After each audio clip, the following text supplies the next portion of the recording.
Okay, and let me get this RSI up here, and then we're all set. Uh, uh, I don't see a recording yet on. Yeah, I don't know. on I hit record, and then it. Okay, I'll hit over here, see what that. No, record this computer. Okay, I gotta go to more, then record, and then record. okay, yeah, it's working. Okay, hit the coffee real quick.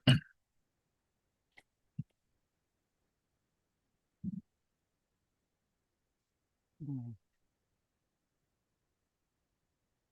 Oh, you need to Oh, start I didn't sharing share too. yet. Yeah, Yep. hold on. Share and share alike. Oh, okay, looks good. Okay.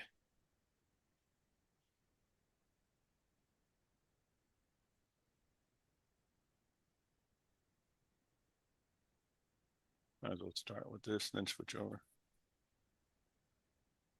Okay, I'm ready now. So just let me know when you're ready. Oh yeah, let's go. Okay.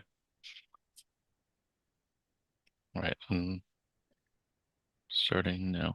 Mhm. All right. Hi, everyone. Welcome to day one of the 30 favorite indicators event. And of course, just a reminder, all of these presentations are for educational purposes only, and only trade with money you can afford to lose. And please consult a financial advisor. And um, just remember the trading is risky. So to open the day for us, we have a quick market outlook session with Jim, the option professor. And I'm going to go ahead and turn it over to him. Okay, thanks, David, and welcome everybody. It's going to be a very exciting 3 days here with a lot of information coming your way. I'm Jim, the option professor, and as always, I do remind people that option trading and most trading has substantial risk of loss, and it's not right for everybody. And so you should consult your brokerage firm to discuss your suitability and also your risk tolerance. And like I say, past performance is not indicative of future results. I'll be sharing my opinions and my views on things, but I'm certainly not giving out any advice. And so please, again, consult your brokerage firm for all the rest of the suitability and appropriateness of trading. Okay, let's take a look at things. As you can see on the screen here, I have the futures up, which are a little bit softer today. What's going on today is real simple. Samsung came out with earnings last night, and what happened? They were fantastic. Okay, so what happened to the prices? The prices went down. So what does that tell you right off the bat? Again, I've been doing this for over 30 years, and I've seen all different stuff. And what I'm telling you here is this was, in my view, a positioning trade that is being unwound. In other words, a very crowded trade is the memory and the storage trade, and even obviously the semiconductor trade. And so it's a sell the rumor, excuse me, buy the rumor, sell the fact. And the fundamentals, have they changed at all? Well, not really, because they have these things called strategic customer agreements. And what they are is they're contracts, and they sound pretty ironclad, meaning to get out of them costs a lot of money. So these are going to give you visibility on some of these companies. And so, ergo, if we have reversions to the mean, I'll show you an example of reversion to the mean with Micron Technology recently. You see, it came back down here to the area down here, and that's a reversion to the mean. So sometimes that's where it'll stop, right?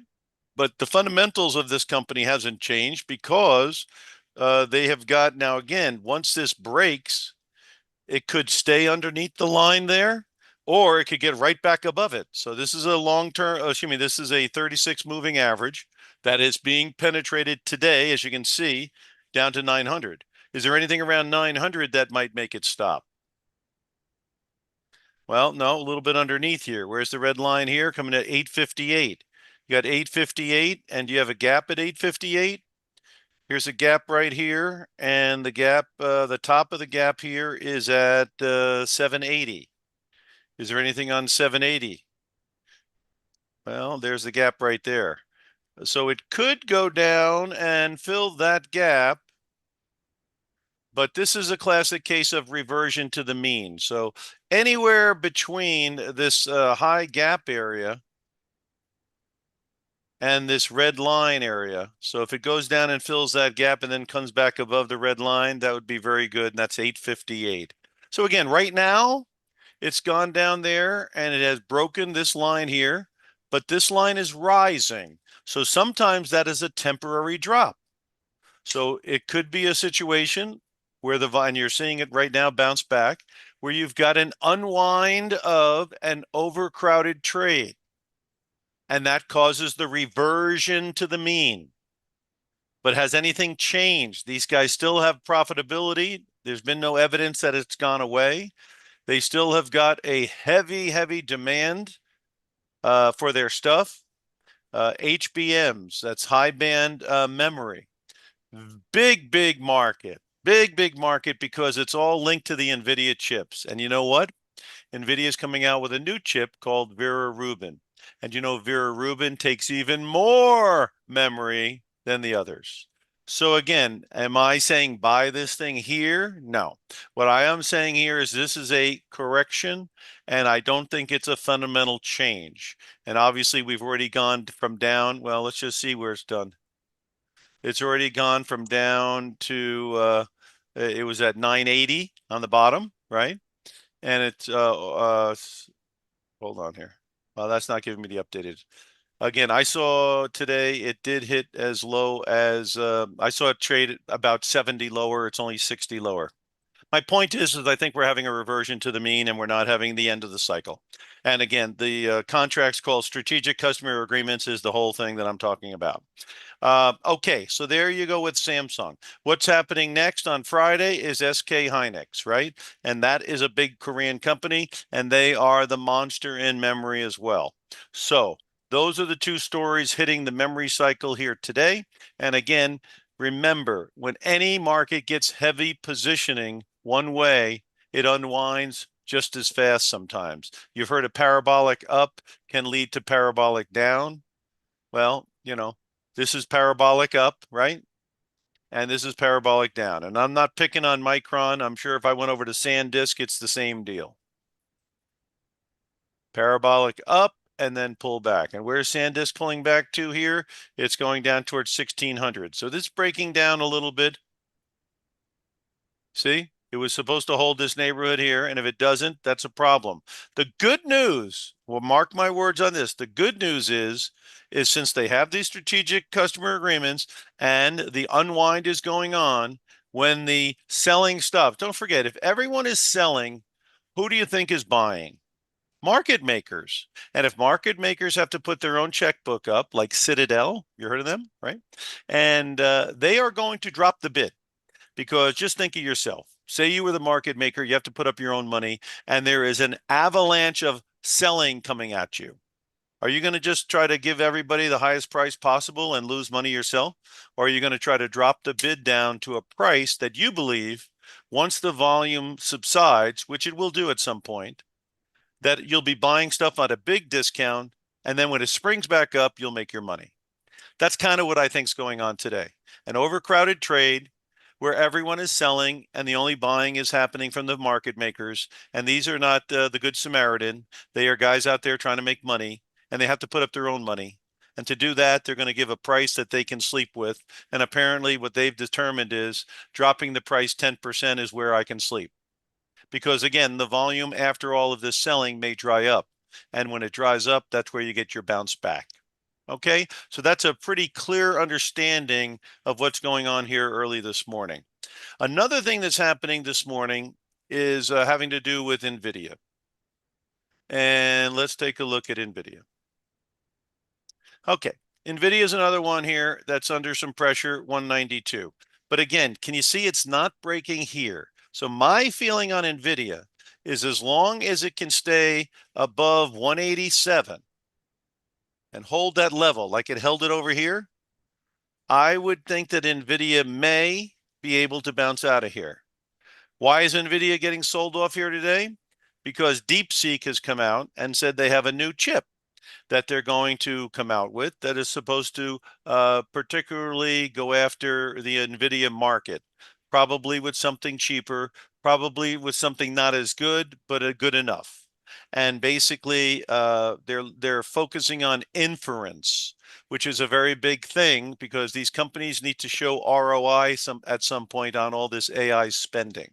So that is hitting NVIDIA today. But the reality is it takes 18 to 36 months to put one of these things together, and a lot of money, more money than DeepSeek probably has.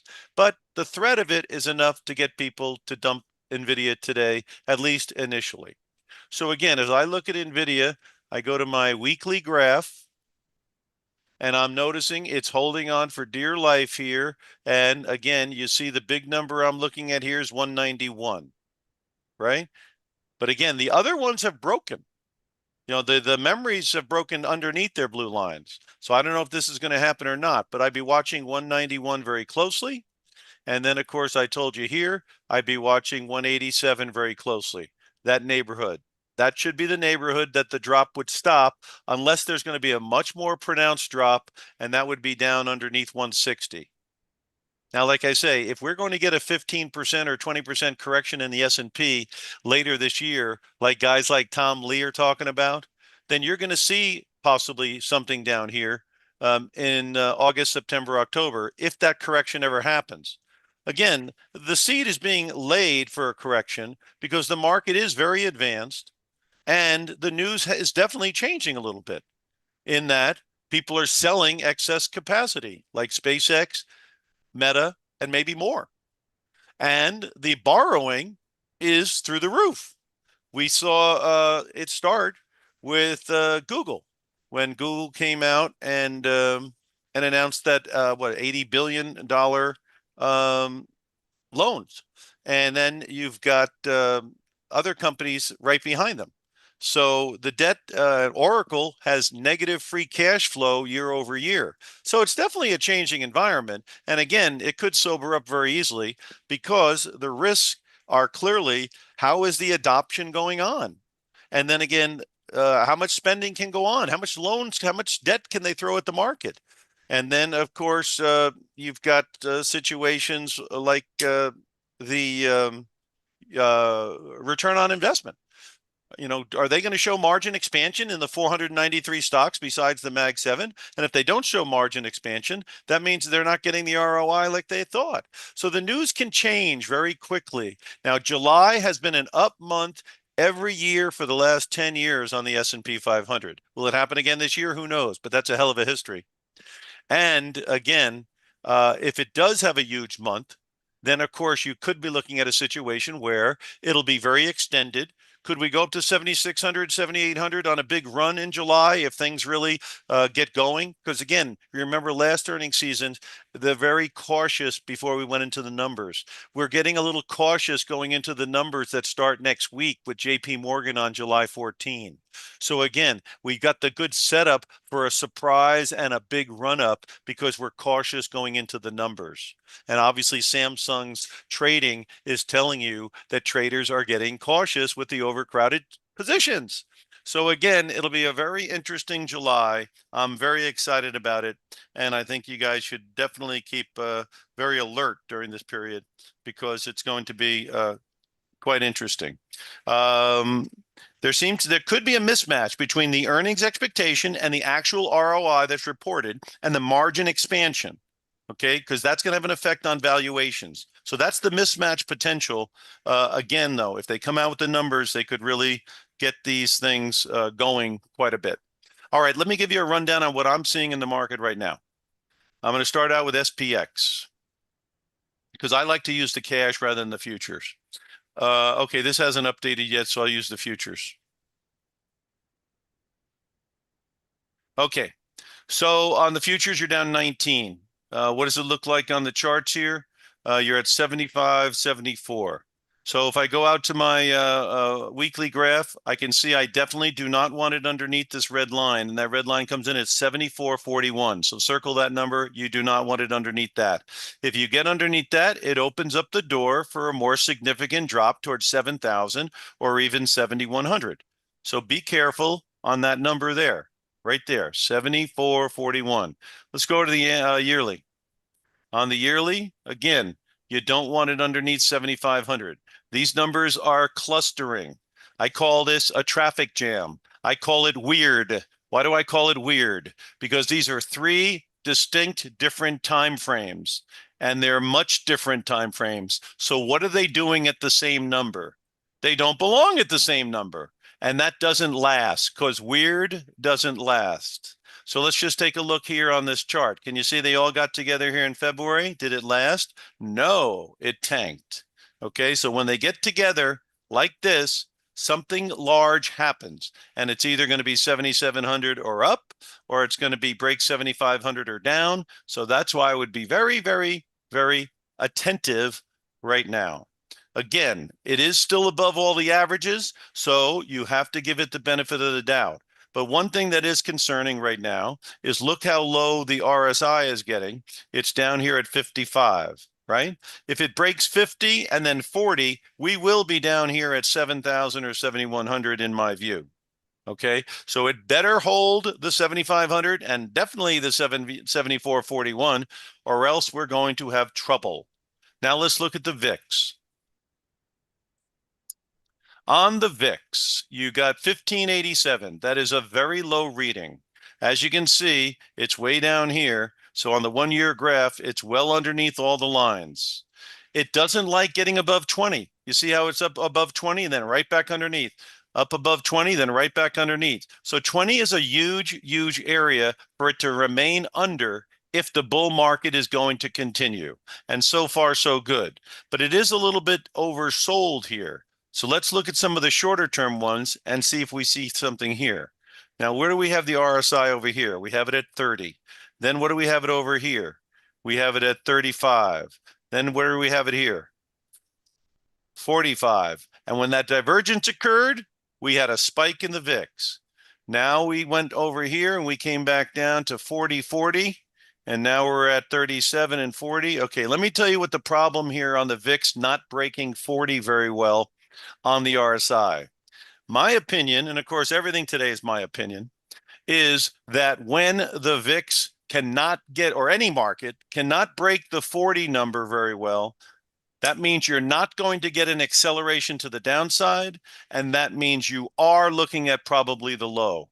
If we're looking at the low on the VIX here, because it cannot break under 40 very well, can you see it's at 37, 38, and now it's already back to 44? Again, that means the VIX could have a spike, which means we could get a drop. So that is not exactly positive right now, but it's not 100% negative because it's still underneath all the averages. So the only thing you could say is there's a little bit of a divergence down here, and there's a little bit of a stopping at 40. Let's turn to a big thing for me, and this is a big thing because this got me very interested in getting long and staying long, and that's been a good thing. This is the percentage of stocks above their 200-day average. And can you see this thing is possibly breaking out to the upside? Possibly, right? And that is a great thing for being bullish. And where would it be going? You see, it had the drop, and then it didn't look so good, right? But the blue line never really turned down, and that's a key. So once it got back above 54, I was very confident, and then above 56, I was totally confident that this thing was going up. Now, where is it going? It could be going up to fill this gap. If it goes up and fills this gap towards 66, I would believe that it is almost, very solid that we're going to be higher. And if you want to go to 76 or 7,700 or something like that, this thing probably has to accelerate towards that number. And with the market spotty here, but the percentage of stocks rising, that's a good thing. So keep an eye on this indicator because, again, you remember last year, earlier this year when the market went in the tank, look at what happened to the percentage. So, we're not going up if this thing goes down. It doesn't look like it. And if you look at the 5-year, you remember when Trump was on the front lawn back in April of 25? Does this give you an idea what happens if things really turn sour? So again, this is a very big indicator to me because it's indicating the market is broadening out. So that is the story. Now here's the final caveat. The 10-year Treasury. This is a problem potentially. Look at the 20-year graph. Back in September of 2024, he cut 50 basis points. Everybody thinks yields are going to drop, but I don't because my blue line is rising. So I say rates are going to go right back up again. And they did. Then we had another situation where they dropped it down to 388 and everybody said the rates are going to drop. And I said, maybe, but that blue line's still rising. Now, again, remember I told you weird doesn't last? Well, look at all those averages converging at the same price. And this is on a monthly graph. You don't see that. Do you see all those averages ever going together very often? For God's sake, I don't think it ever happened in the last 20 years. So something weird is about to happen. And it could be a big burst to the upside in interest rates. And if that happens, that would be a catalyst for the sell-off in August, September, and October if it occurs. What would make this go up like this? Well, Warsh is talking fighting inflation. And although the Strait of Hormuz is opening up and oil dropped from 120, what really was around 90 or 80, 100, down to 70, and it filled a gap, gasoline prices aren't going to tank one-to-one with that because these people are still working off higher priced oil when they're refining. Not to mention refiners don't have an unlimited capacity to bring in gasoline. So again, the inflation may very well stay high and surprise people, and that could turn this thing into with all the debt. Come on, how much debt is hitting the market? You have SpaceX, you got Google, you got Amazon now. I mean, come on, how much debt can these guys take? And again, at these rates, so the bottom line is that if there was a problem in the bond market and we spiked up in yields, that would be problematic. And that is not far-fetched when you have a chart like this. Now, I'm the guy who goes with the flow. So if we break under these numbers here, which is 425, 4.25, and if we ever break under 4, yes, we will get rates going down. But that might not happen until late in the year if we get a stock market correction, if the unemployment rate pops back up, because unemployment is very anemic right now, and it wouldn't take much of a wind to blow it the other way. So the bottom line is there's a lot of things that could change as we go past this month here. I'm very well aware of them. And again, it could be a real knee-jerk reaction where rates go up because of some problem with the debt market and inflation. And then it comes back down after the adjustment in stock prices, which some people think could be significant. To give you an idea on that, if and when we make a high point up here, whether it be 76 or 7,800 or whatever, a 15% to 20% correction is going to bring you down towards the, on my weekly graph, it is going to bring you down towards this number here. So mark my words on this. 6,200 could be a destination, which would also coincide with the former highs here, right? And so that could be a destination in the August to October timeframe. And if you notice, the last time it had a big drop, like it did back in April of 25, it stopped on the former highs as well, right there from the 2021 highs. So it's not without precedent that a market can have a pullback and then stop at the former highs. That's longer term.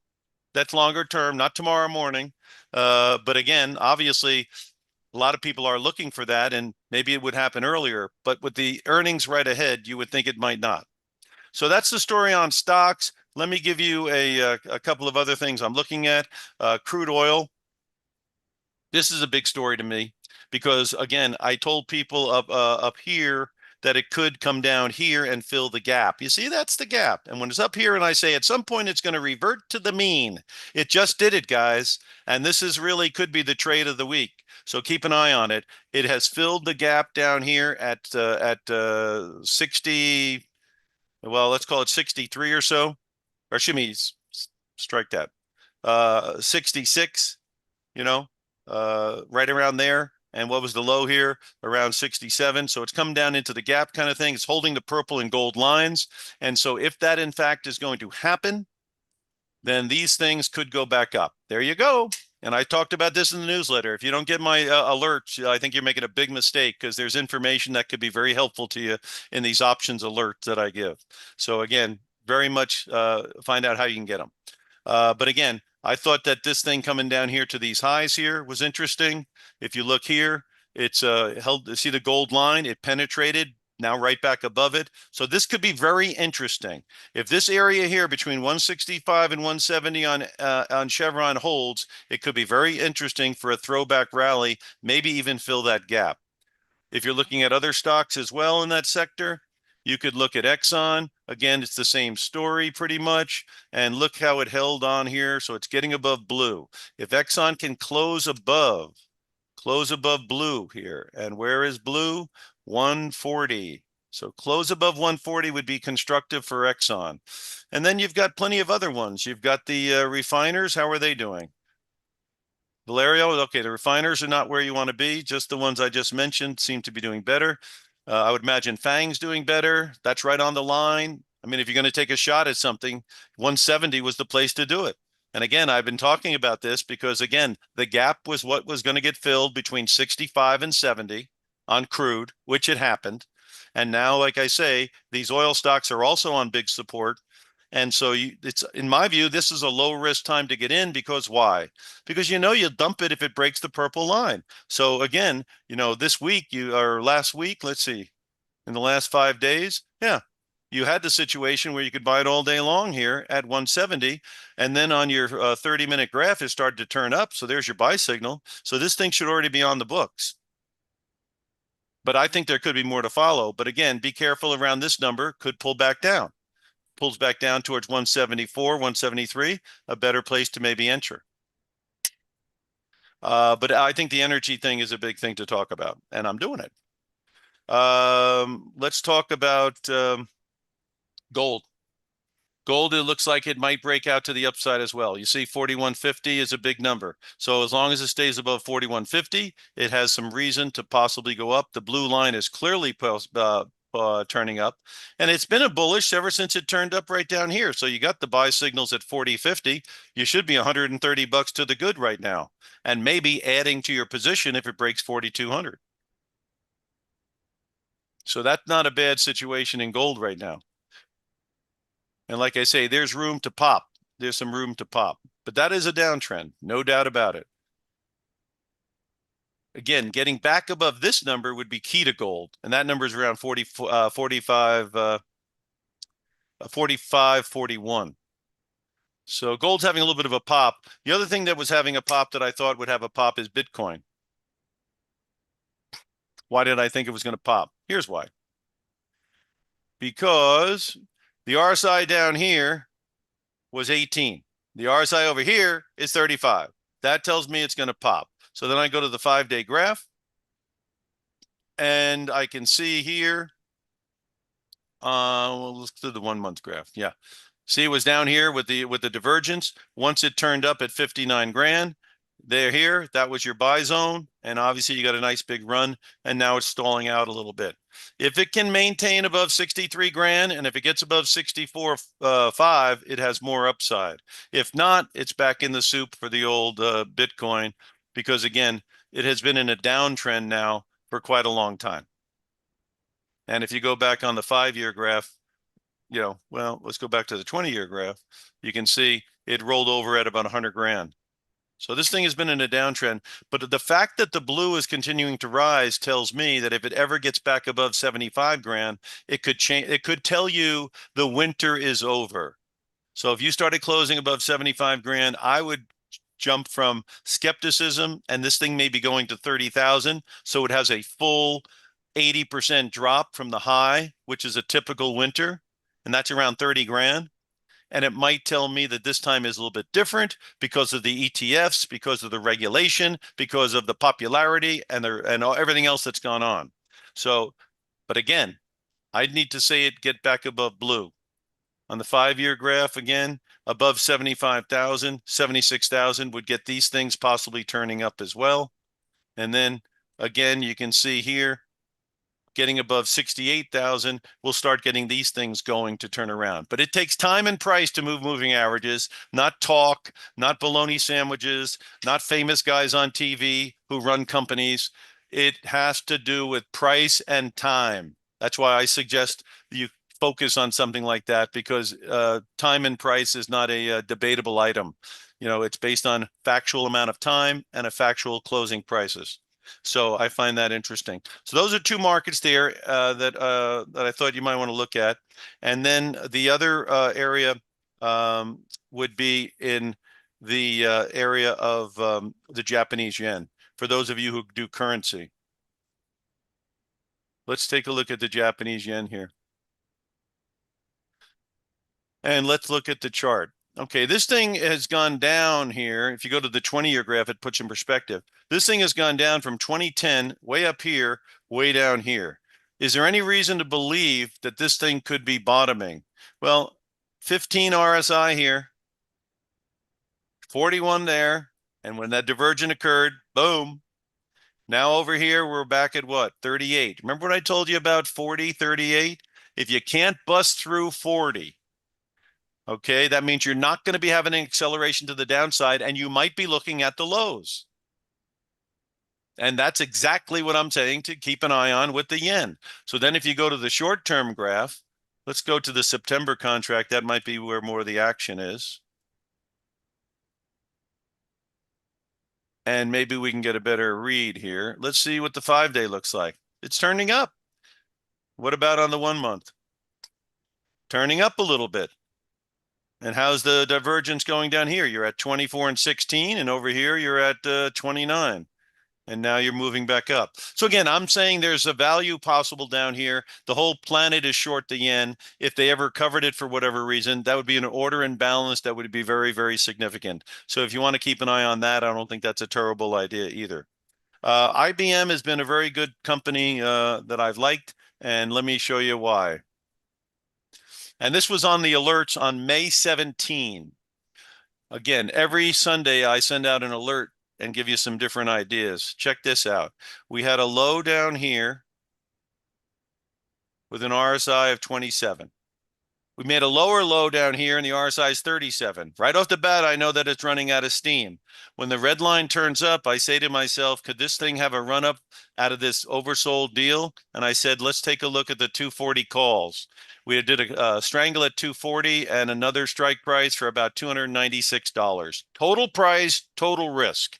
What happened next? It went all the way up to 330. And then what does that mean? That means the 240 calls where the strangle cost 296 had an in the money value, an intrinsic value of 9,200. That's a hell of a jump. Now it comes back down.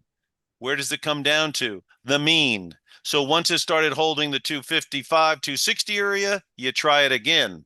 And what happened after you tried it again? That's what happened after you tried it again. So again, that's why I like to see turning points and I like to see reversions to the mean, because in the situation that I'm familiar with all the different strategies. I don't know if I told you, I've been doing this for many years, 30 years, more years, more years. I've done seminars in just about every state and in Canada. I've been teaching people about options all the time. So I know how this stuff works. Now, I know options when they are lower priced, if you're buying them, can be a better deal because the seller, if he's selling at a low premium, is going to lose a lot of money if he's wrong big time, which means at a turning point, the seller is getting low premium down here at 210, 220, right? He's getting a low premium and a low strike price. Is that a good deal? I think it's a very bad deal. And if it's a bad deal, it can be a very bad deal where 200 bucks or 300 bucks can go to 9 grand under circumstances like that. Doesn't happen all the time. How many times would it have to happen to you before you're wiped out? One time, if you're selling them, right? Now, on the pullback, do you think everybody's giving up on IBM? Of course they are. Do you think the selling's going on? Selling calls, selling calls, selling calls, selling calls? Of course it is. And do you think everybody who's selling calls after it drops 75 points are geniuses? Maybe they are. But with the blue line rising, I say they're not. And that's what made a deal. So again, on the alerts, this is what I'm trying to discover. And when I do discover them, that can be very, very valuable. And when I'm wrong, it can only it's only hurtful to the total amount of the option price. And that is not a bad situation. You know, again, you have to find some good ideas, but there are ideas out there. I'll give you a reversion to the mean right now that I was looking at. I don't know if it's going to hold up or not, but here's one that just happened. Now, again, this one is not holding up. This is Marvell. This is a reversion to the mean, right? But with the Samsung news, everyone is selling first and asking questions later. Now, this is a Tuesday, turnaround Tuesday, right? We also have a turnaround Thursday. So let's see what happens by Thursday.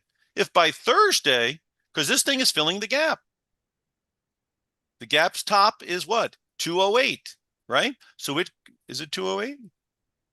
225. So what was the low today so far? I got it at 249. Excuse me, not 249. It's right around the low here. 230. Okay. So another $5 if it fills the gap. And then by the end of the week, if you see it trading or anytime you start seeing trading back above 250, then that might indicate this was just a flush and you're back in business. So right now, it doesn't look very good. But again, the blue line's still rising and these things are still above the blue line. So again, it's coming down to fill the gap. Keep an eye on Marvell. It's obviously a very important company. Another one that had a similar type deal on a reversion to the mean is Qualcomm. Now, again, Qualcomm still has some work it could still do because the real support on this thing looks like it's right in the area of, and gold and purple coming together is very important. So that's going to be around 211. Let's call it 210. Excuse me, not 210. Strike that. 166. 166. And the low recently is around 170. So it got down toward it. But this is a neighborhood where this is a big reversion. Come on, you used to be 260, you're down here. Same thing with what? On the 5 year. So you can see this neighborhood I'm talking about. It could be an area of support, and that would be a reversion to the mean. Now, one of the problems with Qualcomm is they deal in the smartphones, and it's very, very hard to get the chips to go for the smartphones because the hyperscalers are squeezing everyone out of the market. That includes small caps, that includes the guys with the smartphones, the guys with the PCs, and that's why Apple's got to go to China to get stuff because they can't get it here unless it's going to be an exorbitant price, and then the iPhone and the iPad would have to go to exorbitant prices. So that's why they're going down to Washington to ask, can we buy some Chinese chips? We're getting killed down here. Well, Qualcomm again has that issue as well because again, the smartphones are getting squeezed out by the hyperscalers away. So that's the story here on a couple of ones that have pulled back. And again, I have my radar up looking for these opportunities and looking for what's available.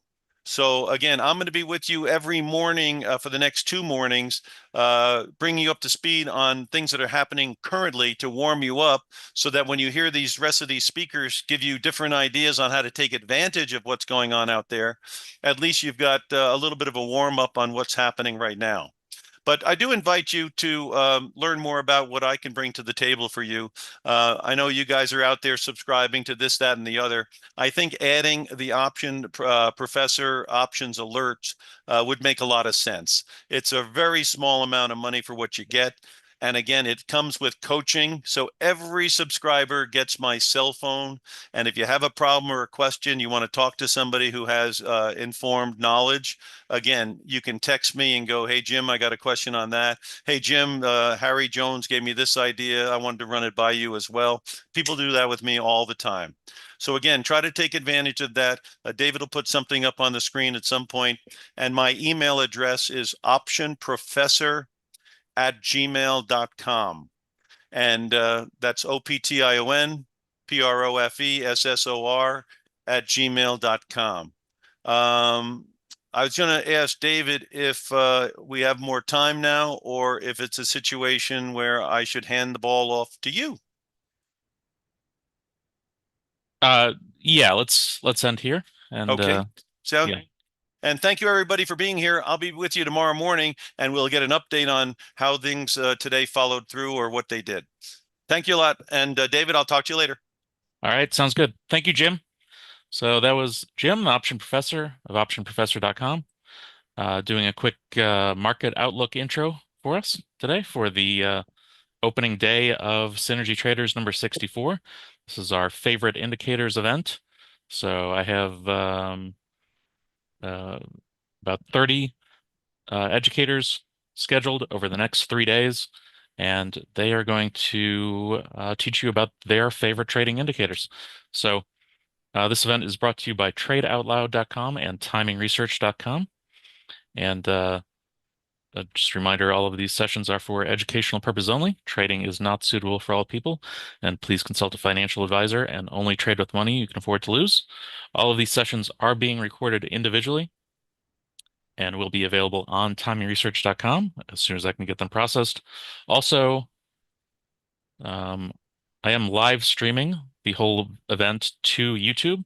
So we have a few people listening in on YouTube now. And for any of you in the Zoom room, if you can't stay in the room all day, you can still watch and listen through YouTube if you want to. Just search for TimingResearch.com. And actually, I'll go ahead and put that link in the chat as well. So, all right, for our first official session now of Jim, I'm going to turn your screen share off.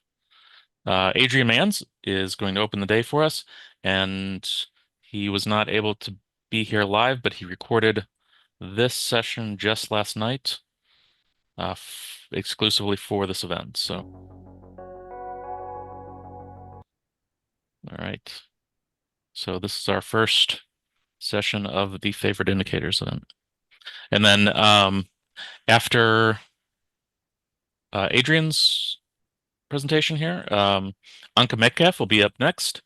And then Simon Klein, John Thomas, Jody Samuels, Sonny Harris, Zach Manis, Mike Polinoff, Andrew Keene, and Jeff Bish will close out the day for us. So we have a full 10 sessions up until we'll be going until 8 p.m. Eastern time tonight. So, and if you haven't seen the schedule yet, I'm gonna post that link right there. If you scroll to the bottom of the page on the one that I just posted in the chat, you can see the full schedule for this week. All right, so this is Adrian Manns of TraderInsight.com.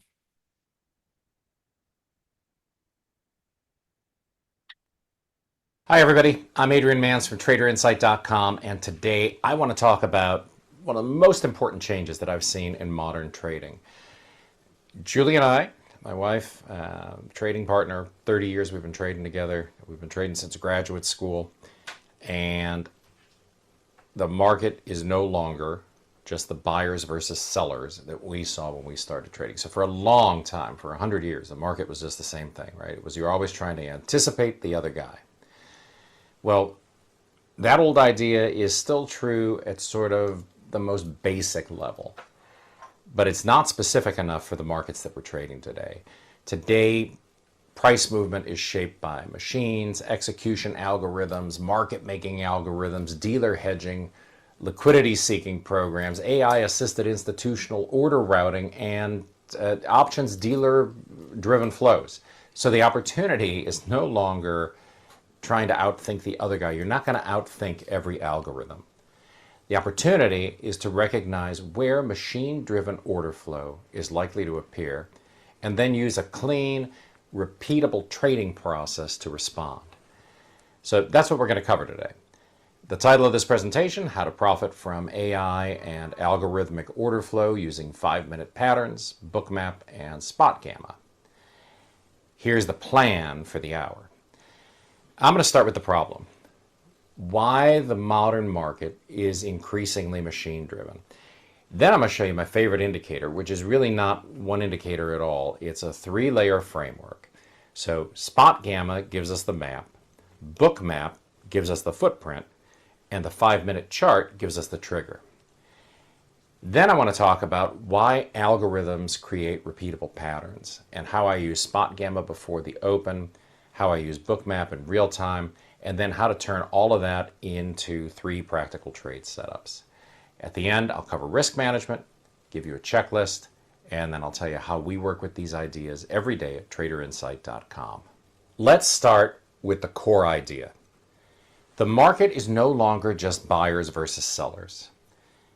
It's not a collection of discretionary traders looking at charts and deciding whether they like a stock. The modern auction is a machine flow environment. So there are algorithms that are breaking up institutional orders, and there are market makers who are constantly adjusting their liquidity. And then there are dealers hedging options exposure, programs looking for stops, liquidity, momentum, and volatility.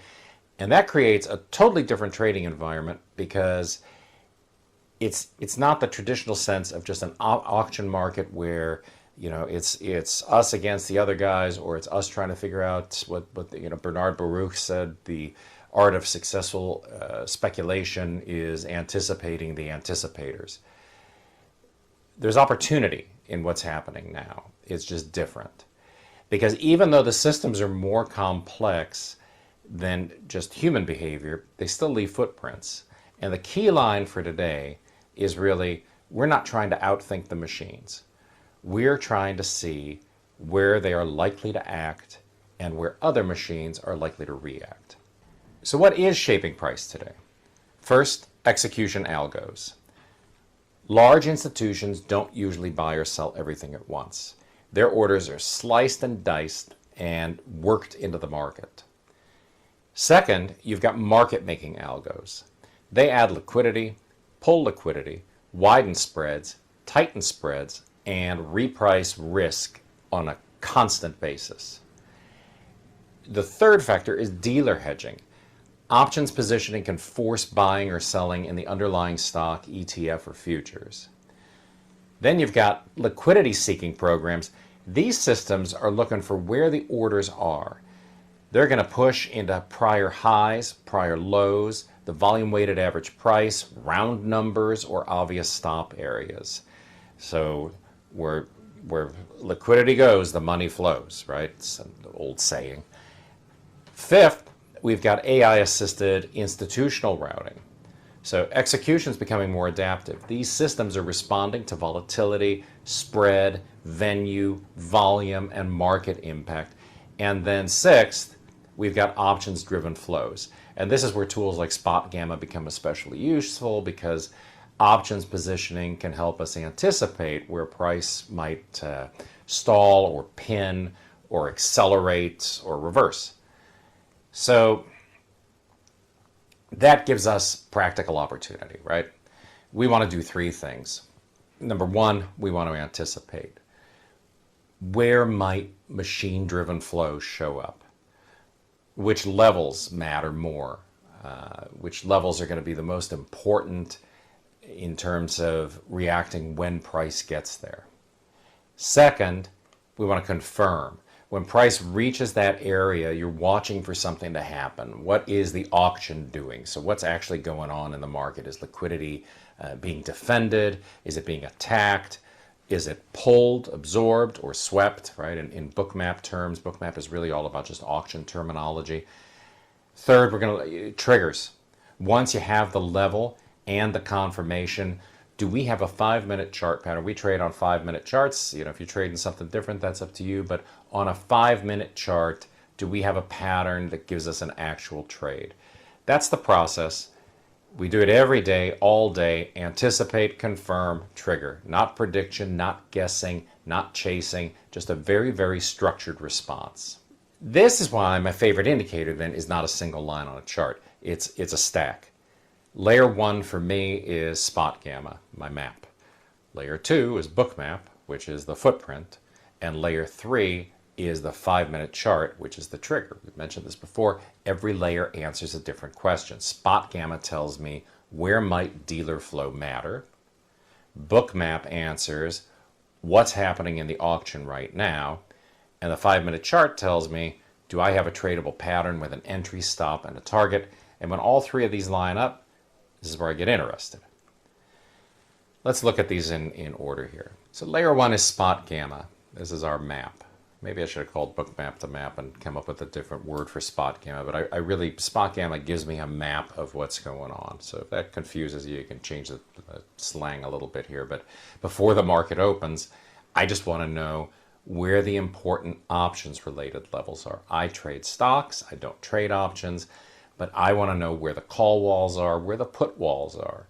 Where is the key gamma strike? Where are all the key gamma levels? Where are the hedge walls? And where is the volatility trigger going to be? I trade a lot of Tesla. Tesla's a very volatile stock, and Spot Gamma helps me figure out, where the volatility is going to be favorable for me and where it's going to be dangerous.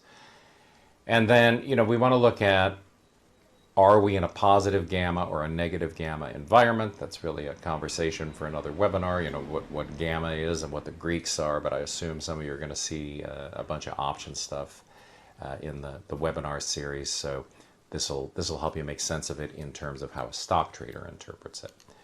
So all of these things matter because the same technical chart pattern can behave very, very differently depending on the dealer flow environment. So Spot Gamma doesn't give me the trade. It tells me where to pay attention to the price action in the stock, and it tells me where the fight is likely to happen. Now let's move on to the next layer. Layer 2, the footprint. This is Bookmap. Once price reaches one of the important areas, I want to see what the auction's doing. Is liquidity stacked at the level? Is liquidity pulling before price gets there? Are buyers sweeping through offers? Are sellers hitting the bid? Is there absorption? Are there iceberg orders? Are we looking at a real breakout, or are we looking at a liquidity grab? So that's what Bookmap adds to the picture. It's the same data you have in your trading software, in your level 2 screen. It's the same data that you can get from a time of sales workup over the course of the day. But it gives it to you in a visual manner, and it keeps that data in front of you even after it's been eliminated from the order book. So you can see if things come back up, you can see if things are being pulled, being added. All that stuff adds to your interpretation of what's going on in the market and what maybe the machines and the algos are up to. A 5-minute candle or a 5-minute bar chart shows us what happened. Bookmap helps you see how it happened. Layer 3 is what we've all been looking at for the last umpteen years. It's a 5-minute chart. This is the trigger. This is where the idea becomes tradable. So Spot Gamma may tell me that a level matters. Bookmap may show me the auction is confirming activity at that level, but the 5-minute chart gives me the structure. This is where I look for volume weighted average price rejection, opening range breakouts, trapdoor second bars, pullbacks after ignition algorithms, my infield fly pattern, exhaustion, pivot retests, all that stuff. So the 5-minute chart helps me answer the practical question of, where do I enter? Where am I wrong? What's my first target? And without that, I might have a good idea, but I don't have a trade put together yet. This is the confluence rule. The best trades don't come from one signal. They come from alignment. So again, Spot Gamma's given us a map, Bookmap, the footprint, 5-minute chart, the trigger. When anticipated dealer flow, visible order flow, and a clean price pattern all point in the same direction, we've got something much better than a random setup. We've got context, confirmation, and execution. And that's the framework for the rest of the presentation. So now let's talk about why these patterns repeat. Algorithms are complex, but they still have objectives, right? They defend levels, they chase momentum, they rebalance exposure, they sweep liquidity, trigger stops, they hedge options exposure for sure. Options dealers are effectively bookies. They need to stay neutral, right? They're only interested in taking the bet and making the premium. They really don't want a movement in price. Their ideal is they stay flat as a pancake all day long. Those objectives, all those objectives together, create visible behavior. So we're not saying that every single algorithm is going to be the same. What we're saying is that different types of algos respond to similar market conditions. When enough of the responses are clustered around the visible levels that we get from our software, that we get from our information, right? There's all the information that we're buying from these companies. Then we get repeatable levels. And that's where our opportunity comes, right? We find our opportunity when patterns repeat. Patterns are the things that humans are good at finding. So when you're sitting in front of your computer and you get repeated patterns that are proven profitable in the past, they become the best predictions of future price behavior, and you're onto something. So trading edge comes from identifying what is price most likely going to do next. And there are really just four outcomes that we care about. It's going to accelerate, stall, reverse, or pin. That's it. If price is likely going to accelerate, I don't want to fade it. I want to look for an ignition move and then join on a controlled pullback. If price is very likely going to stall, I don't want to chase into the stall out. If it's going to reverse, I want to see if I get a failed break or an exhaustion pattern. And if price is likely going to pin, then what I want to do is recognize the best opportunity might be fading extremes back toward the next major level. That's the practical goal. Not predicting every tick, just identifying the most likely behavior around key levels. So right here, let me give you a shameless plug for Around the Horn, a trader's guide to consistently scoring in the markets. It's back in print. You can get it on Amazon. And what it does, and its entire goal as a text, is teaches you the patterns that have for hundreds of years generated price behavior. And when I talk about reversal patterns like infield fly and double header and everything, those were developed. I wrote this book 27 years ago, and we still trade all of this stuff today. It's still the core of our trading methodology. It's about cyclical markets. It's about the patterns that represent the behavior of institutions. And right now, as much as ever before, it's predicting what the markets are about to do. It's just that now it's algorithms and machines that are behind the doing. So with that said, let's go and dive deeper into spot gamma. My pre-open objective is simple. I want to know where the fight may happen before price gets there. That means I'm looking for major options levels. I want to know where price is relative to the key gamma strike. Are dealers likely to stabilize price or destabilize price? Which levels could act as magnets? Which levels are going to act as walls? Which levels could trigger acceleration if they break?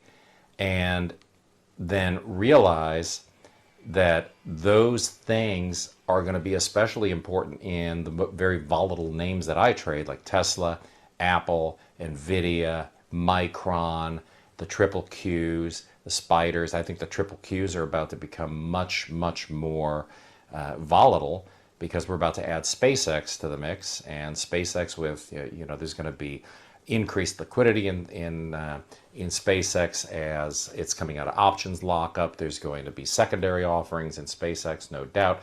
All of that's going to increase volatility again, and you're going to see it. You're going to see it on the NASDAQ for sure. But these are the places in general, these Mag 7 stocks or the Nifty 10 or Nifty 50 or whatever you're looking at. These are where options activity can have a really big impact on intraday flow. It can have a significant influence in what you're looking at as a trader. So spot gamma gives us the battlefield. It doesn't mean that every level that identifies is going to work. It just means the levels that you're looking at on its hero indicator, the levels that you're looking at on some of the drill downs that are available on that platform are where you're going to want to pay attention. The dealer regime matters. So in a stabilizing environment that's associated with positive gamma is going to have a stabilizing effect on the market's price, is going to become more mean reverting. So what you're going to see happen is that moves get dampened. You're going to see buying on the dips. You're going to see selling on the rips, right? You're going to see very, very predictable sort of softened market behavior. Price pins at those key levels.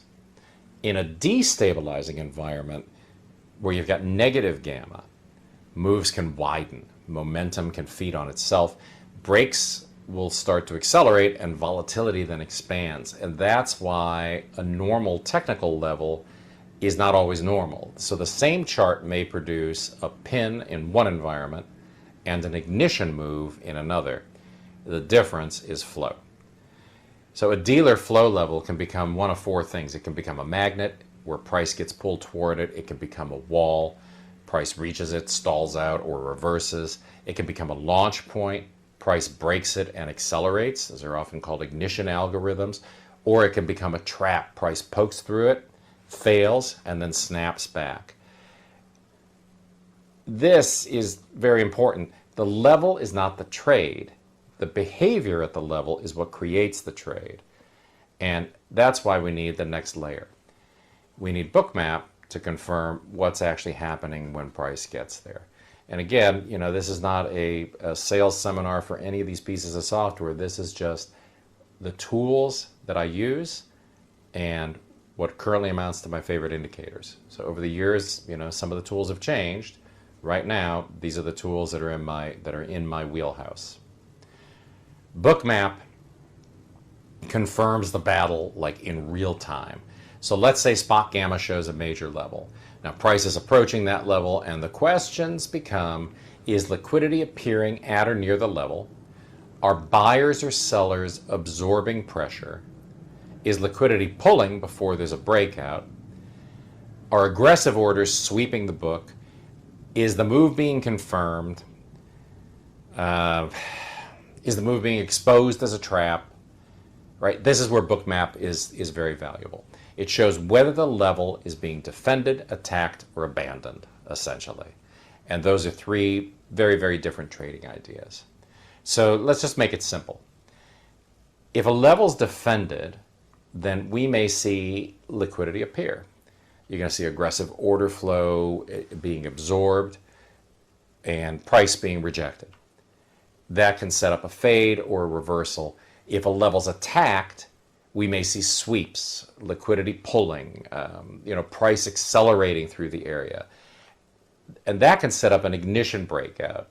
So ignition algos are probably, if you're in our war room with us, if you're watching us trade during the day or trading with us during the day, you know that Julie and I get plenty worked up when we see an ignition algorithm work in the chart. It's one of our favorite things to do because you can pull $4 out of Tesla. On Friday, you were able to pull $24 out of Tesla because you spotted the ignition algorithm and you were able to hop on board. So on the other hand, right, if the level's abandoned, if there is no ignition, the liquidity that looked like support or resistance disappears before price gets there, and that can create then an air pocket and a fast move at the same level. So three different outcomes. That's why I don't trade into any of these levels blindly. I just want to see the footprint. Let's move into execution. The 5-minute chart is how we turn flow into trades. Today I want to keep this simple and just focus on 3 core setups. So setup 1 is going to be the pin or magnet trade. Setup 2 is the ignition breakout. And setup 3 is going to be the failed reversal, the failed break, the reversal trade. So you have failure and a reversal. So these 3 setups are going to cover a lot of what happens around the important levels. Sometimes price is pulled toward a level. Sometimes it breaks and accelerates. Other times it breaks, fails, and reverses. Our job is to identify which one is happening and then trade it with defined risk. So setup 1, the pin or magnet trade. This occurs when price is pulled toward a major dealer level and then fails to expand away from it. The conditions are very straightforward. So using our tools, spot gamma shows a major wall or magnet. Bookmap shows a lot of liquidity clustered near that level. And the 5-minute chart shows failed expansion away from the level. So if you're in that environment, you're not looking for a big trend. What you should recognize, what you should be looking for, is price to return toward the wall. So the trade idea is we're going to fade extremes back toward that major level. So this is very, very useful when you've got more stabilizing conditions, when the market's mean reverting, and then that level acts like gravity, because the machines are definitely just interpreting what's going on. There's no emotion there. They're not doing what a lot of us as traders do. Oh, I think this thing could really go higher, or it's so low I can't see it's going to move any lower. Geez, it has to move higher, or it has to move, whatever you think it has to do, usually it does the opposite anyways. And the machines, they're not tied to their gut feeling about anything the way that we are. Setup 2 is the ignition breakout. So this is when you get a really meaningful level that breaks and you start seeing the machine flow accelerate the move. And this is really where Bookmap shines, because you can really see what's happening sort of inside a move. You can see by the size of the spheres as the market is moving up or down, by the rate of acceleration, by the angle of the acceleration. You can really see whether you've got a full-on ignition underway, and whether you're likely to take out a bunch of levels. And the conditions are going to be very different than our last example. So in this case, a spot gamma level breaks. Bookmap is going to show you liquidity pulling. So as price is moving in one direction or the other, and it's starting to move faster, you're going to see liquidity on the Bookmap disappear. Aggressive sweeps hit the tape, and then on your 5-minute chart, your bar or your candle is going to expand. And a lot of times you see it expand through a VWAP, right? A volume weighted average price, go through a pivot, opening range, right? It could pop through the opening range or the pre-market range, or some sort of a major price level for the day. This isn't a fade. It's a momentum setup. You still don't want to chase, right? Avoid chasing big bars, big candles at all costs. The trade idea is to wait for the first controlled pullback. It can be on a 5-minute chart. It can be after the bars close and pull back. It can be interbar. You're just looking for price to pull back to some sort of a meaningful level. And what that ignition bar tells you is that the move might be real, and what the pullback does is gives you a trade location that minimizes your risk. So that's how we're going to participate without taking the worst possible entry. I tell our guys all the time. So all these guys who come to the boot camp and are looking at this as one of the styles of trading that they want to do. So we factor a bunch of things into the training that we provide. We give sort of 4 complete business models for a trader to use as he wishes, right? As you develop as a trader, you decide, well, I want to do one of these, I want to do all of these. But what we stress all the time is you don't want to get in, say your entry level is $400 a share, and you see the thing taken off, and then in your head you're like, oh my God, I'm missing the move. So you go and you hop in at 401. And the other guy is waiting for the pullback, and he's going to hop in at 400 when price comes back in again, because it almost always retraces. I mean, it's going to be the case that sometimes it takes off without you and you miss a trade. But now let's say you got in at 401 or you got in at 402, and now it's pulling back to 400. In a lot of cases, you'll wind up stopping out because price came back right around where I am getting in because price came back.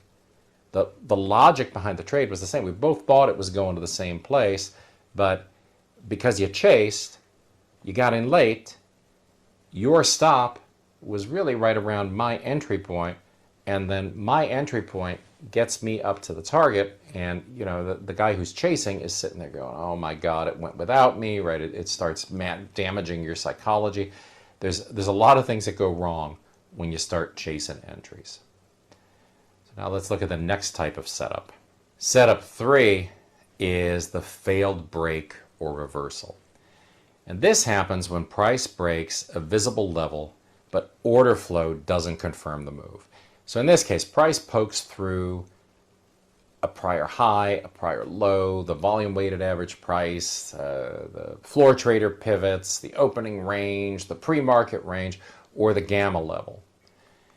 But when you look at Bookmap and you look at what's happening on the Bookmap, you see absorption where prices absorbed into, there's resting orders sitting above or below the market, and when price gets there, it shows that big red balloon, or the big blue balloon, or green balloon rather, and you think it's going to move through, and then it doesn't. There's no follow through. It got absorbed at that layer. Breakout buyers, breakdown sellers get trapped, and then the 5-minute chart rotates back inside the range. Now for us, that trap, that failure becomes the setup. The trade idea is to trade back through that failed breakout area. That's powerful, right? Because the risk is very, very clear. You know where the attempted breakout was. If it's a failed upside break, the stop goes right above that failed high. If it's a failed short side break, the stop can be just right below where the failed low was. The failure itself is what gives us the structure. So before you take any trade, I want to trigger, a checklist. I want to look at what is actually going on, and am I seeing the actual pattern? Is it a VWAP rejection, an opening range break, a trap door second bar, a pullback after an ignition, an infield fly exhaustion, right? Could be a pivot retest. And then I want to know the entry. Just going down a checklist, right? Point after point after point. And if you want a copy of my checklist, just send an email. As a matter of fact, send the email to Julie, because she gets fewer emails than I do. So it's just Julie@TraderInsight.com. JULIE @TraderInsight.com. So again, so where were we? Like pivot retests,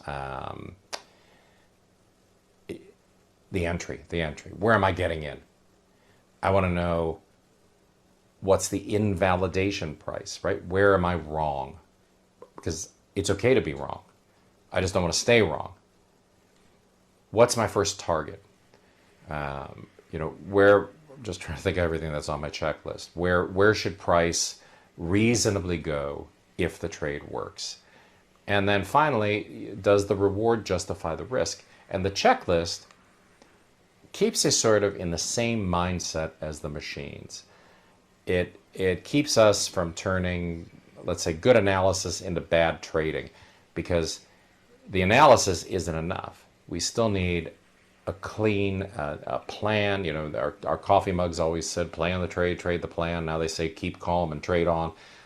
You guys get it. It's been sort of a shifting landscape for a lot of years, but you still need to know what you're going to do before you do it.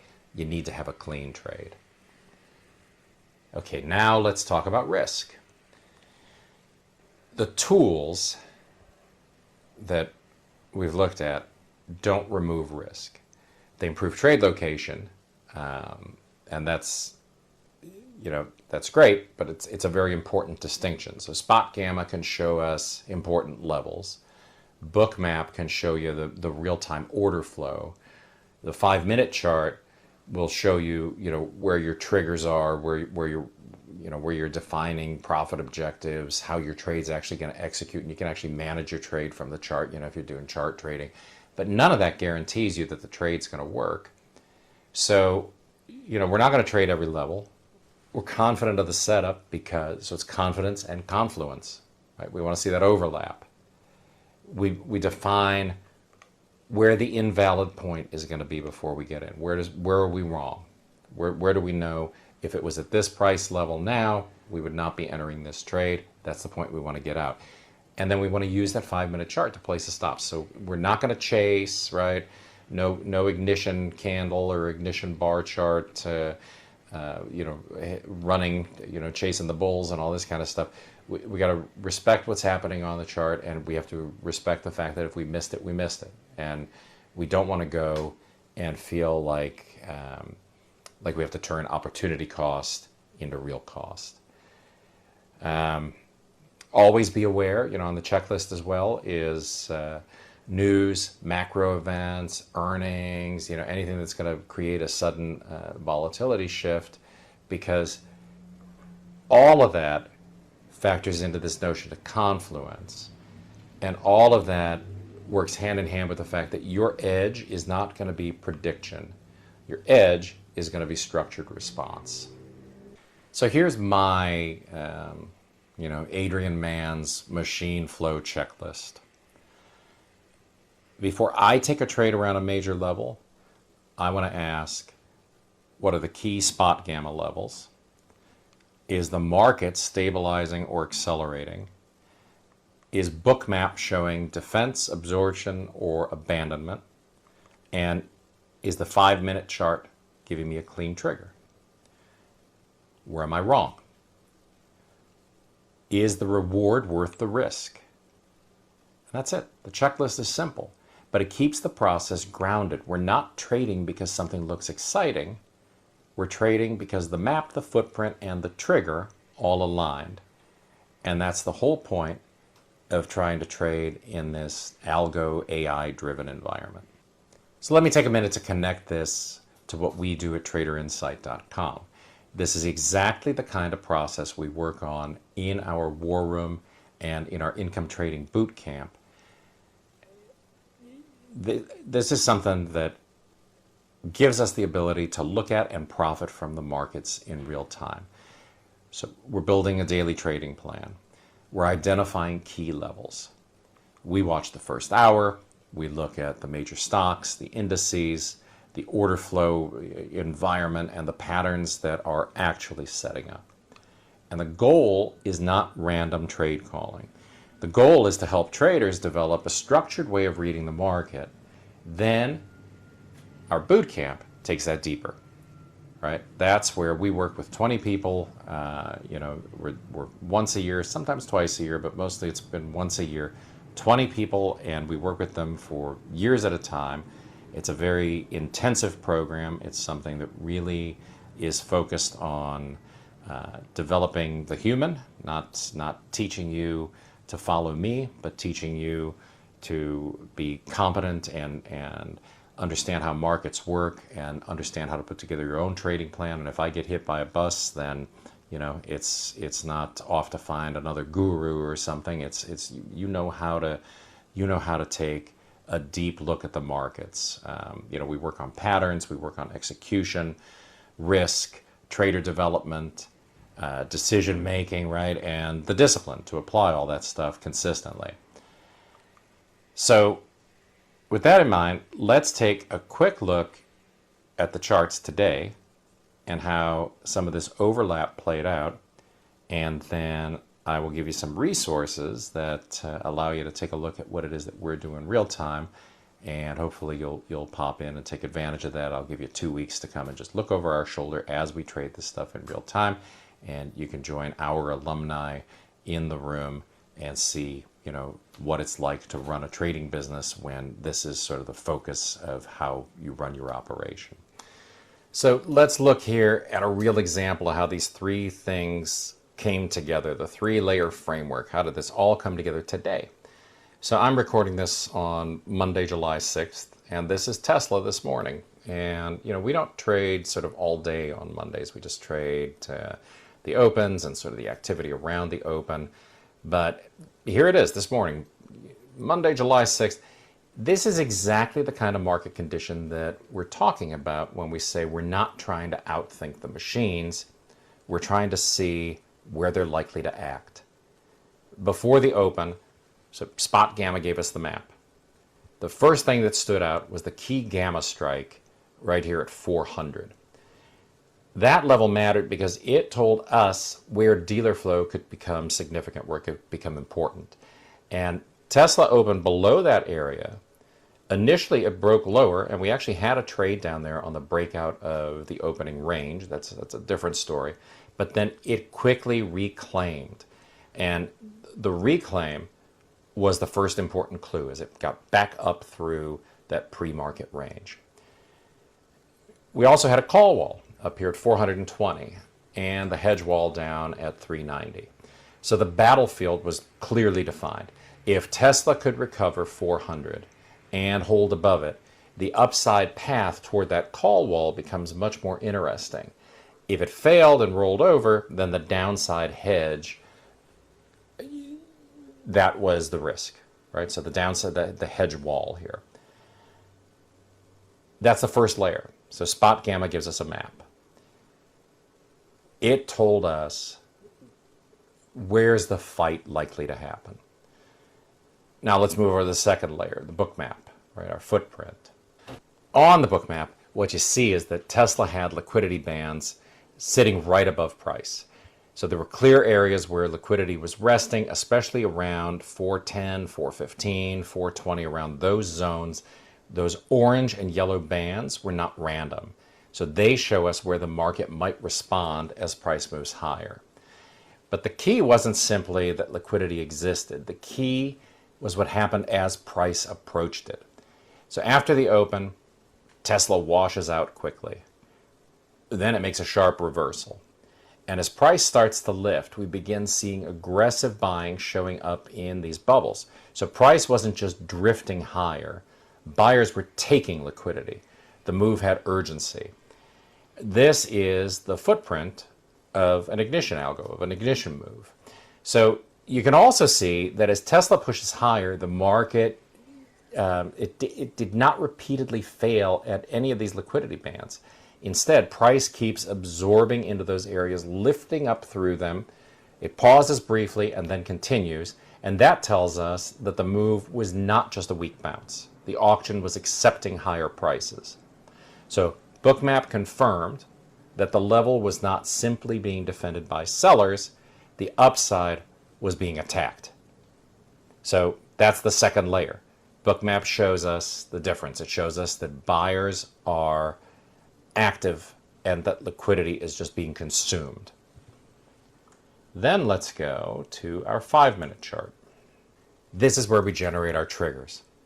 On the 5-minute chart, the setup becomes clear after the opening washout, right? You have this move down here, and again, as I said, this move was actually profitable for us because it's a different trade, right? There's a different thing that we're looking for in that opening liquidity drive. But that's the topic of a whole other webinar, whole other seminar. So right now, let's just look at what happened after the washout.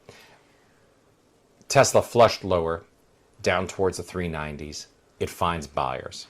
It reverses back through that 400 area, which was, again, the key. So that's a key area identified with spot gamma. It's very important, right, to line, if you're lining up at that key gamma strike, you don't know exactly what's going to happen, but you know something's about to happen. So price consolidated, and it built higher. Once Tesla pushed through the early range, and it held above, it was up in that 410 area already. The opening, just this range breakout, that was in motion. So this is where confluence really becomes powerful. Spot gamma told us 400 mattered. Bookmap showed us buyers lifting offers and liquidity being taken. And the 5-minute chart showed a reversal, a reclaim, and then an opening range breakout. That's the full stack. Map, footprint, trigger. And once those three things lined up, the ignition algo became very visible. It's just right there in the price action. You can see it clearly in the middle of the chart. Tesla didn't just grind higher randomly. It moved in waves. It broke one level, paused, pulled back shallow, and then broke again. That's what we're talking about in the presentation as the pullback after the ignition. The first move tells us machine flow might be active. But the better way to trade is not to chase the first big move. The better trade is waiting for the controlled pullback after that ignition, then using the 5-minute chart to define the entry and the stop. So that happened repeatedly over the course of the day today. Each time Tesla pushed higher, the pullbacks were relatively controlled. The 5-minute chart stayed constructive. The volume confirmed participation. Bookmap showed just continued buying activity. And that spot gamma map gave us the upside destination, the call wall near 420. That doesn't mean the trade was risk-free. It means the trade had structure. Our invalidation point is clear. If Tesla reclaims 400 and then fails down below it, The bullish thesis is wrong, and we don't want to stay wrong. If Bookmap had showed absorption at the highs with no follow-through, that would have warned us that the breakout might be a trap. If the 5-minute chart had reversed back inside the opening range, the trigger would have failed. But that's not what happened. Instead, the market gave us continuation. And that's the difference between a random breakout and a structured breakout. The random breakout is Tesla's going up, let me buy. A structured breakout is Tesla reclaimed a key gamma level. Bookmap confirms aggressive buying and liquidity consumption. And the 5-minute chart has broken the opening range and there have been controlled pullbacks. That's a completely different decision-making process. And that's exactly why I like this as a framework. Spot gamma helps us anticipate where the machines may act. Bookmap helps us see whether they're actually acting. And the 5-minute chart gives us the trade. So in this case, the combination pointed to an opening range breakout and an ignition style move toward the upper dealer flow level. The key takeaway is not that every spot gamma level is going to work. It's not that every Bookmap level is going to work or that every chart pattern is going to work. The key takeaway is that when a major options level, real-time order flow, and a clean 5-minute pattern all line up, the quality of the trade improves dramatically. That's the edge. Not prediction, not guessing, not chasing, a structured response. And today's Tesla move is a great example.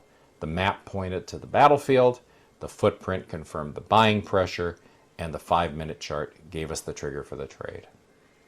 So if today's presentation resonates with you, if you'd like to sort of work on the idea of combining market structure, order flow, options-driven levels, and repeatable 5-minute patterns, then I would like to invite you to join us at TradingResearch.com. So you can look over our shoulder for free for 2 weeks. There's no obligation, there's no credit card or anything required. Just go to TradingResearch.com and then /trial, and I'll get you all set up. You'll learn more about the War Room, you'll learn about our boot camp, and how we train traders to approach the market with a defined process instead of random setups. So thanks for your time today. I enjoyed doing these presentations. I think this was a unique twist on what's going on in the markets. And let me know your thoughts. You can also email me any questions at adrian@TradingResearch.com. Thanks. Hi, everybody. I'm Adrian Mans from TradingResearch.com, and today I want to talk about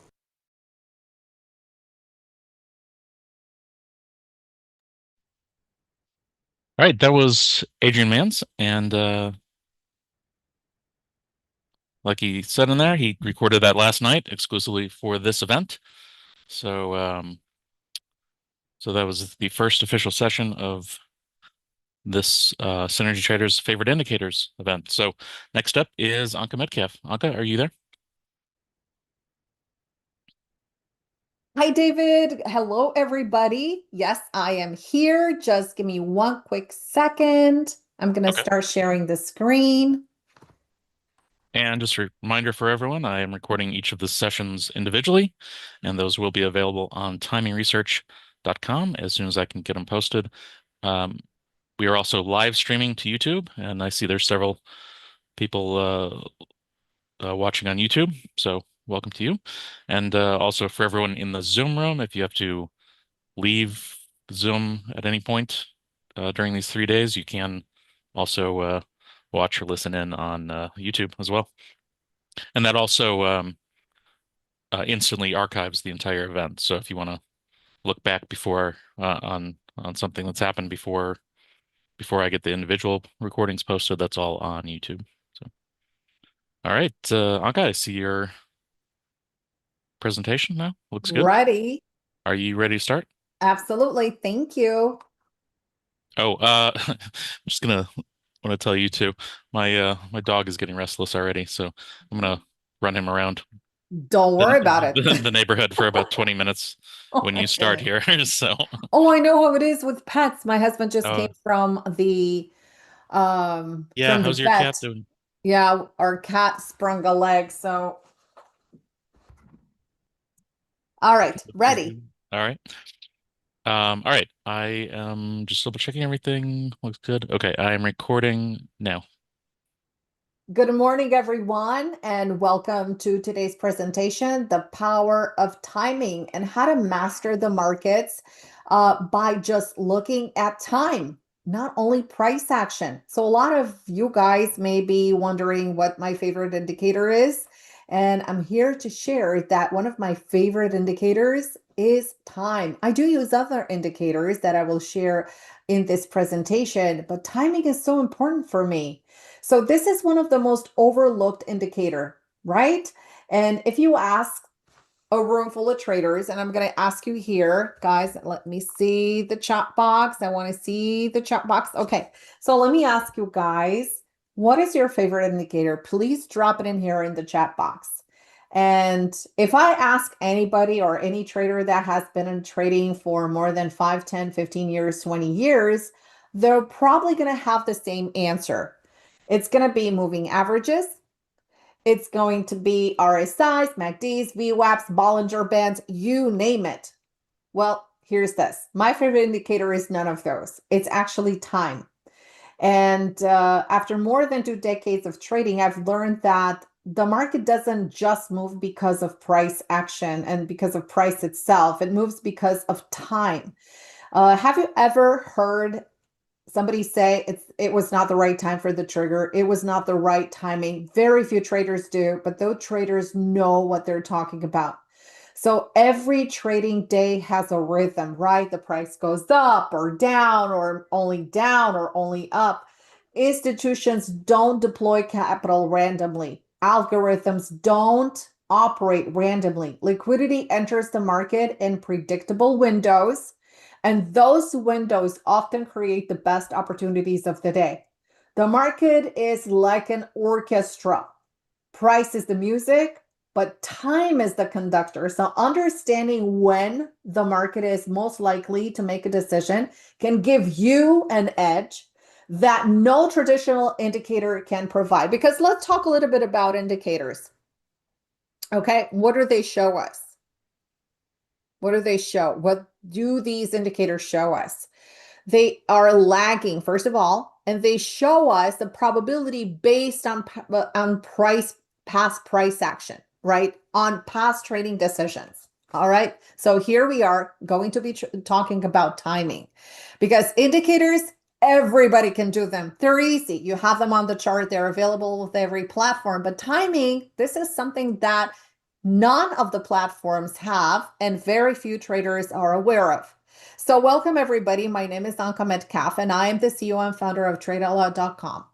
I have been trading for more than 25 years, and prior to becoming a professional independent trader, I come with 10 plus years in investment banking. So altogether, I have over 35 years of trading, not only trading, but years of investing experience and day trading experience.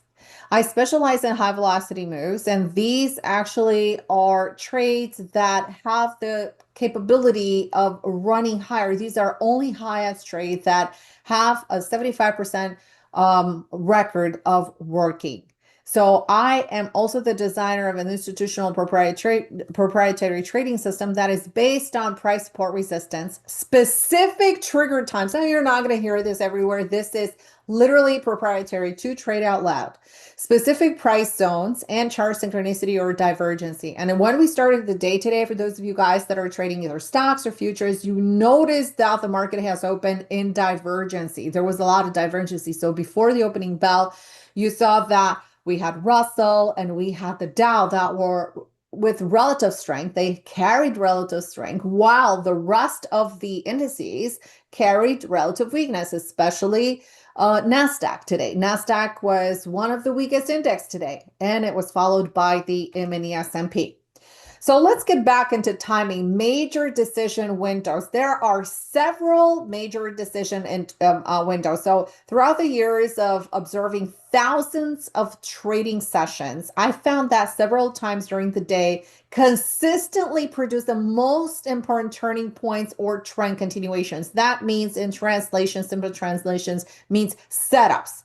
The best setups are at or around these times. Now, what happens at 9:30? At 9:30, the market opens. Whether you're a futures trader or a stock trader, the market opens. High emotions, overnight orders, news reaction, and volatility. These are all happening right now. And there's a fleecy momentum that goes on between 9:30 and 9:45, or sometimes between 9 o'clock and even 10 o'clock, when the volatility is going to be higher because price action needs a little bit more time to calibrate. Then at 10 o'clock, the market begins separating emotions from direction. So 10 o'clock is actually the first reversal time that is happening into the market.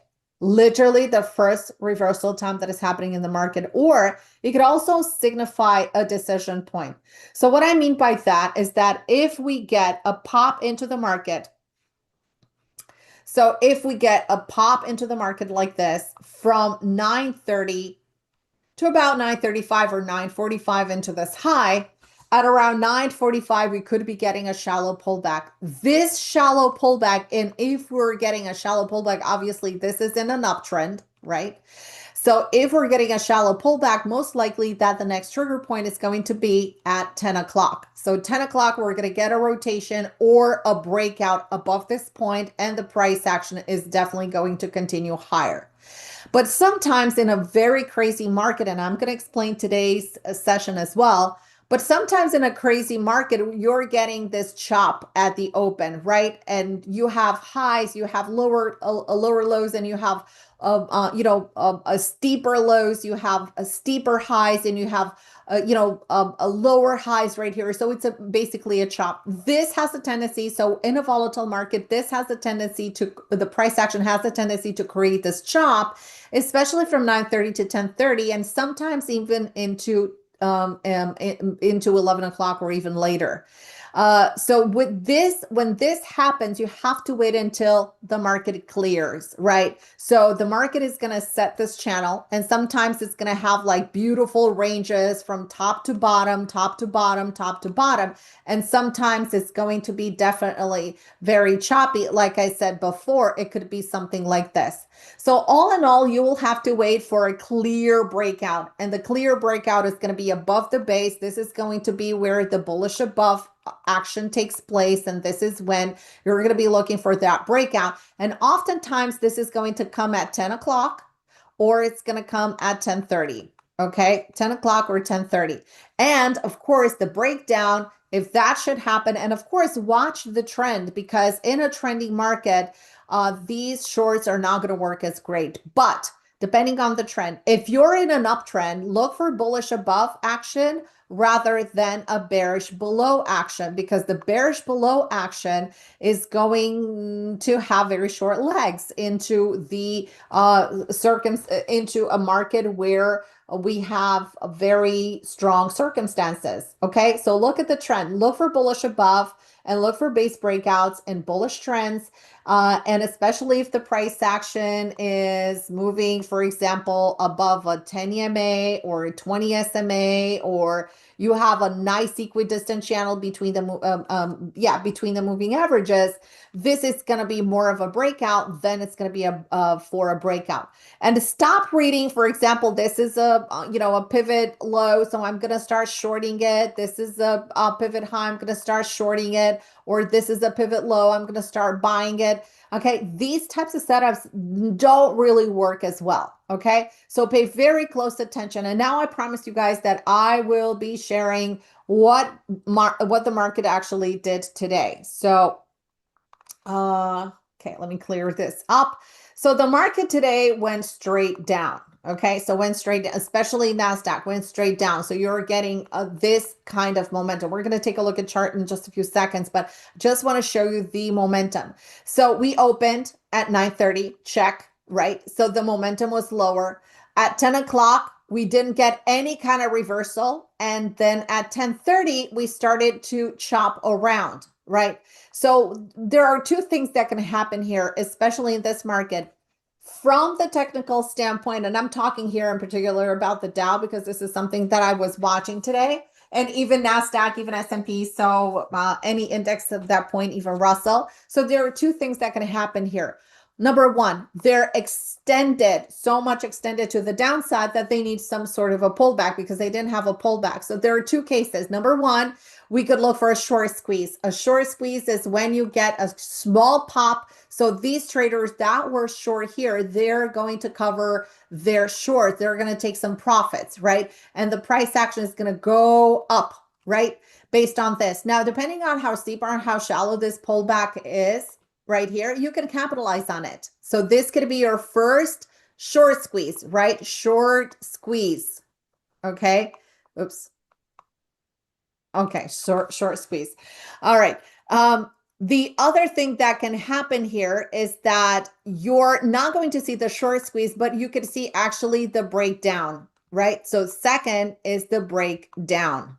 Okay. So you're not going to get the short squeeze, but you're going to get the breakdown.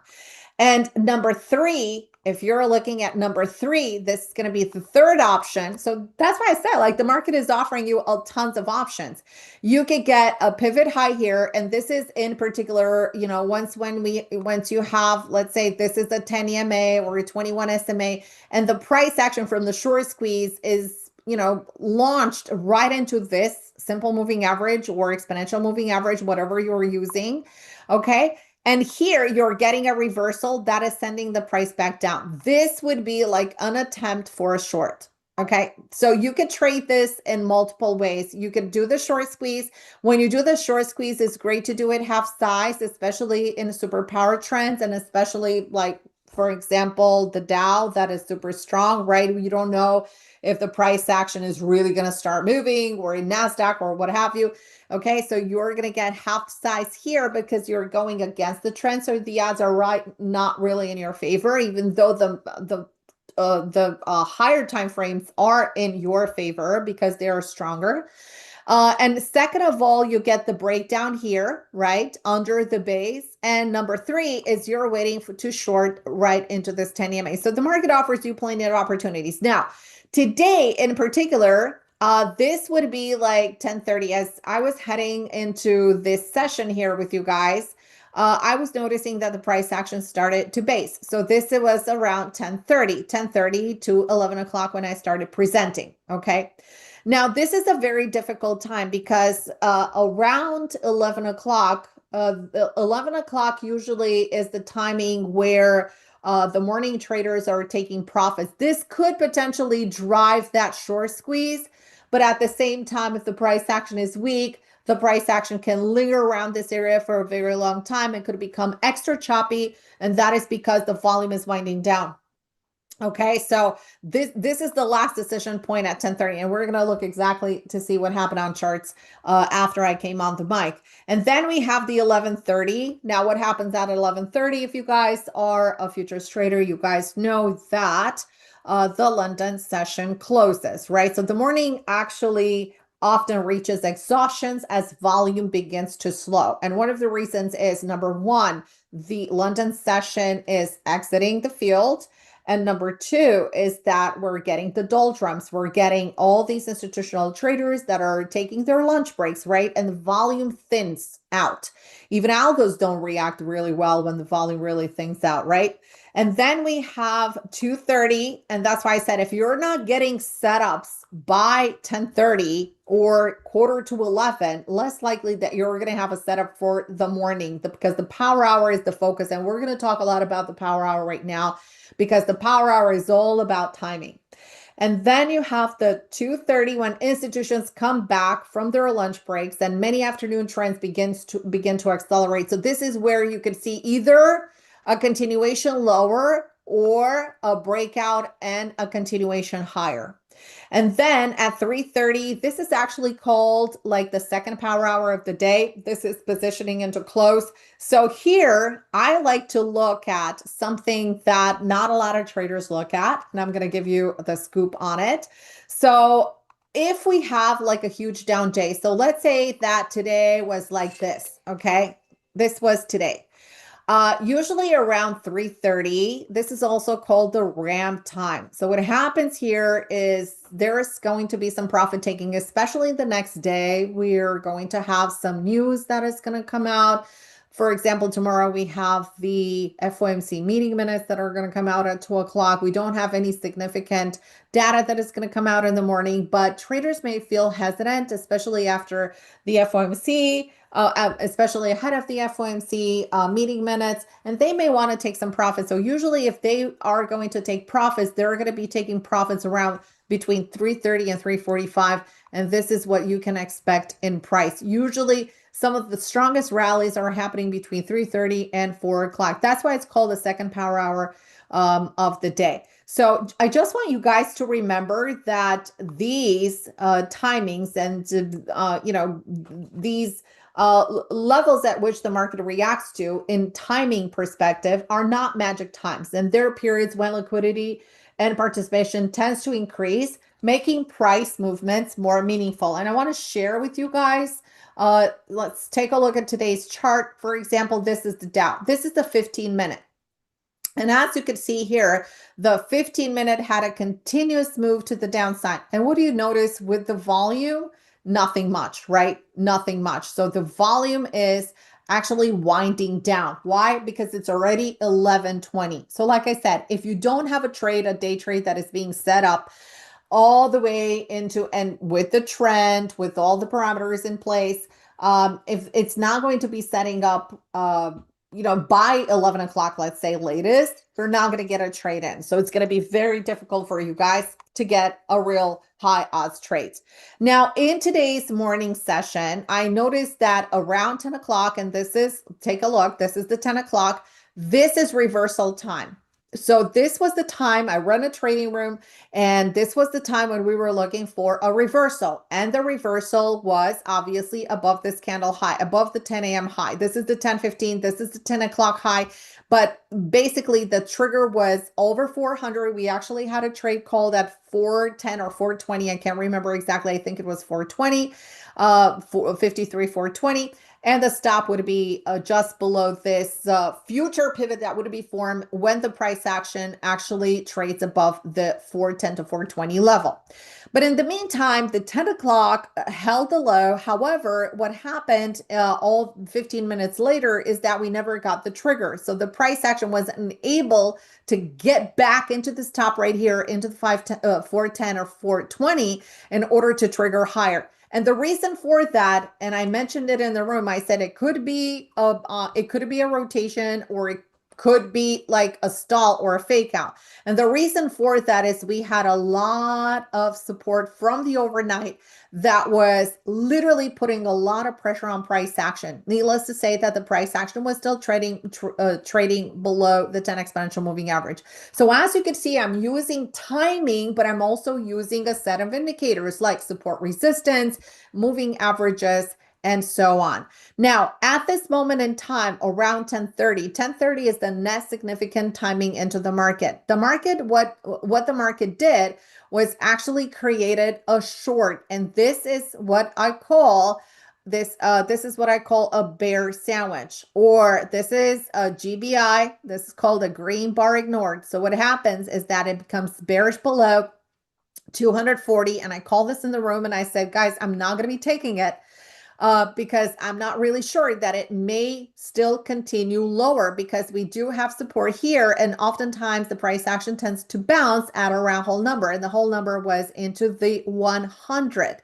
So bottom line is that this was a short, not a really great risk to reward ratio here, because your stop would be here, your entry here. So you would be like almost 1 hour trade. 1 hour trades are not great in my book, because they may not achieve that low. Okay. So the problem with the 1 hour trades is that sometimes they do maybe less than half of R into the process, and they start rotating. The other factor was that NASDAQ had incredible weakness, and NASDAQ started to base at around 10:30. You guys see that it's trying to put up a low into 10:30. So if one of the weakest indices is creating a low into 10:30, so this is something that I want to show you. See the 10:30 here? You see the timing, right? The time bubble at the bottom of the chart.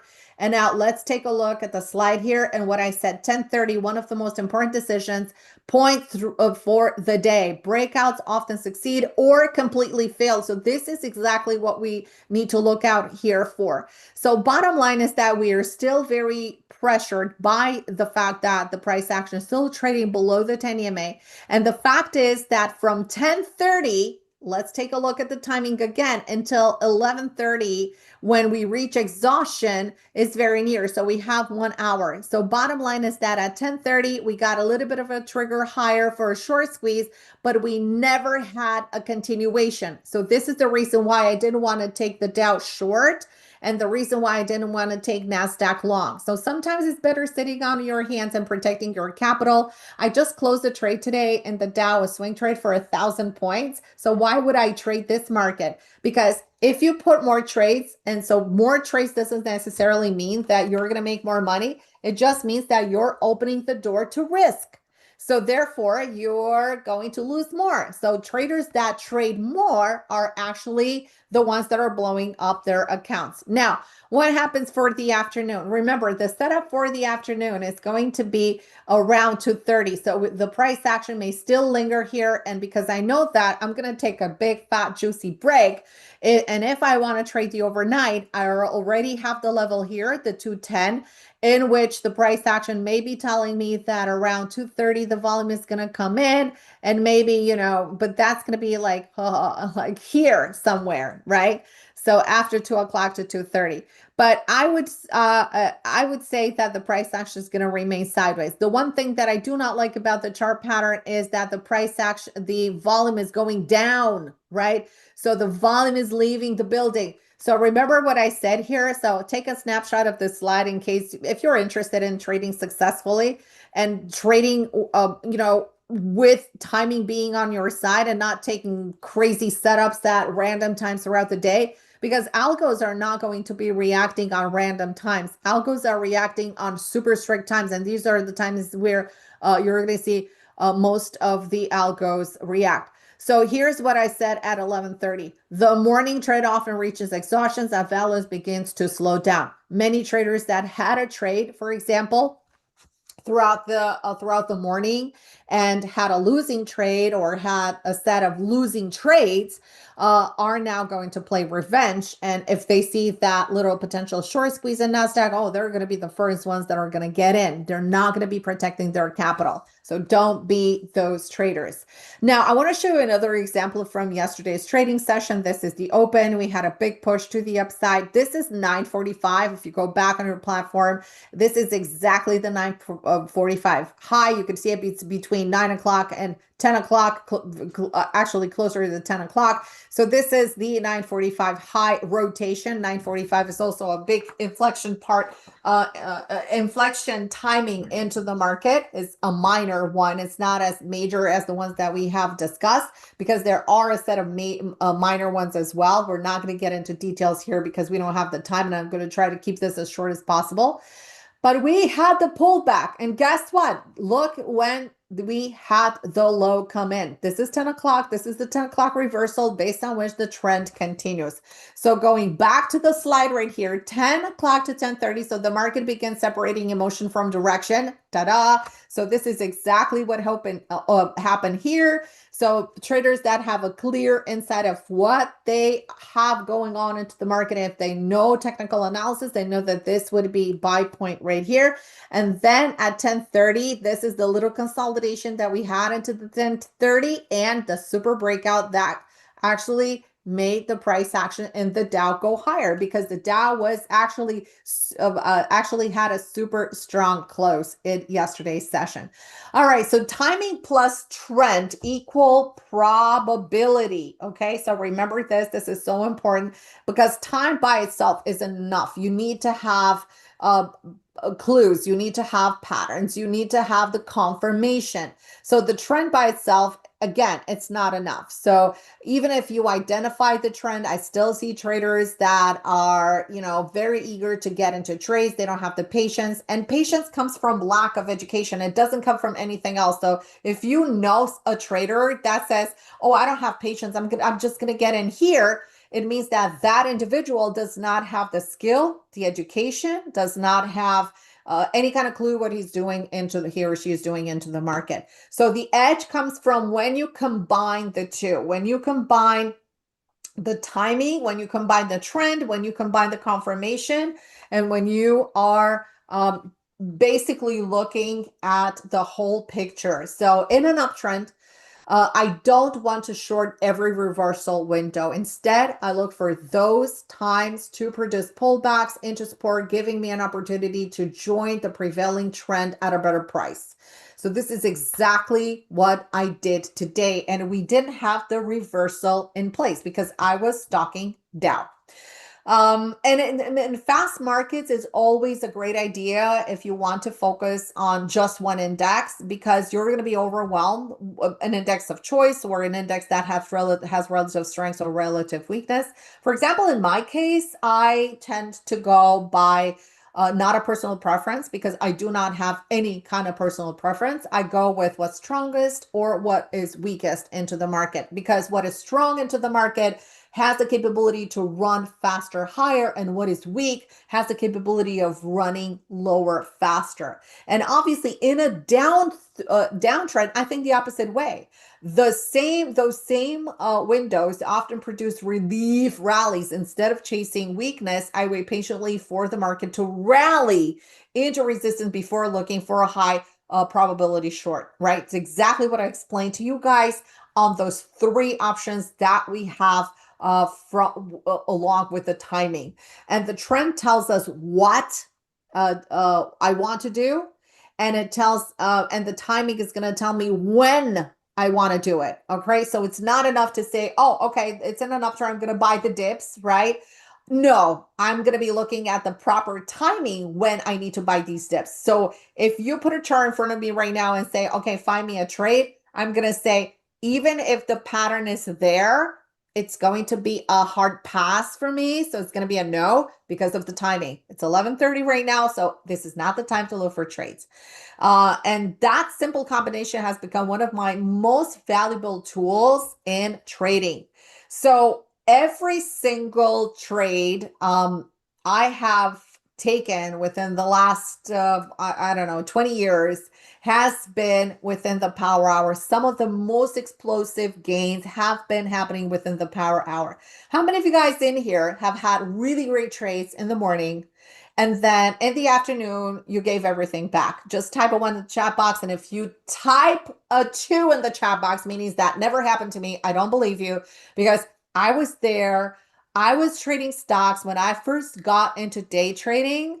I started trading the whole day. So that is from morning when the market opened all the way until the market closed. And it was very long hours. I was a very dedicated trader. This is where my performance portfolio is right now, and my accounts are right now, is because of the hard work that I did. So I would make money through the day in the power hour just to give it back in the afternoon. Most of the profits I gave back through the doldrums. So from around 11:15, 11:30 to 2:30. And then I would struggle to make more money. So the more trades I took, the more I put myself under pressure, and not only myself, but my account. So I'm going to talk to you guys right now about the 5 pillars. And these are the foundation of consistent trading successfully. So number 1, when you get in front of your charts and when you say, I want to take a trade right now, there are 5 things that you need to do. And the number 1 thing is, first of all, form the market bias. And not by looking at one index, guys, because we are trading in a divergent market. We're seeing sell-off that is happening into the tech, into semiconductors, right? Micron, AMD today under pressure. So, and then on the other hand, you see McDonald's, Johnson & Johnson, etc., moving higher today. So there's a divergent market. There are sectors that are moving and sectors that are not. So you got to form your market bias by looking at all the indices and having a really good insight of what's happening in the Dow, the S&P, NASDAQ, and Russell, and then categorize them by strength and by weakness. And if you do that every single morning, it's going to be so easy for you to determine that if you have a weaker environment, let's say in the first 15 minutes, 30 minutes of the day, then you're going to try to find setups into the weakest indices rather than the strongest indices, right? And the same goes with stocks. So first of all, you have to determine the overall direction before the market opens. Then use higher time frame structure and key levels. Look at support, look at resistance, look at the trend, look at where the moving averages are at, look at where to see where the price is at in relation to all of those levels. And only take trades in alignment with your bias. So stick with your bias. Never go long. And if you stop out of a long, you go like, okay, the long didn't work. I'm going to take it short. And then, okay, the short stopped me out. I'm going to go long again. Okay. So that's, kind of like yo-yoing around. So always trade with the institutions because the institutions are always going with these massive trends that are happening. Number 2, institutional levels. So identify high probability levels where price action reacts. Now, if you look at the left-hand side of the chart, and if you're not looking at just some big fat juicy charts that you have right in front of you of today's price action, you will be able to recognize that you have a whole crystal ball that is way behind. That past price action is giving you an insight of what is likely to happen today in the market. So trace those levels, prior day's high, prior day's low, overnight highs, overnight lows, opening ranges, key support resistance levels that you have to the left-hand side. That is free, that you can do with no magic indicators. Okay. So you can actually trace those. You are the indicator. You are the algo because price respects those levels. These are historical prices that have been tested, retested, and they have a really meaningful significance. All right. Now, number 3 is the power hour setups. Now wait for the price action to reach a key level before you get in. So make sure that you have your bias, be strongly biased, whether long or short. So in a day like today, before the open, guess what? The Dow made a new high. It was trading at 53,650 or something like that. And then it started to come in. So from the stronger perspective, the Dow actually has massive relative strength in comparison to the rest of the indices. So that means that you're going to be looking for pullbacks or breakouts that are going to happen into, for example, the Dow, right? In the first hour, in the power hour. So look for high probability setups. Like I said, buy setups, sell set, buy setups, breakouts, rejections, momentum continuation, because patience creates precision. So when you wait for a setup to happen, that is when you're going to have a successful trade. And that is what's going to limit the number of trades that you're going to take per day. So that's very, very, very important. So again, patience in decision. So that means that not only that you're going to be waiting, but if you don't have a setup, it means that you're not going to have a trade. So it's very easy. No setup, no trade. No levels respected, no trade. Capital preservation comes first always. And speaking of capital preservation, let's talk about risk management, which is the 5th pillar. And actually, this defines risk before every single entry, because every entry, right, you're not just jumping into the trade, you're looking to identify an entry, you're looking to identify a stop. And once you have the entry and the stop, you have the number of points. If you're trading futures, for example, if you're trading stocks, the cents or dollars that you have from the high from the entry to the stop, so within those parameters, and that's going to define your risk. Now you're going to say, okay, the Dow has 150 point stop. Can I afford this stop? And it's not like, oh, I'm going to take it with one contract or with one micro, because if you do that, you're dead. I'm going to tell you bluntly out. You're not going to make it in this industry. If you don't position size, you're never going to make it. Day trading, swing trading, whatever trading you're considering, risk management comes first before the setup, before the power hour, before the institutional level, before the market bias. You got to determine what your risk level is. Okay. What your risk level is per trade. What percentage of your account you're willing to allocate for that specific trade, and how many trades you're going to take per day as a day trader. If you don't have that figured out, it's time to figure it out right now. It's not hard. And then you're going to think in R units because the size of the trade is not going to matter. The only thing that is going to matter is whether you could take it with a full size, depending on the stop, or you're going to take it with a micro, or in some cases, you're not going to take it at all and you're going to skip it because of the size of the trade, because you cannot fit it in your account size.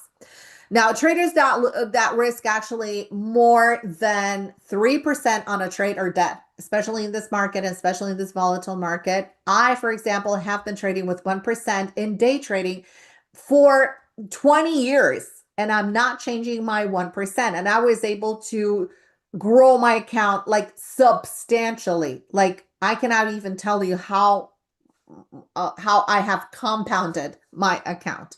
It is crazy how easy it is to do it when you're thinking in R units, and it's very easy to come out of any hole that you may be digging yourself into.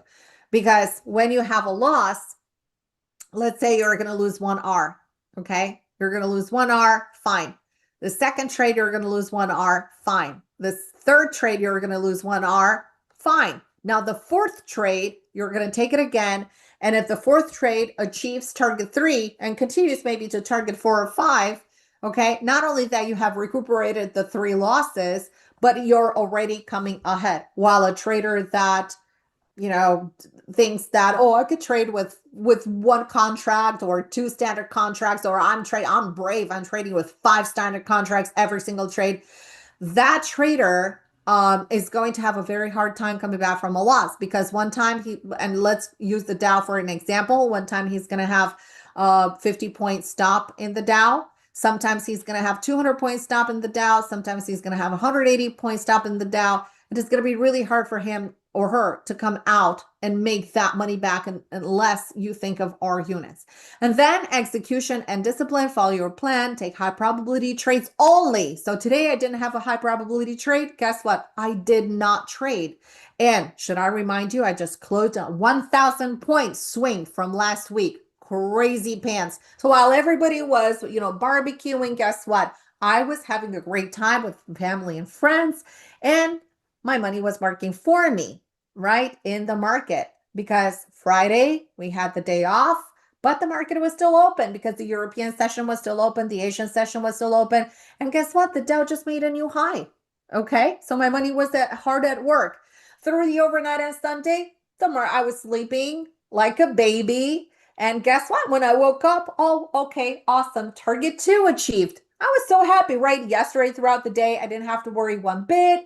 The trader was going higher. The trader was working for me. And today, the New York trading session, the trade passed by our target 3 level. It actually went another 150 points, higher.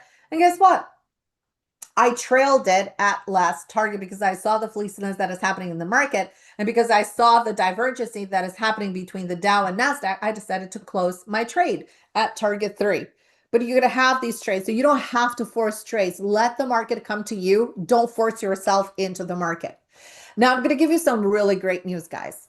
Okay, July is one of the strongest months. Okay, and then we're going to enter August, September. September is a little bit choppier.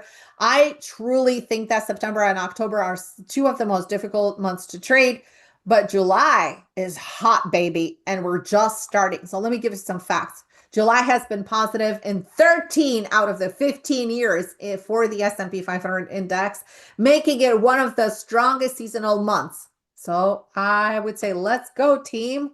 So how many of you would like to take control over your financial future for you and your family, generate income, or supplement your income with the power within the power hour, just trading an hour a day? This is the most significant hour. So what is the power hour? Now that we talked about timing, we're talking about this hour in particular between 9:30 and 10:30. So the term power hour refers to the New York trading session open, where there's typically a surge in trading activity and volatility. And this period is characterized by higher volume, right? And more significant price movements, which can create opportunities for traders to capitalize on short-term market fluctuations. So it's all about trading smart and not about trading a lot.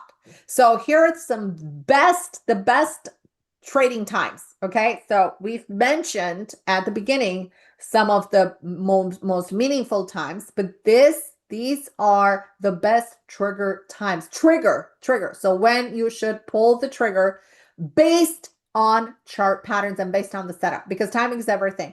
From 9:30 to 11 o'clock, and my favorite time is 9:35 to 10:35. That is my personal power hour because you're getting the most volume, volatility, and reaction to news and momentum. The first 15 minutes are always going to set the tone. The opening bell creates a surge of volume and liquidity. Large institutions execute orders accumulated overnight, creating directional clues. This is what we need. We need to see where the institutional money is at. Because if the institutional, and I've seen this so often to rookie traders, they see the market blasting higher and they go like, oh, I'm going to short this. Oh, I'm going to short this. Guys, the institutions are pushing the price and the price is there for a reason. Okay. So what we need to watch for the opening range between 5 and 15 minutes. So gauge it exactly what I showed you in the chart earlier, right? Look at the range between 9:30 and 9:30 and 9:35, whether price accepts above or below the overnight range. Strong volume, just the strong volume that is pushing the price, that is actually creating the wind that pushes the price, whether higher or lower. Market internals confirming the direction, and a market that breaks and holds above the opening range often attracts trend following money throughout the morning. And you know who these guys are? These guys are the algos, the guys that are running the algos, okay? And the algos, okay? The algos running the algos. So here's an idea. You have the pullback into 10 o'clock. Look what's happening here.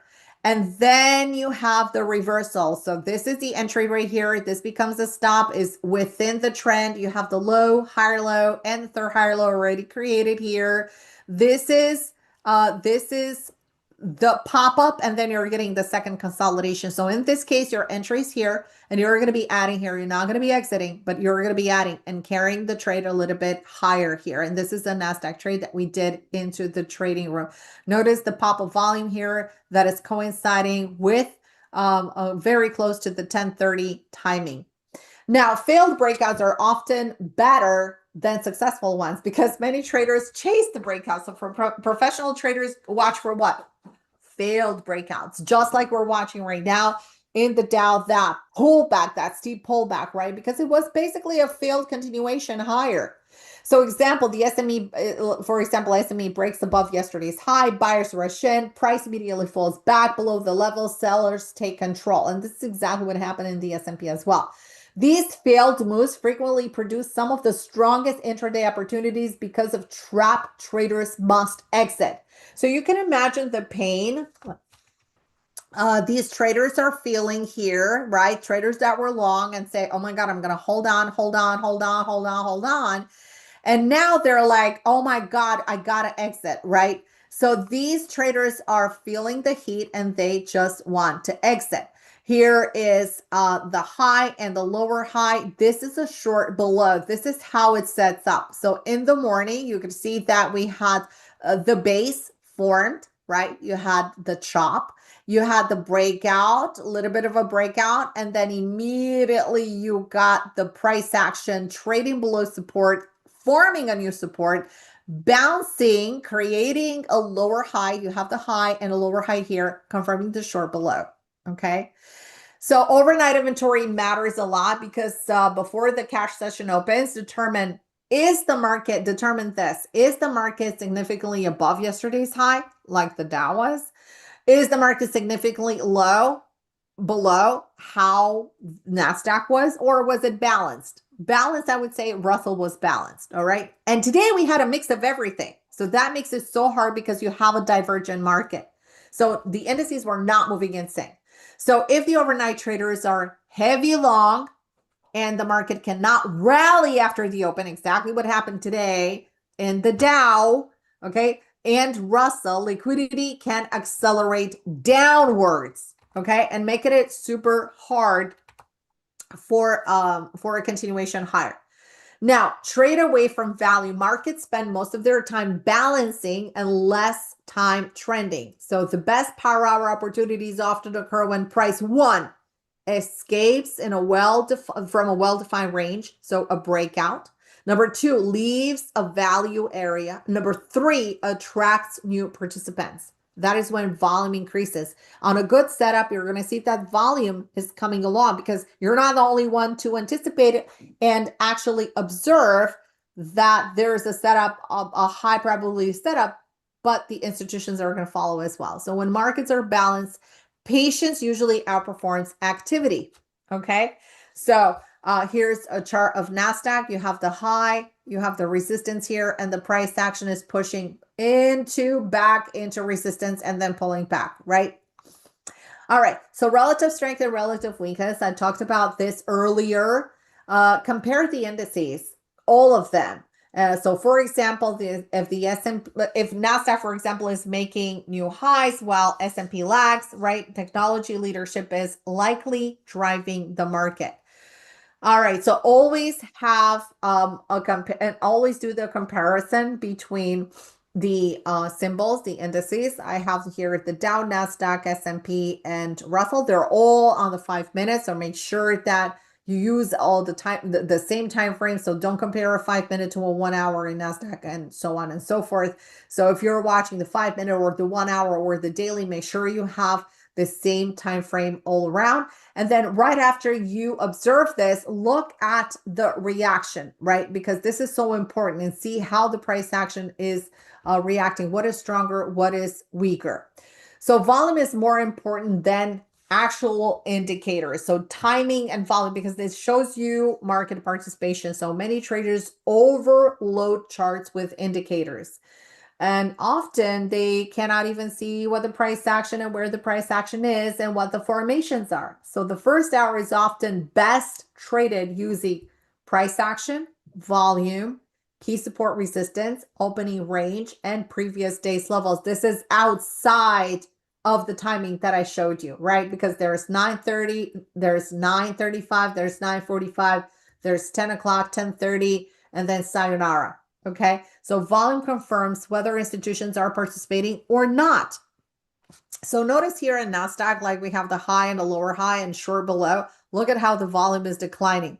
So this is less, this has less odds of happening here just because the volume is declining. So the best trades usually come after a first initial shakeout, like the shake and bake. The often offer produces stop runs, false breakouts, emotional reactions, right? This is the first 5 to 10 minutes. And then many professional traders wait for 10 to 20 minutes, let the opening volatility settle a little bit, and trade the first clean setup. Today, we really didn't have one. Not unless you jumped in at the open and you had some insider information. So patience often improves win rates dramatically. Okay, so this is what usually happens at the open. This is called a forced sell. This is an institutional action. It's very legal. A lot of hedge funds are doing this, especially if they want to accumulate more size. So what they do is they run the stops by shorting massive amounts of contracts or shares. They force the price down, and then guess what? They decide a level based on which they're going to start accumulating. And the level is here and here and here and here and here and here and here and here. Okay.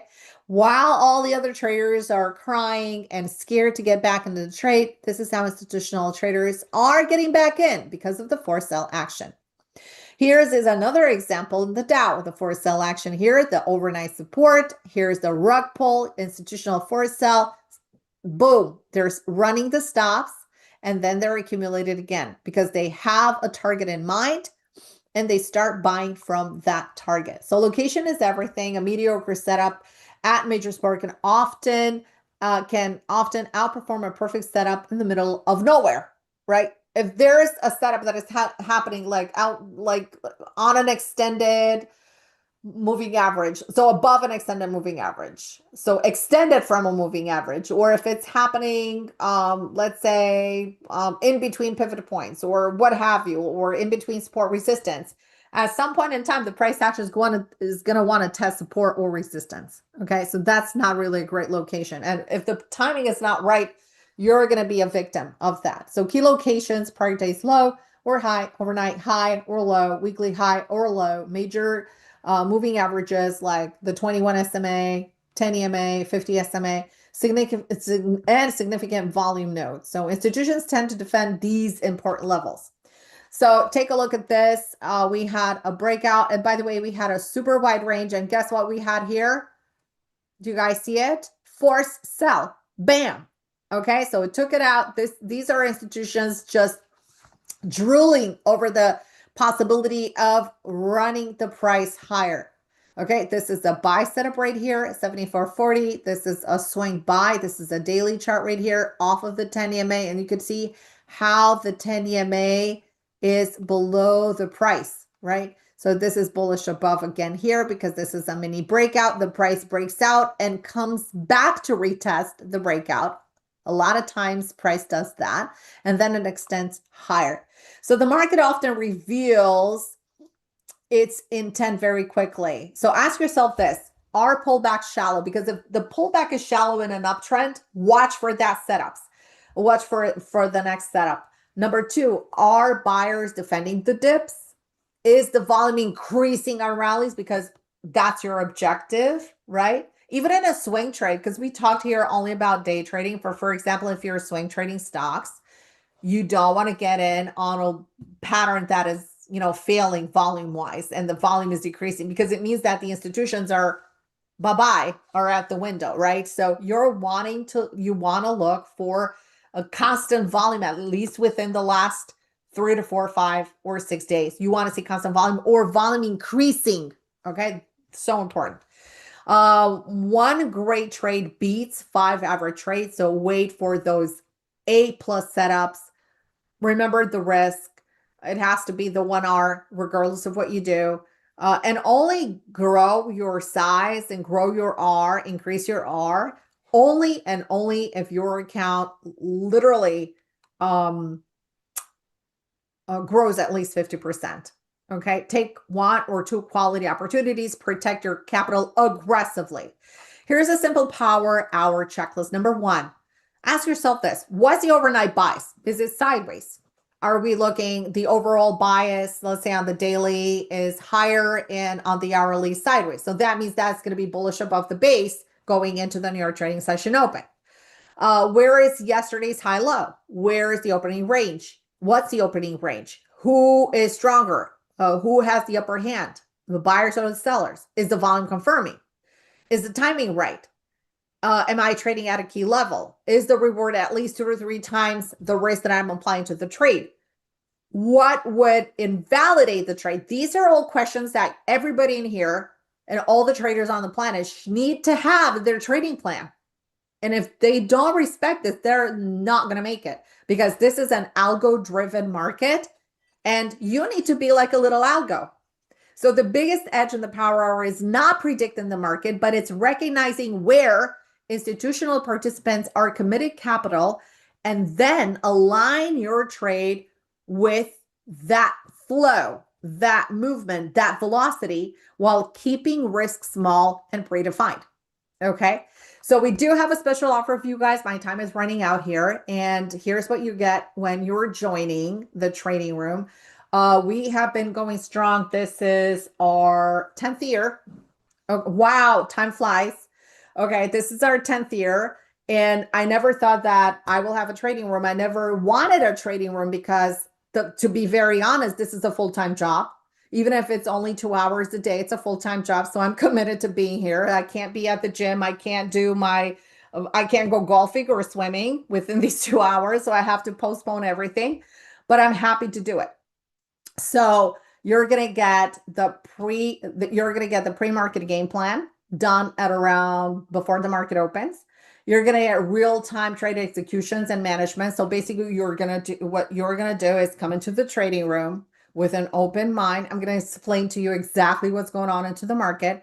And then I'm going to be calling trades, only high probability trades. So it's not going to be volume. If you're looking for volume and in, out, this is not your room.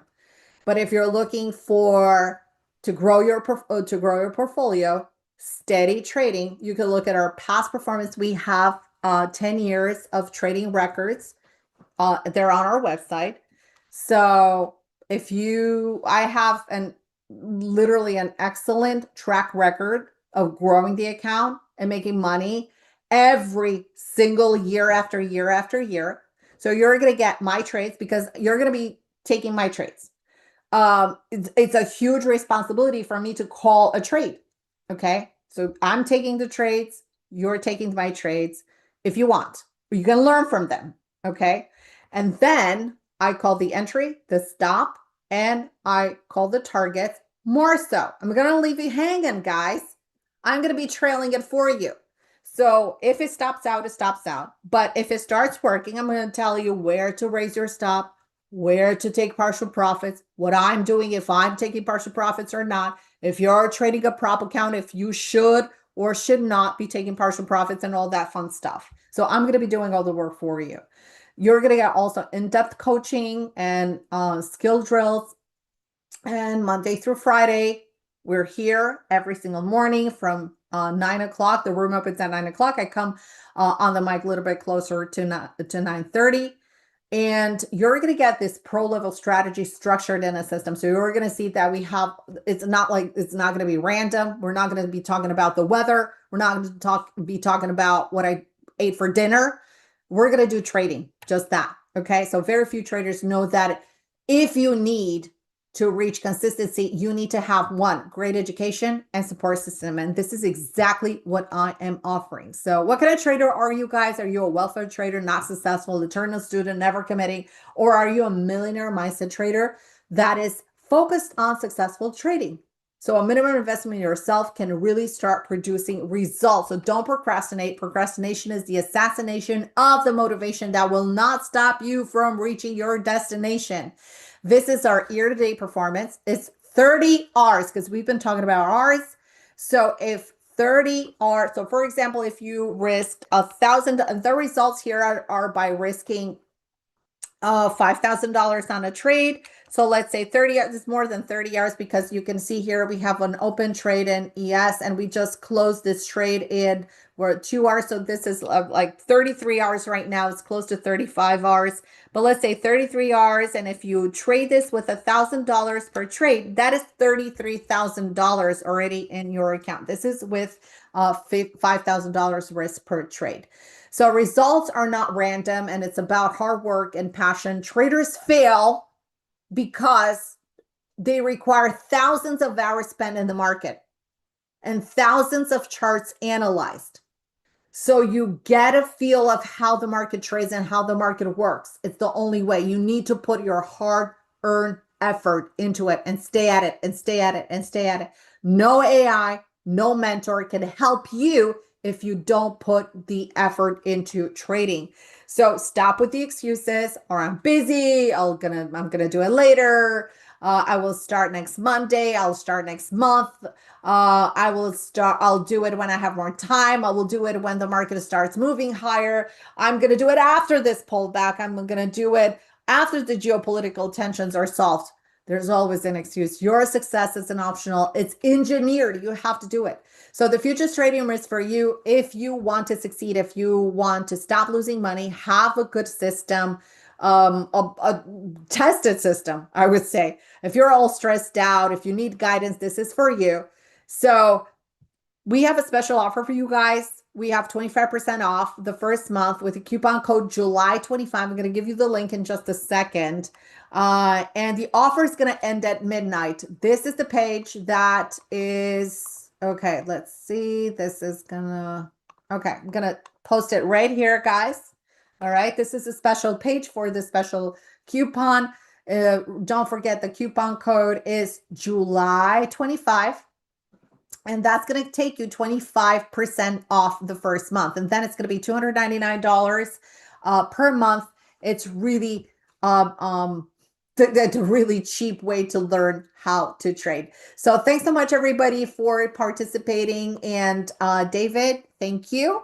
all wrapped up for today. You could have more information on our page right here of what we offer. You have some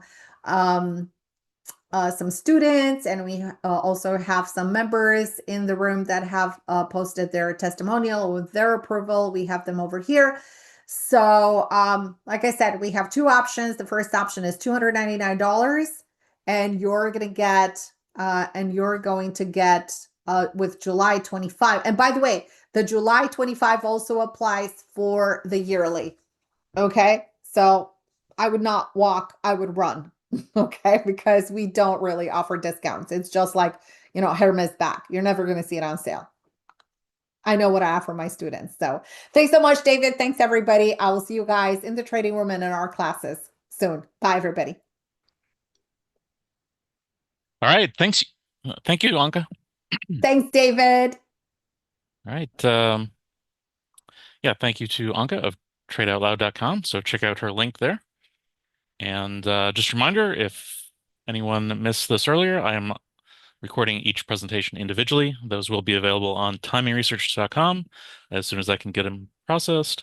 Also, we are live streaming and instantly archiving the whole event to YouTube, so you can find it there as well. And so next up is Simon Klein. Simon, are you there?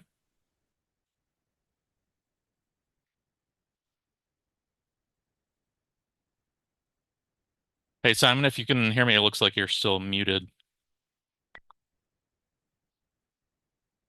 Hi, David. You hear me okay? Hey, yeah, sounds good. Let's just check I've got the right audio coming through. No, it's not. It's not right. 1 second. Why is it set up? 1 second. I've got a better audio than that. 1 sec. Okay. Yeah, that should be good. Good. Okay. Yeah, you sound fine.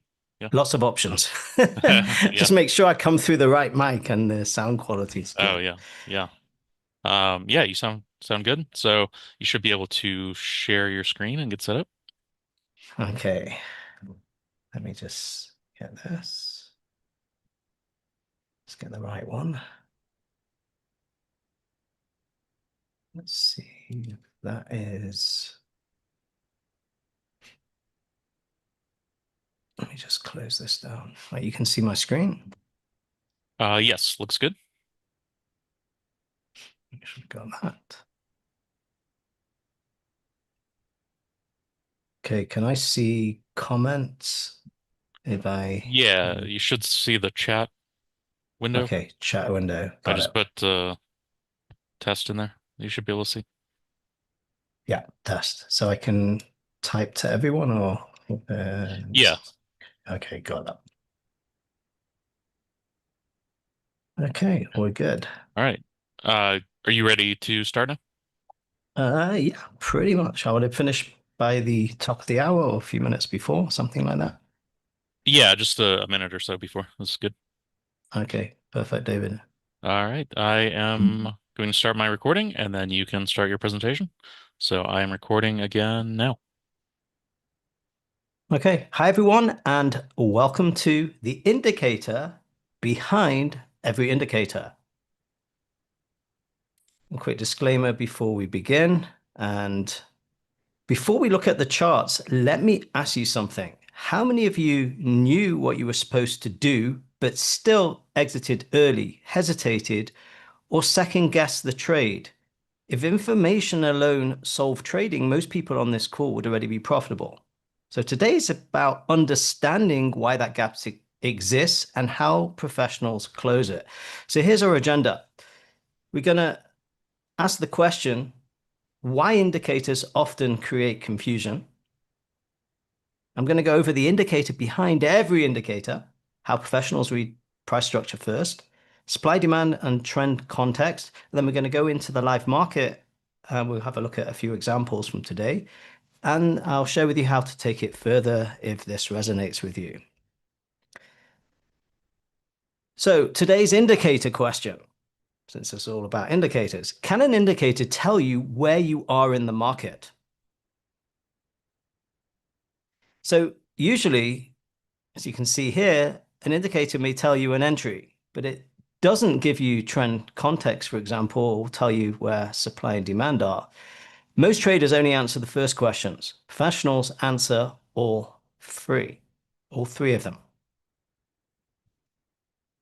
So hold this question in mind when we go through different chart examples later on, since this event is about favorite indicators. And we're going to go into the indicator behind indicators. So here's a picture of me giving a presentation at the New York Traders Expo, and then I was invited to speak in China. Here's a little bit more about me, which you can read. And we're in the business, I guess, of helping people learn how to read the market professionally, the foundations of trading, and how to run a trading business, and then to develop their own trading plan and strategies which fit their personality and lifestyle. So you can read that, and let's go over the first problem that people have when they're trading. Now, it's easy to think inconsistency comes from not knowing enough. In practice, it usually shows up when decisions are made under pressure without structure. That's why a framework matters. So this is a question, I mean, this is what happened to me when I first started trading. I was the counter indicator on the trading floor. I was on a professional trading floor. And if I called out a trade, there were two very successful traders there who trained me. I'd look over their shoulders and see they were in the exact opposite position to the one I called. So if I called long IBM, they'd be on the short side of it. That was at the beginning. So, newbies are good counter indicators of where the market could go. So this is why I started to delve deeper into this. So this is what it could be like when you start trading. You may look at moving averages and see the market's moving up. And then you decide, okay, I'm going to take my first trade. It's an upward moving market. The trend's up. And then the market turns around and comes to the downside and you're like, oh dear, I thought it was an uptrend. So you take your first losing trade and then you double up because you want to make that money back. That's your mindset. I don't want to be down. I don't like being a loser and I don't like losing money. So you double up and you take a short and you say, okay, the market's going down. I read it wrong. And then the market turns again to the upside and you take your second losing trade, this time a bit bigger. And then say, okay, the market's playing ping pong with me. I'm going to be on the buy side again. Obviously, this was the wrong position. It's going up, really going up, And then you take your third trade, and then the market comes to the downside again. And then you take a step back, and you're like, okay, I learned about, support and resistance, which is not exactly the same as supply and demand. Support and resistance is abstract. Supply and demand is actually what's happening in the market. The reason behind support and resistance is supply and demand. And we look at this level and you say, okay, every time the market comes up here, it drops down. Every time it comes down here, it goes up. So I shouldn't really be selling down here and I shouldn't be buying up here. I should really sell up here and buy down here. So the market comes up and you say, okay, I'm going to sell now. And then what does the market do this time? Every time it went up last time, it came down. This time it continues going up and you take your fourth losing trade, throw your hands up in the air and you go, oh dear, what happened? So what we really need to understand is about something called supply and demand. I'm going to go into that. That's in my framework, or framework that every trader should have of understanding the market. Another way of saying supply and demand is levels where price almost has to go to and will likely turn. But you also need to learn when market is likely to break and how do you go about doing that. Again, once you go deeper into supply and demand, you can know what the odds are in this sort of scenario that the market in this case was likely to break, and it did. So you make sure that you're not on the sell side over here. So let's go back to why more indicators usually create less clarity. Now, again, I went through this early on in my trading career, and maybe some of you have gone through this or are going through this now. One indicator says buy, another one says wait. Perfect signal appears, but price is running into supply or into resistance area. The trader keeps adding tools, but the decision doesn't get cleaner. The real problem is not the indicator. It's using an indicator without a price reading framework. So first and foremost, you need to have a framework for reading price and then use an indicator maybe to support your trading decision.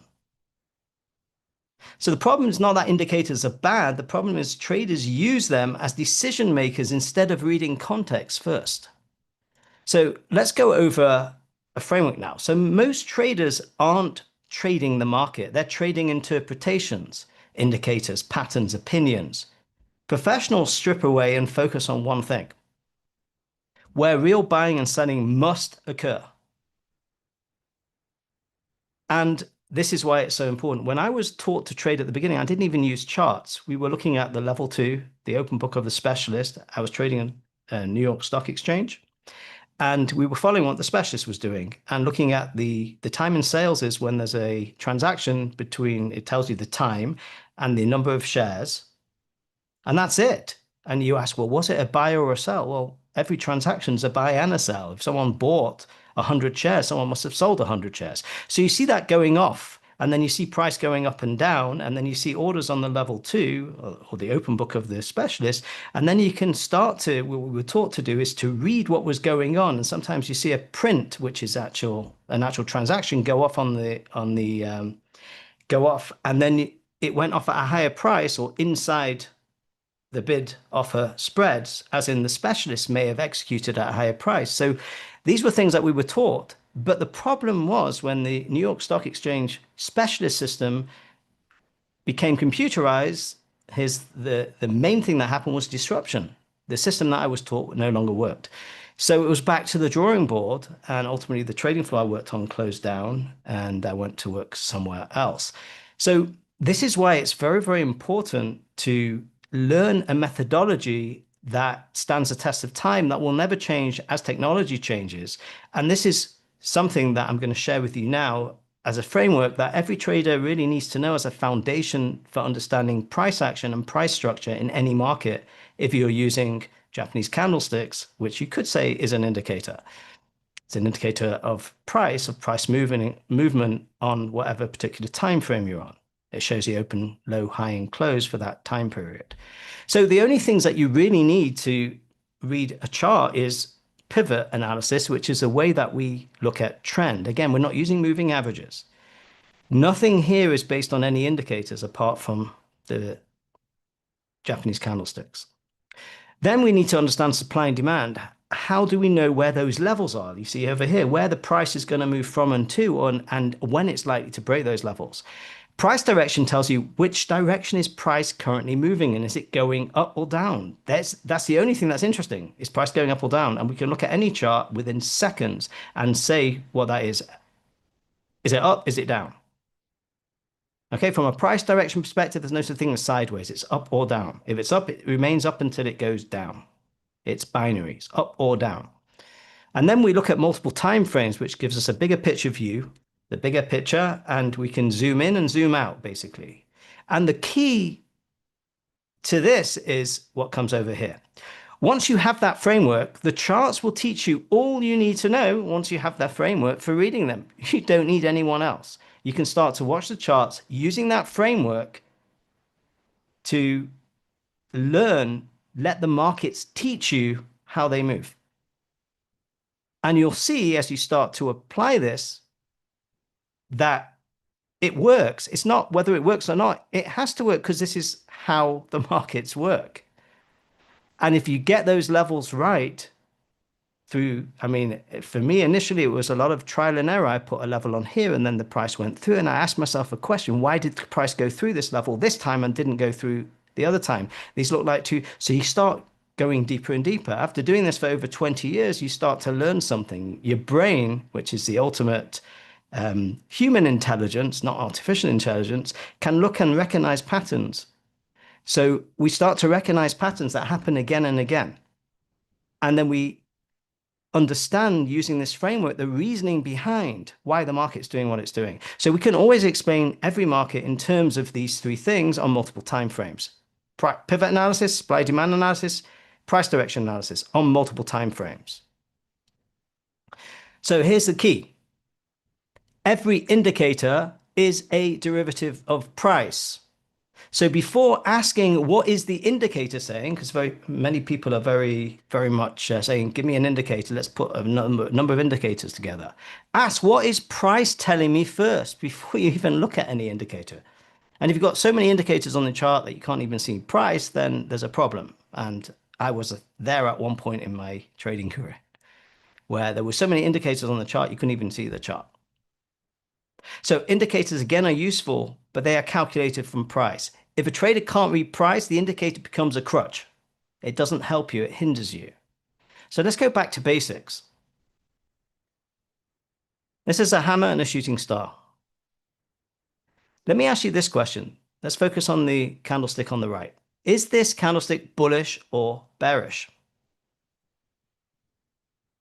Now you can type it in the chat area if you want. And if you're watching this on the replay, just write it down. If you see a candle like this, is it bullish or bearish? So we've got bearish coming in, okay, in the chat. And I asked this question to a live audience at the New York Traders Expo a number of years ago when I was there live. It was pre-corona. And almost everyone put their hand up and said, yes, bearish. So let's have a look. So here's an example. Is this bar bearish? You see a movement up in price and you see a bar like this after a move up in price and you say, is this bearish? So let's see what happens. So this is a picture of what happened next. And then what happens next? So actually, and this is what we said in our live trading room, I'm going to share with you how you can join for free for a month towards the end.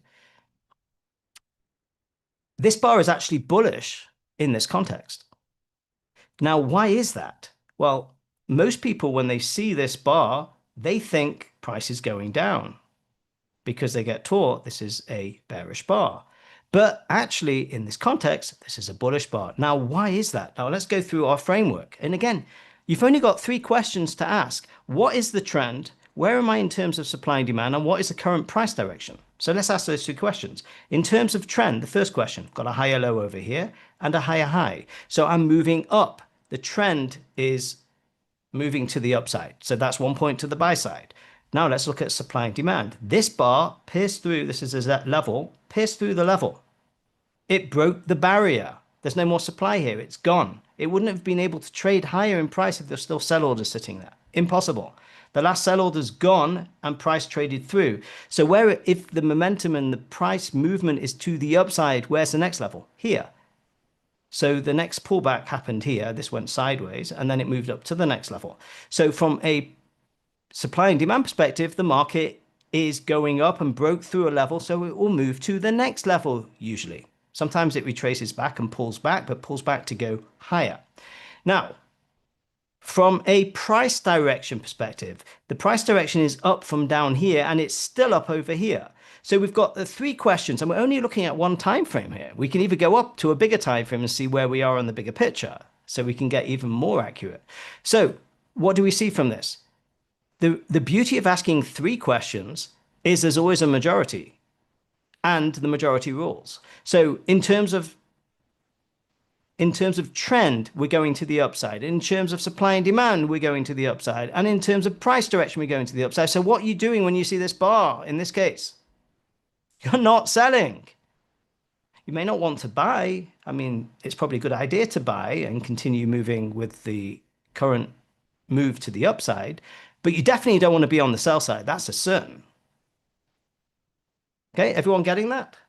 So this is where you have to have a bit of intelligence where you don't just take things at face value. And if you were using this candlestick as an indicator of what price is going to do, and you don't put it in context and understand the framework, you're going to do the wrong thing. And you'll continue to do the wrong thing until you take a step back and start asking those questions. And again, after doing this for over 20 years and teaching people for over 15 years how to do this, you start to see patterns and you see that it's repeatable and you see it's teachable and other people can do it too. And then you start to understand really how a market moves. So the uncomfortable truth is that most traders know these patterns and yet they still struggle. Why? Because patterns without context, as we just said, are meaningless. So let's go through this. Same indicator signal, different trade. So you can have signal A, buy near demand, and the signal B is saying buy into supply. It's a buy signal in both cases. Same indicator, completely different context. That's why indicators without structure create false confidence. The same indicator signal can be good or dangerous depending on the price structure, So let's have a, so what's my favorite indicator is basically price structure. It tells you what the indicators are trying to describe without the lag. Most indicators are lagging because they're built on price. If you learn to read price, which is what we're doing here in terms of trend, supply and demand, and price direction on multiple time frames, the indicator is not the decision maker, the framework is. And ultimately, what will happen over time is you'll see you don't really need indicators because they don't give you any more information than, in a decision-making process. They can help you filter out certain scenarios, and I'll show you one of them from today that we talked about in our trading room. They can help you time entries, but the overall decision of whether you're going to be on the buy side or sell side and get into a certain trade needs to be done with price action, with the actual price structure more than anything. So this is not a conventional indicator, but it's a structure behind every single signal if you are using indicators. So price comes first. So why put shades on, sunglasses on, or whatever? Look directly at what every indicator has underneath it or built from. Price. Understand price, and you are king in the market or queen.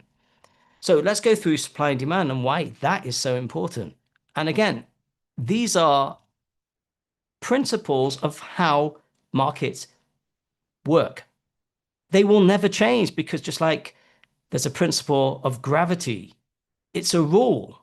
This is how the world works. And if you try and build something that goes against, if you have a paradigm that is not in alignment with the principles of how the world works, you're going to be in for an unpleasant surprise. Nothing's going to work for you long term. So you need to align yourself with the truth of how everything works. So supply and demand is how markets work. Markets will always move higher when there's more demand than supply and lower when there's more supply than demand.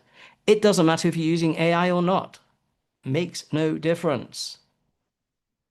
This will always be the underlying reason that markets will move. Any market, doesn't matter which. And when there's an equilibrium between supply and demand, prices move sideways. So ask yourself this question: what moves markets? Well, you could say the news, you could say anything else, but what causes the market to move up and down? It's always supply and demand. What causes imbalances between supply and demand? That's an interesting question. That comes before usually. But the real ultimate reason why any market moves is supply and demand imbalances. And guess what? The beauty of this is it will never change. This is how all markets will work. All markets do work, all markets will work, and no disruption in technology or anything else will ever change that. It can't be. It's a fact. It's immutable. So your job, really, if you want to understand how to read markets, where markets are going to move from or to, is to identify supply and demand on a chart. Understand where prices almost have to get to, because supply and demand are where big orders are on the buy side or sell side. And the market almost has to go to those levels because that's where the big orders need to be filled. That's where business is to be done. If you were selling something and you had a big buyer, who wanted to buy at a certain price, would you not travel to them to, exchange goods, to sell to them if they wanted to buy? Where would you go first?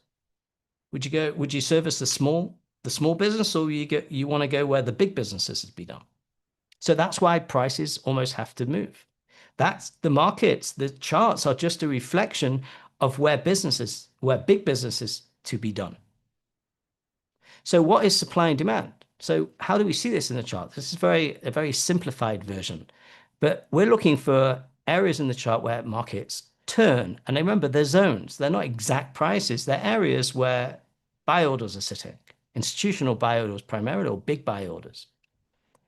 And we have supply here. Why couldn't price go through here and then turn? Because there was an overwhelming amount of sell orders here and not enough buy orders to fill them. And when there's more sell orders sitting in the market than buy orders at a certain price, prices will drop. If you have demand for prices down here, prices cannot go below. If everyone, say this was $10 and down here was $5. The only way that price could go down to $5 is there was no orders anymore sitting at $10. It can only go lower if there's no more demand at that price. Think about that. Understand what's going on behind the candlesticks in the chart. What's really going on? The charts are just a way of seeing that, a view on it, like a dashboard into really what's going on. So your job as a trader is to identify high probability turning points in the market, because that's where the markets are going to turn from and to. Those are the areas where you don't want to be on the buy side, for example, in an uptrend when you're hitting a major turning point where the market may drop. So we're going to go through that now. I'm going to go into the live chart. So this is what you need to know. If you're going to use indicators, they're useful, but they're subordinate to structure. So firstly, structure, understand price structure. Then if you want to use an indicator, use an indicator. And the third thing you need to do is make a decision. Always ask the question, where is price? What is the trend? Where are the supply and demand levels? Does the indicator confirm or conflict with the current structure of the market? So indicators are useful, but they're not the reason for the trade. So when we look at the live market, do not ask, what is the indicator saying? Ask first, what is price telling me? And then decide whether the indicator actually adds value. And this is what's really interesting, because what I found by overlaying price and indicators, the price would tell me I'm going to be on the buy side, and the indicator would say the same thing. And then when price would tell me I want to be on the sell side, sometimes, most of the time, the indicator would say as well. So I'm like, well, what do I need the indicator for? It's not adding anything. I already know from price what side of the market I should be on. So let's jump now into the live market, and I can demonstrate some of this. And there's a beautiful example from today. And it's kind of interesting. Again, it's a bit involved, but you can see if we let's look at the 4-hour chart. And this is something that we looked at today. Now you can see there's a failure of the trend here. If you can see, we're making higher lows, higher highs, like higher low, higher high. And then this looked like it was going to go up. Now, this is where an indicator could be potentially useful, because we saw something on the 15-minute chart when this was setting up. Now we go back, just show you an example of this. As the market was making this new high, this is a CCI, it's an indicator, okay? Now you don't have to use it. If you look to the left, you can see there's a level here of supply, but you can see there's divergence. If you get divergence, as in the market made a high, the CCI made a high, the market made a higher high, the CCI made a lower high. That's what's called divergence. This gives you a heads up that maybe this pullback is not a buy. And you can see what happens. It goes and it fails, and it comes ultimately to the downside. It means this is not, it may not be ready yet. So you can use them to filter out price and use the two together. And you can see what happened. We were coming down again. This is a supply level because price came down, and we broke through this level as well. And now we may have a problem going higher. And you can see, if you look at the multiple time frames, what we've got here. Now, from a bigger perspective, you can see how these levels work. If we go up the time frame set, you can see there's a level here. What happened to the market? The market turned here. Now, one of the people in our trading room is still on the short side of the Australian dollar and shorted it up in this level. And you can see it's been a nice trade. Now, most likely what's going to happen, this move up is going to come and break this level, and would potentially, go lower. Now, let's look at another very interesting market, is the dollar. Now, if you look over here, this is very, very interesting as well. This scenario, understanding this is a basing market over here, and the market dipped below the base at the beginning of this year into a demand level. Why is this a demand level? Because you can see there's a pivot. It's not any pivot. It's a significant pivot that brought us to the all-time highs of the dollar up here. Now, what happened over here is the market goes sideways, dips down, which is called a bear trap scenario, and catches everyone on the sell side here, or knocks out the buy side because they've got their stops below, right into a bunch of institutional buy orders that are sitting down here. The market goes up, takes out this high, pulls back, and goes up. What I think is likely to happen to the market here is that it may, as I said at the beginning of this year, this is a low of the market. Now, we can look at that on a smaller time frame, and you can actually see it very clearly, which is over here. When this happened, we said this is the bottom of the market, and you can see, look at where we are now, look at where this happened. We had an opportunity on this week to get in on a pullback, and opportunities to get in here, and opportunities to buy the pullbacks, and now we're dealing with this level. Why is the market not going through there? Because this is supply. Once the market breaks this level, we got the next level and the next level. So we step up and down levels. It's much like if you remember learning chemistry in school when you've got I don't even know if this is the correct, so my son tells me it's not even correct anymore, that you have electrons moving around the nucleus, and they go up and down energy states, so they can kind of, so this is how I look at the market. These are like energy states. Once you break one, you go into the next one, and then the next one. The market's attracted because those where the big orders are sitting. So, and again, people ask me, is this an indicator? No, I put these on by hand, and I'll teach you how to do that. This is what we do in our trading room every day. So let's see if we can look at one more market. Let's look at Bitcoin. There's a Bitcoin futures, also very interesting. So again, you see the levels. Why is the market moving up here? Because this is a demand level. The market, this is, again, I teach this as how the market puts in a top. Once this bar closed, this was on the sell side. I remember everyone saying at this point, oh, Bitcoin's going to $200,000. I'm like, I'm selling. Here, it's not going to $200. And look where it is now. It went all the way down. It went below 60,000. So we're now about 64. It's moving up from this level, and we have to watch this move up because this is not an upward moving market at the moment. It's a downward moving market.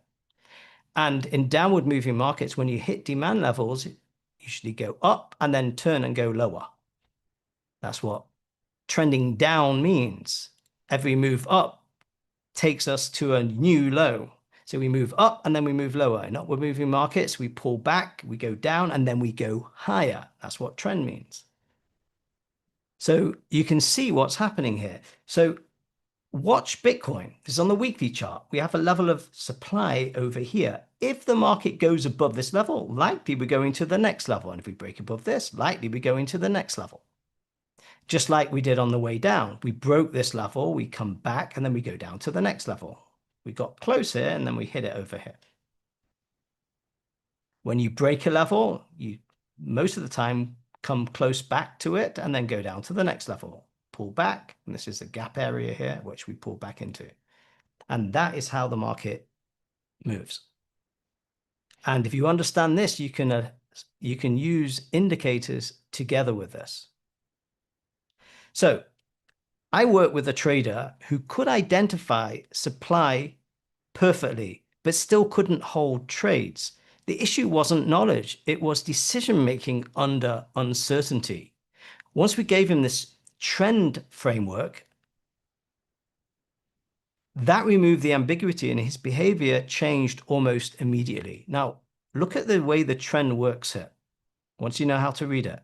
This is a lower high. Over here, remember, we've read this right since the beginning. We caught every major move of this market.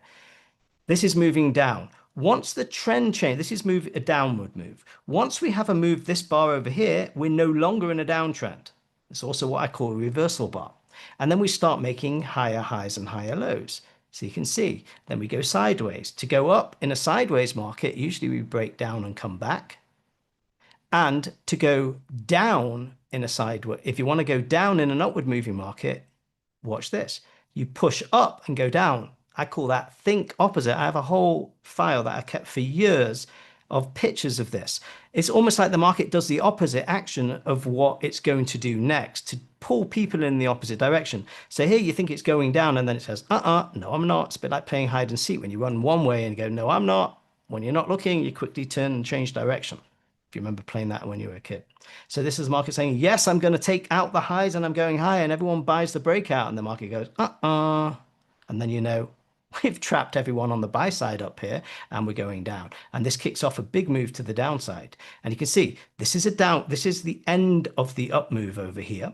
So we go down, and this is the end of the down move, and we start to go up. This is the end of the up move, and then we go down. Notice lower highs, lower lows, lower highs, lower lows until we hit an area that may change the trend again. So this is what we need to understand. We have to understand what the structure is and understand how to put it all together. Now, so let me pause here for a moment. Everything you've seen so far today is intentional. This isn't a strategy and it's not something you memorize. It's a way of reading the market. And once you see it, you can't unsee it. Here's the part that most people don't like hearing. Understanding this once isn't the same as being able to execute it consistently. Most traders on this call will get it. And then under pressure, they'll still hesitate, second guess, or revert to old habits. Not because they're incapable, but because the kind of clarity, or this kind of clarity, only becomes natural through repetition and exposure. That's why I don't just teach this in a single session. I trade it live. I explain what I'm seeing in real time, and I show you how decisions are made as the market unfolds again and again. If this way of reading the market resonates with you, the next step isn't to go look for more information. The next step is to stay close to the process while it becomes natural, and that's exactly what I want to show you next. So, if you use indicators but still hesitate, the missing piece is usually not another indicator. It's learning the structure behind the indicator so the signal finally has context. So if you know when the trend, you have to know when the trend has actually changed, know when you're trading into supply and demand, so you have to know where those levels are, and know when the indicator confirms price or distracts from it. So you have to build that underlying skill. So take it a step further and learn how to read the trend using pivot analysis. So what are the benefits of knowing how to read the trend? And we just showed you from the live chart that if you're on the wrong side of the market, there's a problem. So you want to make sure you trade in the direction of the trend. The trend is your friend, and most people miss the last part of it off until the bend in the end. Yeah, the trend is your friend, so trade the trend, but don't trade it right in the uptrend right into a supply area where it's going to change. Don't take the last pullback in a trend that's going to fail. So that's the bend in the end. If you put that together with supply and demand, or you understand how price tops and bottoms at all-time highs and lows, which is one example we just looked at in Bitcoin, how did the market put in the top? They're the same patterns that repeat themselves again and again. There's not that many of them. You can learn them all. And then you just have to recognize when the market's doing that in real time, what it is. You'll know when the trend begins and ends, and make sure you're never fighting the trend. Now, we're not using indicators. We're not using moving averages. We're using price. And make sure you're on the right side of the market. And you can use this to develop a trading strategy, or you can use it to enhance an existing strategy. For example, if you have an existing strategy that's doing well for you so far, you may want to overlay it or put it in with and make another decision. I only trade, I won't trade against the trend. For example, if the trend is down and the downtrend breaks, I'm no longer in an uptrend, but I might want to be on the buy side at the break of the trend if it's in the right location, if that makes sense. So you might want to eliminate trading against the trend, and that may increase your profitability by decreasing the number of losing trades you take, increasing your batting average. So here's my offer to everyone here, is to join my How to Read the Trend training session and trading room. And this is what you're going to learn. You're going to learn how to identify the current trend of the market, to analyze a trend in multiple timeframes. So how do you reconcile an uptrend on the daily chart with a downtrend on the hourly chart? What trend are you in? And how do you put the two together to make high probability trading decisions? So you'll know exactly when a trend begins, exactly when a trend ends, and how this knowledge will dramatically affect your bottom line. Again, I've been teaching this for over 15 years, probably closer to 20 years. And it's helped many traders that have gone through this training, both institutional traders. I work primarily now with retail traders, but I did at one point work with institutional traders as well. And it helped them.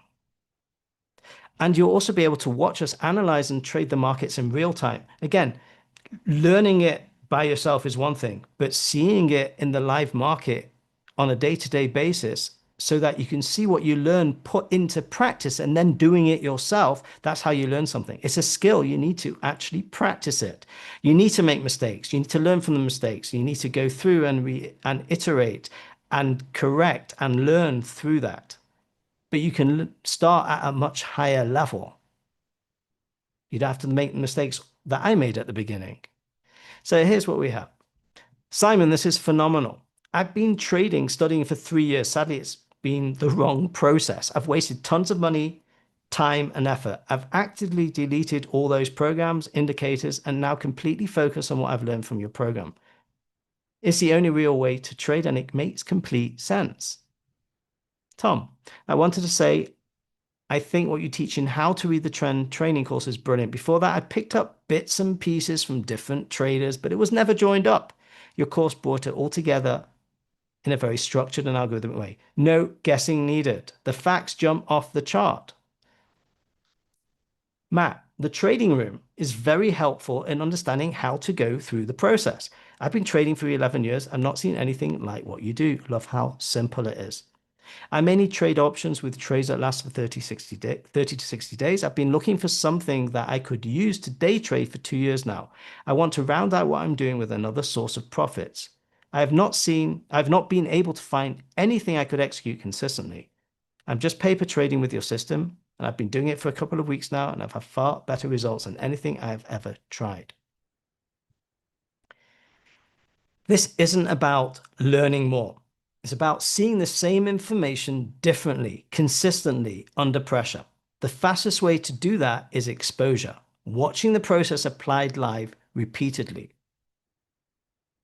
Understanding is one thing, execution is another. That's why the trading room exists, not to give signals, but to build pattern recognition and decision confidence. So again, this is what you get in the training.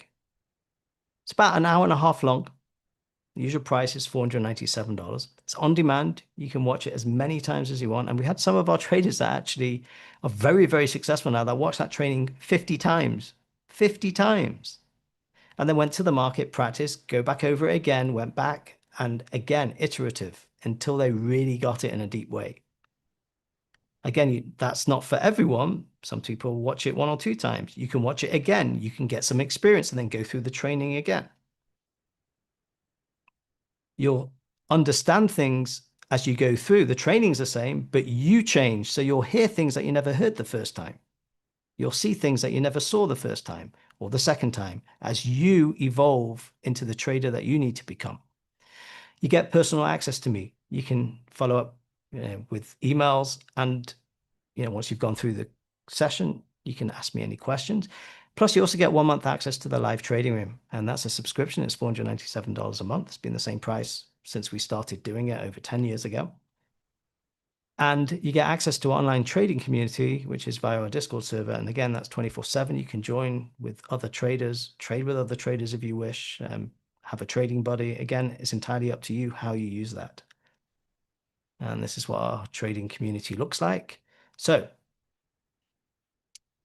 if today helps you see that indicators only make sense when you understand price structure first, then the next step is not another indicator. The next step is learning the trend framework and watching it applied repeatedly in the real market conditions. That's exactly why I put together How to Read the Trend plus 1 month in the trading room. So how to read the trend training, that's the framework. And you can trade just with that. The live trading room gives you real-time repetition. Regular price is $994 because it's $497 each. This is a link to go to. Maybe David can put it in. And I would go to that link now so you have it.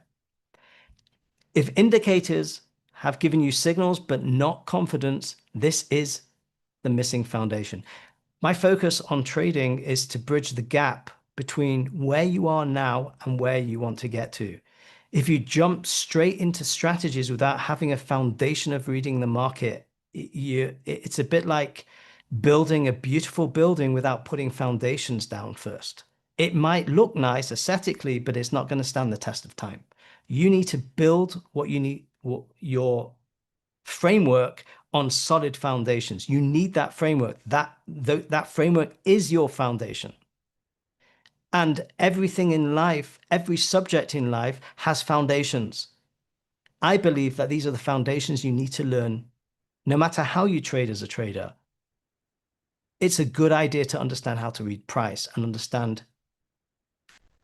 this framework. So again, this is about building a skill you use for years, not a one-time trade idea, which may or may not work.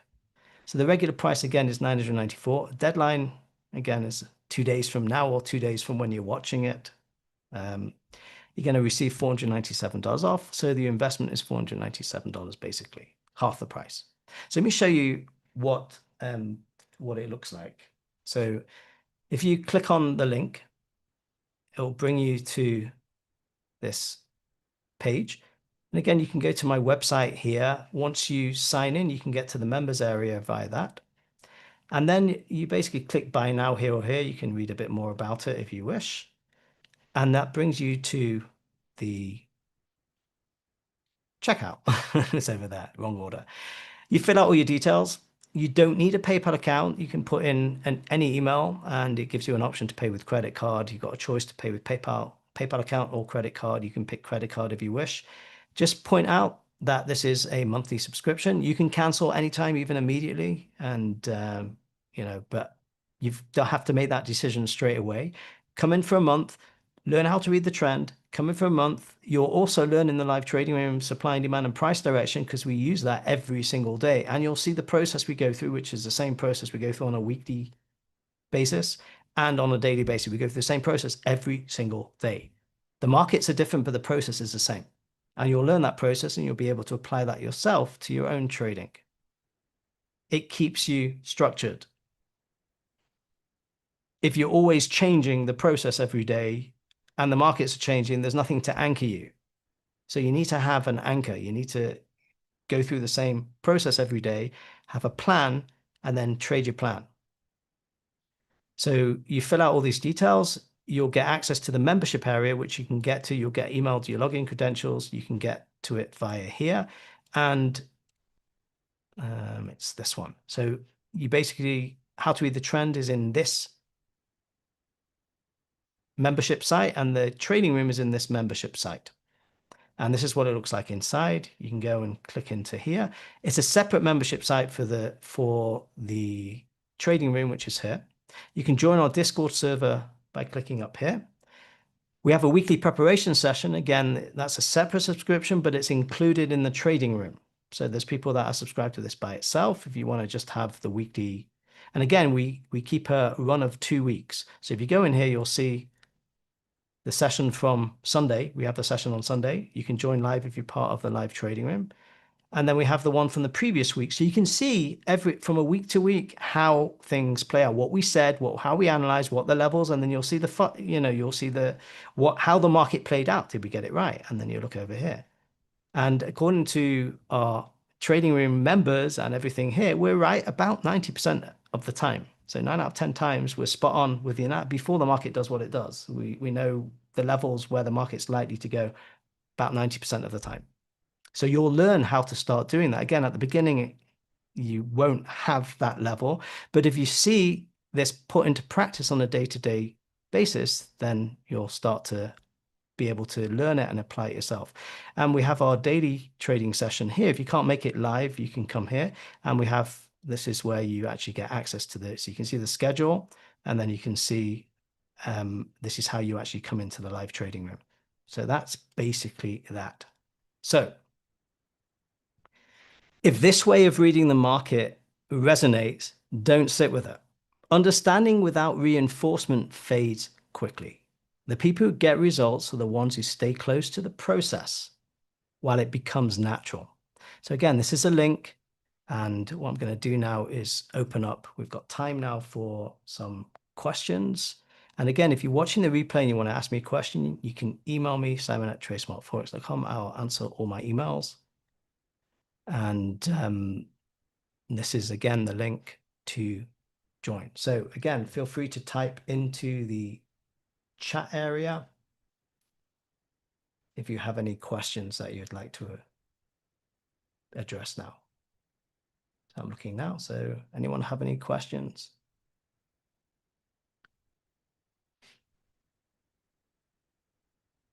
Okay, David, anything?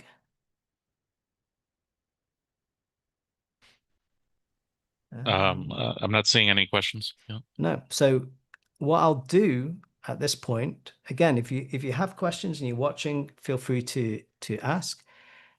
What I'll do now is I'll kind of wrap up, and then maybe we'll have a look at a few more charts. So I'm going to say, again, a huge thank you to David and Anchor for putting on this event. And well, I know there's a tremendous amount of work involved in it. I don't think people realize that. And also, when I started trading over 20 years ago, I mean, I started in '96, it was almost 30 years ago in the financial world, but not as a trader. We didn't have this education, it wasn't available. You'd have to, find people who would be willing to teach you, and that wasn't very easy. Most people that were successful weren't willing to share their knowledge with anyone else, because whatever. So, if you're starting to learn how to trade now, you may be overwhelmed with information. So you have to find something that really resonates with you. So these events are great because you can watch many different presentations and see what speaks to you. Not everyone is for everyone. So you find what resonates, what speaks to you, and then go with it, make your decision. So I want to say a huge thank you for David and Anchor for putting on this event. Thank you for watching it. I have a YouTube channel, which I am planning to get active in soon. And again, this is the link to join. So if you want, we've got a bit more time. We can go back into the charts and I can show you a few more things. So There was one question that came through. John said, how do you draw your levels? Okay, so again, to take you through that, I'll tell you what we could do. I could show you. I could show you on a different chart, ones that haven't. But to go into the complete, to take you through that completely will take me probably about 6 hours. So we don't have time to go through everything now, but let me show you an example on oil. This is a beautiful example. So how do I know? And we go back in time. How do I know? Do I know that this is a market top? Not yet. Okay, but I'll tell you when we do know, and we'll go. And levels, for example, I'm looking for areas. Not every pivot, this is a pivot, is the same. I'm looking for ones that take out levels in the opposite direction, what I call significant pivots. They're significant. I'm looking for things that I call this is a reversal bar. Okay, this is not a reversal bar. This is, and it's understanding the difference. This is a reversal bar. Look what happened afterwards. This is a reversal bar. So it's understanding what the bars are saying. What are they telling you? What are they communicating? Understanding the language of the markets. So if we put the trend together here, you'll see when this happens, I say, this is the top of the market, the trend change. And we've got direction down, and we've got supply over here. This is a supply level now. Why is this a significant level? Because it went below this pivot. So this is the top of the market. I want to be on the sell side now. So moves up, I want to be on the sell side. Those are the odds right now. So let's have a look and see what happens. You see what happens? We go down, we come to, this is a demand level, but it's not a strong level. So let's see what happens here. So we go back up again, and the market, you see what happens? And ultimately, what happens is we come down, and you can see, and then we come down here. The market fails, we get a reversal bar, and then we end up over here. Now, I don't care what causes the market to move. This was news, this was geopolitical events, this was, you know, Straits of Hormuz, whatever. It doesn't matter. The market respects these levels. Look at this level. Look what happened when the market came up here. Would this have been a great place to be on the sell side? Now, in our trading room, we mentioned this on the sell side. Now, let me show you how you know. There's a structure here, like a triangle, and this bar went below and closed below. So I know the probabilities on this move up.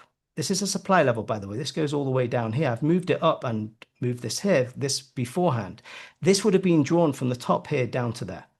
So this move up on this week is sell week, high probability sell week. And we sold kind of around about the 95 level. And our target was $70, was down here. This was the next level down. There's a gap. The market gapped up here. And look what's happening at this level. Now we got out of the top part of the level, or just into it, $70. It went down a little bit more. Okay, so you don't get the whole move, but we're talking about a big time frame here. Look at what's happening here. This is a level, this is a level, this is a level, and we're having a move up from here. So in intraday, how do you know where those levels are?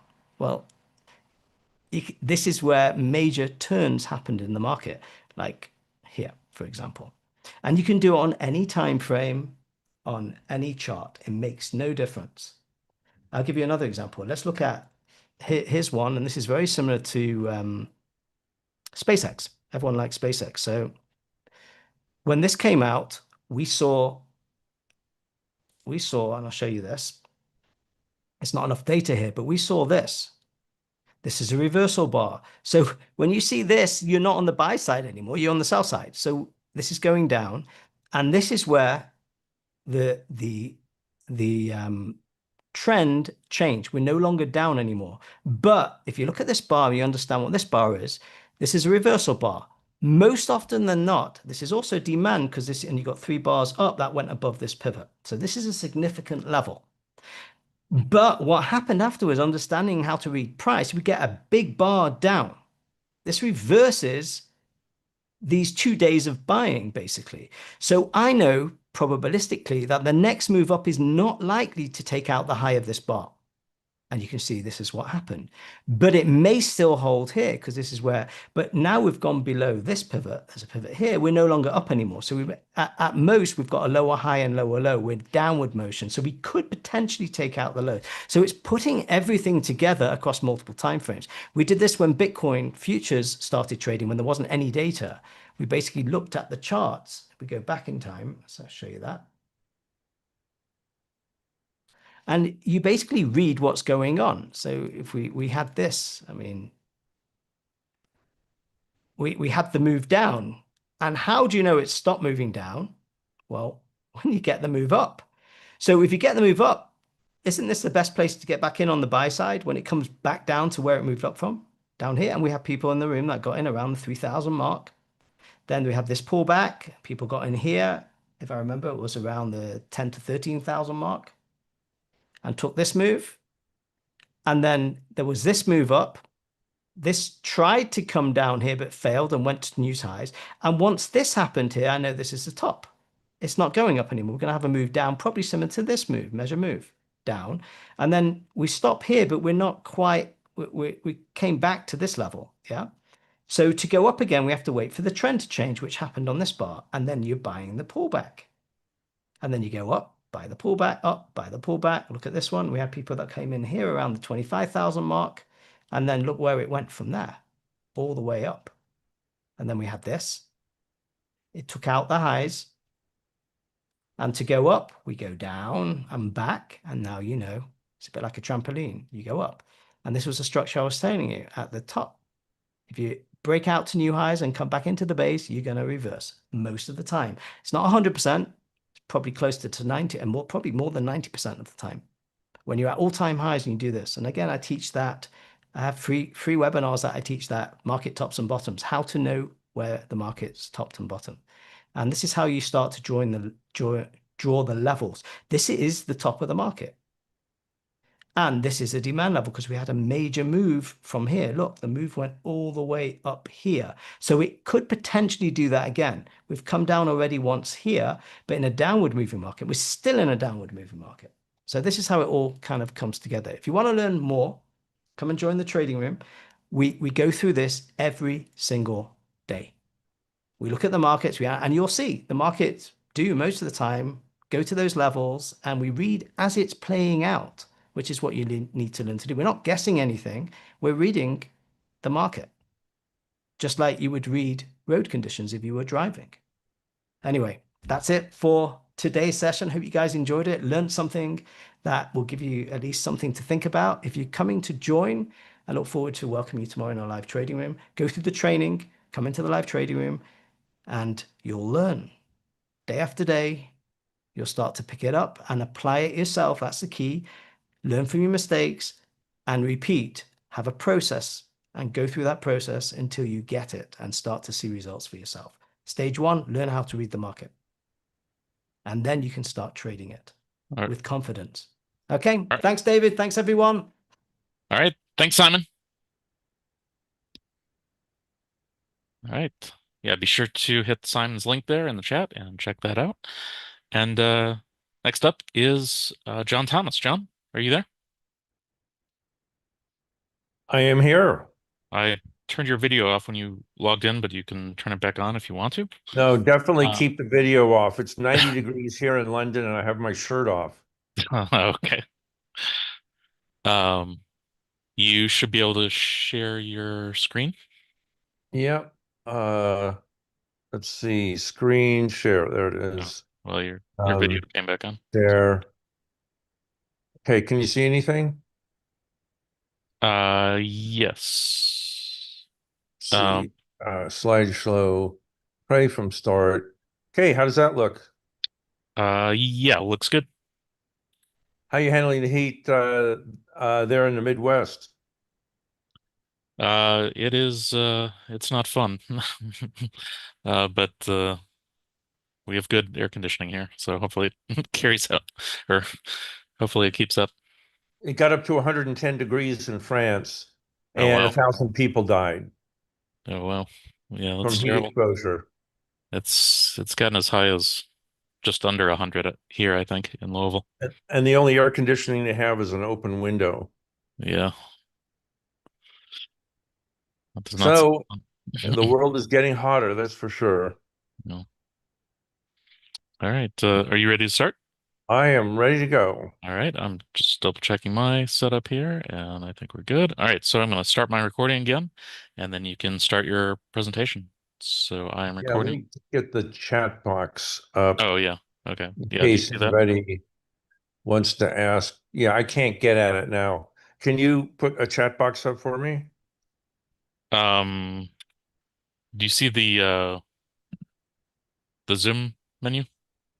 I don't. Once I start the PowerPoint, I Oh, can't get into the Zoom menu. yeah. But I'll just tell you if anyone has any questions. Okay. Or Oh, let me get on the show with the show. okay. Hello, everyone. I'm John Thomas, the Mad Hedge Fund Trader, usually based in Silicon Valley, California, where everything is happening. I'm taking a rest from everything that's happening in the Valley, and I'm in London, England here, catching some shows, going to lots of museums, and enjoying the very hot weather.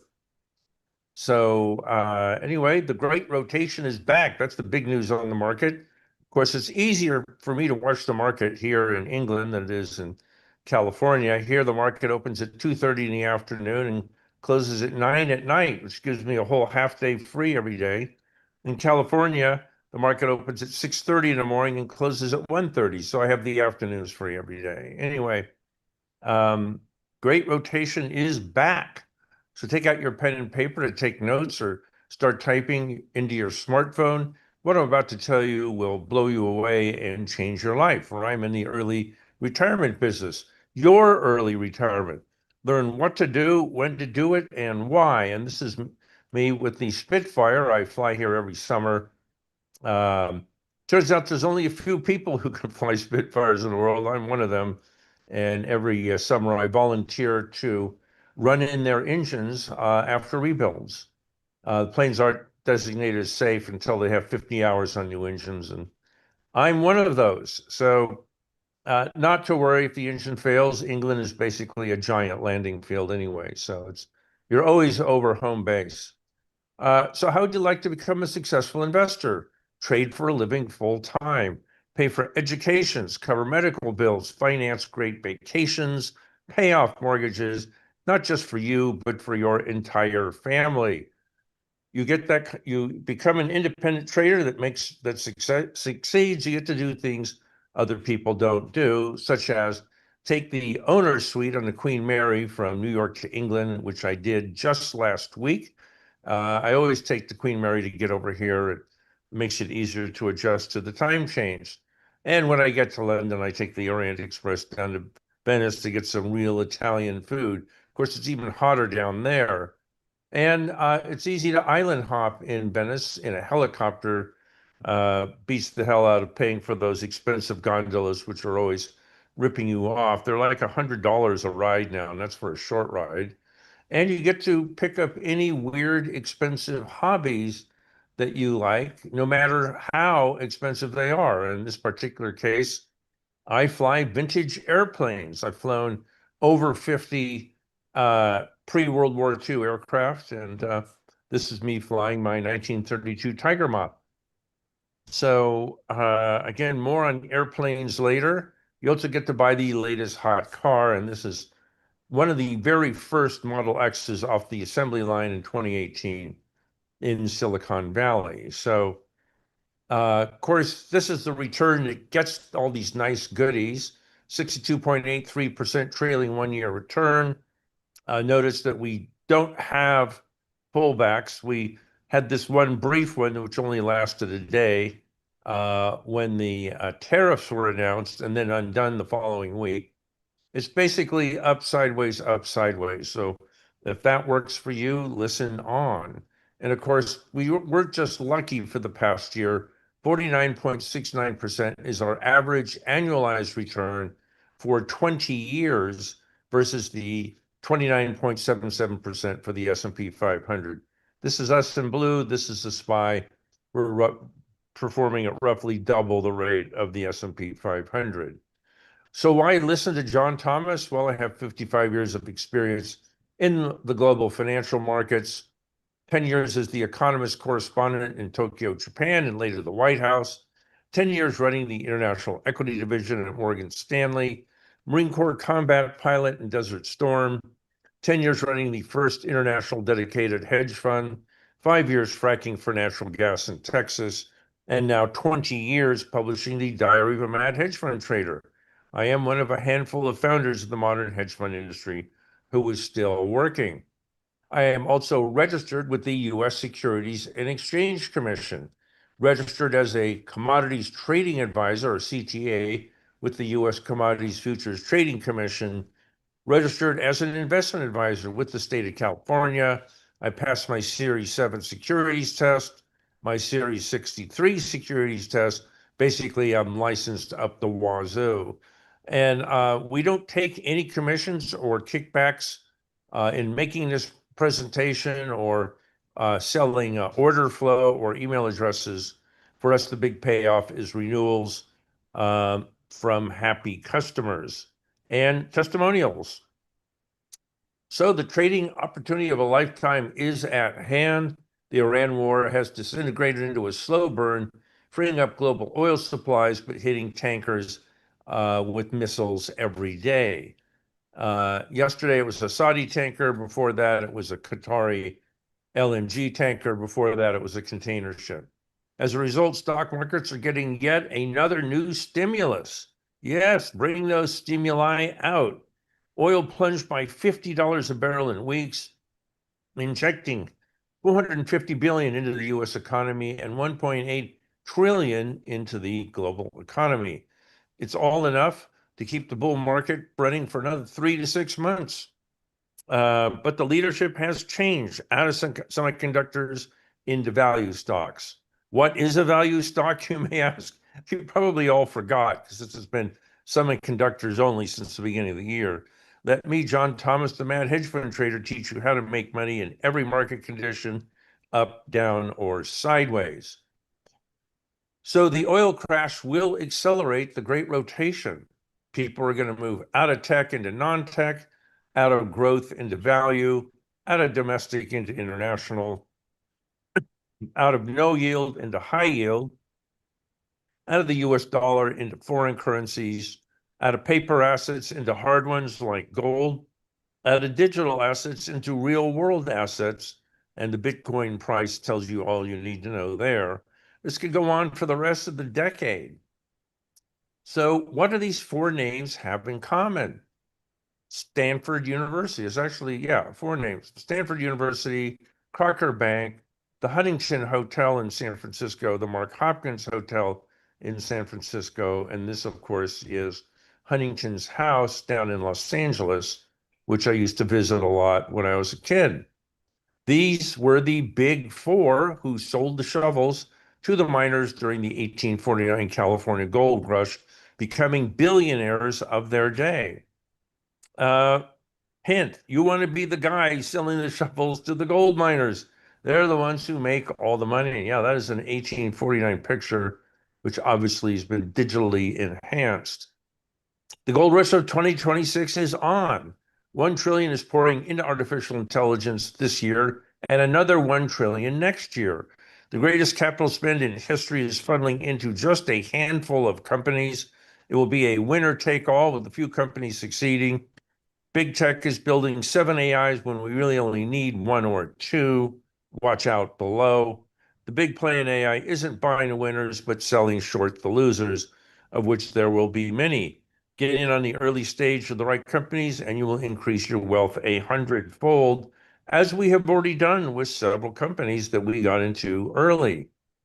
So here's our history of Mad Hedge 10 baggers, a 20-year history. And this is just a handful of the many 10 baggers that we've had.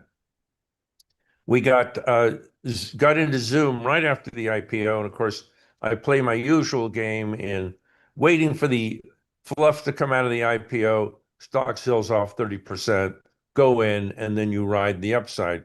We got a 10-fold return on Zoom. Lam Research, we got 10.6 times.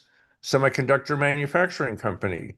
Square, we got a 25 times return from the IPO. And Moderna, we got a 40 times return buying into the company just before the pandemic. And of course, NVIDIA, we got over 100 times return there. And Tesla, the granddaddy of them all, we got a 230 times return, getting into the stock at a split adjusted $2.35. This is our 20-year return. We've averaged 49.69%. You want to participate? Let us know. And by the way, the big difference in our performance started in 2013 when we started using artificial intelligence for our own trading, and it basically doubled our performance. This is the past year. We have been positive every month, green every month. Some really big months. We had 15% last June, up 830% since inception.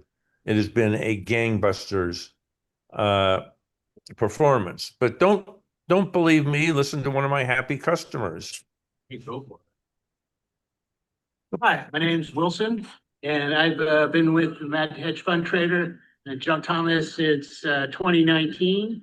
I caught the phenomenal returns in 2019 and 2020, somewhere in the order of the 80-90% returns on both of those years. I caught all of those trades, NVIDIA, the TLT, the Teslas, and so many more. And then in 2021, I started trading in some additional accounts, and I have caught almost all of those trades as well, and have been getting almost the entire return that John has received, and it's been just fantastic. All right. Well, thank you very much, Wilson. And he even paid for the lunch. He was so happy. Okay, so let's move on. Let's see. So, how did Wilson make the money on those trades? Well, he made 482% on NVIDIA, 811% on NVIDIA again, 421% on Berkshire Hathaway, 412% on JP Morgan, 394% on Palo Alto Networks. Vertex Pharmaceutical brought in 350%, Silver 113%, and JP Morgan again for 87%. And of course, these returns are far in excess what the underlying stocks did. If you want to know how to do it, that's one of the many tricks of the trade we teach. Of course, our secret weapon is our own in-house indicator, the Mad Hedge Profit Predictor, we call it. It is an artificial intelligence-driven algorithm that analyzes 30 different economic, technical, and momentum indicators. It took a team of mathematicians 1,000 hours of calculations to create this. It was worth every penny. It's made trading much easier. And of course, the entire market is trading based on these kinds of algorithms. So if you don't have a pet algorithm or one you've written yourself, you're welcome to use ours. It works. I can give you a 14-year qualification on its results, and we'll show you more about that later. Suffice to say that when we get to the low end of the scale here, below 20, that indicates a strong buy for the market. If you get over 80, that means it's a strong sell and time to go short. Right now, we're at the low end at 37. And this is the past year of daily market timing index indicators. And you can see strong buy here at the end of November, strong buy here at the beginning of April. With the beginning of peace talks in Iran, this indicator has a fantastic record of calling both market bottoms and tops. Okay, top here, and what's this? Well, kind of looks like a bottom to me. We're almost at a bottom, but not quite there yet. We'll see what the numbers look out after the close today. So why do you need an algorithm? Well, why use a toolbox missing its most important tool? Algorithms have become so dominant in the market that you should never trade without one. It does the work of a seasoned 100-man research department in seconds. It runs real time and optimizes returns with the addition of every new data point far faster than any human can. Imagine a trading strategy that upgrades itself 1,000 times a day. Don't go to a gunfight with a knife. If you're trading against algos alone, you will lose. Algorithms provide you with a defined systematic trading discipline that will enhance your profits. This is 3 years of market timing index. You can see we get lots of buys at market tops, buys at market bottoms, sells at market tops, buy, sell, buy, sell. You get several round trips a year. It is a great tool and indicator to have at your disposal. And of course, these are some of the pictures people have sent in over the years. I was walking on the waterfront in Miami a few years ago and came across this mega yacht called Algorithm. So obviously it's working for me. And of course, one of my clients sent me this picture in Florida called, look, guess what it's called? Perfect Trade. Yeah, one trade paid for this entire boat, which I'm told cost about $2 million. So all this can be yours. Just listen on. We'll tell you exactly how to get it. Oh, I found the menu. Let's see if I can get chat box up there. There it is. And Okay, got the chat box up. So if you have any questions, go ahead and type them in. I'll address them at the end of the presentation. So why cover all asset classes? Well, information about one asset class sheds light on all the others. For example, knowing what the bond market is going to do and therefore interest rates is an incredibly useful advantage when picking stocks. Some asset classes will be doing great while others are dead in the water. It will point you to where to trade the winners and avoid the losers. Give yourself every advantage. Know what's happening all the time, everywhere. So we've had a euphoric market. What happens when the euphoria wears off? Well, just ask any owner of semiconductor stocks this week, and I'm sure you'll get the whole story. It's time to become a bear market expert, and you can make a lot more in down markets than you can in up markets because implied volatility on the options go absolutely through the roof.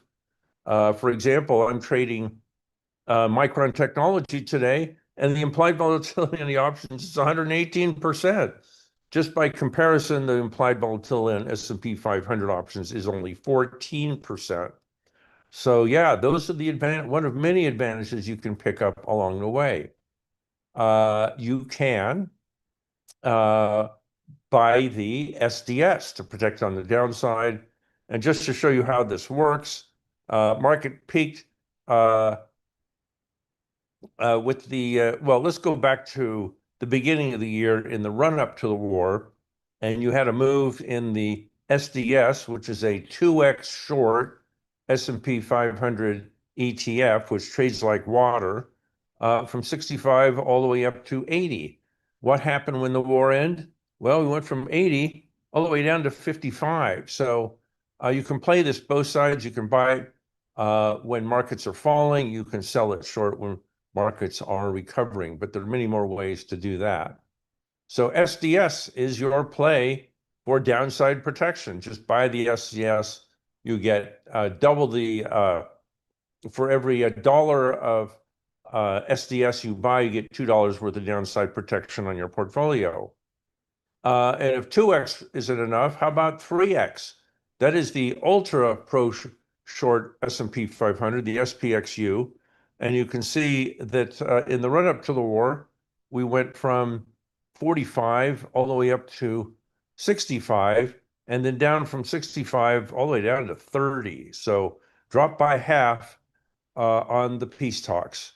Not sure that'll hold, but that's what's happened for the last couple of months. You can also sell short call options. For example, if you sold short the Tesla October 2025 470 calls for a massive $38, you get $1,000 for each option as long as stock stays below $370. And of course it did.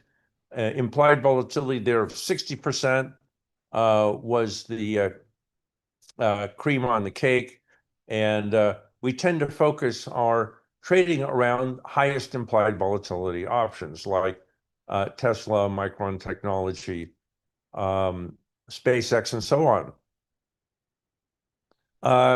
You can also buy volatility or the VIX, and you can see in the run-up to the war, VIX was a lowly 13. VIX made it all the way up to 35. That's almost a triple. And then it collapsed back down to 18. So again, lots of trading opportunities, and there are tons of instruments out there that let you play VIX, both on the long and short side. You can also short IPOs. Another clever way to get you downside protection. You can see in the run-up to the war, the ETF for IPOs, which strangely is IPO, fell from 40 all the way down to, 50 all the way down to 38. So that gave you about 20% of downside protection. Once the war ended, IPOs took off like a rock. We went from 38 all the way up to 60, nearly a double. Certainly is a great play on the long side on any recovery. And you can also buy momentum. This, in fact, has been the greatest momentum trading year of all time. The ETF for this, the MTUM, has risen from 220 all the way up to 345. That's a 50% increase in just 3 months. That is a record return. Now it's time to dump your momentum stocks and MTUM or go short it, and that will also give you more protection. And of course, there are beta stocks. When stock markets fall, beta dies. Beta is the tendency of stocks to move. And this bear markets crush beta, bull markets send it through the roof. So again, you can see during the war, we went from a beta of 125 down to 110, okay, as the bear market dragged beta down, and then beta took off like a rocket, 110 all the way up to 157. Again, it's almost another 50% return. So again, SPHB is your ticker symbol there. One of the many, many ways you can protect your portfolio from the downside. And of course, buy a hedge fund is another way to do it. And this particular hedge fund plays on the short side, the HDGE. And you can see in the run up to the war, we went from 650 up to went from $15 all the way up to 18.5. The day the peace talks were announced, we collapsed all the way back down to 16.5 again. So yet another instrument on downside protection in bear markets or in times of war. So when all else fails, you can go to the ultimate safe haven, buying 90-day US Treasury bills. By the way, Warren Buffett owns over 300 billion of these. So you get a government guaranteed yield of 3.53%. It's risk-free, government guaranteed, endless liquidity, trade like water every day. And you can post your Treasury bills as collateral for your margin trading or your options trading and get 100% collateral value.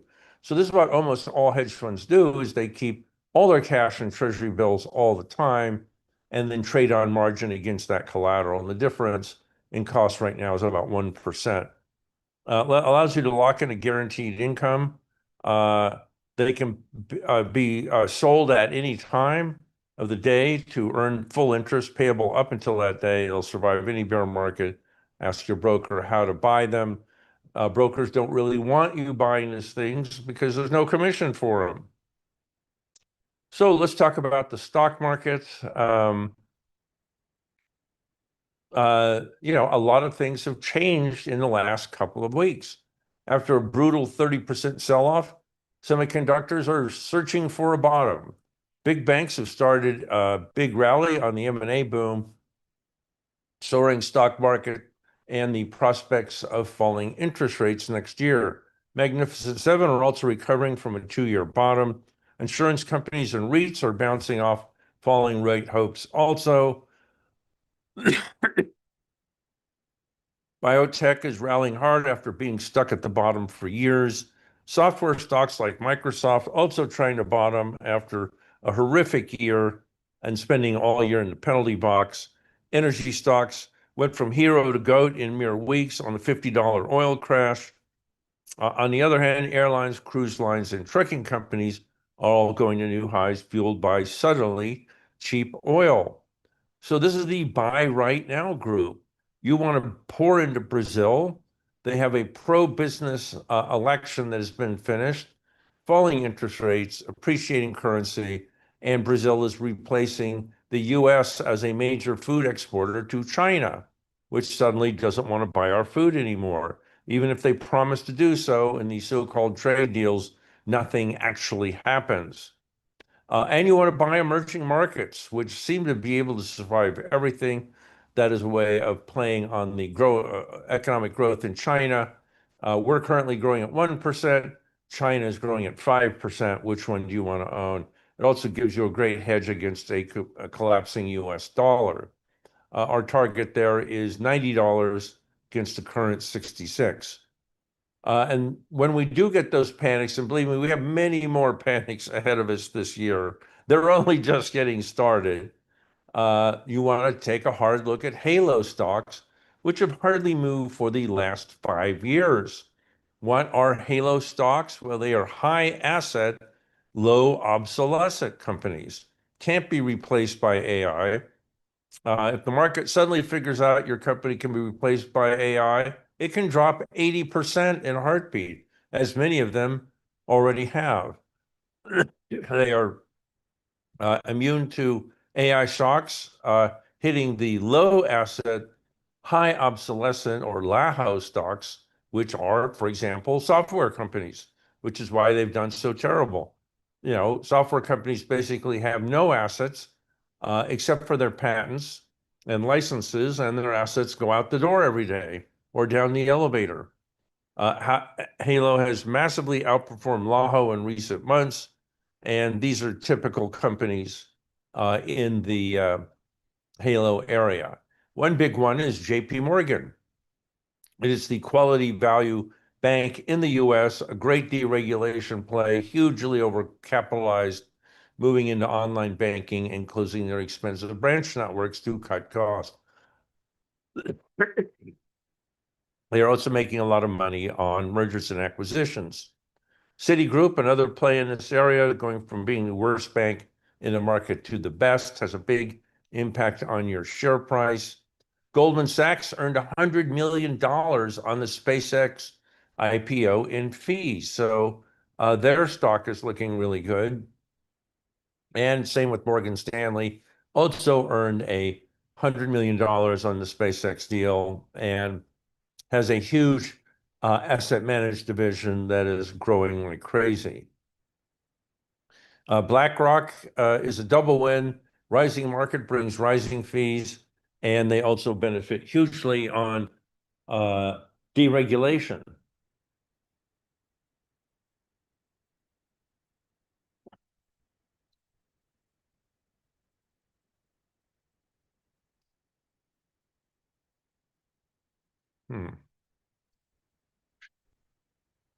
Get rid of this guy. Interactive brokers. You may have noticed that option volumes are exploding, especially with the advent of same-day options, which now account for 75% of all options trading. Interactive brokers is making money there hand over fist. Second half of the tech barbell are the big technology plays, which we all know and love. We've all been in them for yonks. At least we've been recommending tech since the 09 bottom with tremendous payoffs. Tech stocks always come back. AI innovation is still the leader and growing exponentially. AI-enabled tech companies are going to shed jobs and overhead at a record rate and allow profits to explode. Makes a great counterweight to deregulation and interest rate plays. We could spend the next 2 years rotating back and forth between the two. So buy on bigger dips group. NASDAQ index, we expect will go to over 20,000 by the end of the year, but you can see it definitely hit some kind of top a month ago. We may be in for a summer of sideways movement. Tesla has suddenly taken off from the bottom at 370. We're targeting $500 a share by next year. And Microsoft, which has been beaten like the redheaded stepchild, we're targeting $350 a share for next year. And you see on the right, these are all the various planes that have flown in air shows over the year. This particular one is a B-17 bomber that flew with the 8th Air Force in World War II. Palo Alto Networks, cybersecurity has been a huge winner this year. The faster AI develops, the greater the cybersecurity threat. And stock buyers certainly bought into that. We see it hitting at least $400 a share by next year. And that is a Mitchell B-25 bomber, which I fly. Bonds, you just want to avoid like the plague. They are dead money. They are going nowhere. Worst case, they hit 5.5% by the end of the year. that will be a huge drag on all interest-sensitive stocks and all fixed income assets. Of course, the problem is the government is borrowing like crazy. They are crowding out private borrowers, and if there are any money left, then AI will crowd out those borrowers. So you have government first, AI second, and you and me third. And as a result, expect another dead year in the real estate market, which is highly interest rate dependent and accounts for about 20% of the economy. The Iran war has made the inflation problem worse. The only buyer of U.S. government bonds now is the U.S. government, which is buying through the Federal Reserve, expanding their balance sheet, which is now at about $8 trillion. 10-year U.S. Treasury yields top 460, and they're on their way to 5%. Australia has already raised rates. Europe has raised rates. Just a matter of time before the U.S. raises rates also. And of course, you now have private credit jitters scaring individual investors away from fixed income investments, with many big funds gating their funds and not allowing redemptions. So here's the TLT, and I could run this back several years and you still get the same results, going nowhere. And here is the yield on the 10-year for 460 as of yesterday. And again, that also seems to be trending upward. Foreign currencies are coming out of the dumps. The Iran war triggered a massive flight to safety bid for the US dollar. But once the war ends, US dollar interest rates will collapse. This will prompt sharp moves in the Australian dollar, the euro, the British pound, and emerging markets. Once the war ends, currencies will also rush into new highs. Sell all dollar rallies, buy the currency ETFs. Australian dollar looks the strongest.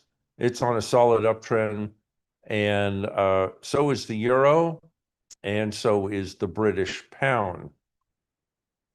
Energy and commodities are seeing yet another crash. Let's see what this email is. Looks like I'm getting fills on some of my orders in. Let me check real quick. See, this is probably the only guy who actually trades. Oh, well, we just had a big move in Micron Technology to the upside. Let's see. Yeah, Micron is actually having a decent day. There it is, 935.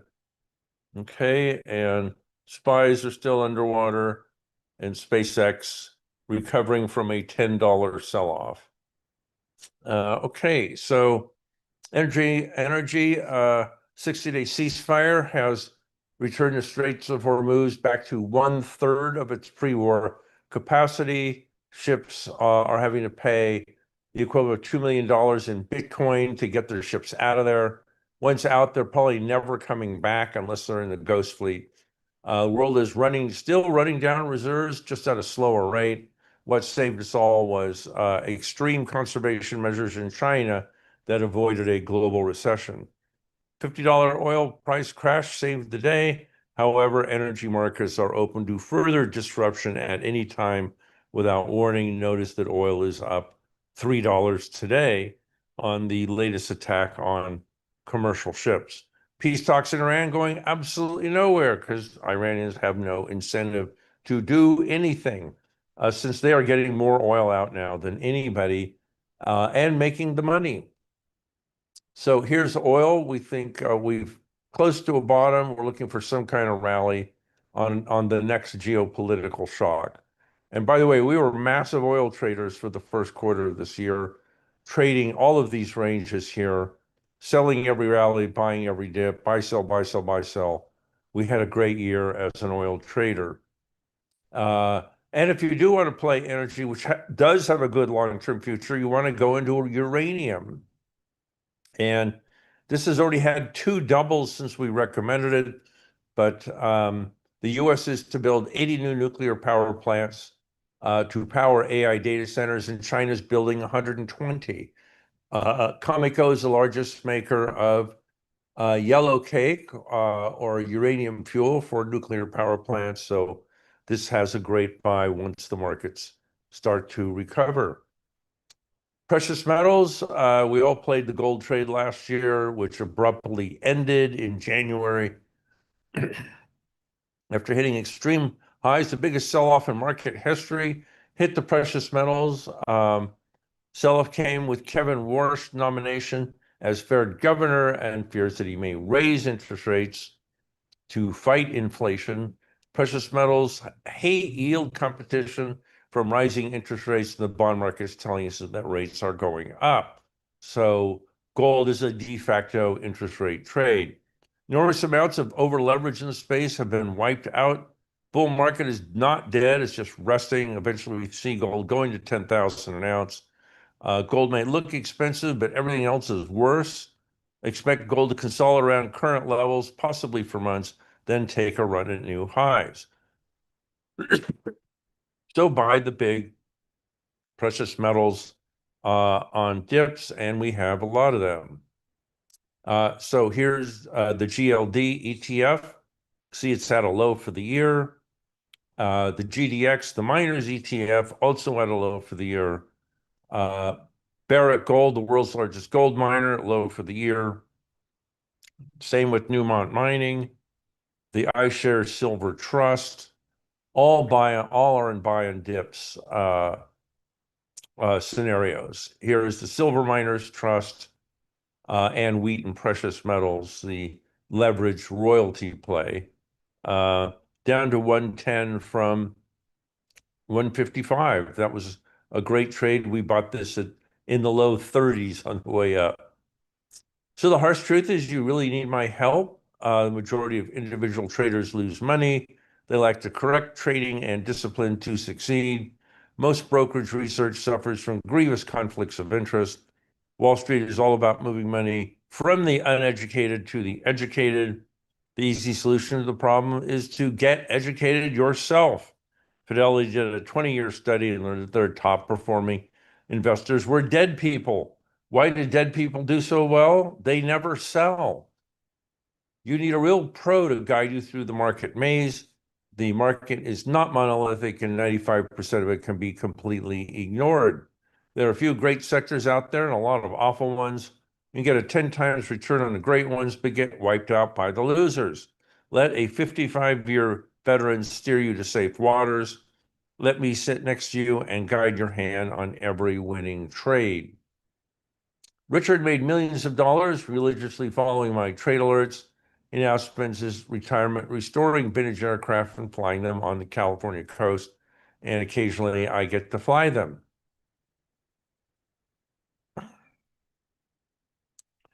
Greg turned $100,000 into $3 million solely on my trade alerts. He bought a new home in Orange County, California, with Tesla solar panels, Tesla Powerwalls, and a Tesla Model 3. Still has enough money to send 3 kids to college. So if you're not up 50.97% in a year as I was, you are reading the wrong newsletter or following the wrong trade mentoring service. That is the return to die for. And here's the very long-term view. The 2000s were the hard years for making money in the wake of the dot-com bust. Making money from 2022 to 2030 will be like falling off a log as AI's new golden age hits the stock market. Only a select few will make the big money for the next decade. Now is the right time to join that club. And that's me watching climbers come down from the Matterhorn. How to make money in down markets? Sit with me, John Thomas, the Mad Hedge Fund Trader, in my Global Trading Dispatch. Discover how you can tap into the top performing trade mentoring service in the industry, up 49.69% a year for 20 years. Follow my research and market beating trade alerts, and you will rake the profits in. Let a Marine combat pilot steer you to big profits. We trade single stocks, options, and ETFs for global equities, bonds, foreign exchange, energy, commodities, precious metals, and real estate. And that is my 1932 de Havilland Tiger Moth, which you saw earlier. This is a typical trading history for us.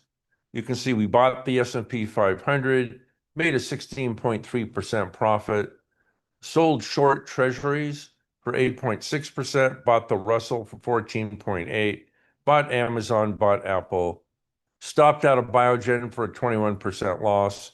We stop out of losers very quickly and tell you when we do, although no one else does. It's easier to dig yourself out of a small hole than a big hole. Just a matter of time before stocks break down to new lows. Watch the space melt down going into the 2030s. Get ready to start reeling in those whoppers with Global Trading Dispatch as your guide. Here's how it works.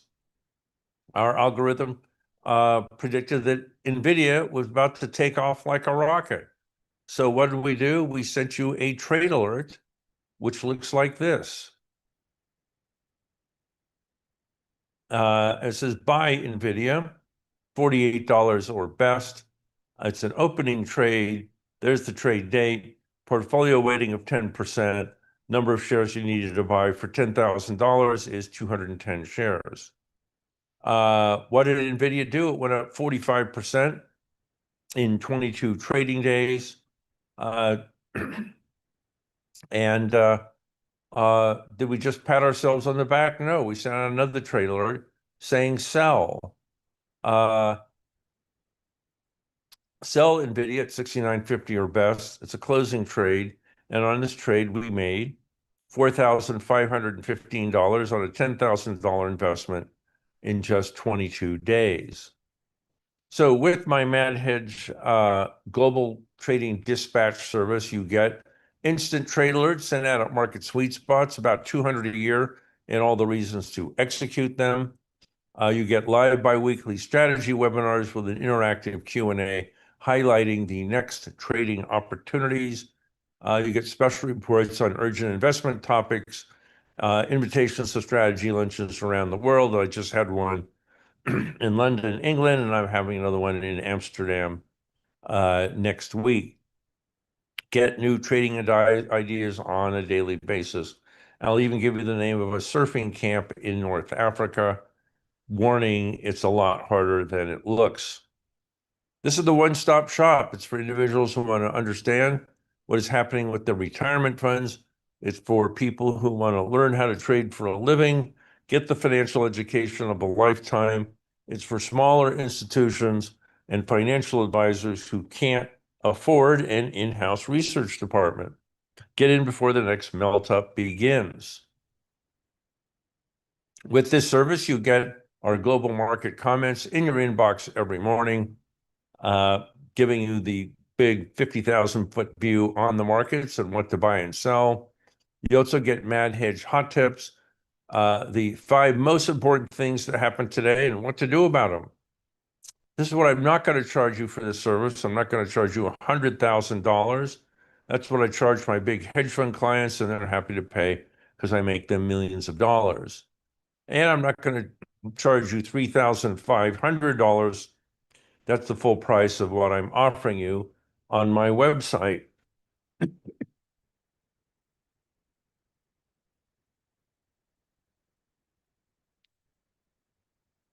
This is the real deal. Creating this product cost me millions of dollars. With the best customer service in the industry, running it cost me millions more. Here's the offer you can't refuse. 6 months for just $997. I'm going to knock another $2 off there. That is a 71% discount to the market. This is a limited time offer. We only take 25 new subscribers at a time, so it's first come, first serve. Can't wait to make you a top drawer trader. Just click on the link on the chat box on the right. I see David has put it in there. Let me make the money for you to pay for your own subscription. You make the trades. Discover how an experienced hedge fund manager finds and exploits the best sweet spots in any market. Just click on the link in the chat box on the right. This is the offer you can't refuse. 6 months for just $997.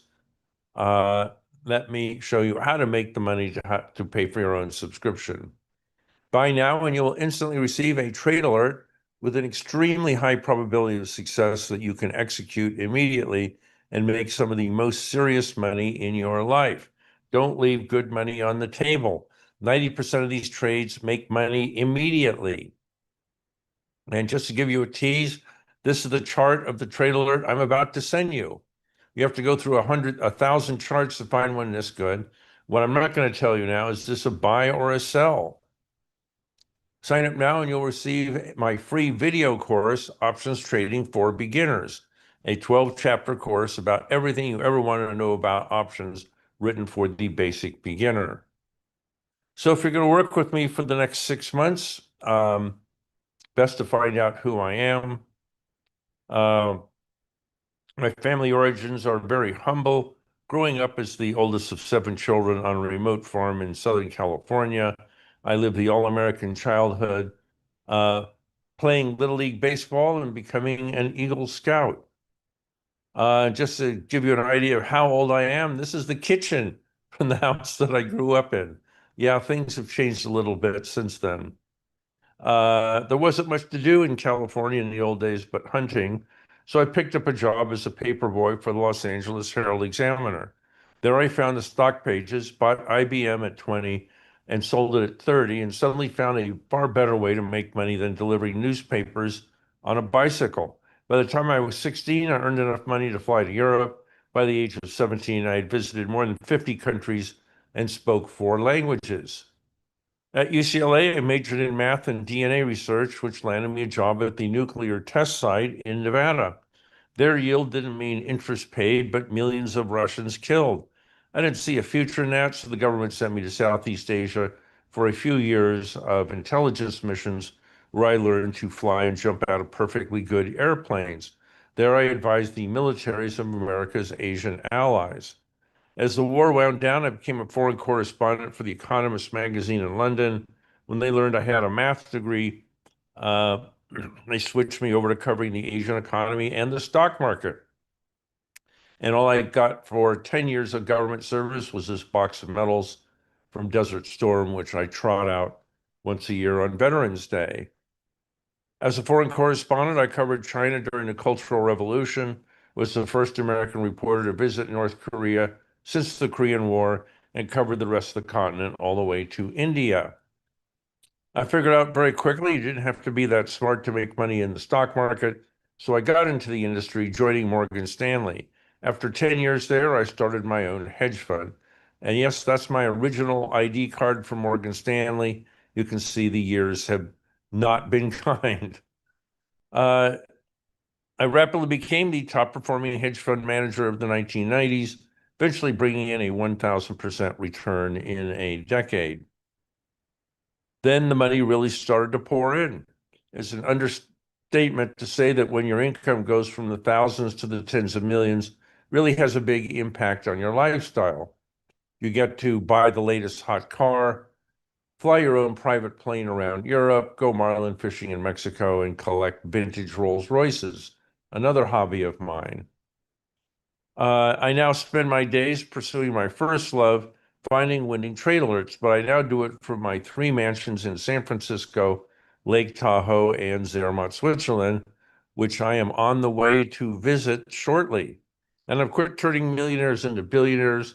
There's far more satisfaction leveling the playing field for the average guy, teaching him how to trade, and that includes you. If I can take a $50,000 account and turn it into 500,000, that is more job satisfaction than I could get anywhere.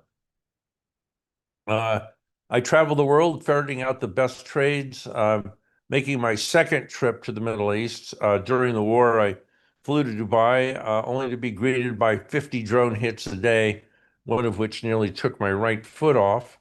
That's me in January in Antarctica, testing out Starlink's prodigious capacity, which worked great at the South Pole. That's me at Iguazu Falls, at Machu Picchu, and of course, in the empty quarter in Saudi Arabia is where that is. So I basically never stop moving. I'm always looking for great trades and will do anything to find them. The little free time I have left, I pursue my other love, flying vintage aircraft on weekends. You see an old plane flying loops over San Francisco or London, it's probably me. That's a 1947 RAF to have Chipmunk, and my instructor, a Battle of Britain pilot, John Schooling. That's my Tiger Moth. That's me in front of a de Havilland D4D, 1927. That is a Boeing Stearman from 1938. So I do get around. The ultimate luxury, of course, is to give those who need it. As a Marine Corps veteran, I volunteer for grief counseling for widows and orphans. I'm a major donor to wounded warriors. When wildfires hit California, I visited the main evacuation centers and handed out $10,000 worth of Target gift cards. So it's time to go flying. If I can get it working. So, quit again. Okay, let's get this going. So when you make millions of dollars for your clients, you get a lot of pretty interesting invitations. $5,000 cases of wine, lunches on super yachts, free tickets to the Olympics, and dates with movie stars. So it's in that spirit that I traveled to the famed World War II fighter station at Biggin Hill in England to meet Mad Hitch concierge member Peter Monk. Peter was a poorly paid pilot for Ryanair when he first signed up for my global trading dispatch. After doubling his money in the first year, Peter upgraded to my concierge service. Then the money really started to pour in. Peter plowed his Mad Hitch trading profits into restoring a 1940 Battle of Britain veteran, a Supermarine Spitfire Mark IX, in his backyard, begging, borrowing, and trading for parts all over the world. He eventually built his fleet up to 16 flying aircraft, which today are worth over $65 million. When Peter invited me to fly one, I jumped at the chance. It was a mild and blustery day when we took off and headed for the English Channel. Even though the plane was 82 years old, we managed a brisk 250 miles per hour over the countryside. The Spitfire could outmaneuver any plane the German Air Force threw up against it. This particular plane is credited with shooting down 2 Messerschmitt 109s, and it's easy to see how. We found a clear piece of sky over the white cliffs of Dover between 2 big fluffy cumulus clouds and commenced a full-on aerobatic flight test. Pilots always want to see what I can do in these old planes, and this time was no different. I executed multiple loops, barrel rolls, chandelles, lazy eights, Immelman turns, and wingovers, careful never to exceed 1G limitation or the wings might fall off. Spitfires can dive like crazy. We dropped from 8,000 feet to 2,000 feet in seconds. Then it was back to Biggin Hill for a perfect 3-point landing and a pint of beer. Let me make millions of dollars for you as well as I have done for the other followers over the last 20 years. I look forward to working with all of you. So let me check my store and see if any orders have come through. Okay, so this has the correct price there. And also go ahead and ask any questions. David has the link in the chat box on the right. It's the blue hypertext. Just click on that. That'll take you to a sales page, which is only available today. Okay, so looking at the store, we have Jay from St. Petersburg, Florida. Thank you very much, Jay. Promise to work hard for your money. We have Eric from Flagstaff, Arizona. Eric, look for the trade alert. If it's not in your inbox, check your junk folder if you're a brand new subscriber. Sometimes that's where these go. Also have an order from Tracy in Grand Junction, Colorado. Thank you very much, Tracy. And we have another one from Jeff in Plattsburgh, New York. And one more from Seth in New York City. So we're rapidly running out of places. If you're thinking about buying or just sitting on the fence, go ahead and order. And we look forward to working with all of you. And I can see now is a great time to get into that trade alert. Okay, so that is pretty much for the day. David, are you there? Yes, I'm here. Got any questions for me? I don't see any. We got about 1 minute left if anyone has any questions. Okay, I'll be watching the chat box here. Let me get this back. There we go. Okay.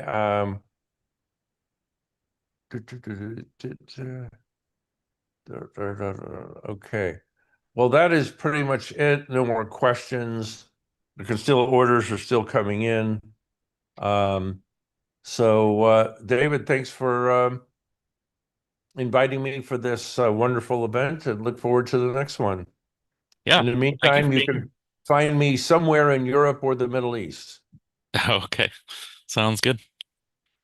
All right, you take care. Hope you have a good rest of your trip. Yep. And yeah, thanks for being here. So, all right, be sure to hit that link in the chat and check out John's offer. Try to post that one more time. My computer is not cooperating.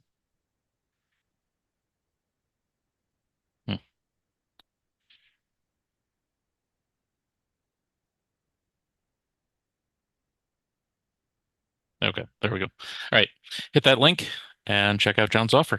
So thank you to John Thomas, Mad Hedge Fund Trader, for being here. And just a reminder, in case you did not hear this earlier, I am recording each of these sessions individually and also live streaming to YouTube. So you'll be able to get the recordings either way. And next up is Jody Samuels. Jody, are you there? Hi, David. Hi, how are you? Good. How are you? We're having a good day here. So Good. Great. welcome to the event, and you should be able to share your screen now. Okay. Let's see.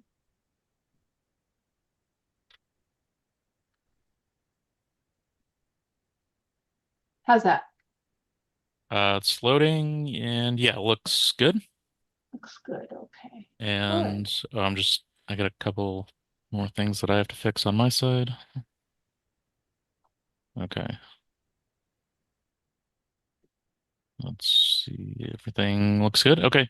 Are you ready to start? Sure.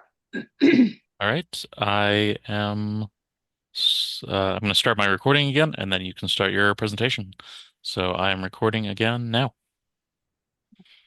Hello, and thank you for inviting me here today, David. I'm really looking forward to today's presentation, and I hope that everybody here gets something out of it. This is what I do on a daily basis. Many traders don't have a trading problem. They have a filtering problem. There are thousands of markets to choose from, but only a handful of quality opportunities at any given time. So today I want to show you how I use the Wavy Tunnel Pro dashboard to scan over 4,800 markets and quickly narrow them down to a focused watch list of structured trade setups. So the title of today's presentation is the Wavy Tunnel Pro dashboard, Scan, Spot, Strike. I always start with the disclaimer, so please read this and remember to practice with a demo account or paper trading account with any new concept or strategy. And today's presentation is for educational purposes only. Before we dive in, let me just quickly introduce myself. My name is Jody Samuels. I began my career as a professional trader with JP Morgan, trading currencies on both Wall Street and Bay Street. Over the years, I've expanded into future stocks and options, and for the past 20 plus years, my passion has been teaching traders how to move from emotional inconsistent trading to consistent rules-based success. And my forte or my concentration has been looking at the market cycles. I also wrote The Trader's Pendulum, The 10 Habits of Highly Successful Traders. And in it, I described 3 pendulums that every trader must manage. The market pendulum, which swings between trends and corrections, and that's what we're going to spend a lot of time on today. The financial pendulum, which governs risk, reward, and capital. And finally, the emotional pendulum, which swings between fear and greed and patience and impatience. And in the framework that I'm going to show you today, you will see how easy it is to get caught up in the emotional swings of the market. So the dashboard, I'm going to be focused on the dashboard. I'm going to show you the dashboard, but first I want to show you a few different setups that you can look for yourself. I'll even give you some of the indicator settings. We built this dashboard because there are lots of symbols out there and not enough clarity. I spent the last, how many years? I guess almost 20 years working with the Wavy Tunnel Pro trading methodology and creating different trades to trade the different market cycles. So this dashboard is the culmination of all of this work and all this studying that I've done and trading that I've done for many, many years. So what I didn't like was endlessly scrolling through the charts to look for my setups manually, and then missed opportunities from late entries or second guessing. And then emotional trades caused by lack of structure. The dashboard provides structure for me. And then inconsistent results despite having a strategy, wasted time trying to find the trade instead of executing it. My job as a trader is to find the trade and to narrow down the possibilities, but I want to be executing it. So the solution is the Wavy Tunnel Pro dashboard. This scans around 4,800 symbols, stocks, ETFs, futures, Forex, and crypto, and it flags high probability Wavy Tunnel Pro setups. When I say high probability, really it's our Wavy Tunnel Pro setups for trends and reversals. This saves time, it reduces noise, it boosts clarity, and it's built for traders who want structure, not guesswork. I'm very much into structure these days because I need it myself. I need structure. So what process do I follow to find trades and have the confidence to pull the trigger and manage my trades with clarity? So the first step in the process, and this is my system, is to look at the market map. And this is the analysis. I'm going to show you that momentarily. And then once we do our analysis, and it can be very brief, it doesn't have to take hours, it can take less than a minute, can take 30 seconds. Then we use the Wavy Tunnel Pro, which is the strategy, and the dashboard is based on this. Finally, when you do take a trade, you've got to know about risk reward, optimal risk reward, and manage your trade effectively so that you know your stats, you know your performance metrics. So let's just start with the analysis. This is the first step in achieving consistency. It's to have a thorough knowledge, and this is just my opinion, and of the market to determine possible future scenarios and be prepared to take advantage of opportunities that arise. And in our system, we have defined the market map and defined all of our trades around the market map. So this market map is based on a few key characters, Ralph Nelson Elliott and Fibonacci, Leonardo Fibonacci. Ralph Nelson Elliott studied markets over a 75-year period in the 1930s when he was actually bedridden for a time.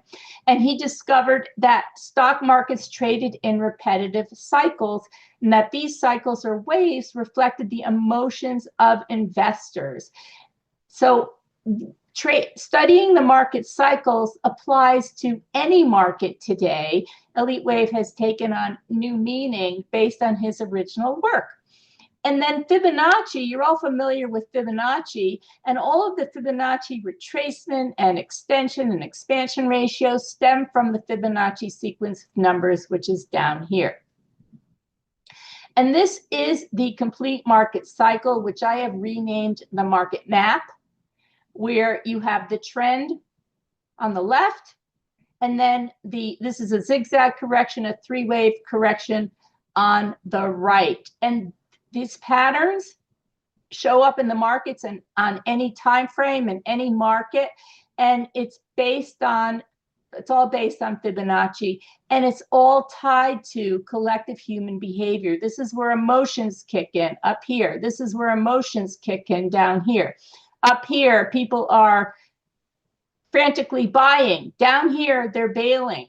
And you see lots of different patterns here that you might recognize. For example, head and shoulders formations. And these are all Elliott wave patterns as well, not only from classical technical analysis. And of course, you notice the pivot points, swing highs and lows, etc. So let's dumb this down a little bit. And we're going to dumb it down right over here. This is the market map based on the market cycle that I just showed you. And Warren Buffett said, be fearful when others are greedy, be greedy when others are fearful. This is when the emotions kick in. And that is a contrarian view. It's telling us that when we start to move up to point T, this is when traders should be taking profits or taking some profits, because you don't want to be down here holding the bag up here. Like it's like you're playing hot potato and you're still holding the hot potato, and and we're down here. So up here, traders tend to be greedy and optimistic and exuberant, tend to load up. Down here, they tend to be fearful, bail, panic, and they're panicked and discouraged. So I'm going to show you how the dashboard scanner finds these trades right here. So right here, instead of being fearful and bailing, we almost want to swap these emotions. And down here, we want to be greedy. Now, not every trade is going to work out down here, so we need to have some confirmations that we're going to add to our analysis. On the right, this is what it looks like on the chart. So this is just a simple chart of, I just tended to label this 1, 2, 3, 4, 5. This is your point T. And then we have the ABC correction. Now let's just show what it looks like in terms of the strategy. So this is the second step. To have a highly effective strategy, which is easy to understand when making a trading decision. After a good analysis, strategy is used to identify the exact entry point, stop loss level, and profit target to know when to trade and when to stay out of the market. Removing the emotions is key. So this is the strategy and the trade plan that you will initiate once you've done your market analysis.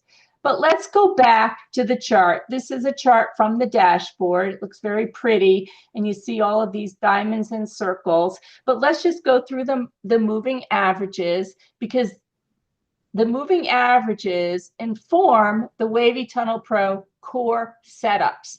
And we have the end of the trend. So this would be the end of the trend. At the end of the trend, we have a purple diamond. And we tend to see divergence. And we tend to look for a 1, 2, 3 reversal pattern for confirmation. But let's just go back to the moving averages. The filter is the 12 EMA. The wave is the 34 EMA on the high, low, and close. And the tunnel is the 144 and the 169 EMA. So this forms the basic Wavy Tunnel Pro structure. Okay, and we can read a lot from this, as you will soon find out.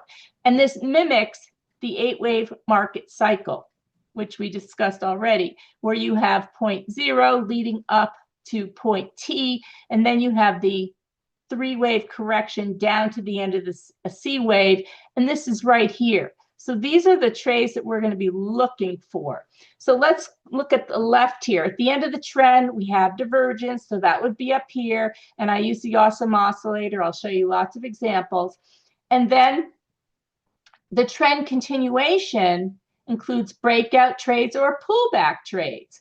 So when you are in this part of the curve, you can take pullback trades into the wave, or you can take breakout trades once we make new highs, because we're still in an uptrend. An uptrend is defined as higher highs and higher lows. So this is where you can take your breakout or pullback trades. And down here, after we've had this significant correction, this is the breakout 4 trade, what I call the breakout 4 trade, the end of a significant correction leading to the next move higher for potentially a wave 5 move. So looking at another example, this is what I mean when I say look for divergence, where price makes a higher high and the awesome oscillator makes a lower high. It's the less than sign on the chart. So this means that price is running out of steam right up here, and we can anticipate potentially a move back into the wave and then a move back up with the failure to make a new high, followed by a breakdown to the tunnel. That's what we're looking for. That's our ABC move back into the tunnel. And if we look at the next chart, just take note, this is where we are here.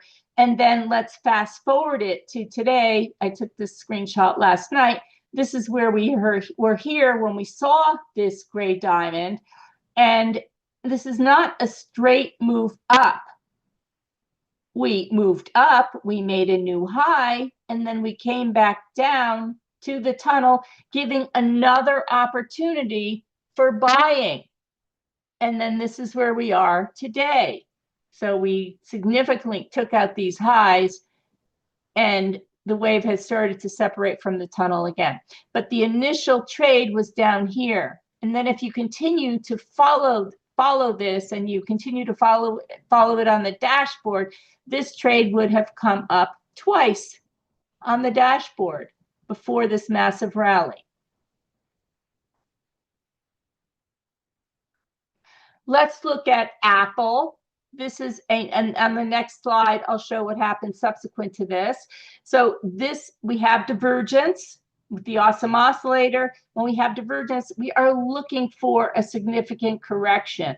And the beauty of this setup is that we are looking for a correction below the tunnel. That's what we're looking for. That's not to say that it won't go lower and that we will begin a downtrend. That's not to say, but for I can't even tell you the percentages of time. You really have to do the analysis and look at the weekly chart, which I will show you, and look for confirmation, and your stop has to be below this low. So this is called the breakout 4 trade. This is spotting the wave 4 completions to anticipate the wave 5 move up, okay, riding the wave 5. And this is where we were at that screenshot, and then this is what happened subsequently. So we moved up initially, we didn't quite make a new high, we came back down again, and then we started to move up again. We did make a new high, and then we came back down again to the tunnel again, and then traded back up. So the markets aren't always so straightforward, where after you see this, we're going to continue to move higher. What can happen is we can continue to move higher because the correction is over, or we can continue with this correction, and then this move becomes more sideways. So we had the first leg, we call this the A wave, maybe the B wave, and then the C wave, before moving up again. So sometimes this can be the complete correction, ABC, and sometimes it can be part of a more complex correction. That's really all I'm trying to say here. So now it's time for the walkthrough. I'm going to take you to the dashboard right now, and let's look for some setups for today. Okay, first, I want to show you the dashboard. Let me just get rid of this chart. And I'm going to pull up, this is all symbols. I want to pull up and check off everything that we can see on this dashboard. I don't know if we're going to be able to fit it all on one. No, we're not going to be able to fit it all on one. Okay, screen. So I'm not going to. We have asset class, we have name, we have price, we have volume, volume percentage, percent daily change, country, the index that it's part of, the sector, the industry, the market cap. I'm just unchecking these so more real estate is expensive on this dashboard. We have the year-to-date percentage, the 52-week high, the 52-week low. Just going to uncheck those. Whether it's optionable or not, the earnings date, the dividend, the ex-dividend date, the dividend yield, the forward dividend. So some of you might buy dividend stocks. Well, here, it's all here for you. And then we get into the wavy tunnel setup. So the trend, the daily trend, the weekly trend, the price to wave. I'm going to show you what these all are. These are all of our setups. So here we go. I just have the symbol, the price, the volume, the percent daily change. And this is an end of day dashboard, by the way. So this dashboard was taken last night, but I can show you live markets on it, which you will soon see. The sector, the year-to-date percent. So we can actually, if we're scanning the markets at night, let's say last night, these are the daily percentages. These are the highest loss, the biggest losses, the one-day losses, and these are the biggest one-day gains. I mean, this is crazy, but some of these stocks are, penny stocks. So if you want to not look at the penny stocks, you can say, okay, let's just filter it and say, let's just go greater than $25. Personally, I'm not interested in penny stocks. So then we don't have 1,500% change in one day, but we do have an 18% change in one day. Anyway, that's the one day percentage. This is the year-to-date percent, so you can also filter by the biggest gains. These are some huge, huge gains. Wow. Okay. And then whether it's optionable, so that means you can take option positions. We don't know whether these are monthly options or weekly options. We don't have that information. Now, trend, daily trend and weekly trend. This is important. I'm going to show you how I define trend. Because it is important to know whether the trend is up or down. Agreed? Right. So the little green squiggly line is an uptrend. The red squiggly line down is a downtrend. And then we have if we have a neutral, the neutral is going to be a yellow arrow sideways. So let me just get rid of that filter for a second. How I define trend for daily and weekly, I gave you the settings for the moving averages. If the wave is above the tunnel, we're in an uptrend. If the wave is below the tunnel, we're in a downtrend. If the wave is in the tunnel, we're in a side, we're going to get that yellow side, horizontal sideways market. That's how I define trend. And then we have the price to wave. So this is at the end of the move when we have a correction down to the wave. And what I want to focus on today is the breakout 4 trades on the daily and the weekly. So what I'm going to do is I'm going to uncheck all of these other wavy tunnel trades because I don't want to focus on those today. And I just want to show you, we're going to scan for the breakout 4 trades, the deep discounted trades. So let me just uncheck these. And we're going to come up with a watch list. And what I do with my clients is when I come up with the watch list, let me just see if I can.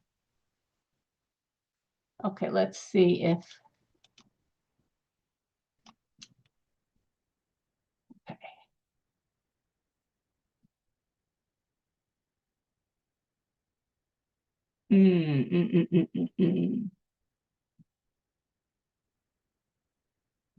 Okay, I can hide this. I want to see a little bit. I want to see the weekly here as well. When I come up with the watch list, let me just, I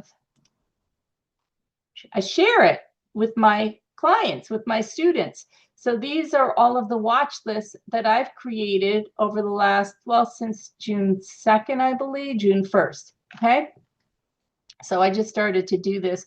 This is a new feature of the dashboard where you can share your watch list with your clients. So whoever has the dashboard will get access to the watch list. We're going to do a scan together. But first, let me just show you on the right the charts. On the bottom, okay, I'm going to just get rid of the indicators and just keep the price chart on top. On the bottom, if we go to chart, you have the option of having dual chart view, which I've said yes, link symbol, and live chart below. What I usually do is I usually put the daily and the weekly chart because I'm very interested in what the weekly is doing as well if I'm working on the daily chart. And then I look off to the side on another screen to see what the live market is doing. But I think for this, I'm just going to keep the live market on so that we can see what the price action has done since last night. And I might just go back from daily to weekly if we have to. Yeah, I think that's what I'm going to do. Let me just see on the scanner. There are many things that you can do. You can reorder the columns. You can take notes. There are hotkeys that you can use for the dashboard, and you can set up a dynamic watch list for your favorite setup and then send yourself a trade alert. So it's pretty advanced. Now let's set up a scan. Let's set up a scan for the weekly. And I think we'll do long and shorts. Why don't we do long? No, actually, let's do longs, okay, because it will make a difference. So the first thing I'm going to do is I'm going to say, I want price to be greater than $25. I want volume to be greater than, I don't know, I can pick 500,000 or 1 million. I'll just pick 500,000. I'm not going to filter for percent daily change or sector or year-to-date percent. I am going to make sure that it's optionable. I want there to be an option on the stock. And because we're looking for the long positions on the weekly, we're just going to do the weeklies.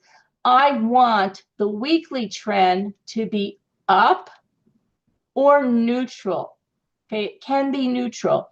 And that means that the daily chart, well, let's just see. It really can be anything, okay? But most likely it will be down or neutral. Then I want to go to the weekly breakout 4 trade. And I am going to just pick the buy readies and the buy signals. And I'll just tell you what that is. And I guess we'll do less than 10 bars. Less than 10 bars. So we just got 44. Okay, maybe I'll even do less than 5. Let's just do less than 5. That brings it down to 33. And if I do less than 20, because I just want to look back, that brings it up to 64. So let's just keep it less than 5. And we have 33. We're not going to look at all of those. And then we can add the dynamic watch list. So we've just done the screen, we've just filtered for our breakout 4 weekly, and we can add it as a dynamic watch list. I'm not going to do it now because I already have one, but let's look at the charts now. Okay, and let me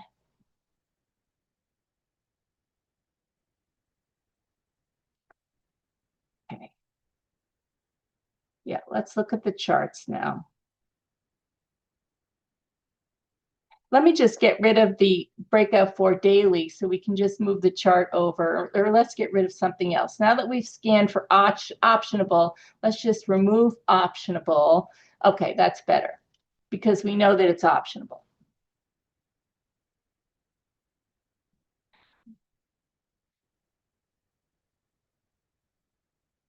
Okay.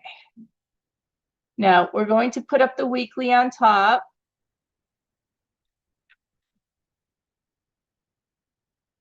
Okay. And let's just show you what this actually means. Let me just put everything back on, and I'm going to open it up for you. Okay. What this means is that this market has been in an uptrend for a very long time. So that's great. Okay. We don't have divergence on this weekly at the top. Okay. We don't have divergence. We almost have divergence. I would say that these peaks are basically equal. And then we came down in a three-wave fashion to the tunnel. This is the weekly. Okay, so I would look at this and I would say, interesting. I really like the fact that we've been in an uptrend for a long time and that we've done a significant correction. Is very interesting. So let me show you what else. Let me just get rid of this and let me put up the daily and show you what the daily looks like. Okay. So the daily is really, it's neither here nor there. It's the wave is below the tunnel. We're in a downtrend, so I'm not surprised. And on the daily, when the wave crosses back above the tunnel over here, then it's cycling back up again to join the weekly trend, which is up. So that's what we're looking for. You can go down to the daily, you can go down to the 4-hour, but you want to make sure, it's just common sense that when we've had a significant drop in the weekly, that the daily will be short-term bearish, and meaning the wave is below the tunnel. So let's just put this back, and let's just go back to the weekly. Okay. Now, the other thing that I told you was that I put the live markets underneath, so we can see that the live market is currently trading about $7 higher than where we closed last night. So the market is buying this. Now this occurred, this is the signal. We have an up arrow and a 3 for this one. And what that means is that this started counting when price closed above the filter, because that's my way of saying that now maybe we are ready to move higher. I want to see some kind of confirmation, like a close above the filter. That was kind of my way of just, wanting to see some price consolidation and maybe a move up. I mean, the other thing that you can look for is a 1, 2, 3 reversal on a smaller time frame. And you all have these indicators because I told you what they were. 1, 2, 3 reversal on a smaller time frame, but this was very easy to program. So the buy signal is an up arrow. The buy ready, which is the diamond, just means that we haven't crossed above the filter yet. I try to take trades that have crossed above the filter, but sometimes I don't, and sometimes I take trades before they cross above the filter, which would be the diamond here. Okay, so, and now notice this setup is taking, this is a laggard in this case, and it's only up 2% year to date. It's an industrial. It's only up 2% year to date. Well, after today, it's up a little bit more. But so this is also the year to date returns. So let's just look at the next one. I might want to just look at some of the positive. Oh my goodness, on these weeklies, these are all, because they're weekly setups, they've all been negative for the year. Okay, I just happened to look at the weeklies. Usually I look at the dailies, but all right, let's go on to the next one.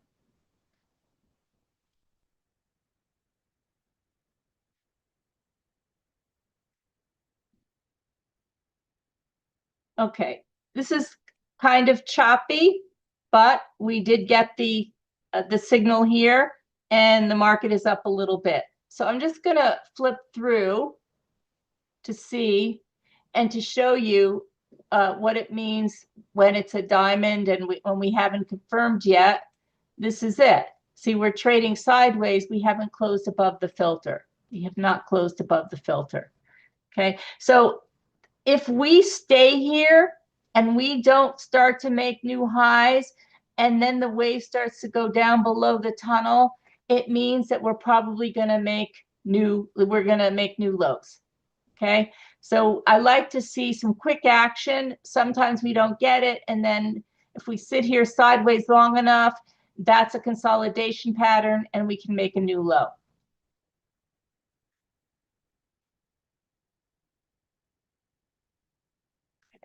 Let's look at this one.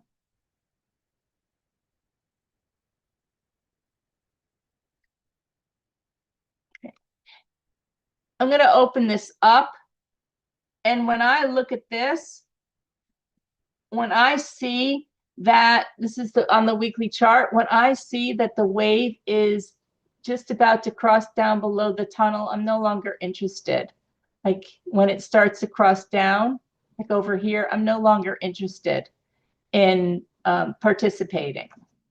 I want to see that the wave is cleanly above the tunnel. I want to see a series uptrend. That's what I'm more interested in.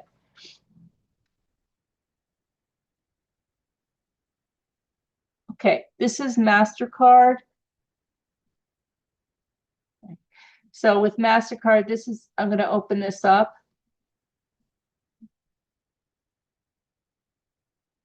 This is a nice setup. We have a beautiful, we have a long uptrend here. You can see the definition is that the wave is above the tunnel. We have a really, really long standing uptrend. And then we have a significant correction.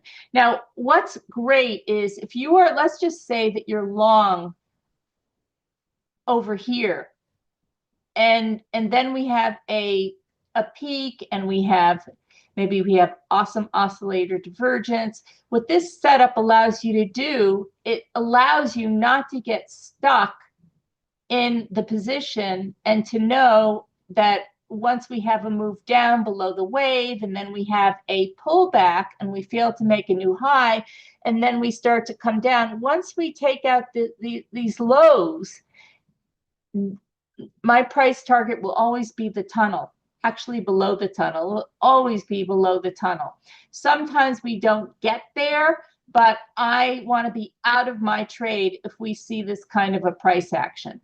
Okay, so this forewarns that we could have a deeper correction once we break down below the wave up here. I just wanted to tell you about that. Okay, let me see if there's anything else.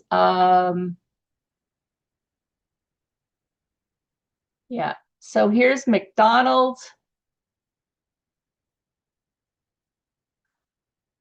Yeah, now with McDonald's, let's just have a look at that. The other thing that I look for is when I see a straight line, a straight move down without a defined three-wave move that doesn't happen so quickly, then what I'm thinking is this could be the A wave, and we can trade up maybe in some fashion, some kind of retracement into the wave, and then head lower again. Okay, that's what it tells me. So I'm not going to be buying this. Let's just change this and look for sells, and let's see what comes up on the sell side. Okay, so on the sell side, we only get 9 for the weekly. We would get a whole lot more on the daily, and these are not even signals. They're not, this one is the only one that's ready. Okay, so let me show you what a sell looks like.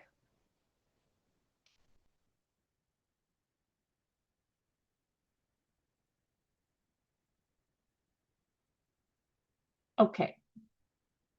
So this has been in a downtrend, okay? And a sell is just the opposite of a buy.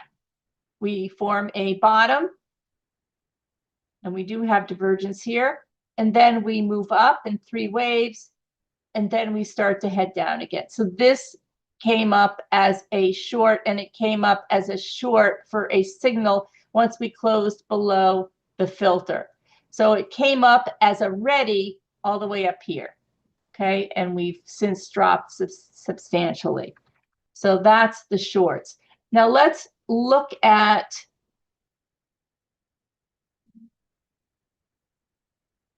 some of the dailies. We have 42 dailies. Let's have a look. Now this is interesting, okay? I have to change this to daily. I actually do like looking at the dailies. I do like looking at the dailies, I've got to say. Okay. Consumer defensive year-to-date returned 59.7%. Daily trend is up, weekly trend is up, and this signal occurred 5 candles ago. So let's have a look. Yeah. And this is a really, really nice pattern, where we have a strong move higher, and then we have a very clean 3-wave move down. So if we were long this and we came down below the wave, we would wait for a retrace, and then the retrace could make new highs, or if we turn around and take out these lows, then I know we're going down here. I just do. I assume that. It's not a 100% given, but it's a, it's a high probability that we come down here. Okay, so we came down here, and now price is more or less unchanged today, and we got the ready sign right here, we got the signal right here, and that, that's a nice little trade from the dashboard. The next one, here's another one, Planet Labs. Yeah, I mean, I love this. I love seeing a very strong uptrend and then a move down. I'm not so sure about this because this moved down pretty quickly and we don't have any ABC, so it moved down pretty quickly. So this could be just a correction of this move. And as long as we don't start to accelerate, like past 38.2, 50% like that, that would be the correction of this move, then I could see us coming down again. Okay. The other thing that I want to see happening is I want to see the awesome oscillator coming back to the 0 line. And I'm not going to talk about the bungees, but the bungees tell a story on its own. So if you want to take a screenshot of all of these are ones that you can take a look at if you are interested in looking at these setups. If I look at APA,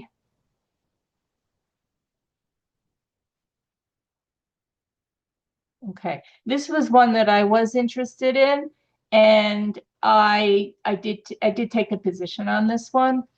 I sold a put on this one at 32.50, and now we're trading at 33.35. I'm not looking for too much upside because we haven't even crossed above the filter. So I took this early, and see, we had a nice 3-wave move back down into here. This is more of a defensive play. Yeah, initially this was another trade, buying shares, but the most recent trade was to sell a put at 32.50. And my objective will most likely be, I want to wait for us to trade above the filter, and I will most likely take profits somewhere in here, okay, because I don't hold these for too long. Okay. Yeah, so that's another one that looked nice to me. Let's see what else.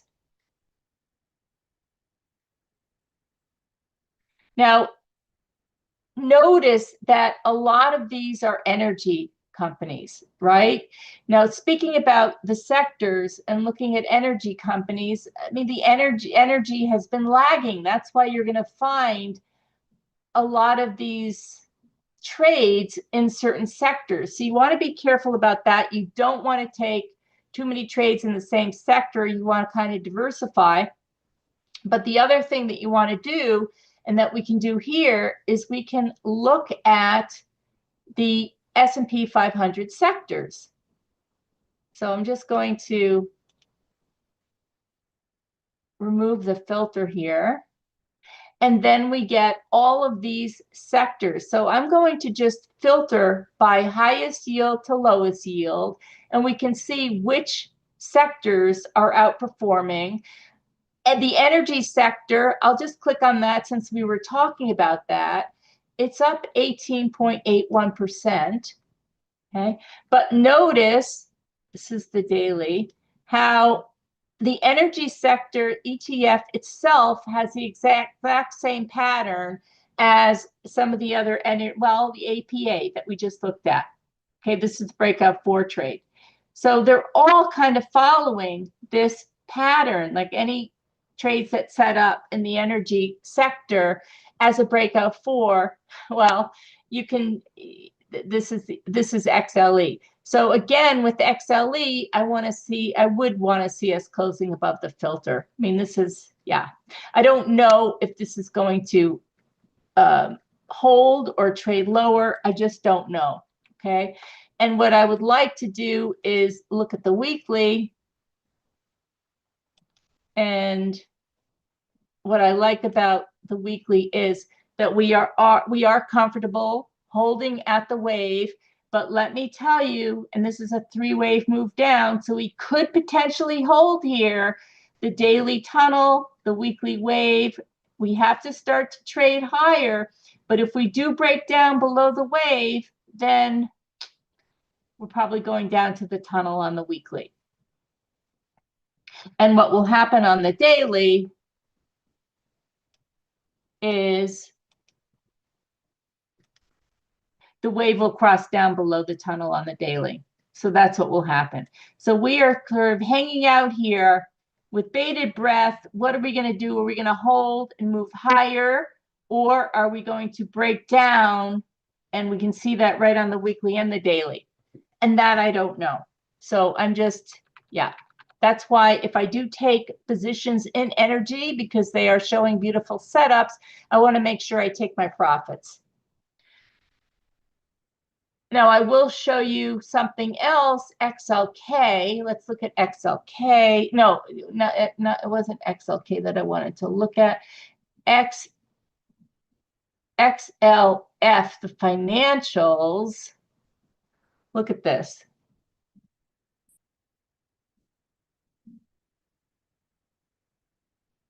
Significant move up on the financials, right?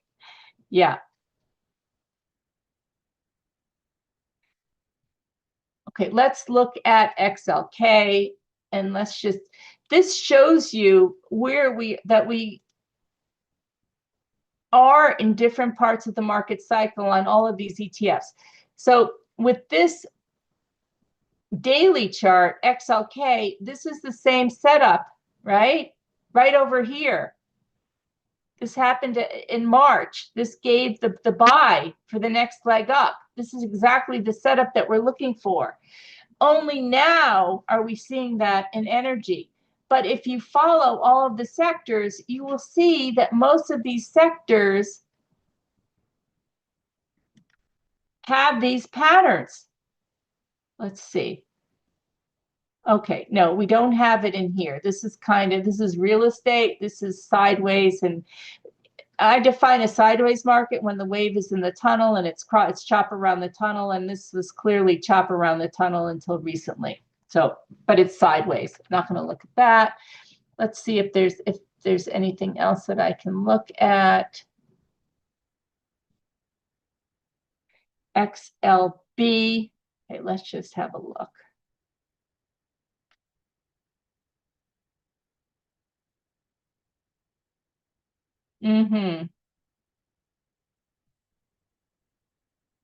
Okay, so here we did come down below the tunnel before we started to move up. Interesting, we have not made new highs. We have not made new highs. We're just trading sideways. So this is like one complete just sideways fest. That's a consolidation. It's an extended correction. Okay, so I just showed you the scanner. I guess we spent a lot of time on this. I showed you what my favorite setup is, the breakout 4 trade. Now let's see how you can get involved with us. And let's just summarize.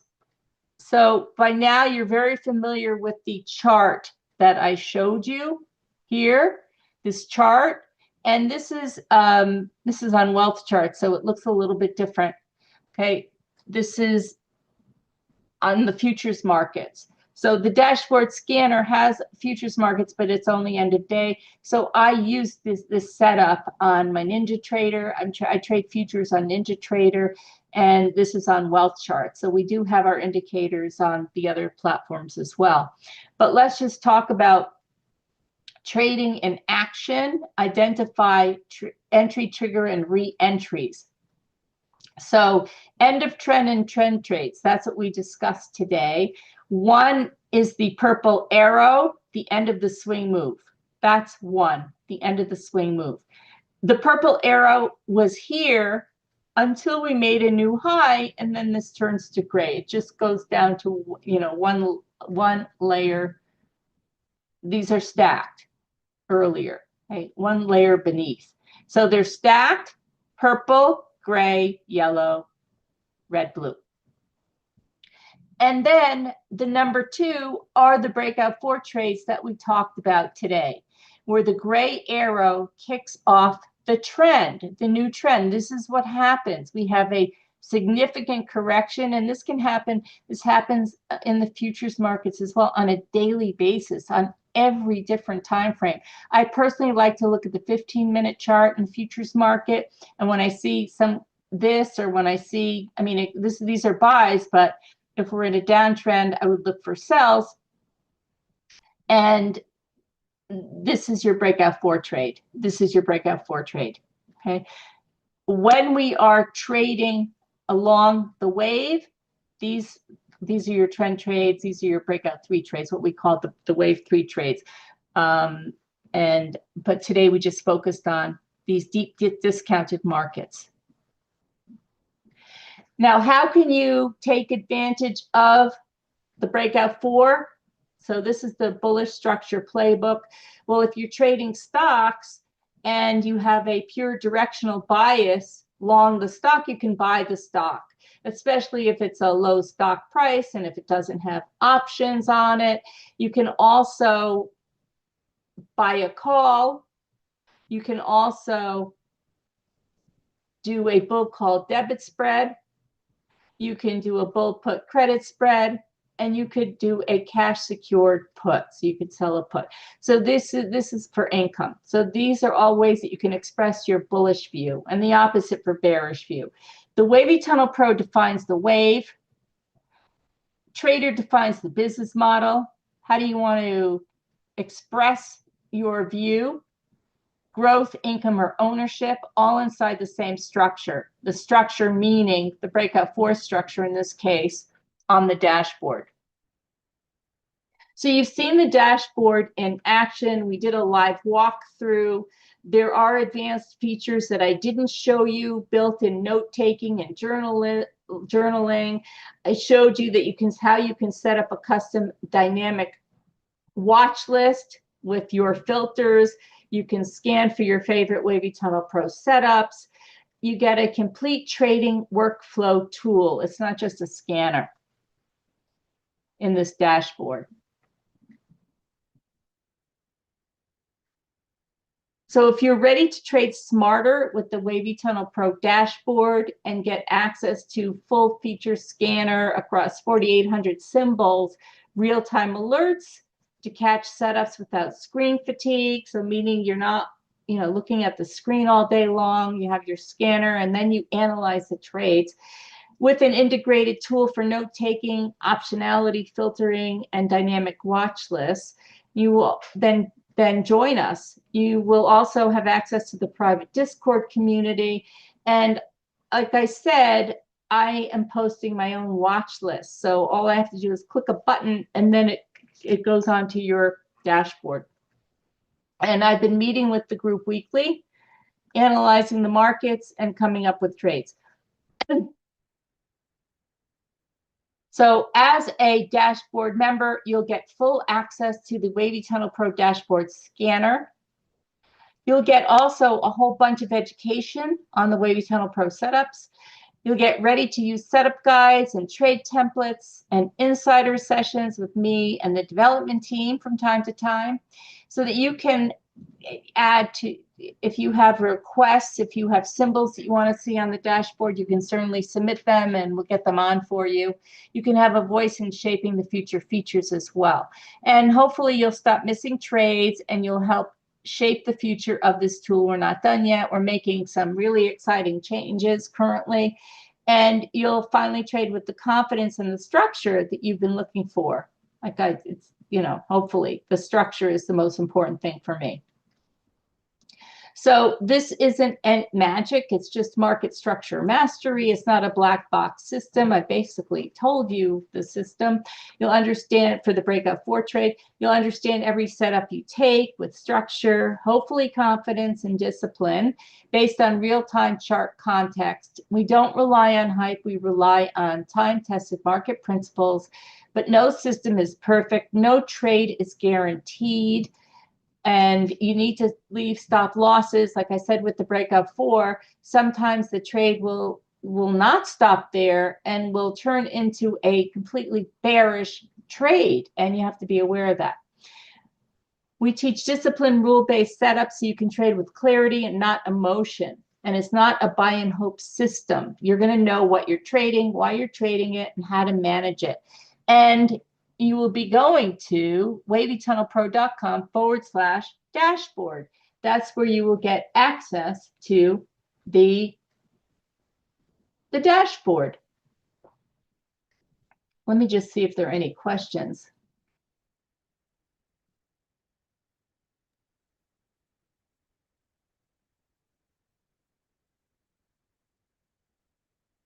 I can't really.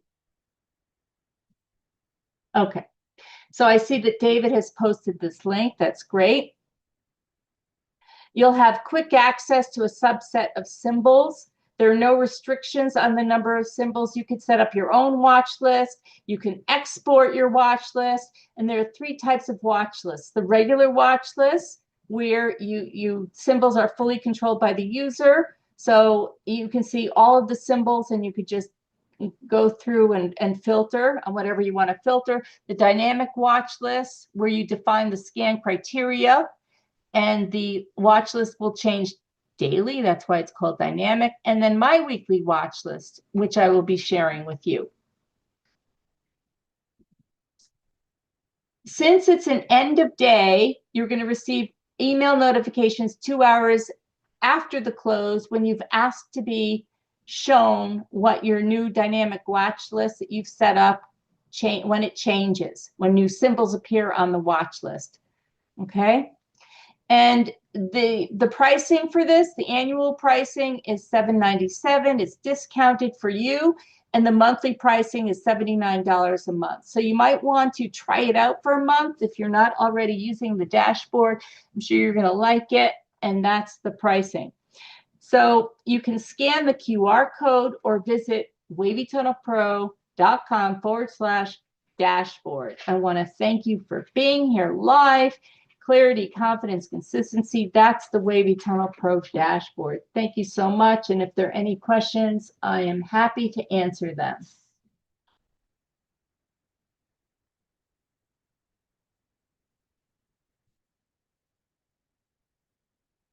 Yeah, I don't see any questions. I guess I'm a little early.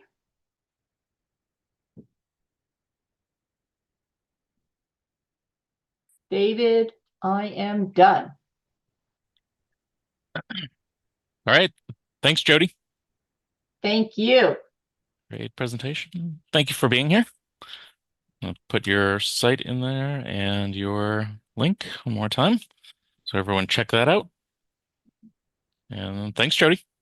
Thank you so much.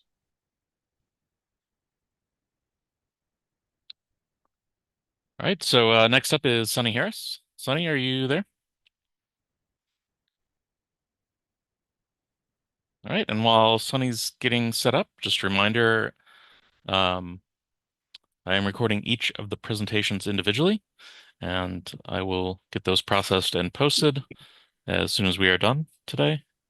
But I'm also live streaming the whole event to YouTube.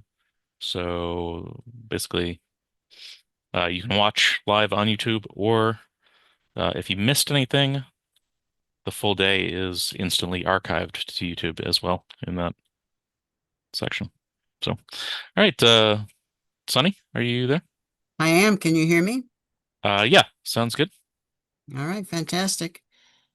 I'm Uh, missing a trade. There's a trade right now happening, and I'm not oh catching no. it. I Do you trade up into the last minute. Yeah. All right. Well, thank you for being here. Absolutely. Thank you. Also, Ready? Sunny was on and is a regular guest on our Monday crowd forecast news panel discussion. So if you have not seen that yet, be sure to find that on TimingResearch.com and catch up on that when you have a chance. So, all right, Sunny, I'm going to go ahead and start my recording, and then you can start your presentation. So I'm recording again now. Thank you, David. I am going to talk about sunny bands today. Imagine that. I'm always talking about sunny bands. So we're going to do it again today. It's my favorite indicator. Now, I'm a trader. I've been trading for 45 years. My first passion is trading. My second passion is helping other people become traders. So this talk is for traders who have not yet become wildly successful. By wildly successful, I mean 100% or more per year.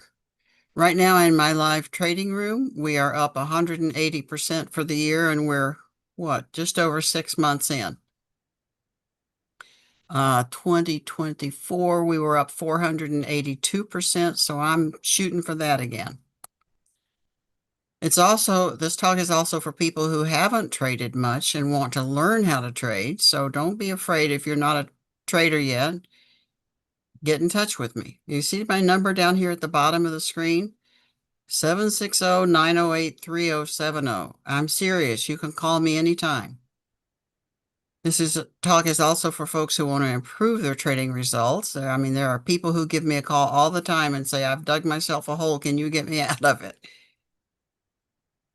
So it's for beginners and intermediates. Yeah, see, they call and tell me they've dug themselves into a hole. Past performance is not a predictor of future results. This is the disclosure.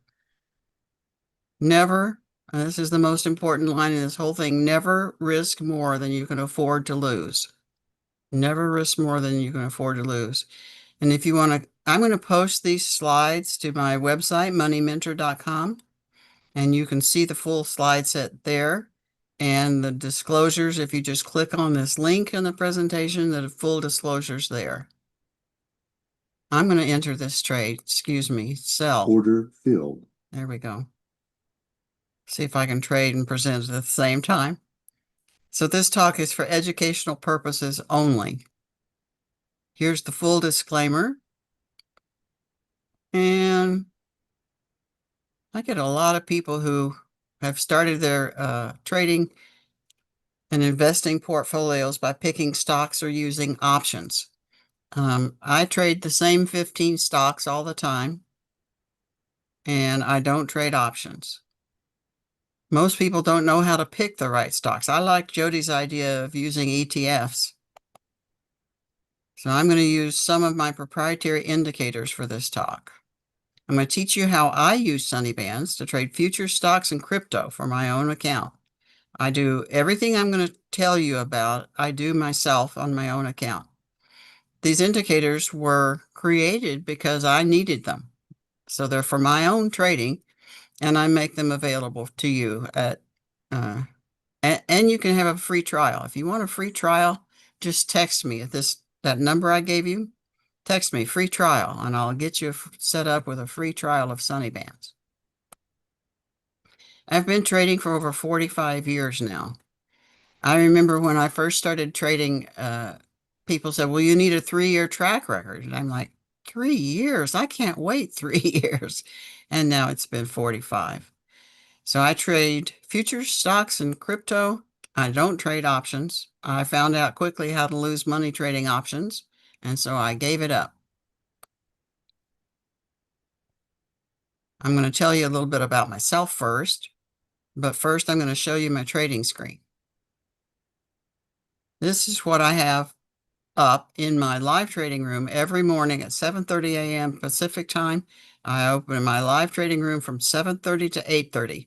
So we trade 1 hour a day and every day of the week, and we've made 180% in just 1 hour. This week, for instance, look at where the Dow was yesterday, 53,000. I'm going to let you read a few quips and quotes. Here, Aaron says, you can use Sunny Bands for options on QQQ. When it goes purple, I go. It's a sure bet. Price crosses over the lower outer band sometimes. Wait for a couple bars within the lower outer band. Catch it on Friday on options expiration. Sell puts, and it's a sure thing. I did it for Tesla too. Now, as I said, I don't trade options, but that doesn't stop you from trading options with Sunny Bands.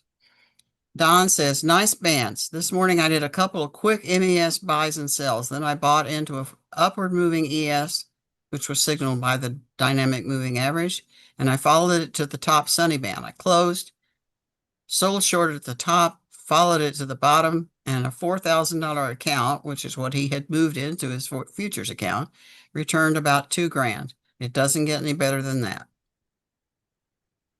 And then here's another one. I made $57.72 on the first day of my free trial. And that's not bad for a free trial, is it? It told me exactly where the turns were, even with the high volatility today. You're one of the few people that allows test drives. It's nothing short of amazing. So on my website, there's a little button that says quips, and you can read what everybody says. I post them all, even the bad ones.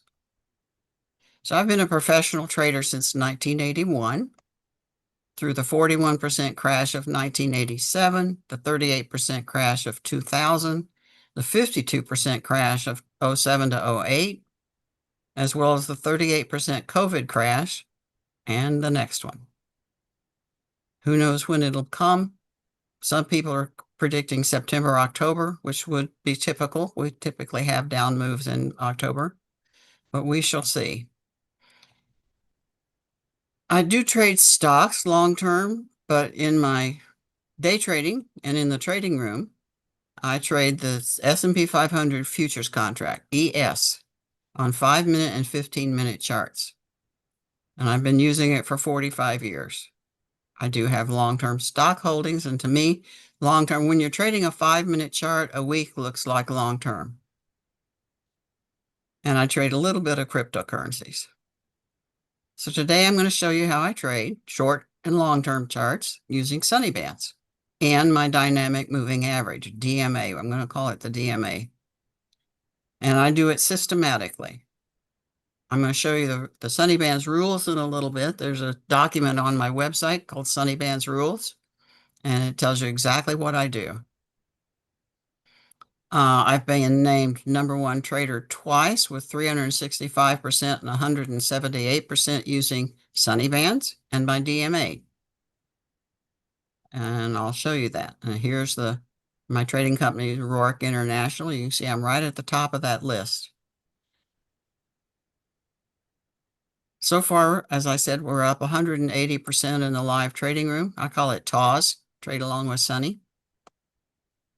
And I'll give you free access to that. All you have to do is text me 760-908-3070. David, if you could put that in the chat, put that phone number in there. So just text me TAWS if you want to come into the trading room. Text me free trial if you want a free trial of Sunny Bands.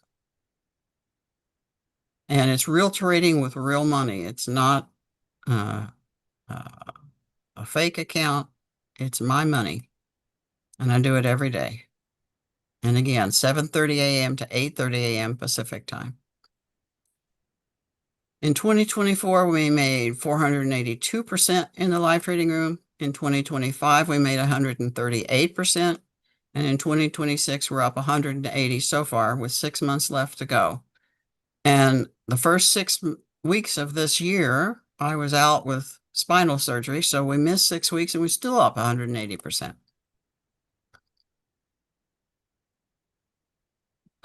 Just a little bit about me. I grew up dirt poor in Appalachia. I figured the way to get out of Appalachia is to get a degree in mathematics, which I did.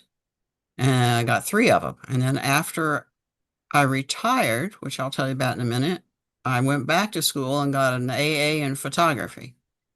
I've been programming for 56 years, trading for 45.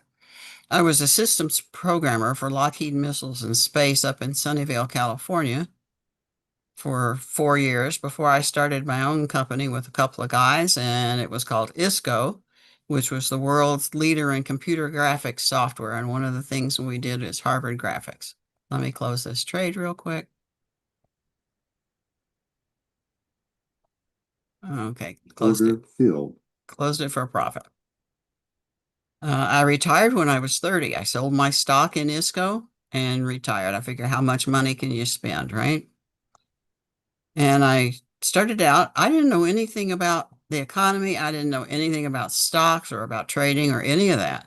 So I did what I thought was the smart thing. I gave my money to money managers. But in the first 3 weeks, they lost $75,000, and I didn't like that too much. So I figured I can do that poorly on my own. And I started by reading 117 related books, and now I've read 748. My most recent books are Trade Brain by Elena Bradley and Best Loser Wins by Tom Hogarth. And I didn't enter a single trade the first year. I still considered myself a trader because I was learning, but I watched the market for a full year before I entered a single trade.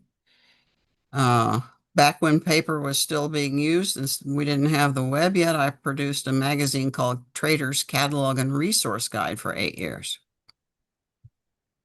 Okay, I've written 9 books so far. One of them is not about trading, though.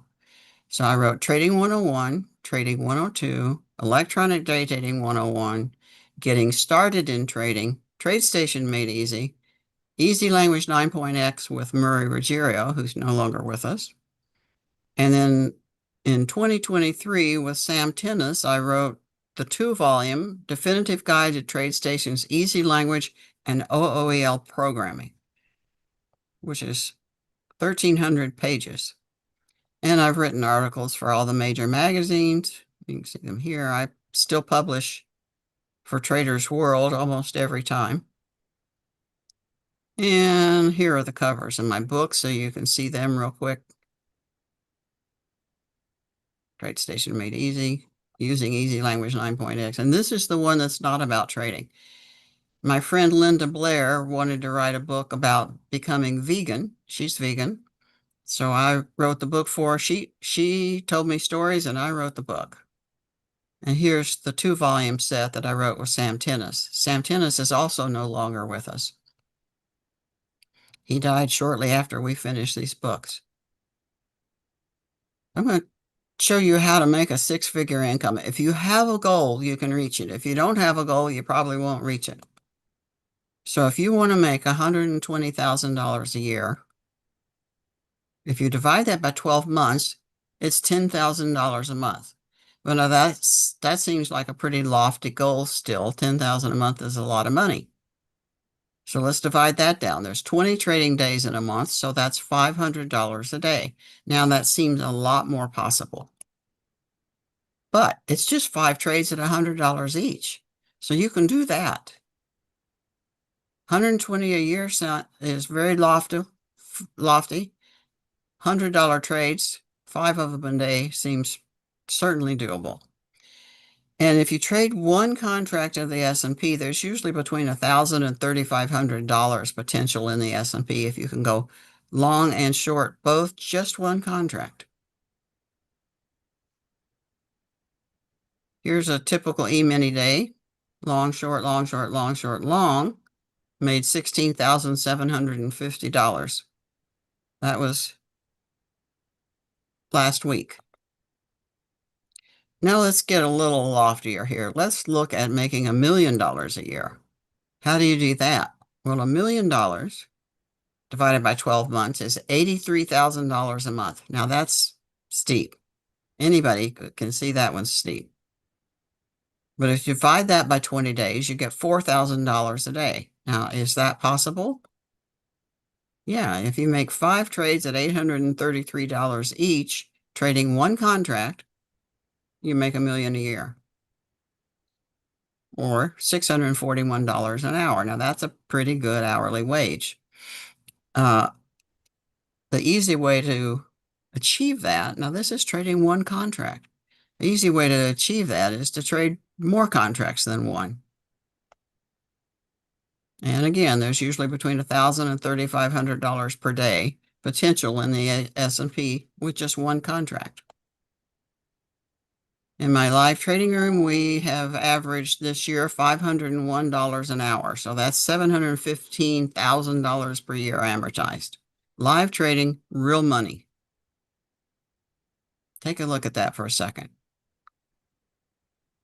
So the question is, are you a trader or are you an investor? An investor buys and holds for the long term. A trader gets in and out, goes long and short, hoping to get short-term profits. Which is better, investor or trader? We're going to take a look at that. I'm both. I'm an investor for stocks, although I do swing trade, but to me that's investing. And I'm a trader when it comes to the E-mini. And I keep them separate in 2 different portfolios. I'm going to break this all down for you and show you exactly how I trade. Now, this next picture looks complex, but it's really not. Color coding keys me into action on everything I do.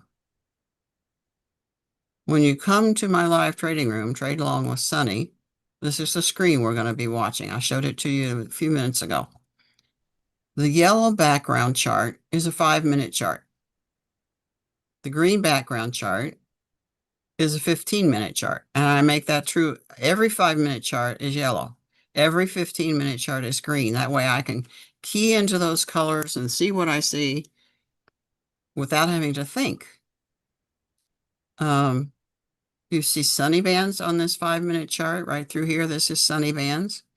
The histogram at the bottom, the colorful bars, is my dynamic moving average histogram. And gold means gold's on top.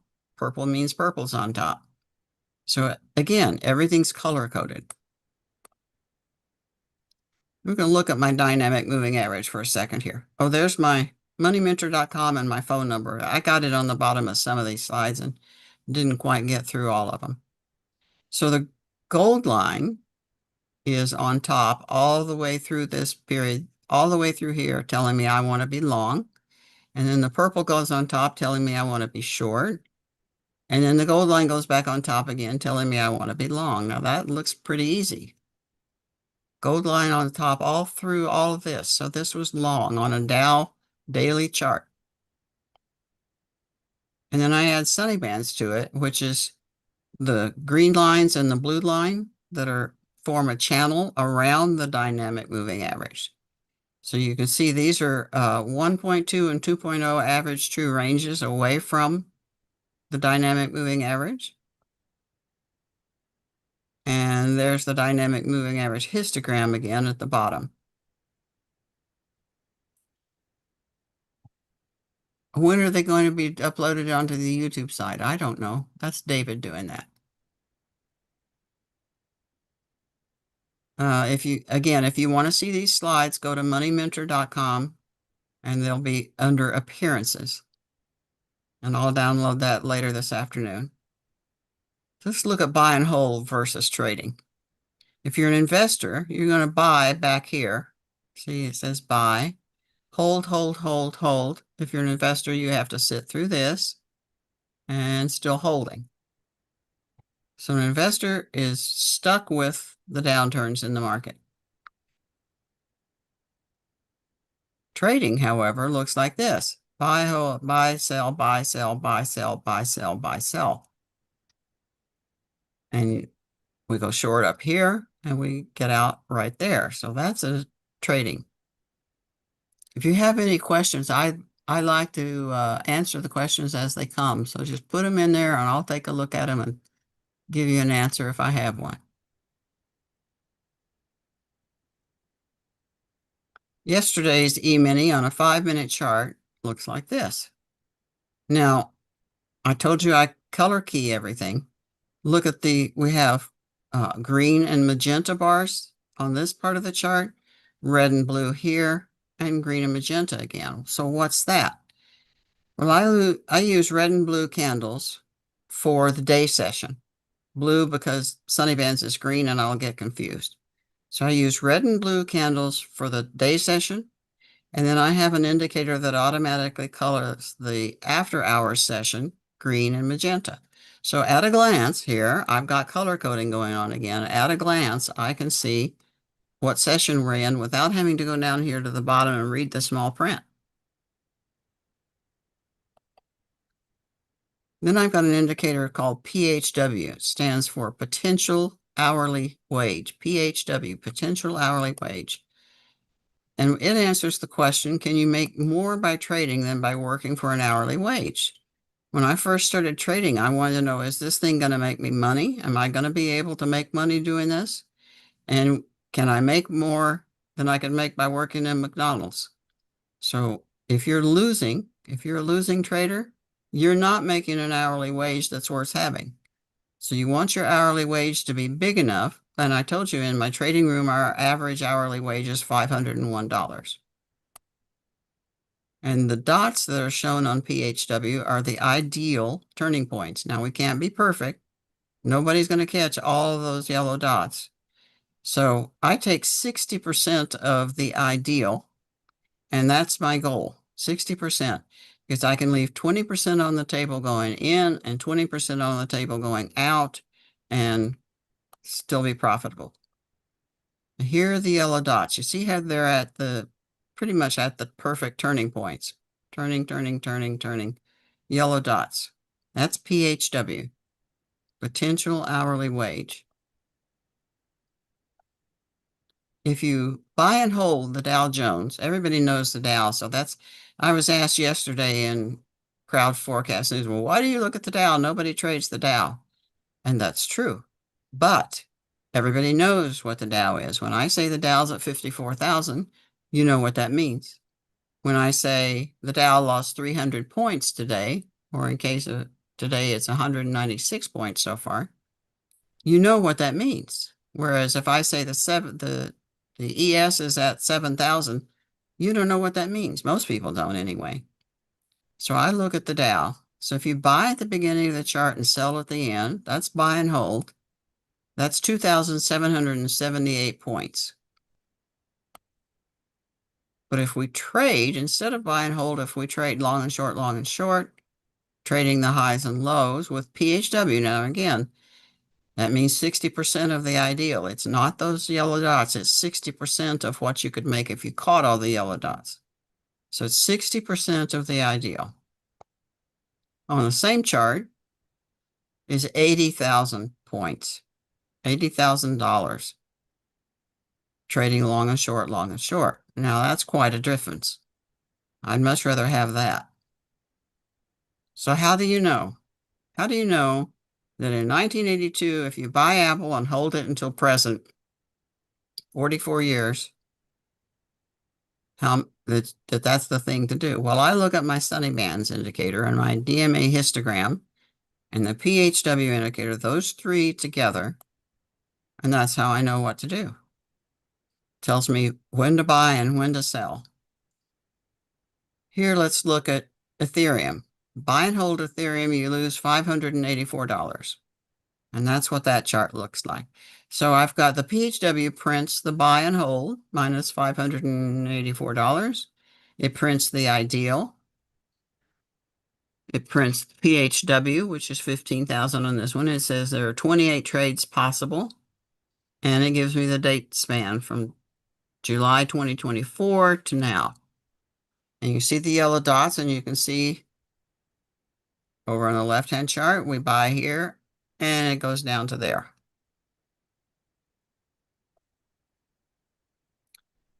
Same idea with Ethereum. If you trade it, is $15,687. So that's a difference. Buy and hold versus trading. Minus 544 buy and hold versus 15,000 trading just one contract.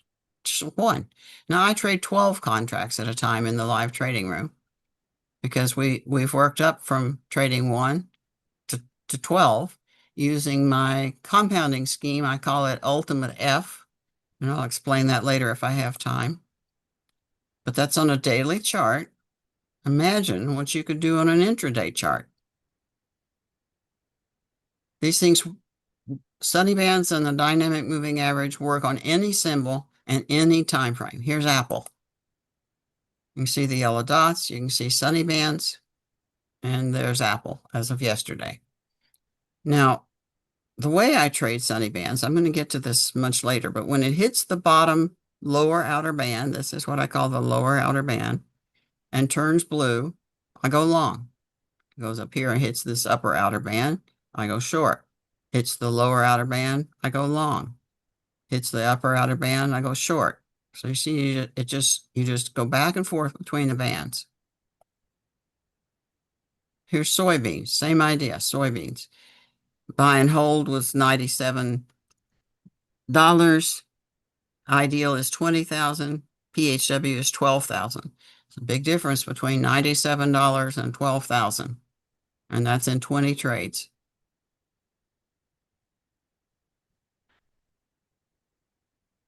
Here's Apple on a 15-minute chart. So you can see it works on any symbol in any time frame. Some people say, oh, well, how about my stock? Will it work on my stock? And I'm like, yes, any symbol, any time frame. Here's Apple on a weekly chart, trading one contract. $272 per contract or per share, with the PHW being $699 per share versus $272. That's on a weekly chart. So in the same amount of time, at a starting value of 47 cents in 1981, the current price of $3.10 in Apple, the investor made 399%, and the trader made 635%. It's a big difference. And the day trader who trades intraday made 1,200%. That's why I'm both a trader and an investor. I trade stocks, as I said, long term, which means weeks to months, and I trade the ES intraday. So is it possible? Well, yes and no. You can't catch all the moves. Nobody can. According to my research, you can only get 60% of it, and that's why 60% is what I reflect in my PHW. But the problem is an investor must sit through long periods of scary negative markets, as we saw on that other chart. But the trader can go short and profit from that direction. Now I'm going to show you something I call the perfect system. Here's a perfect system. It has no losing trades whatsoever. It makes $38,000 trading one E-mini, and the average trade is $2,700. Percent profitable is 100%. There's no losing trades. And there it is. Total net profit, $7,291. Percent profitable, 100% right here. Average trade, $729. That's good. You want to see the code for it? Put a Y in the chat if you want to see the code for this. Anybody listening? Well, I'm going to show you anyway. Here's what the perfect system looks like. Buy and sell, buy and sell, buy and sell. And you can see all these wonderful turning points. The problem is the max drawdown intraday is $53,000, almost $54,000. Now let's go back one slide. You see this period right here from here to here? That's drawdown.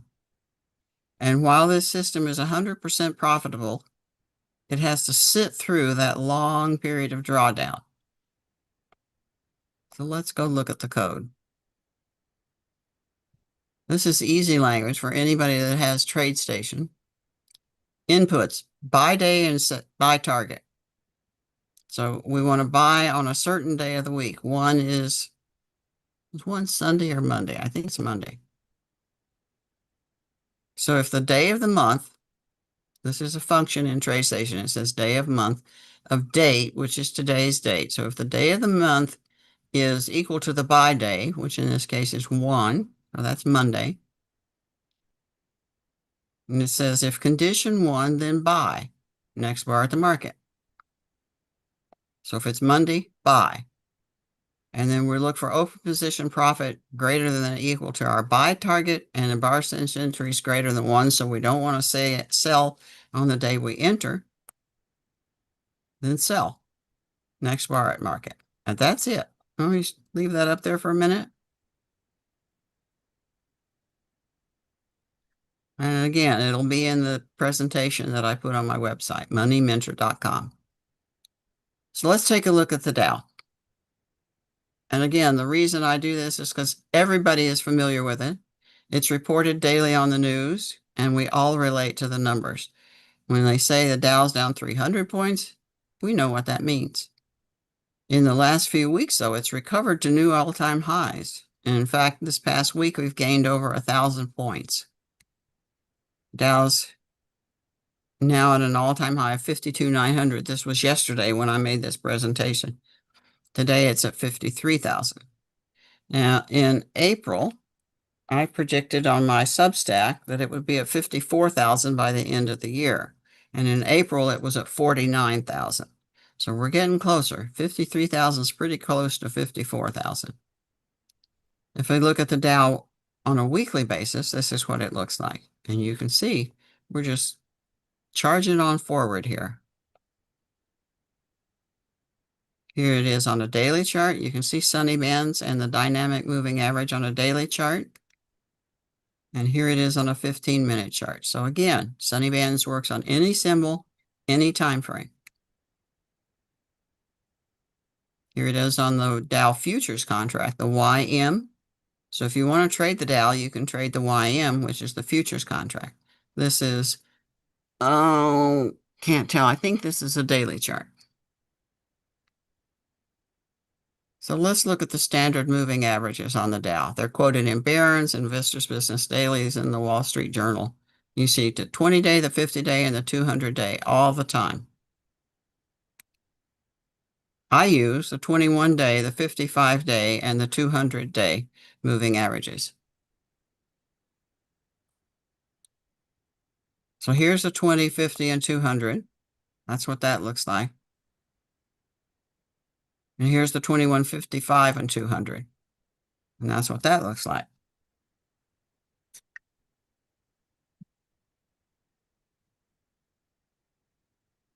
Here it is with the standard simple moving averages of 9 and 18. So you can see if you trade the simple moving averages, the problem with them is they cross over too much. So you see there's a crossover here, another crossover here, another crossover here, and here, and here. That's the problem with simple moving averages. So I showed you the dynamic moving average with sunny bands. It calculates its own inputs dynamically. By that, I mean with every tick of the market, it changes that moving average. So it's 9 and 18 for the standard moving average, but the DMA calculates its own 9 and 18. So it doesn't have 9 and 18 forever. It has 9 and then 10 and then 7 and then 6 and then 20, and it's constantly changing its moving averages. And because the dynamic moving average is dynamic, then also the average true ranges become dynamic. So Sunny Bands recalculates with every tick of the market. No, it doesn't go back and repaint. I get asked that a lot. And no, it doesn't. Here's Sunny Bands on the same chart, and you can see the Sunny Bands and and the dynamic moving average histogram. So, and here again, you see green and magenta is overnight. This is a 5-minute chart. Blue and red is day session. I get asked a lot, is this like Bollinger Bands? And the answer is no, it's not.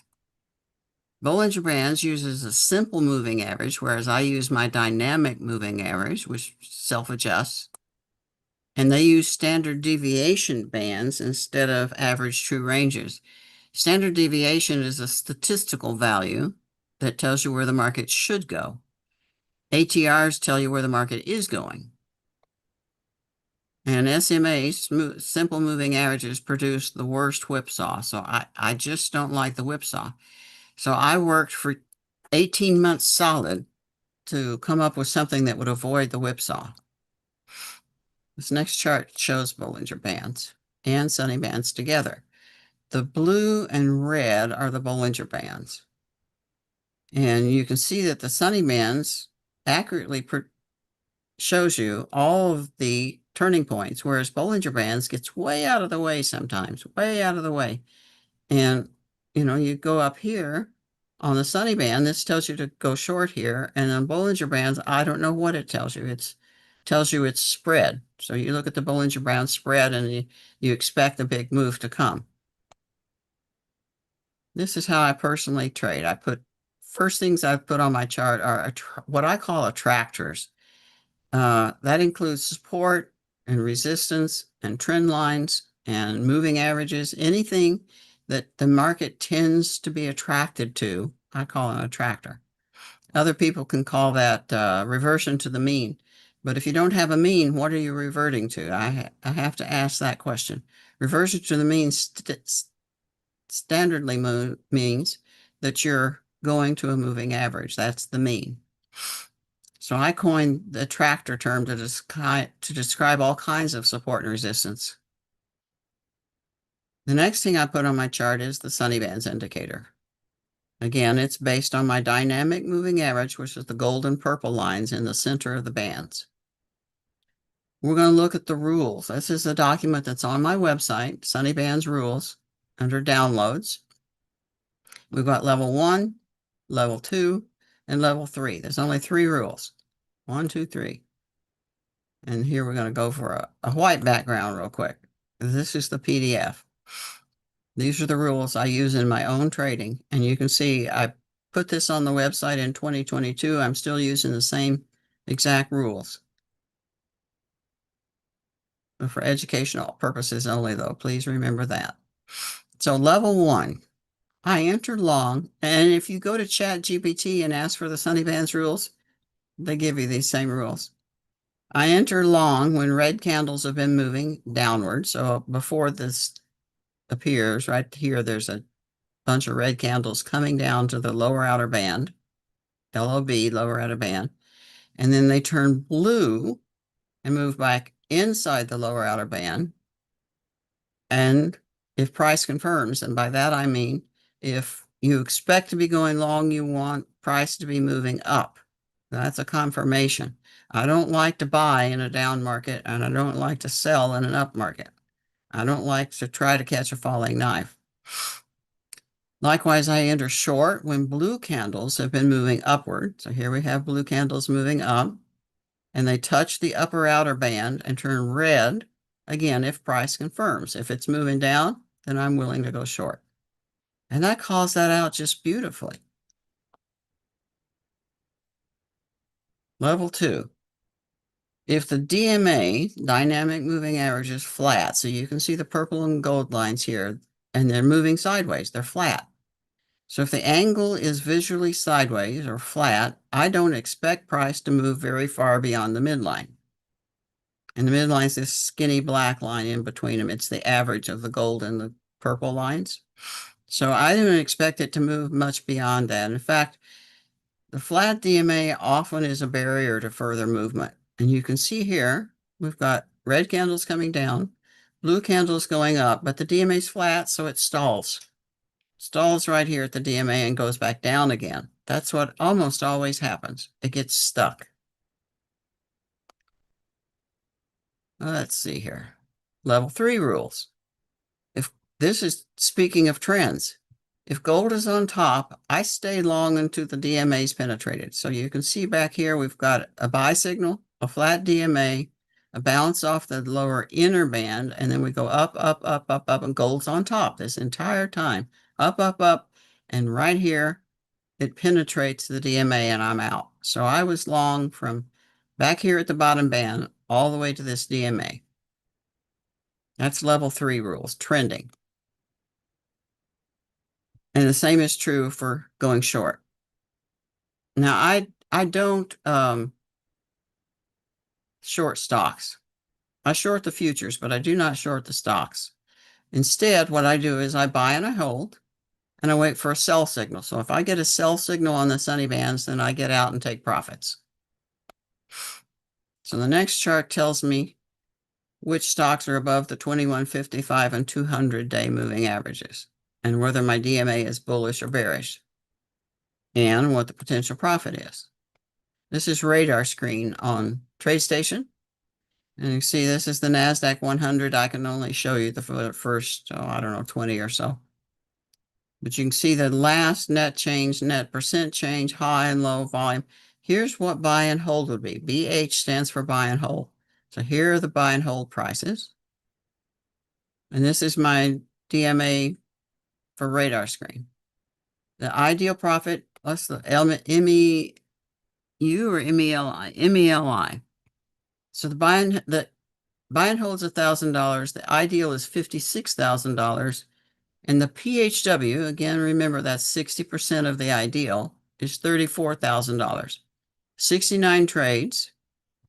And it tells me the values of the DMA. And then I've got this colorful thing over here that shows me whether we're bullish and going 2 slashes forward is up, up. Bearish was up, now down. Bullish was down, now up. And then purple is down, down. So from these colors and these little icons, I can look at these and I can pick all the gold ones I can sort and get all the bullish stocks, or I can sort by purple and get all the bearish stocks, etc. This is a really handy indicator. So I'm going to look at the 3 moving averages first. I'm looking for stocks that are above all 3 moving averages. 21-day, 55-day, and 200-day. I consider those to be bullish stocks if they're above all 3 moving averages. In January, I said and this is in print, I said in my Substack, my outlook for 2026, I said the market is seriously overbought, but it can stay that way for a long time. Now, remember, this is January. I think the ES will correct down to the Sunny Band's midline at 4,191. That was my prediction. How soon? I don't know. I'm just reading the charts, mathematics. It corrected to 4,086 by February, end of February. So I predicted 41. It went down to 4,000. Pretty good prediction. And then in April, I said the Dow is going to go to 54,000 before the end of the year. And right now we're at 50, that was yesterday, 53,055. Now, let me go on record again here. Do I dare do this? This is July. I do think we're going to hit 56,000 before the end of the year. So in April, I said 54,000. Now I'm saying 56,000. And you can see we come up near 60,000 this is my projection line here. See how we've got an attractor right back here. This is a horizontal line that I call an attractor. So it hits it and it hits it and it hits it again, and then it breaks through it and tests it again, and then goes flying on up. So here's what I think the projection is.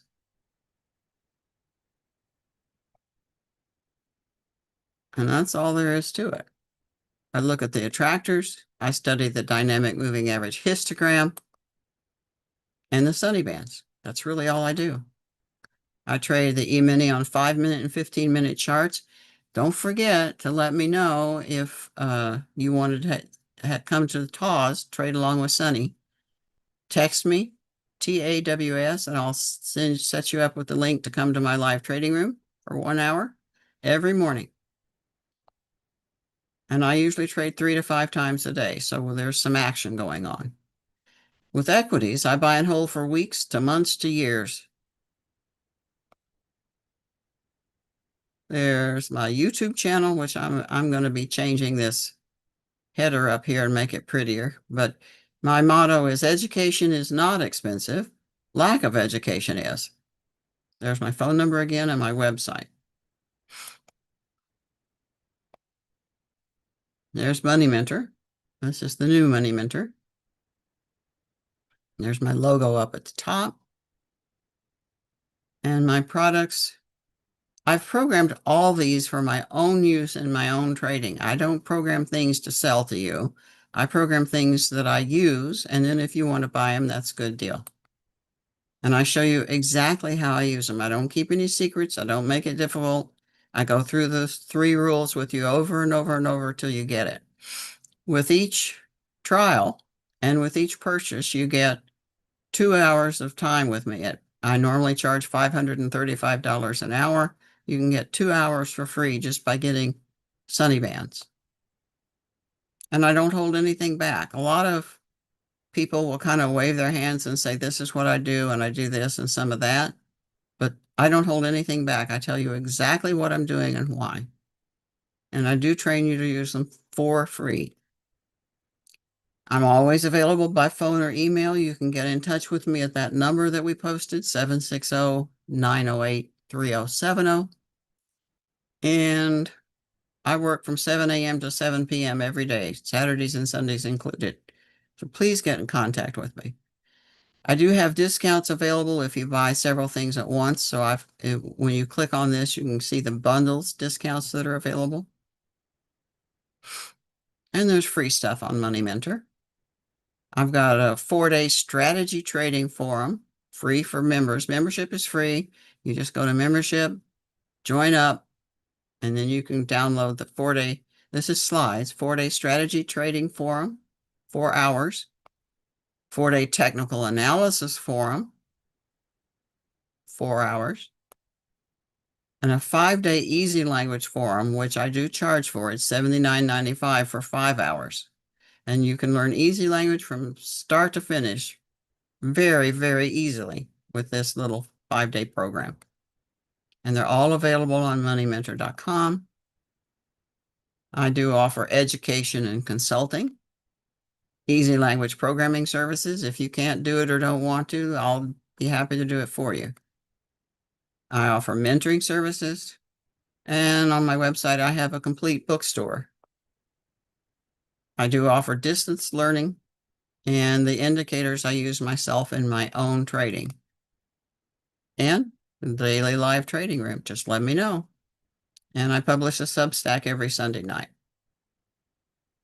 Special offer. Oh no, now what am I doing?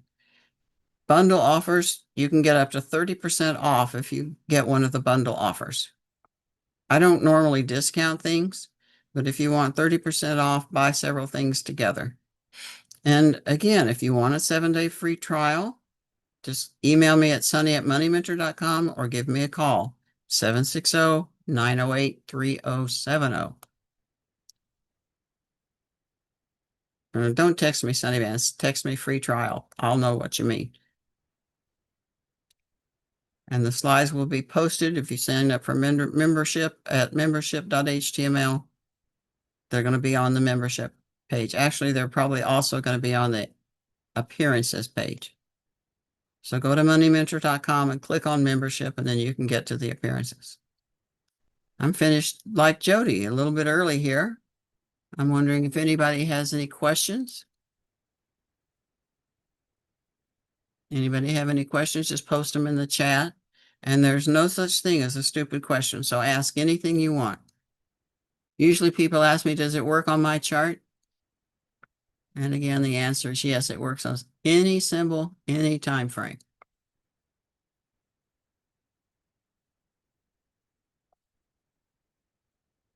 Thank you very much. Thanks, David, for hosting the event. I enjoyed talking with you and your audience. Thanks for your attendance. I love to visit, so please give me a call. I'm not a salesman. I'm a trader. And I'm serious. I mean it. Give me a call. And here's my contact information.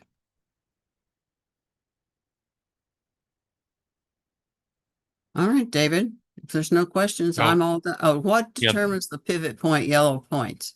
Yellow, yeah, the yellow dots are my PHW indicator, potential hourly wage, and they are formed after a retracement.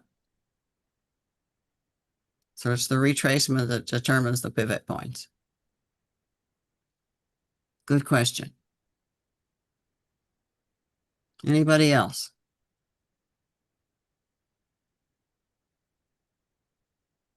All right, I guess that's it, David. Thank you. We have about another 10 minutes. Do you have any other charts or anything you want to show? I don't think so. Okay. I don't think so. I thought I had 90 slides. I thought I had enough. Okay. Maybe I talked too fast. All right. All right, fantastic. Any other questions from anyone? All right. All right. Thanks, Sunny. All right, David. Thank you so much. All right. Yeah, thank you to Sunny Harris. And I'm going to post her site in there again and her phone number. And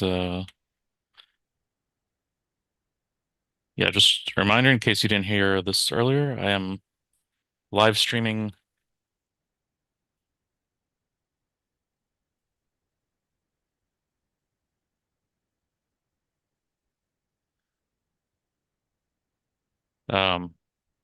the show today to YouTube. So the whole day is being archived instantly.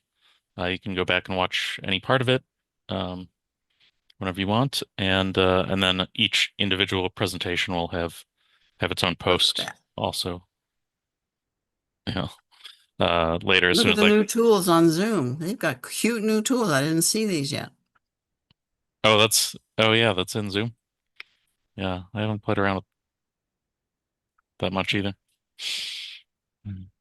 I just like to go with what works. That's the same way I trade. I just go with what works and make the money. Yeah. Yeah. All right. How about you, David? You got any questions? No. Let's see. I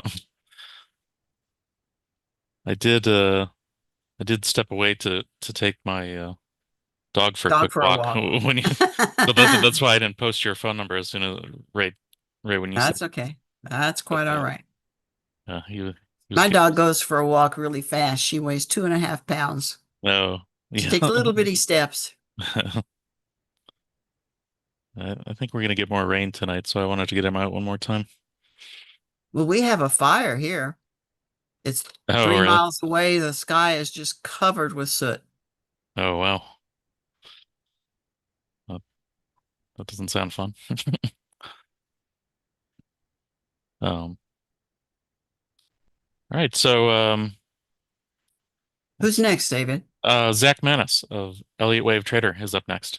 Oh, cool. Put me in touch with him. We'll get him on my podcast. Okay, yeah. I do have a podcast. The Sunny Harris Show. There's one more question just came through. Oh, okay, cool. When does the system doesn't work as well? It doesn't work as well. It always works well. It's 80, I think I'm 82% accurate is up to date. So I think they mean it's is there any like volatility conditions or something well, that because the dynamic moving average adjusts with every tick of the market, it's constantly updating the current market conditions, and it is based on kind of on volatility. So it takes all that into account. And the reason I developed it in the first place was to get around the whipsaw that's in standard moving averages. So Hmm. when Sunny Bands gets in a whipsaw, the dynamic moving average flattens out and gets out of the way. And when we're in a trend, it follows the trend. When we're flat, flat to sideways, it lets you know. And 482% profit isn't too bad. yeah. Who are a separate thing that who are some other people who have been on your podcast recently? Oh, that's a good I don't think question. Let's I've go look at it. If you I don't think if I've you had a go to chance to catch up recently. moneymentor.com and go to podcast, let's see. moneymentor.com/podcast, I think is where I have it. HTML. Yeah, I just had Jack Schwager on last week. Oh yeah. Yeah, that was fun. Jack's rated all the famous traders, and it's on Mhm. Spotify. It's called The Sonny Harris Show. And let's see. Okay, so I've had Jack Schwager, Michael Leidick, Fausto Pugliese, Tom Busby, David Capablanca, Jeffrey Hirsch, Larry Williams, Linda Bradford Raschke, Jake Bernstein, Harry Kaufman, Carolyn Baroden, Cynthia Case, Harry Boxer, Greg Morris, and Marcus Heitkotter. There's 55 episodes on there, so take a listen. I like to listen to podcasts while I'm trading. So Mhm. you can have it going on in the background. You can kind of catch what I'm saying and what they're saying and trade at the same time. Yeah. Yeah, sounds good. All Thank right. you for that question, David. All right. Thanks, Sonny. All right, thank you.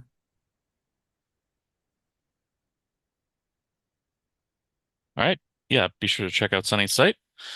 And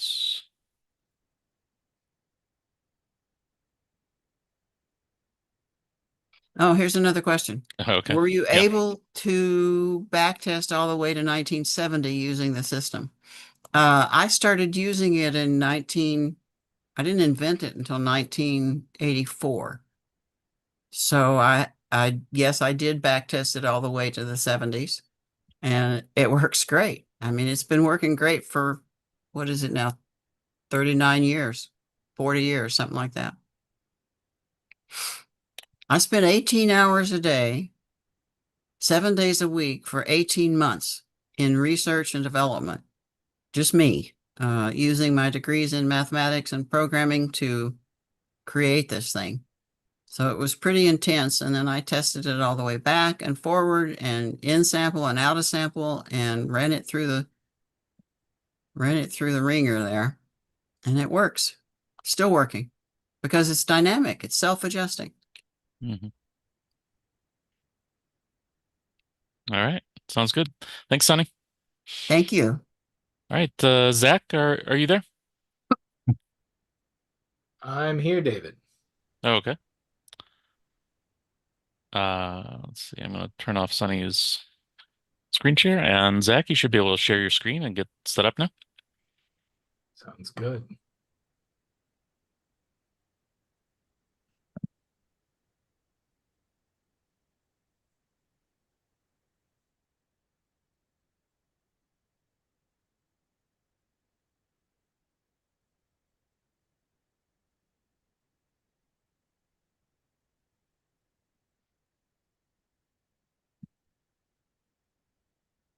How do we look?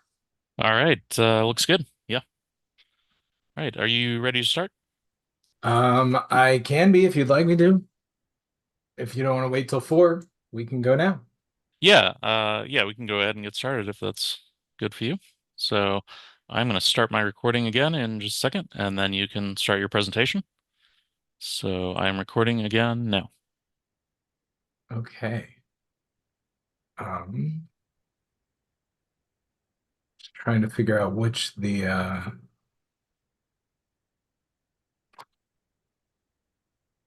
What's wrong? trying to figure out which screen is actually being shared. Oh, I'm seeing the Elliott Wave Trader, favorite indicators, stock Okay, waves presented by Zach. great. Okay. I think I'm in the presenting mode. It's just it wasn't Yeah. clear. Do you see the chat too?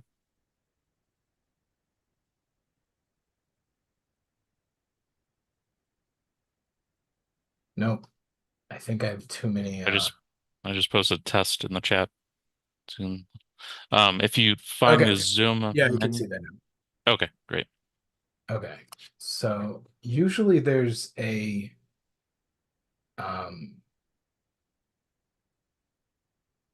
oh, here we go. Okay. I got moved into the wrong place. Let me move this where I can actually see it. There we go. That's much better. Okay. So as David introduced, I'm Zach Manis from Elliott Wave Trader. With my colleague Garrett Patton, we run the stock waves and the metals mining and agriculture service over at Elliott Wave Trader. And our focus is, as the name might suggest, Elliott Wave, is that first and foremost, we focus on Elliott Wave. So the topic today is on favorite indicators, and there are a lot of other indicators that we like to use in conjunction with our Elliott Wave analysis to give us additional confirmation or tell us when maybe we are down the wrong track in terms of what the Elliott Wave suggests based on what some of those other technicals or other indicators are showing. But wanted to start today with a brief crash course in some Elliott Wave because this is going to kind of help put things in context. And again, this is how we approach everything else through the lens of the price patterns based on Elliott Wave rules. And that methodology we found really explains, sorry about that, really explains and puts into context all other technical analysis, and even can explain some things from a fundamental standpoint because, oh, it responded this way to certain news because here's where it was in the Elliott Wave pattern. There's a lot of educational materials available in the free help section, in a free education section at elliottwavetrader.net. We also have a beginner circle section of the site. So anybody who's subscribed to any service is able to get access to those beginner circle posts. You'll see some examples of some of the kinds of things that I share in that beginner circle. Sometimes I'll take an example of a chart that we're looking at in Stockways or in the MMA service, the metals mining and agriculture, and focusing on some of the nuances of the structure because we really want to try and teach people Elliott Wave so they can help us and learn to apply on apply it themselves. But also we feel it's better if we are trying to show a setup and saying, here's what we think is going to play out in the context of an Elliott Wave chart, that our members understand what it is that we're trying to show them and why we're counting it that way. And so we do place a lot of emphasis on education.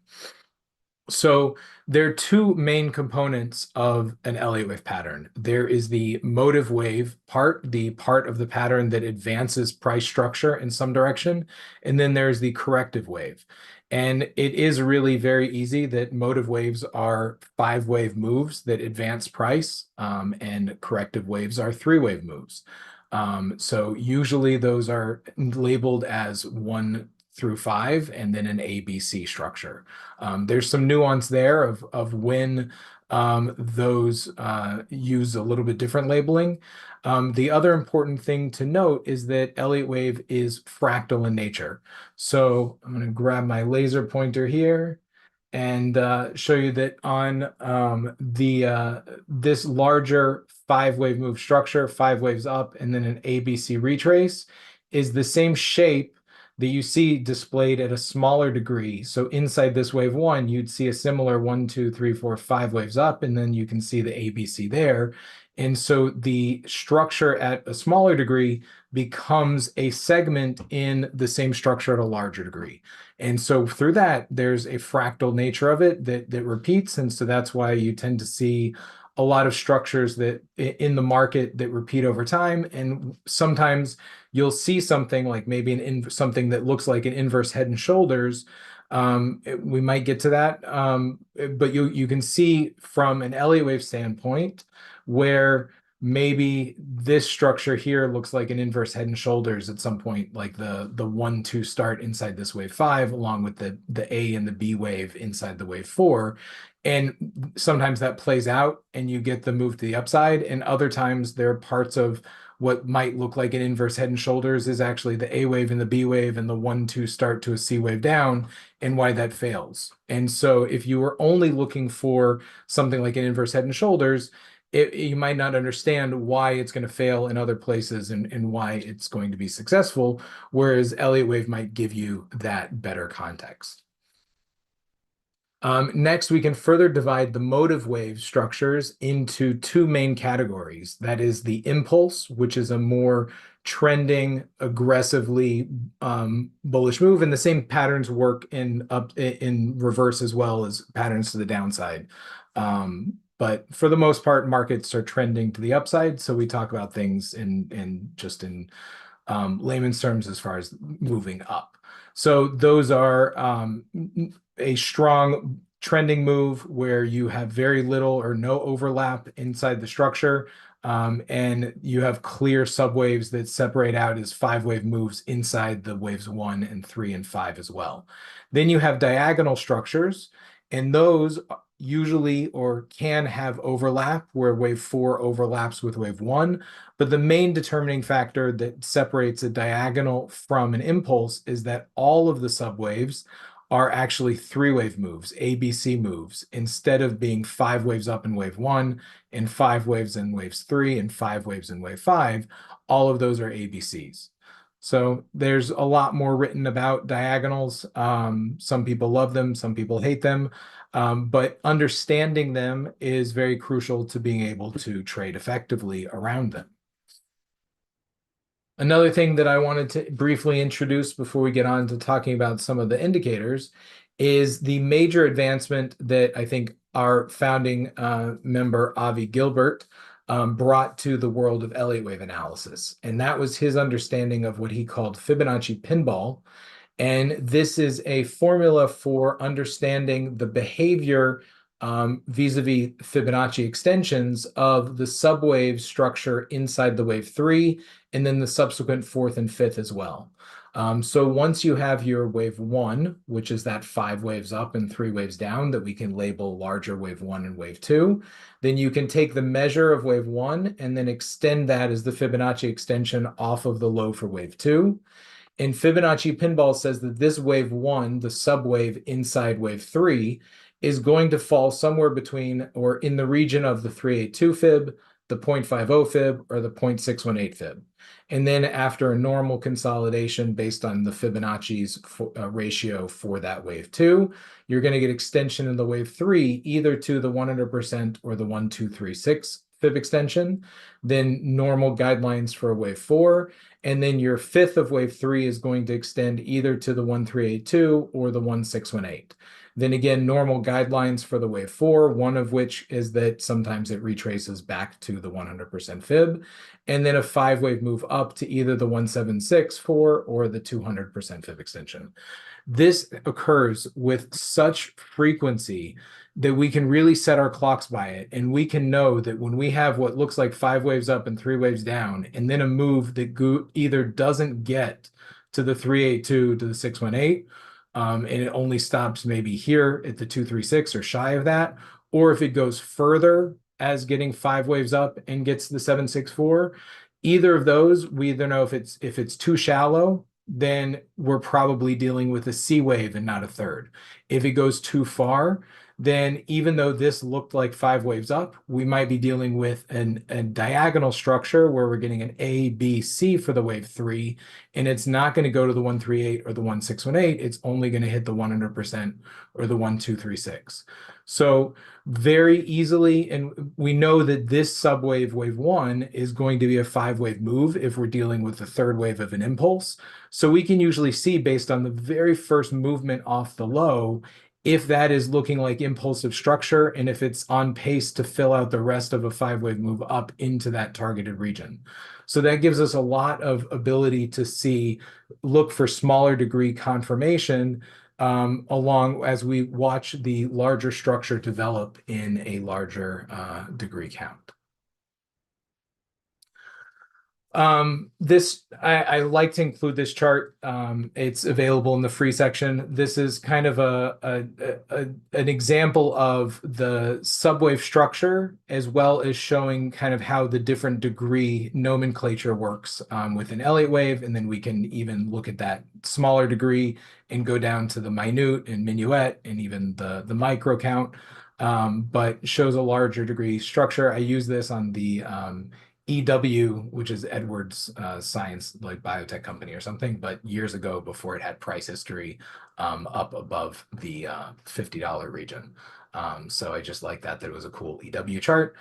So that's available in the free section on the site. Here's a quick QR code, and I can get David to post it later, but this goes to the educational section of our site as well. And from there, you can navigate around and see a number of webinars and some other stuff that was done and some articles about different wave structure. I also like to include an up-to-date larger S&P 500 chart from my colleague Garrett that goes all the way back to the 1800s. R.N. Elliott invented Elliott wave in the 1930s as he was watching things play out from the stock market crash. And at the time, he predicted a 70-plus year bull market. It's actually played out to be closer to 100 years so far. But we have filled out a lot of the confident parts of the larger degree structure in a move off of the 1930s as a super cycle degree wave 3. There's certainly, and you'll see from some of the charts, there's room for further extension, but at many degrees that can count complete. So we also talk about things in terms of risk reward a lot when we post our wave setups, and we'll talk about that in a minute. But we also want to approach things with a healthy assessment of overall risk skews. So while we look at are always on the lookout for bullish opportunities as well as the occasional bearish opportunity in the market, we do that with a healthy dose of awareness of a broader risk skew in the market, and that if support does start to break down or we start to have a couple of really nasty red days in a row, that could mean the start to something a lot more serious, and know that we'll need to shift gears a lot more at that point. But this is a really cool annotated chart that goes back and has some pretty major American and other world events, including like the Great Depression, the Roaring '20s, and then when R.N. Elliott predicts the long-term bull market, which he projected would end somewhere around 2012, but has extended nicely beyond that, and so forth. So I mentioned this is mostly talking about stock waves, but we also run the Metals Mining and Agriculture service, which is a sister service to stock waves, and focuses just on the metals mining and agricultural soft commodities. But one of the main things as far as stock waves goes and the MMA service is our wave setups. That's where we're taking a snapshot of something that's coming into support from an Elliott wave standpoint, and using that with our projection for an anticipated move, and putting very, very clear parameters of support and validation, resistance levels, and target levels, and those get updated as they meet the next resistance. We also have a symbol request tool that enables members to get chart workups on demand, but it also does a very highly refined search to find the most recent charts that we might already have posted. So sometimes you can just ask a more specific question as opposed to asking for an update. We also post nightly videos on Mondays, Tuesdays, and Wednesdays, where we take a look at some of the key charts that we noticed that day or any new wave setups and talk about them with a video where we're sharing our screen. On Thursdays, we do a weekly webinar, and usually every 4 or 5 weeks, we do a review of all the sectors. But most weeks, we are taking a look at one particular sector or subsector and looking at the overall Elliott wave structure of the ETF chart that goes along with it, as well as drilling down and looking at the key holdings and where those might differ or agree with that structure. And then from time to time, we do special sector updates or special updates where we have like a list of back in April of last year, we did a big list of things that looked like they made good arguments for heading to new all-time highs, even though the market might not have been as reliable for that. And then we also look at things that are reporting earnings either before market, after the market closes or before market opens the next day, looking for possible pitfalls or just potential opportunities for things that can are at a critical juncture in their Elliott wave structure at a degree where the earnings can act as a catalyst and move that in a nice direction. We also have Lynn Alden on our team, who incorporates with our charts a lot of her fundamental analysis and puts some articles out that are just available to our subscribers, as well as things that she includes on Twitter and so forth. So the first indicator that I wanted to really talk about today in conjunction with Elliott wave is the PSAR, the parabolic stop and reverse. But actually, I like to refer to it as the parabolic support and resistance, because I think that's the best way of thinking about it and how I use it in conjunction with Elliott wave.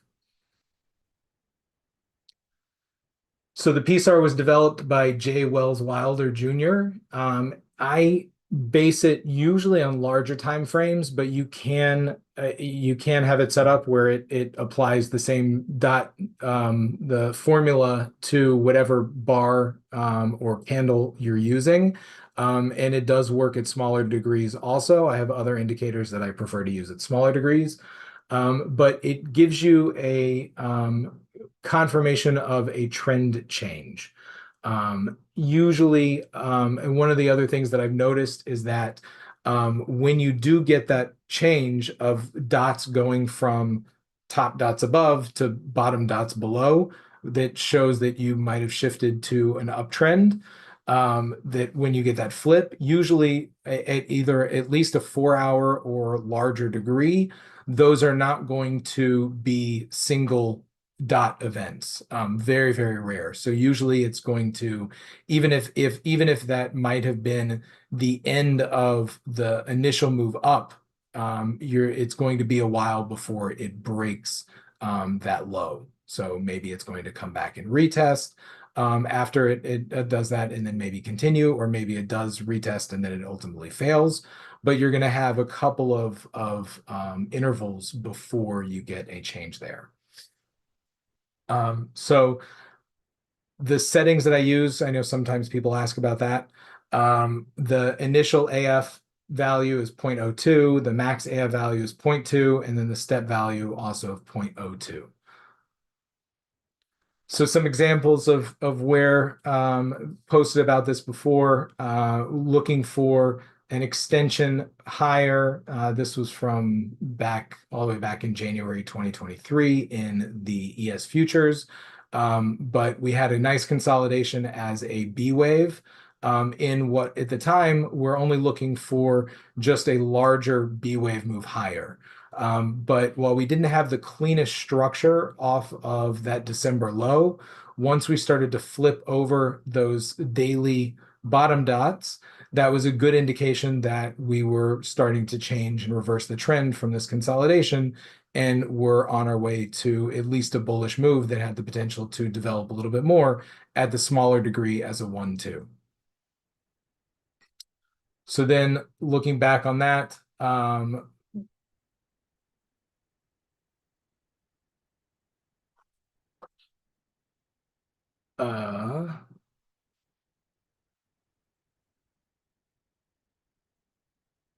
right. So that was back here. So at the time, that was being counted as the larger AB. Since extended that into an even larger A wave and B wave, and then we got even further extension from there. But as you can see, we continued to hold those bottom dots, got some consolidation at a higher degree, and then continued to run higher. Here's an example from my morning update in the Metals, Mining, and Agriculture Service, also from back in December of 2023, when we had a very large degree 1-2 that was starting to confirm a bottom. And we had a couple of those dots that were starting to reverse. It was up. We'll talk about the eye clouds in just a minute. But that was now going to be significant support that as long as we continue to hold that, then we had a very bullish uptrend starting to form. And here's how that continued to play out, both in the gold chart as well as in GDX, and the GDX just starting to flip that back in October 2023 as well, the very start of a long-term bullish trend. So fast forward to a more recent chart here, and you can see that we are still under a number of top dots as under some bearish pressure. Even though we have a little bit of a move off the recent low, we have not flipped that yet. And even looking for potential extension further down in the very, very short term for gold to head a little bit lower under that 3,900 region into the 3,800s before it starts to show signs of a more significant bottom. But if it does start to pivot over, it's about 4,270 right now is where the top dots are, then that would be one of the first indications that we might be getting the wave 1 of this wave 1 and the start of a much bigger, the next bullish move higher in gold. GDX pretty similar. So as long as we're holding under the PSAR, and those are going to continue to print lower dots. But I think right now we can get an initial move down close to the 69 region before we start showing signs of a bottom. But that's one of the things that I'll start to look for to show evidence that we are bottoming in this wave 4 and heading up to our next swing move higher. So here's another post from back in July 2023, where we were bottoming in this B wave, and we got that first bottom dot and posted old Ben saying, that usually they don't come as a single dot. So they usually they're not solitary. So we could anticipate to at least get a couple more of these while we looked for that support region to hold from the low and possibly develop into a smaller degree 1-2 start within that wave 1 of the much bigger extension. So another thing that I wanted to discuss with you guys today that you might have seen already because I keep it on a tab together with the PSAR is the Ichimoku Kinko Hoyo clouds, which is very hard to say, so I just call them the eye clouds. These are somewhat related to Bollinger Bands and different moving averages, but they have a shift forward. So they're different time frames of the Bollinger Bands or moving averages that are then have a segment that's adjusted forward, and it provides another really cool tool to see where we're holding as possible support or where we're bumping against in terms of resistance, or when those things might be pivoting. It does sometimes make charts a little bit busy and messy, so I keep a different tab where I have a much more simplified Elliott wave structure illustrated that I'm not looking at the smaller degree structure on, and don't look at it all the time on every chart because it does get a little bit busy. For those of you who want to recreate using the same values that I use, I think it's pretty much the default. The Tenkan Sen is 9, the Kujin Sen is 26, and the Senko Span B is 52. I do know there's some people who have replaced these using like 8, 34, and 50 something as Fibonacci values, but that gets reset when I reset defaults, and so rather than having to go back and remember to do it, I just stick with the defaults because it works well. You can read up and get more information on this on Investopedia. It's definitely not something that's proprietary to me.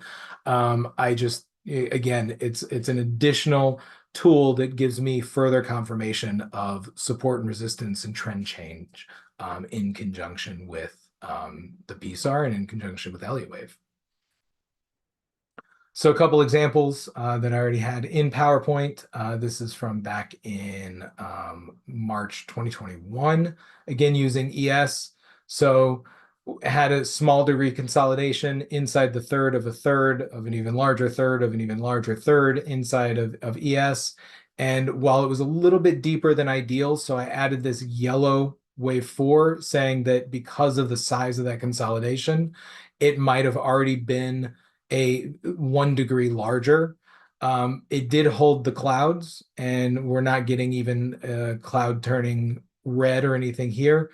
So still good bullish support, even if it happens to be already this degree wave 4 back here, but continued to march its way nicely higher from there again.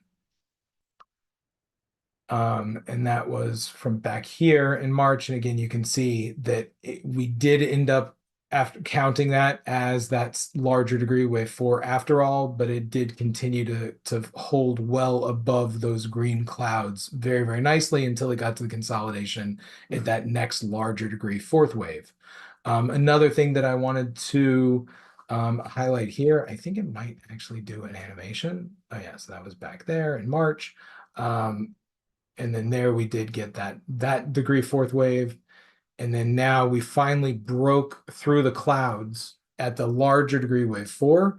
And the other thing that I wanted to note was this structure here that after a very, very long bull run.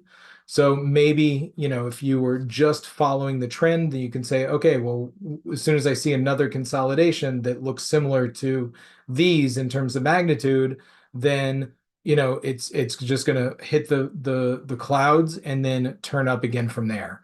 But once we started to get this inversion where you got the top line of the clouds dips under the bottom line, and so the cloud turns red. I know it's not quite as easy to see with that faded color.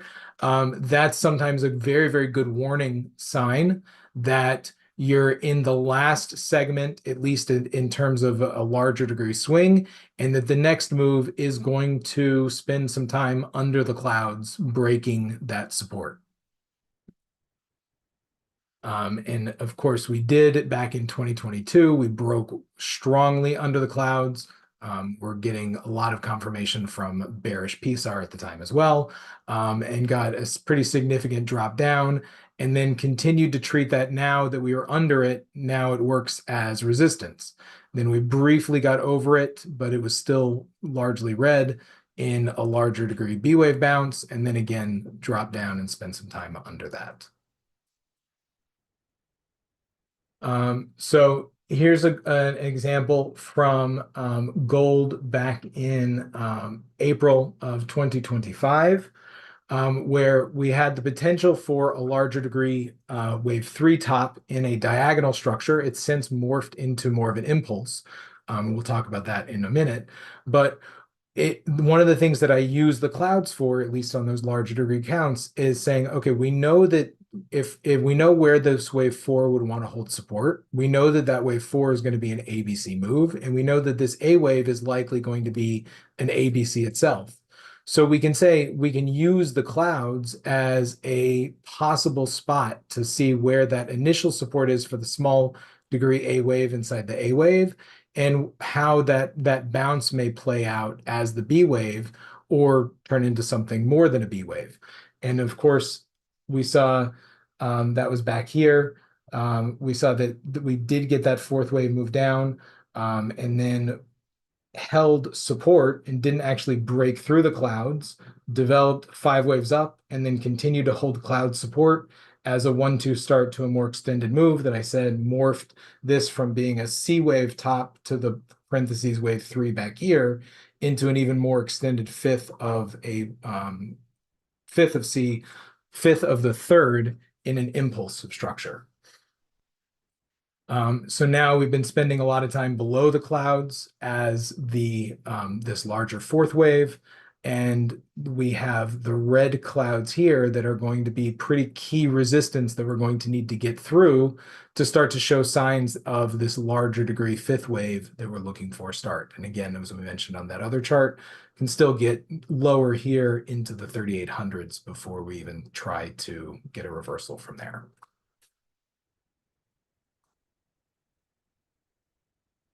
Here's a good example using the Tesla chart. So getting a lot of bearish action on the B wave retrace, but even though it came deeper than ideal, this was back in March of 2025, deeper than ideal for the B wave, it did come right into that cloud support. So even though it was a pretty violent drop after looking like we might have been getting closer to ending the move with just a 4-5 and it got a big extension in that final drop, maybe counts better as a WXY at this point. It was holding not only the cloud support, but also the cluster of moving averages. So again, this is more recently this is July from last year when I did the update. So again, we had held that B wave and then started to both turn up in the PSARs and got a nice run, a bullish run there. We're consolidating in what was possibly the wave 1 and working on the wave 2. And while there was room for more of a possible retrace as the wave 2 inside the C of 3, we were holding support nicely for both the PSAR and the clouds, and ended up holding there as all of the wave 2 and filling out nicely and then flipping over from July 23rd, right at resistance for the PSAR after holding the bullish cloud. And then following through, we got the rest of that move up, which I think is just the A wave inside an even more extended wave 3 of the C of 3. And doing that same structure right now, we dipped a little bit below, but now we're holding consolidation right at the cloud level, setting up for a nice start as the 1-2 inside this C of 3. So also really, really nice fractal similarities there with you have a fractal similarity with this 1-2 structure inside the parentheses C wave that looks very much the way that this looked back here as the 1-2 start to this C wave. And this B wave inside wave 3, the circle wave 3, looks very much like this B wave inside this parentheses wave 3. One of the other indicators that I wanted to talk about is actually a proprietary indicator. It is my CAB PCR, which stands for Cow A Bunga put call ratio. This is different than most put call ratios because this actually takes the total S&P options in a dollar value, and then it tweaks it a little bit and inverts it. And gives me, it turns out that it's much better at indicating more significant bottoms that are good for at least a pretty decent corrective bounce, if not a possible move launching to new highs. So I look for, there's a lot of noise within a range, but when this hits extreme lows under 0.3, sometimes that can be a warning that you can be getting close to a local top. But more often, I look for extreme moves over 2.0, and then especially moves that trip over the 3.0 region or even the 4.0 region. So it functions very nicely like a good oscillator, again, in conjunction with the Elliott wave. So here's an example in the background here of an S&P chart, which is the only chart that I apply the put call ratio to, at least the CAB PCR to, from back in April 2025, where we did have a possible larger degree top in place, and a pretty larger initial move down as an ABC. They needed a fourth and a fifth to get a little bit more extreme to complete that A wave, but had the potential that that same ABC, instead of being the start of a bigger correction, could have just been a more bullish alternative wave 4 and getting another extension in that wave 5, which is what played out. But noted that on this is April 7th, 2025, that we had hit over 4.0. And I made note of some other historic times where we got prints of the put call ratio, or my put call ratio, over 4.0. And a lot of those coincided with pretty significant bounces. And at the time, we were at least looking for a B wave back up into the region of that prior consolidation, or normal Fibonacci resistance. So we decided to post a pretty extensive buy list of or hot list in the stock waves, and made a lot of those wave setups of things that argued more strongly for either the move to new highs off of that April low, or at least were more had been beaten up even more. And so even if they were only going to get a B wave bounce, at the time, maybe some of the semiconductors were some of those candidates where there was a greater risk of a top at the time, but that they were stronger candidates, even if they were only going to get a bounce because of the consolidation that they had. That corrective bounce, even if it only came up to a 50% or 618 Fibonacci retrace, was going to be a better percentage move than a lot of the other things that might have held a better consolidation and that were set to extend to new highs, that those made better plays off of that low.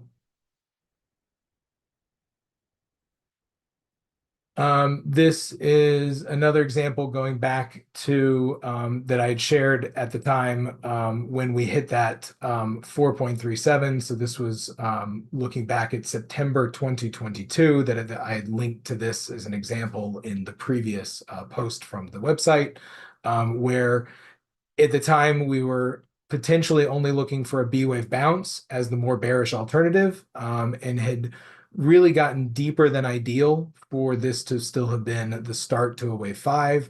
In the end, we did actually make a nominal lower low here, and so it counts as a less regular, far more common and not as immediately reliable pattern as a WXYXZ for that parentheses wave 4. But did end up getting a very, very bullish move, as we know, to more and more all-time highs. This was that list that was posted back on April 7th of last year, where we're showing the list of names that argued most strongly, some of the better Elliott wave setups at the time, for moves to new all-time highs, and then the ones that were strong setups for a significant bounce, or at least a bounce, and that might have been more bullish, more bearish from a B wave, but they ended up getting well past those B waves. Many of these made it into our wave setups table as active wave setups, and continued to get updated as they hit more and more resistance since then.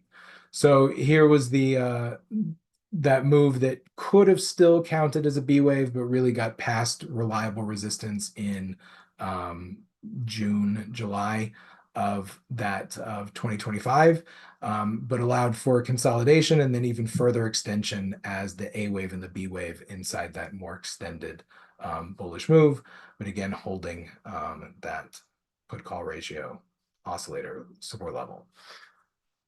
And then this was a more recent post from March, where we had a consolidation that might again have been the potential start to a more bearish move, but the alternate was allowed for that to be a fourth wave and get another fifth wave extension, and was pointing out, along with some of the ratio charts that we might get to in a minute, that we were hitting a 3.0 level over that extreme, that we're due for at least a corrective bounce as a nice B wave that might, if that was clearly an ABC up into resistance, might set up another swing move to the downside, but could have been the catalyst for this extreme level that was hit on March 27th, could have been a catalyst for the next move higher. And pointed out at the time some of the other ratio charts, which we'll get to, that were arguing, at least particularly XLK versus XLU and XLY versus XLP, that were not as strongly bearish at the time and allowed for decent moves higher. So fast forward to today, taking a look at the put call ratio, have gotten some more extreme values in here. This happened right when we got an A wave low for this initial move off of the high from a few weeks ago. We did only get a B wave bounce so far, but while this could be starting, could have been starting the C wave down, the low that we hit at the end of June was fine for getting a small corrective bounce. We've already gotten past the resistance that we should have held if this was a 1-2 start to any C wave down. And it looks at least a little bit more bullish off of the end of June, as long as that low holds for support, potentially for a move up towards 7,800s next. And there are more fibs above that if we continue to hold support to get further extension. And so we continue to look for good rotation opportunities, even if the broad market itself does not give us a clear structure that argues for any specific level higher. We look for those opportunities that are going to fuel the next extension, as well as possibly provide us with the first clues that things might be getting a little bit more rocky. Another thing that I wanted to talk with you guys about, not quite the same kind of category of indicator in terms of like a technical indicator, but we like to use Lynn's, the fast graphs that Lynn posts with her articles in conjunction with our Elliott wave a lot. So if we have bullish Elliott wave structure, this is an example of PayPal going back to, I forget when this is from, I think 2023.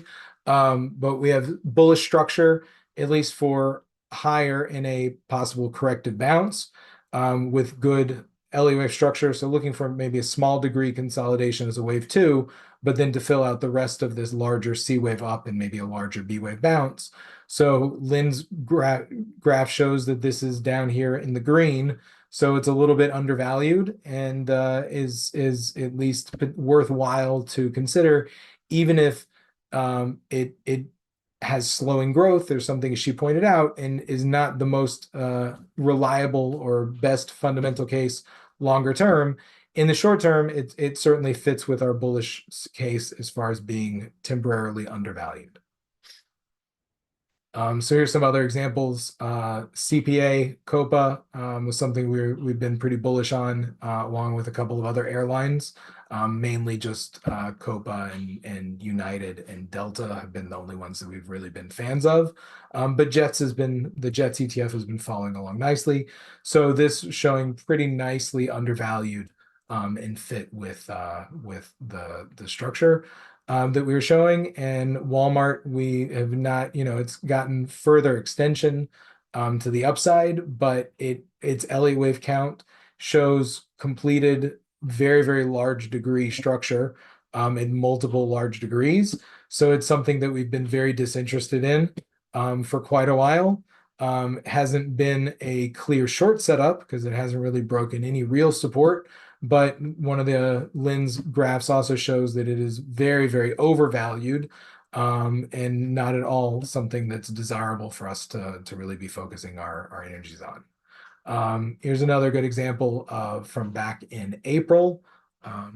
This was April 22nd last year, 2025, when we were showing at least the potential for larger bounces in a lot of the semiconductors, even if they had started a larger degree consolidation. But Lynn's showing that AMD was in the green zone, so undervalued, and we were showing a bullish structure off of the recent low. And it held that low very nicely and not only got the B wave, but continued to evolve and develop into much more than that.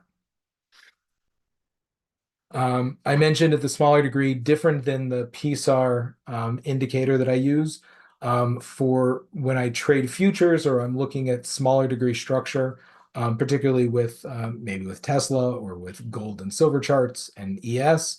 I use the 834 EMA cross. I think I learned this from Carolyn and Tammy. May have been one of the first times that I saw somebody using the EMA cross, and I use the values of 8 and 34 again because those are Fibonacci levels, and that has worked very, very well for me. Just again looking at, so I have it set so that the green line is the 8 value, the blue line is the slower 34 value. And when the green crosses up through the blue, it triggers a green triangle. When it goes below the blue, it gets a red triangle.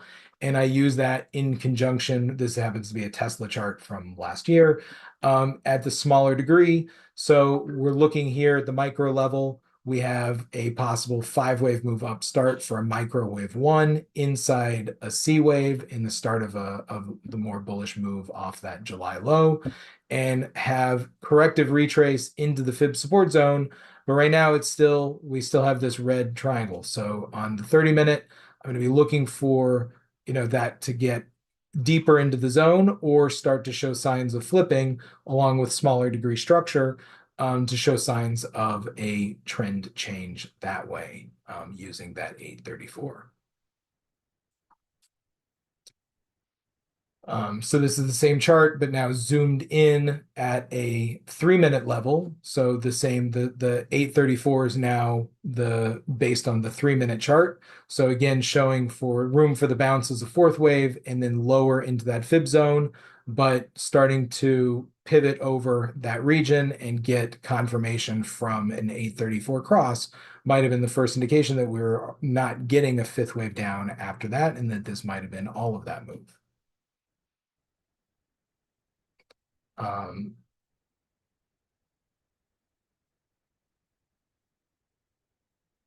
So we did in fact get lower into that support region. I don't know why the 834 isn't showing on this chart. But also in addition to that, I think I wanted to show that I was also using the MACD, stochastics, and RSI as well, just for further confirmation. So we have that same micro 1-2 that we were looking at using the 834 cross, possibly bottoming at that 764 fib. And we also have stochastics, RSI, MACD starting to curl up, those showing signs of bottoming as well. So using all of that together with our Elliott wave. So again, here's the moving average using Fibonacci values. Stochastics, I use 12, 3, and 5. And then we also like to look at using people's actual sentiment as another indicator. So sometimes it's not always contrarian, but Elliott wave does sometimes tend to be contrarian, meaning that we're looking for corrective structures that are retracing moves. So usually that's right at the point where people are going to start to capitulate.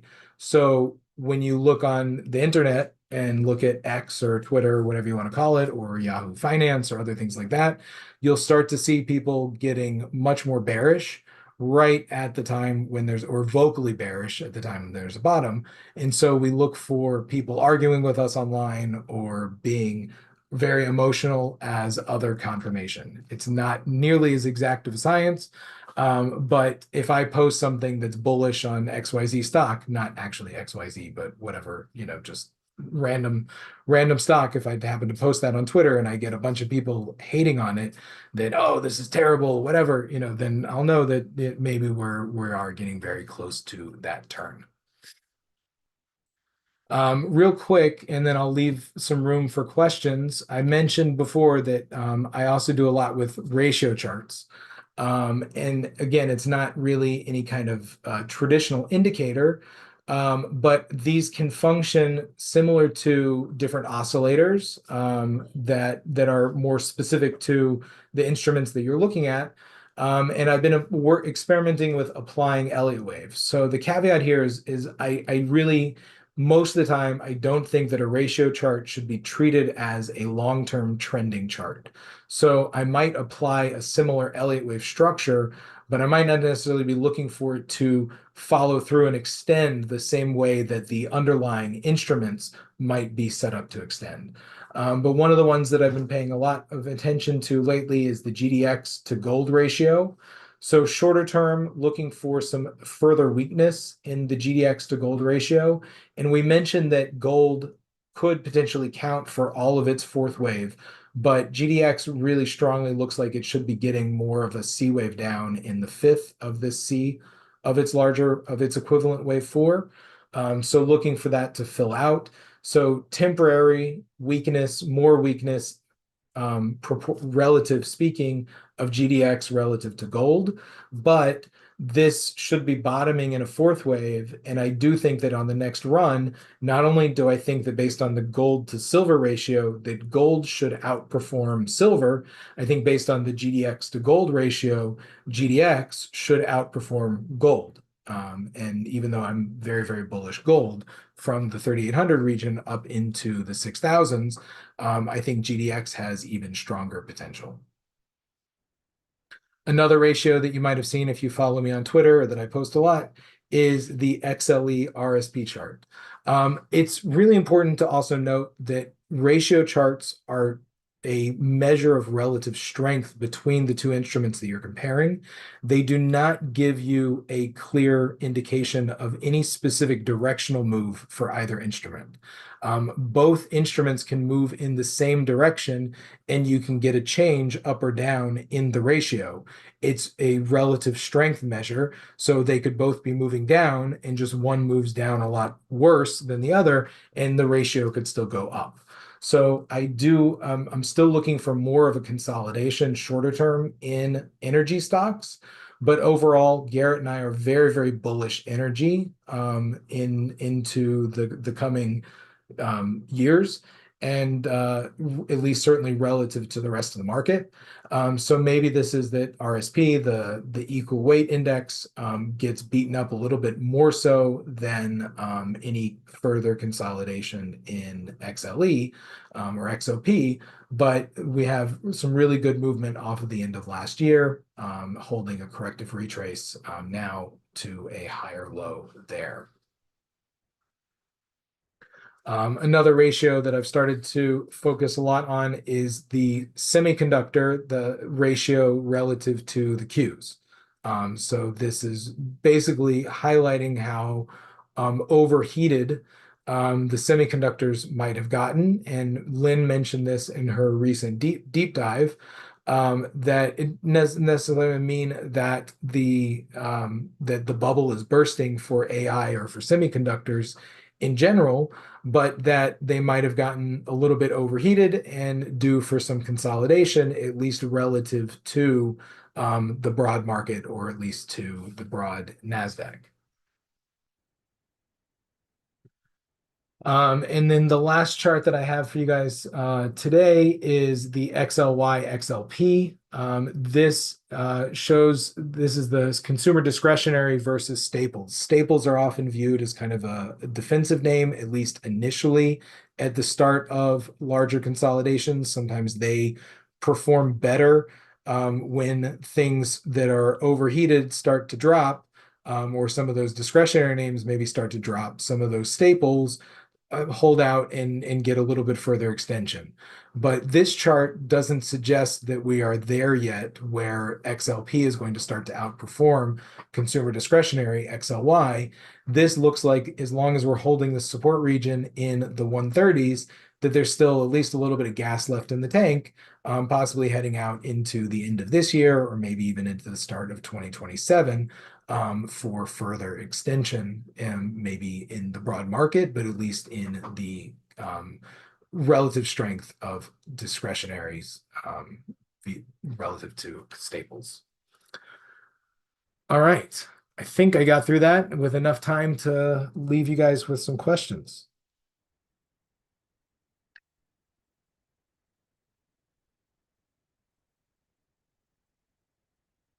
Oh, is the PSAR indicator available on Thinkorswim? I don't know if it's on Thinkorswim. It should certainly be on TradingView.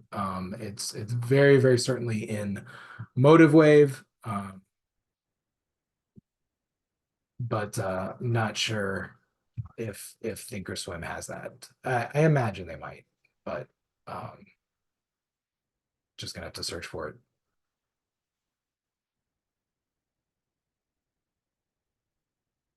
Any other questions? Trying to get back to that QR code.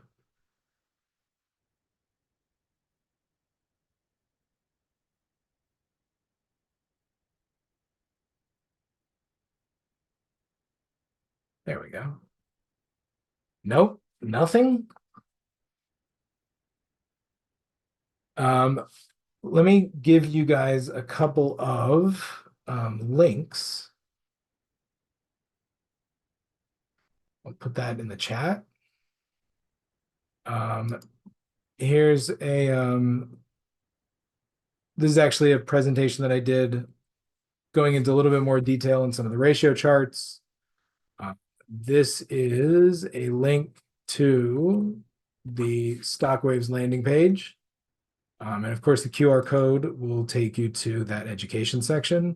And here's a link to where you can also find me on X. It's just Zach, ZACMANNES. Post a lot of good stuff there, in addition to some more goofing around.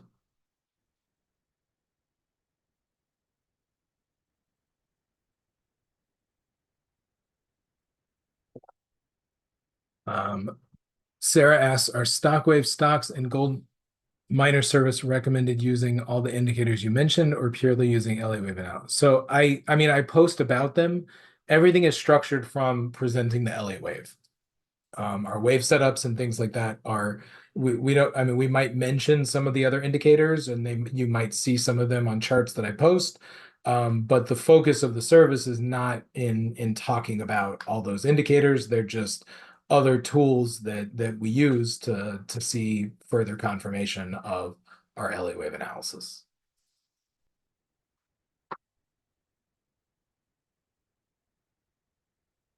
Oh, hi, Mike.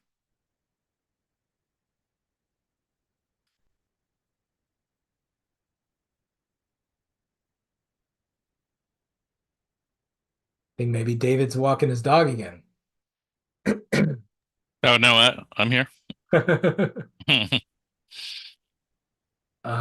So that's all I got for right now. I mean, I can pull up some stock charts and try and look at some other stuff if you need me to fill in 5 minutes and anybody has some other questions or requests, or we can end there and you can get started with Mike.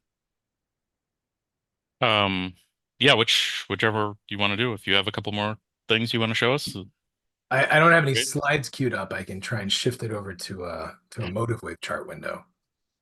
Okay. Yeah, I'm sure everyone would be interested in seeing that. All right. We can take a look at maybe something like SpaceX.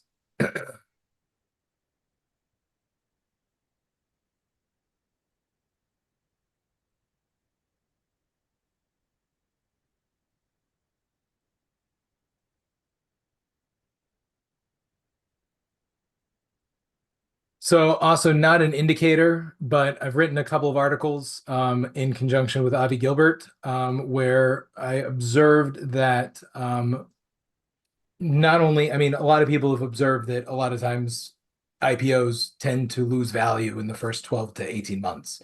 And you can explain that there's a lockout, that you're getting that the initial investors are getting exit liquidity.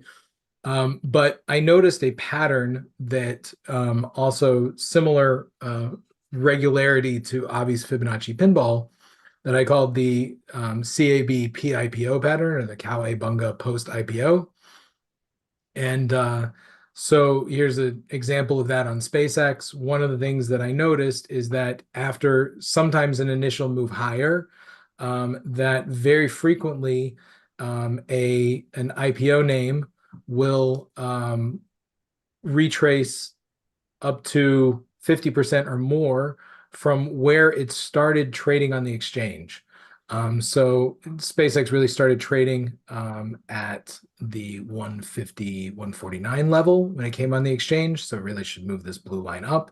But that gives us down towards the 80, 75, 80 region as a pretty valid longer term target for a larger corrective Elliott wave pattern to fill out. And we did get so far an initial move down, corrective bounce as a B wave, and could be starting the first C wave down, look for another bounce from there, and then another C wave from there, and that might do it. But I dabbled, if anything was going to be an exception to this pattern, which there are very few exceptions, but I think the exceptions usually go to prove the rule by virtue of being exceptions. But SpaceX was one that I was willing to consider from day one to be an exception. So I actually put in for IPO shares. But once that broke under the 216 level, I think it was not able to sustain an immediate move higher. So, and now there's already a leveraged short shares available. Any other questions? Anything else? All right. Well, I'll let you go and get started with Mike Polinoff. Mike, always good to see you. All right. Thanks, Zach. Thank you, David. Thank you for being here. I'm going to post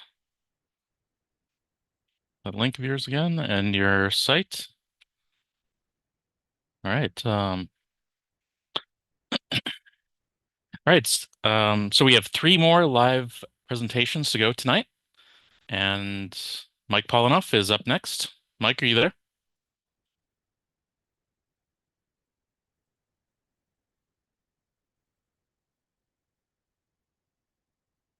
Unmute. Do you hear me? Yeah, sounds good. Okay, thanks a lot. Thanks, David. Thanks for inviting me again. Hello, everyone. Thanks for coming. I know there's a lot of competition out there these days. World Cup, Wimbledon, the markets, and yet you're here for some extracurricular activity. I hope it's worthwhile. In the meantime, this webinar is supposed to be about our favorite indicators. And actually, I've been doing this for 40 years. I was on Wall Street for most of it. And now I'm just the proprietor of mptrader.com, which I've been writing for now about 23 years.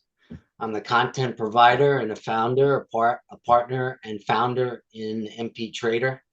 And let me see if I can, let's see if I can share screen and go there. David, just confirm that, do you see my screen or not? No, not yet. Okay, so yeah, you have to hit the share button and then select your window and then hit that, I think it's blue, the button you have to hit again at the end. oh, yeah, right. Share. There Okay, we go. it's loading Okay. now. Okay, now I see your site. Right. So for those of you who are not familiar with the work that I do, this is mptrader.com. And I just wanted to give you a thumbnail. This was the first update this morning. And since SpaceX was everywhere and all over the place, I decided to start off with SpaceX as Zach left off with SpaceX. And these are all the companies that either upgraded it or raised targets on it, medium target. And this was my first update of the day with my chart and my perception of what the pattern since the IPO, which is back here. It was priced at 135. It opened at I think it opened somewhere up here, and took off and went to 225. And since then, it's coiling into some sort of pattern that looks bearish to me, and for various reasons, and we'll get into why it looks bearish to me. And that has to do with the subject of this webinar, which is favorite indicators. Now, anyone who tells you they have a favorite indicator, I think is let me put up my chart work. Okay, so do you see my Microsoft chart, David? I'm still seeing your Website. yeah. Oh, why do I keep doing that? Okay, so I have to go.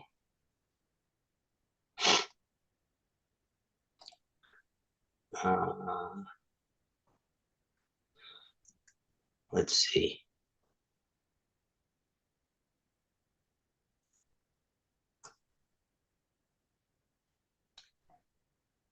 New share.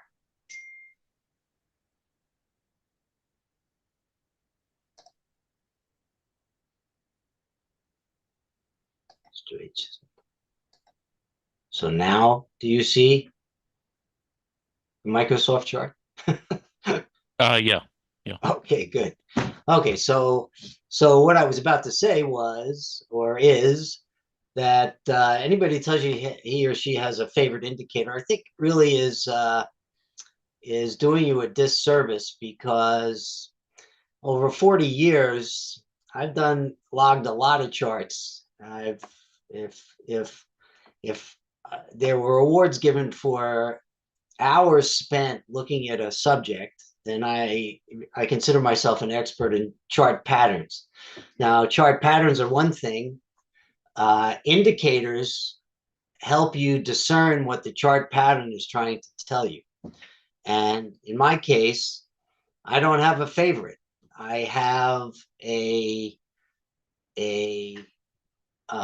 quiver with arrows in it, and I'm always taking arrows out of that quiver and applying them to the chart work that I do to help me confirm my perception of what I'm looking at. Now, so for me, I get a blank slate. Someone on the site will say, what do you think of Microsoft? So I'll put up a 4-hour chart, which is what I'm looking at, what we're looking at now. And what I do, my mind has been processing these things and refining the process for decades. And so when I look at this, I might see something totally different than someone else. But when I look at it, I see, just in terms of price action, that goes back to March of 2025 in this case, that I see a relatively intermediate term stair-step decline that's making a series of lower highs and lower lows into last week, as a matter of fact. So to me, if I'm looking at a multi-month time frame, I see a downtrend. Now the question is, will the downtrend continue? And Microsoft has bounced off that downtrend. And I have an RSI at the bottom here, at the lower part of the graph, and that's one indicator I use as to indicate to me how oversold or overbought Microsoft is based on this picture. Now, to me, it's in a downtrend, and it has to do some things to get out of its downtrend.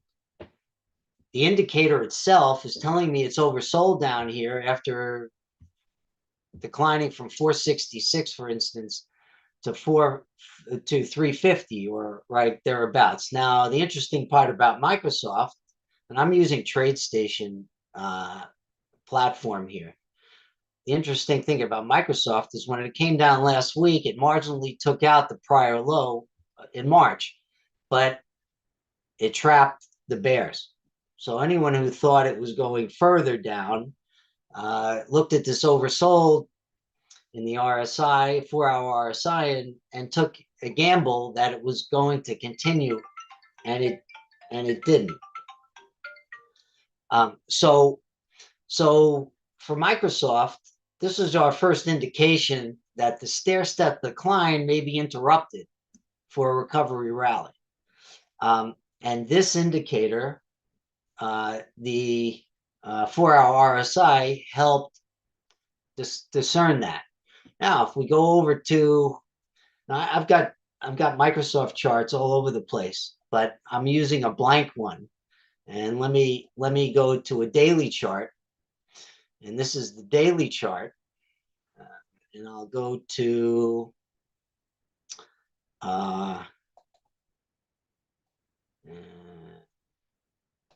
let me extend. That's better.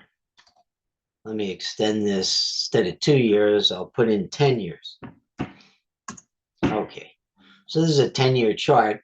Well, it isn't on the screen totally 10 years, but here's, if I condense it, you'll get the full picture. Okay, so what do I want to do here? So here's our downtrend since basically last July, a year ago. And now what do I want to do? I have a non-confirmation in RSI. Here was the low in RSI, relative strength. Here was a lower low in price, a higher low in relative strength. So this indicator, since it was right, is a favorite. Didn't steer me in the wrong direction, but I've been watching it for, decades. So I know what I'm looking for. And that's part of that's part of the ability to be correct and to be in the right direction, is to have seen things before. So what do I do now? So the longer term trend is up, obviously. So here's the trend line. And Microsoft did a great job of holding its dominant trend line. I mean, this low is back in, well, this was the pandemic low. It doesn't look very impressive now, but this was March of 2020. So Microsoft got pretty close to its pandemic low, the trend line off of the pandemic low. And you could adjust this trend line up if you want to catch more of the lows. It got very close to it. So that that the intermediate term trend is smacking into the longer term trend. And right now it looks like the longer term trend is holding in there and creating a rally. We don't know if it's a major turn or not, but the rally phase in Microsoft is now, it's a recovery. So that's the trend line, and it's juxtaposed against another trend line that's shorter term in scope. So if someone is an investor in Microsoft, this is ground zero. This is the place to look to add to, longer term portfolios, 401ks, portfolio managers who rarely get out of a position and have turnover once every 5 years. This is the kind of down move that they love to see, because they add to their longer term Microsoft position.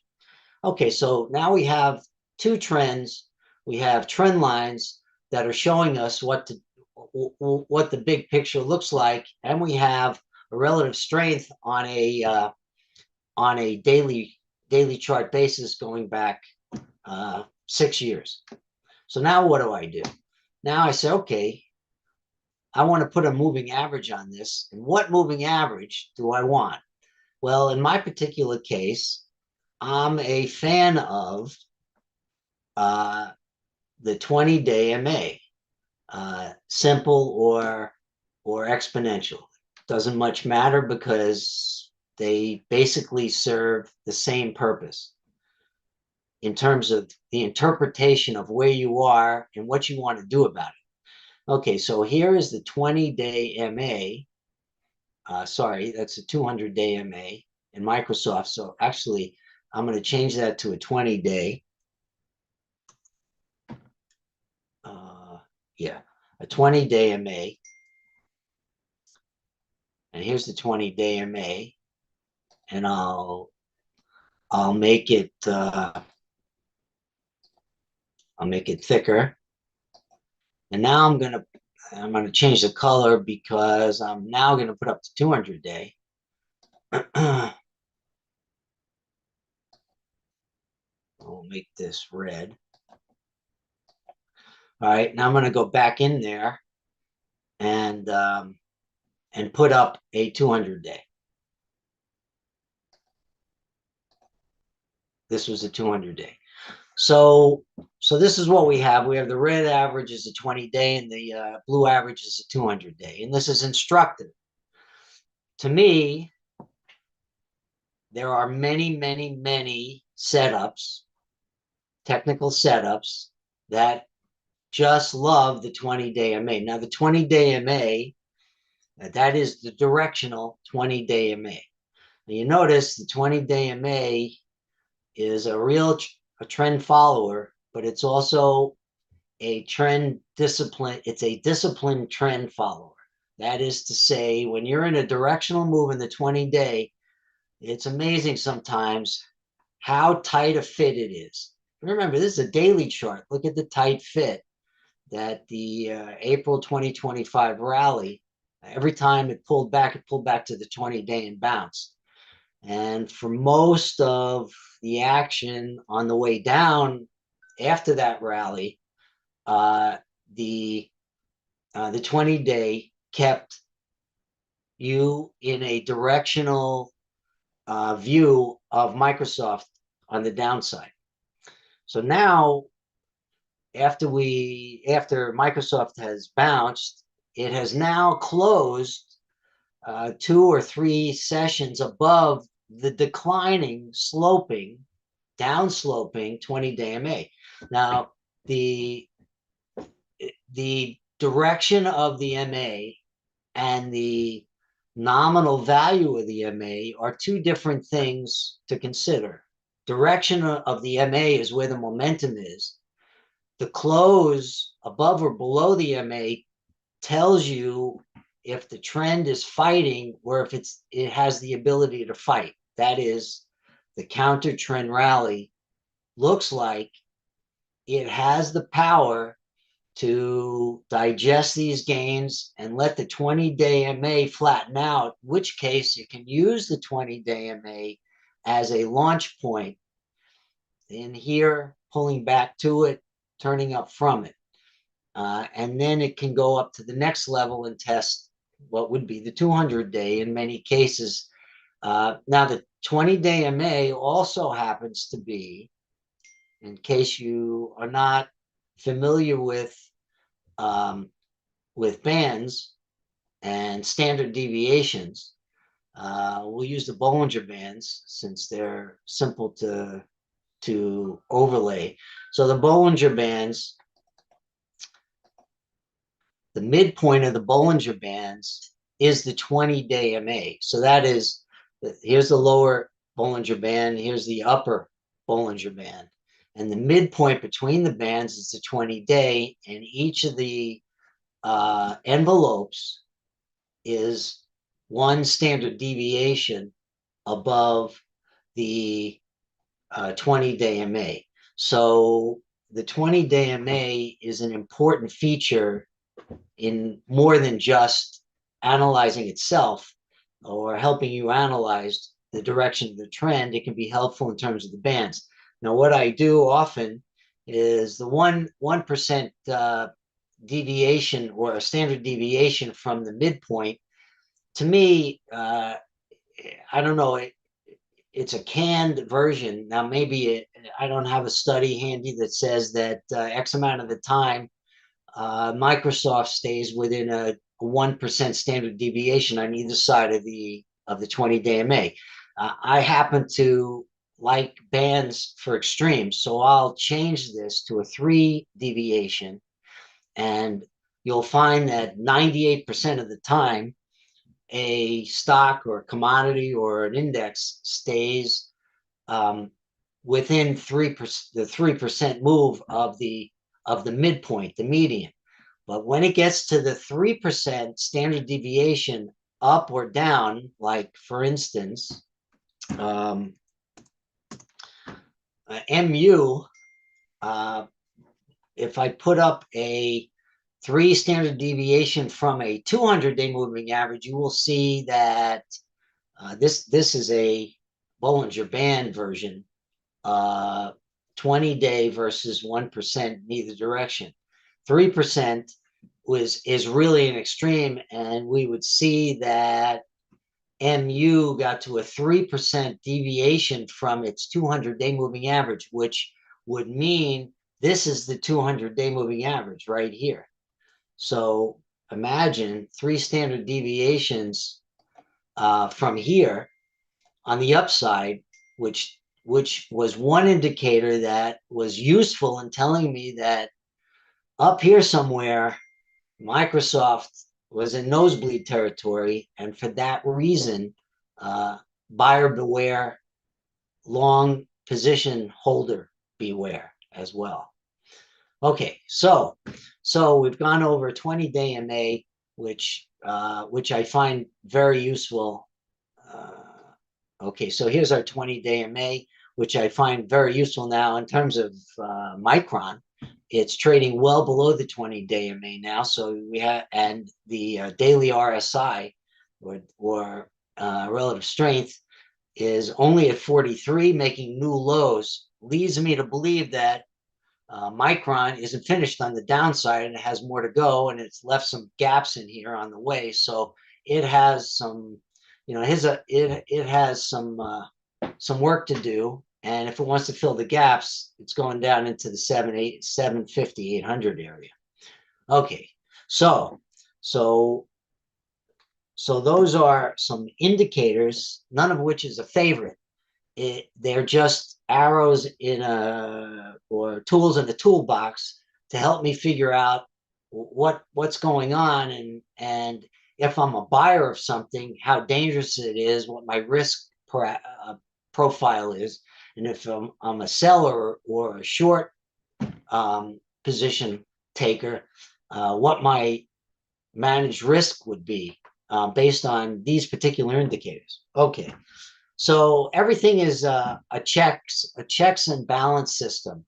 So the 20-day M, the 200-day, the relative strength. I use standard deviation as I just explained. I also use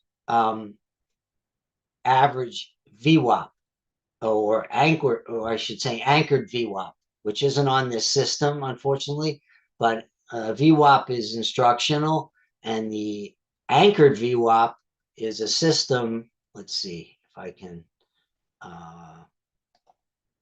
let's see. If I'm going to put up I'm going to go, just bear with me a second. I'm going to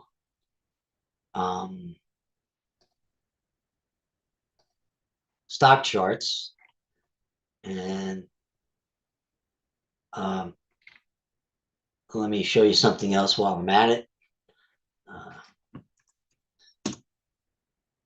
I might be dating myself, but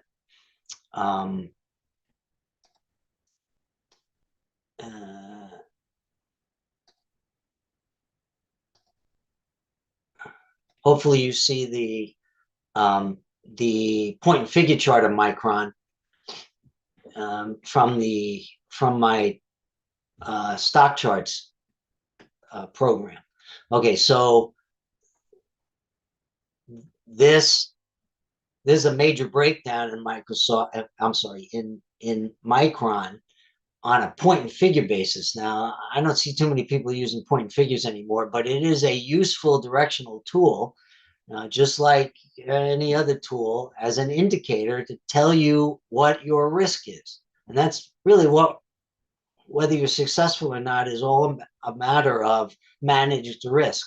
I don't care if you make 100 trades and you're wrong 72 times, because the other 28 times that you're right, if you kept your stops tight and you got stopped out 72 times and you're right, and you made 5 or 8 times on your money on the 28 correct trades, you'll be rolling in money. And that's just the way trading is.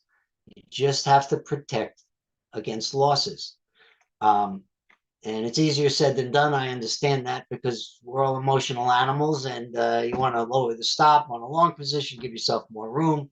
You reevaluate everything. You think you heard something, or someone told you something, or Seeking Alpha wrote an article that led you to believe you ought to give it more room. Well, it's all about discipline. So the market will make you pay for being undisciplined. In any event, the point and figure chart gave an objective of 731, which kind of dovetails with filling the gaps in Micron on my other chart. So those are coordinated, and when you get different perspectives coordinated on a particular objective or window, I like to use windows of opportunity, or windows of target windows. And so 730 on a point and figure, 750 to 780 on the trade center, trade station charts, suggests that there's a magnet there for Micron. And Micron may give you bounces on the upside to get everyone excited, but it may in fact be in the grasp of an intermediate term pullback that is identified by these longer term setups. Okay, so let me go over to let me see if I can put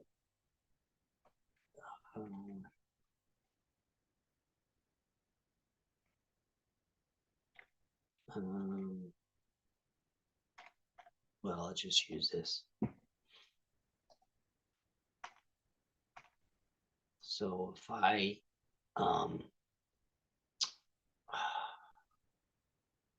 sorry, just put a coin here. Yeah, okay, there's a coin point and figure chart, which looks like it's trying to break out of a base, just because I went over coin on the site on MP Trader this afternoon, or I went over Bitcoin, and Bitcoin looks like it's trying to turn up for at least a recovery rally, and I think coin is confirming that that is the case.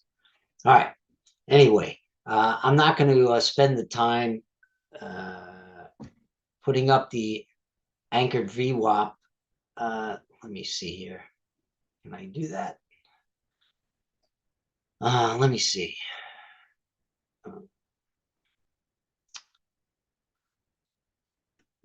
Let me see. Let me try one more time.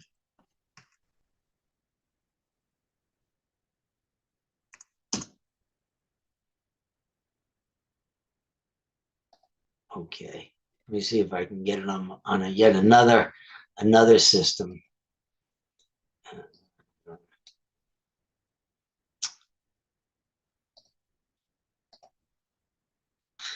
I don't have my password on this one.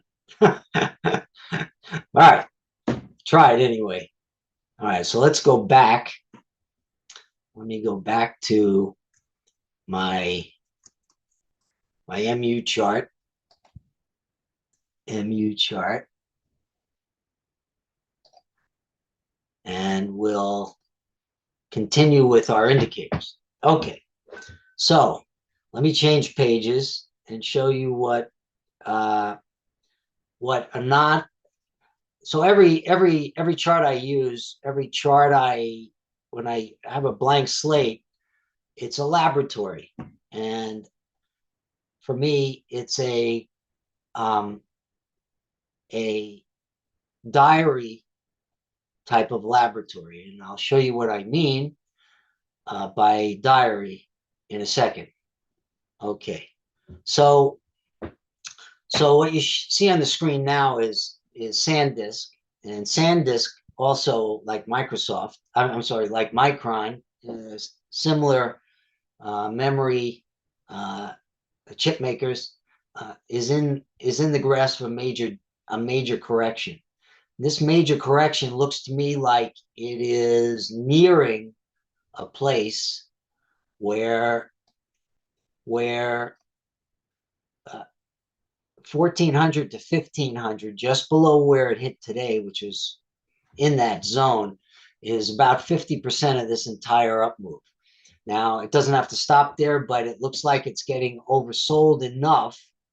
So SanDisk will bounce from somewhere in the 1400 to 1500 area, and it will be the quality of the bounce that tells me whether or not a major correction is over, or this is the first leg of a more complicated or complex correction. Now, complex correction, in my 40 years doing this, of course, I watch waves. And I was in the 1980s when Prechter was calling every wiggle. Elliott wave was the rage, and I became immersed in Elliott wave. And over the years, I've made it just one of a number of tools that I use. But my eye is trained to look for waves because of all the work that I did in the actually through the 1980s. And so when I say to MP Trader members, I'm looking for a structure, a recovery rally structure that will clue me into whether or not SanDisk has made a major corrective low. It's really a signal to our members that I'm looking for some sort of primary 5-wave up out of a pullback. And if I can get 5 waves up and other things in the sector and within the, concentric charts I use, and by concentric, I'll start with a 1 minute, I'll go to a 5, 15, 60, 4-hour, daily, weekly. And if you see 5 waves up out of a major correction that hasn't damaged the dominant uptrend, that is to say on a daily basis, this is an hourly, then you have reason to be more optimistic about what the wave count is telling you. And to show you what I meant by a laboratory. So this is 4-hour Tesla. And to me, Tesla has a massive cup and handle type of formation, cup, handle, rally, another handle. This is all part of the same handle. And as long as the late June low within the handle contains any additional weakness, I think that Tesla is digesting these gains from, late June to early July. And as long as 367.60 remains a viable pivot low, to me, Tesla's next move is going to be to the upside. And it is corroborated by this massive accumulation pattern. Now, I don't know if Tesla is attached to the hip to SpaceX or not. Probably more so than it's not attached to the hip. But nonetheless, there's pattern work here, there's momentum work here, there's wave work here, there's even some cycle work here, that there's period lows that you can define, or I can define in Tesla, that leads me to believe that this was a significant low. And one indicator or oscillator confirms the next, or confirms another.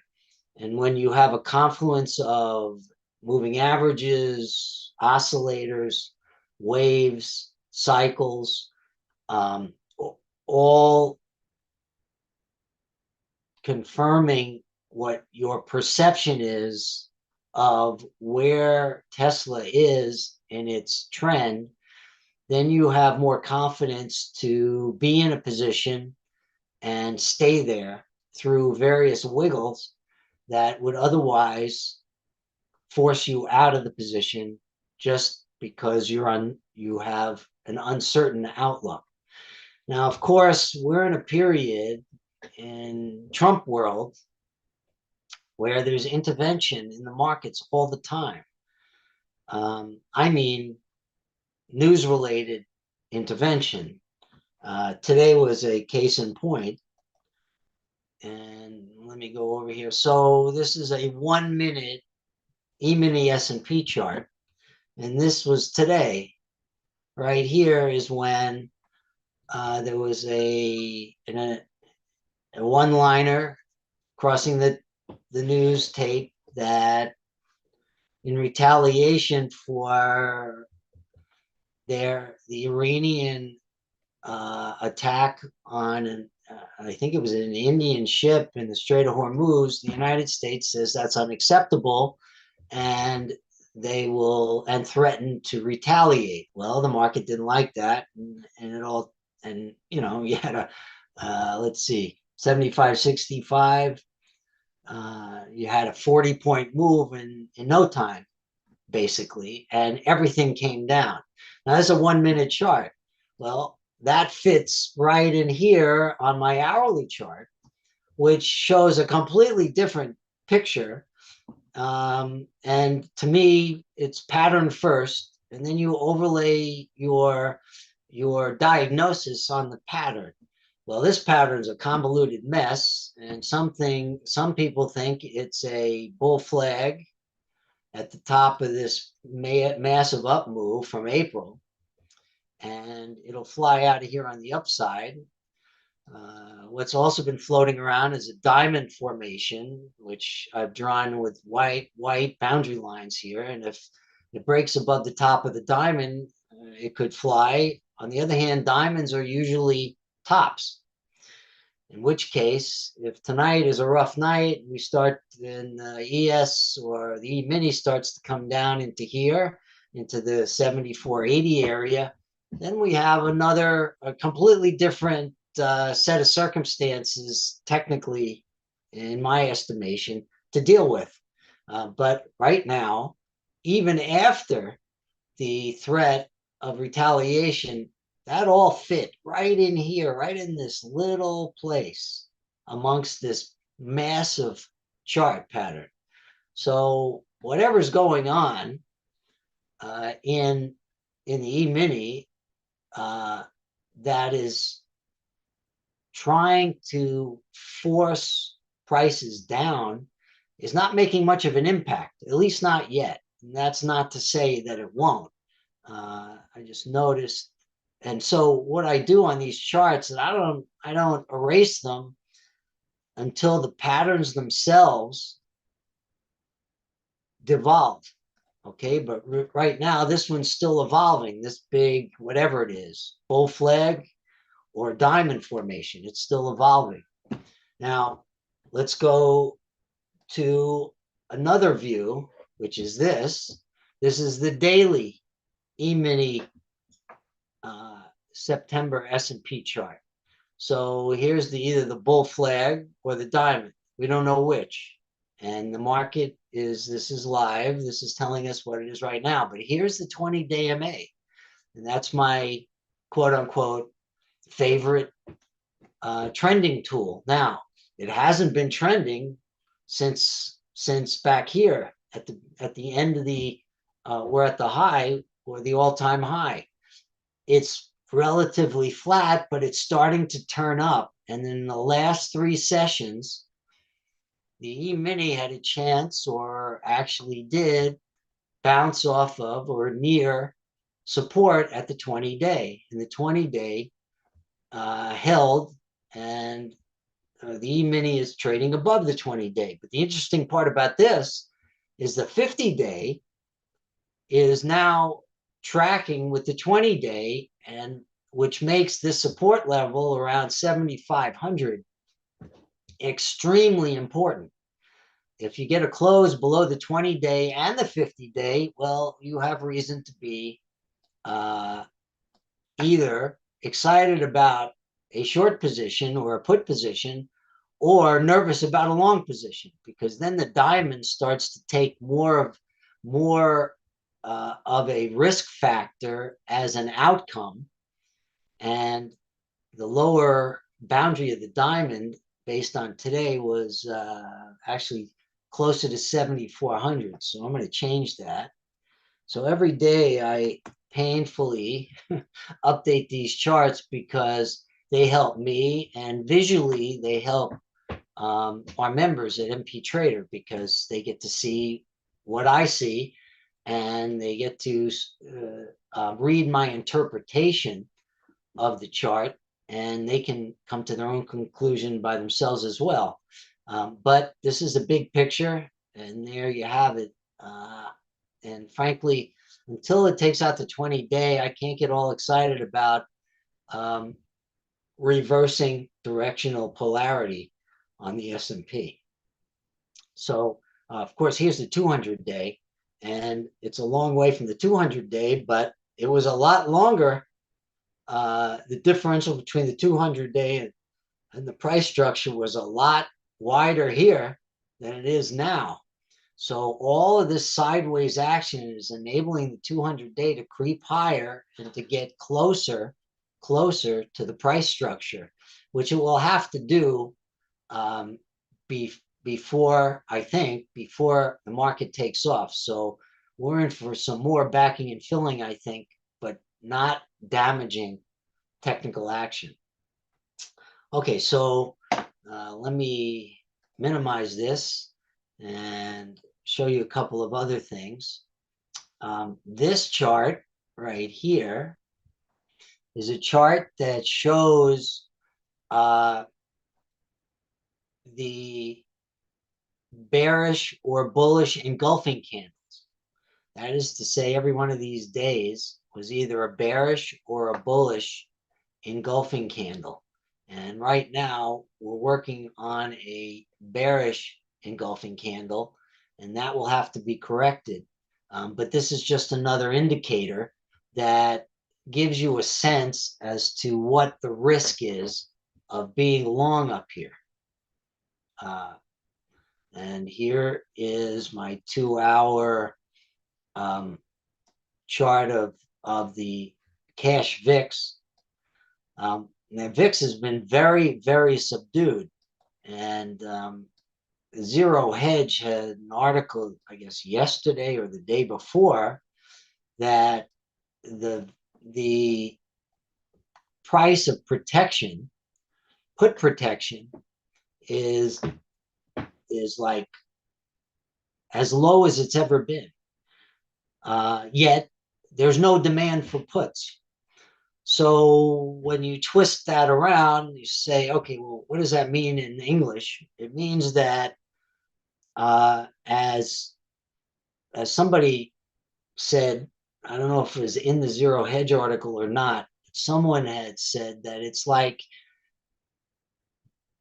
having homeowners insurance or canceling it because there hasn't been a fire or a catastrophe in the homes in your area in 30 years. So you decided to cancel your insurance.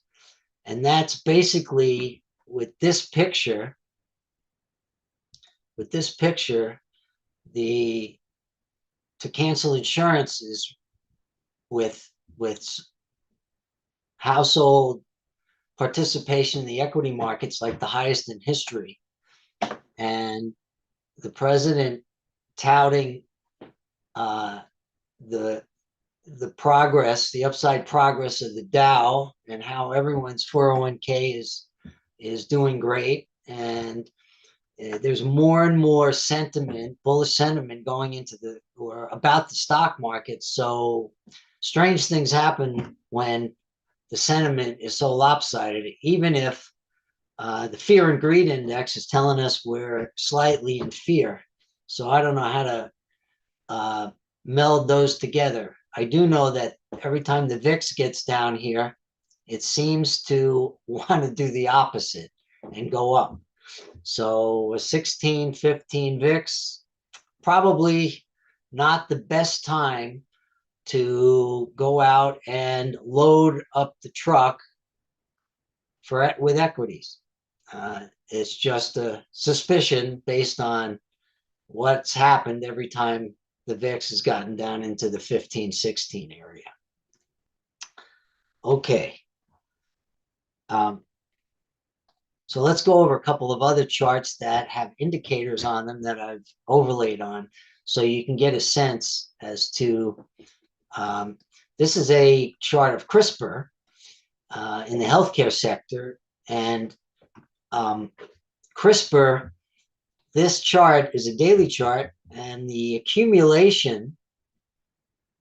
basing accumulation setup started in November of 2021. So that's coming up to 5 years. And something's going on under the surface in CRISPR. Now, I don't know whether this chart is going to go nuts on the upside after a successful drug trial report, PDUFA report, as they call them. I know, but I think I know that this pattern is telling me something that is very positive that's going on in this company. And I don't know what it is, but the technicals tell you that you can have a suspicion that something really, really good is going on here. Now, this reminds me of another setup that occurred over 5 years that broke out last year. And unfortunately, I have to look for it. Come on, where are you? Oh, there it is, right in front of me. Okay, so Teva, the weekly chart of Teva. All right, I haven't updated this in a little while because we were engaged with this after the breakout. Okay, so Teva has this sideways accumulation period with all sorts of risks. I mean, Teva, people thought it was going out of business. It was being sued all over the place. And that period was from May of 2019, pretty much until May of 2024. So 5 years of sideways accumulation until it took off. And then it pulled back to the breakout point, and then it took off and went meteoric. But this is a classic. If ever there was a classic breakout from a massive, massive base formation. And I don't know how many failed attempts it will take CRISPR before it does a Teva, but it sure has that look to me. And it's just coming out of its near-term little base, which was from November of 25, which is what, 9 months. And it's coming out of that. And when it gets into the mid 70s, it will be pulsating to get out of the 5-year version of its base. Now, I don't know what discovery this company's will have to be making, and how earnings are going to rocket. But that's what this company is the chart of this company is telling us, that something extraordinary could be under the surface. Just like Teva getting rid of its lawsuit. This is June of 2023. I gave a heads up at $7.36, and somehow it never stopped us out and just kept making higher highs. Now, I don't know if I could stop that in here or not, but I updated it, probably every 3 to 5 days, and tracked it, and then got back in, and it was a beautiful ride for a lot of people on the site who jumped on Teva because they liked the pattern, and the company kept coming out with better and better news. And that's what happens in these long-term patterns. Another one that is Kathy Wood's ARC Genomic Fund. This is a massive base, and Kathy, for all her for all her mistakes, over a 2-year period, the names in the ARC Genomic Fund are now starting to really perform. After a massive and painful basing formation, it has broken out to the upside, and this chart could go to 70 to 90 again. And the names in the ETF, CRISPR's one of them, and there are many names in here that have very bright futures and drug pipelines and AI connections. That is, they're using AI to find cures, to streamline their research capabilities, etc. So this is another one to watch because it just started. Now, granted, on a percentage basis, it's gone up 20%, 25% just in the last month, but that's pullbacks are, in my estimation, pullbacks are buying opportunities because that's what this setup is telling us. So the pattern here, the moving averages, the momentum, the wave type of count, the cyclical low to low outline that the price pattern is making, all of it combines to create a confidence quotient that is necessary for you to stick with a position and to hold it if you think you're in an uptrend and a powerful one. Okay, so I have 11 minutes left. I wanted to show you a cycle that okay, so here's my weekly QQQ chart, and the cycles are just another tool. You can't use them by themselves because as soon as you think you've discovered one and you go, aha, for the next 5 weeks, I'm going to be long the Qs because it's got nowhere to go but up. As soon as you discover that and you realize it screws you royally because there's some quirky shift in the cycle. As you can tell, the pink cycle and the blue cycle, one's 140 weeks and one's 170 to 180 weeks. And I noticed that sometimes one takes precedent on the other, but I don't erase them because it's just another tool. And right now, for instance, if the 170 to 80 week cycle, the blue one, is governing where the Qs are now and the upsloping portion of the cycle, this is where we are right now. And you can see from a cycle perspective, if cycles tend to crest in bull markets, anywhere from the 50, 60% completion point, which for instance, in this cycle, the bullish cycle didn't roll over until it was maybe 85% complete. And this has been quite the bullish cycle, bull move in the Qs, because each cycle has crested and then rolled over very late. Well, if that's the case still, which I don't trust, but for cycle purposes, if the 170 to 180 week cycle is active, my sense is, because I've been watching cycles for 40 years, that any pullback here in the Qs, even if it's a, if it goes to the 20-week, for instance, the 20-week cycle is at 680. I'm sorry, the 20-week EMA is at 680. And right now the Qs are at 710, roughly 709. Even if it came down to the 20-week EMA, it would look like a pullback within the bullish part of the cycle, and therefore the Qs would take off again. So that's why I have these dotted lines.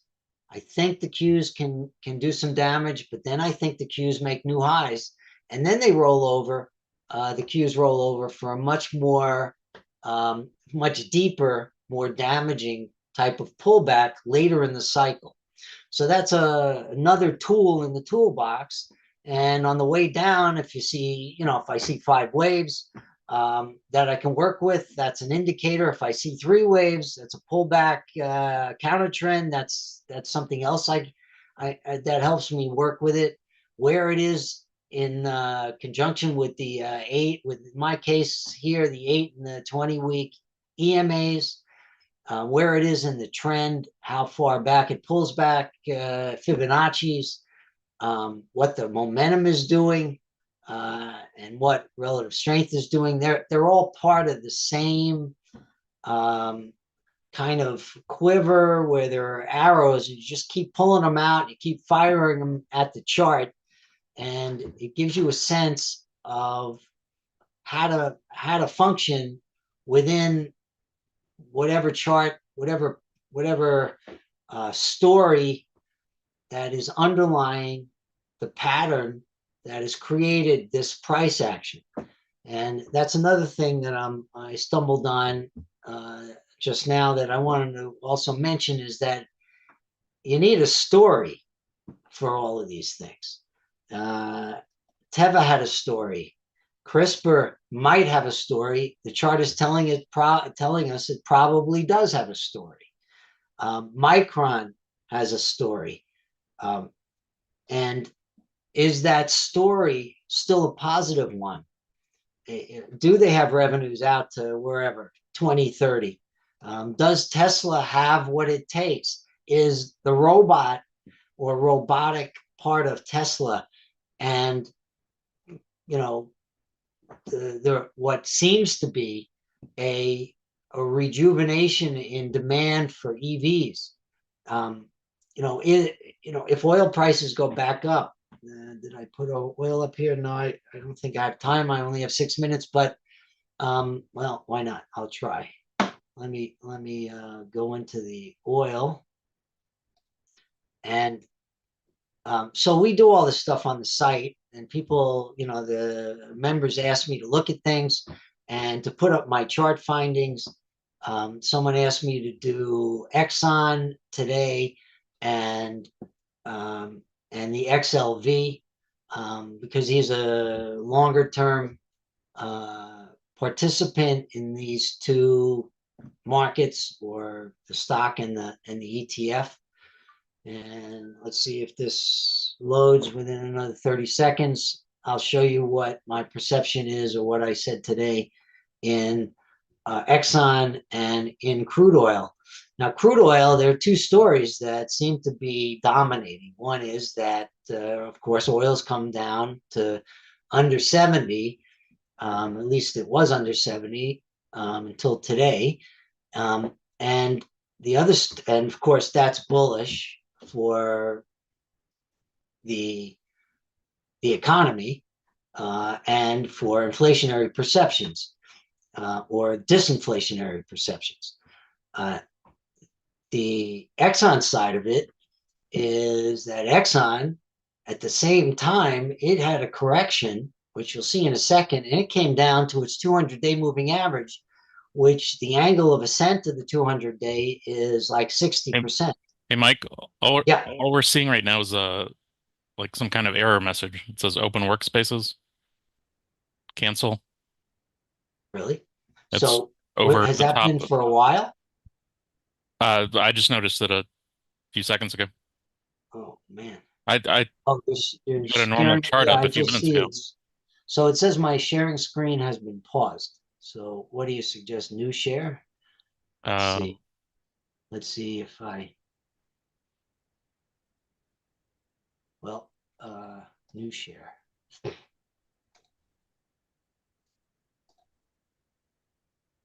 Okay, So- now I see Exxon. Okay, thanks a lot, David. Okay, so hopefully you weren't staring at an error message for the last 20 minutes. But okay, so here's Exxon. So it comes right down to the 200-day moving average and bounced off. That's not an accident. The question is, what will be the form of this rally off of the 200-day? Is there an E wave, a wave count that's bullish that comes off of this that can tell me, give me some confidence that this is an ABC down, followed by 5 up, and Exxon now is headed up here to 180 or higher? I don't know. We don't know yet, but it's worth considering. And now here's the oil chart. This is an hourly August crude oil, and oil is now up here. Now, today I wrote that, or I explained to MP Trader members that the rally so far needs to chew through 71.50 to 73, which will trigger a pathway to 80. Now, that is an attention getter, and that plays into the Exxon chart. And so this is now a story, along with a chart read, along with all the indicators that we discussed, to put them together, take all the arrows out of the quiver, start firing them at Exxon and say, is Exxon about to go into a new up leg, especially if oil takes out 73 and heads to 80, if not higher. Now, the other story in oil, besides it coming down from 125 to 65 or 68, is that oil, there's not enough gasoline. You can't refine it enough. There's not enough refining capacity. So actually, gasoline prices are going to stay very high. And there's still a big problem out there. And supplies of crude oil are actually low because it's going to take a while for all those tankers to get to their destinations. So there's all this background stuff, and now you have technicals, and you have a rally in oil for the first time in weeks. Hey, and Mike, Exxon is sorry, I moving gotta up cut you with off it. there. Yep. Thanks a lot, David. All right. Thanks, Mike. So anyway, I appreciate it. Thanks a lot, and I hope you enjoyed it. Yeah. Yeah, thank you for being here. Thank you for your analysis. All right. All right, thank you to Mike Polinoff. We have 2 more live presentations to go tonight. And Andrew Keene is up next. Andrew, are you there? Yep. Hey, how are you doing? Good. How are you? Can you hear me? Yeah, sounds good. All right. How's everybody doing today? I get this recording going and we'll be good. I still see Mike on here. I don't know if that's what you want, but that's fine. Oh, he's up. Yeah, he's off now. Okay, cool. All right. So today is, the conversation of today is basically everybody's favorite indicator. And mine is kind of a tool, a scanner more than an indicator, but I use it in all my trading. I've been trading now for 25 plus years, and I've been in the education space now for about 15 years, over 15 years. So this is Wall Street secret trades. I'll be presenting over the next hour. If you guys have any questions throughout the presentation, feel free to write that into the chat box. and I will get through the presentation here. Little risk disclaimer, I have to put this in every single webinar. Day trading is an extremely risky undertaking. It's generally not appropriate for someone with little to no capital. I am not a registered investment advisor. I cannot give you recommendations or advice. I cannot tell you what to do with your own money. What you choose to do with your own money is your own, okay? I offer you my opinion. What you do with that is completely up to you. So past performance is not indicative of future results. This is my P&L year to date. And I made a little bit of money today. I trade on one trading account is on Thinkorswim. I'm up $62,710 year to date. That is real money. I trade on about $170,000 account, but I only have about $30,000 of risk total. So I'm up 200% on my risk across all of the trades. Today we're going to teach you my favorite portfolio, which is called hedge fund trades. Just like an indicator, but this is more of a scanning functionality. Here's an example of a trade that we saw hitting the tape a couple months ago. This is something I took personally with my money, and I also sent it to subscribers. If we break down here and see how the indicator looks, it says some trader somewhere in the world, we never know a trader's stock or option position, bought 2,000 Dawn, D-A-W-N, July 17th, 2026, 13 calls for $2.03. This is the right but not obligation to control 200,000 shares of Dawn between now and July expiration, which actually happens in about 2 weeks, on the 13th strike. And for that, they paid $200,000. Sorry, $2.03. You can look at this one of two ways. Some trader somewhere in the world, we never know their stock or option position. You can think to yourself, do you think traders trade on insider information? I know my opinion of that. Well, I know my answer, and I think they do. They bought $400,000 worth of Dawn calls that expire next week, or they have the right but not obligation to control 200,000 shares of Dawn on the 13th strike. That'd be about $2.6 million worth of nominal value of stock. When I saw this trade hit my indicator, I knew it was a trade that we wanted to send subscribers. So this is how the chart of Dawn looked at the time. Really, really overlapping bars, sideways action, no higher highs, no higher lows, no cup and handle, no whatever you want to call it. Okay, I'm not a technical trader. No 200-day moving average, no 50-day, no golden cross. Just a very boring chart. So why would some trader want to buy upside calls in Dawn? Well, I'll tell you exactly why. Because you can see here the stock went from $13 to $21.75 on a takeover. I'll ask you again if you think insiders are trading on information that we do not have as retail traders, because I know my answer, which is absolutely yes. Here's the Dawn trade. As we can see, after it hit my indicator, Dawn options, not stock, went up 419% in just 17 trading days. Enough to send $1,000 to $4,190, $10,000 to $41,900. And if you invested $100,000 in this trade, you could have turned it into $419,000 on one signal in just 17 days. And this is a signal that we sent to our subscriber base. This is everybody who's part of hedge fund. At the time, there's only 77 subscribers. Currently, right now, we're close to 500 subscribers. We send these trades via Telegram, push notification, and email. Looks like this. Hedge fund trades entry in Dawn. Buy, DAWN, 7/17/2026. 13 calls for $1.60 up to $1.70. Your profit target is going to be $2.50. Stocks can gap overnight. There's actually time in the day when the stocks are closed. This stock gapped overnight. We knew we were going to make money. I calculated my delta and my gamma, which you never need to do. Then we sent a signal out to subscribers. As you can see, this was before the market opened. This is Eastern Standard Time.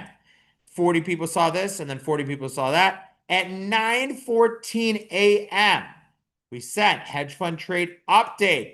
Don't worry about that $2.50 profit target. We're going to look for $9 now. Dawn gap from $13 to $21.15. And we said, hey, this trade's going to have more profits. So we're going to get up to around $9 on the open. Stay tuned to see the exact exit where we're going to take off the signal from our indicator. Then we said, hey, simple and easy. We didn't get to the $9 target. Oh, boo-hoo-hoo. We only got to $8.30. I personally made $11,000 on this trade. As we can see here, hedge fund trade exit in dawn, 7/17/2026, 13 calls for $8.30. From $1.70 to $8.30. This is why it's my favorite indicator. It's a scanner that follows order flow in the option market. We are sold out on our website. Since we are doing a webinar, we're going to allow everybody today to get a chance to get in. We only have 3 spots available for today's webinar, so not everybody is going to be able to get into the program.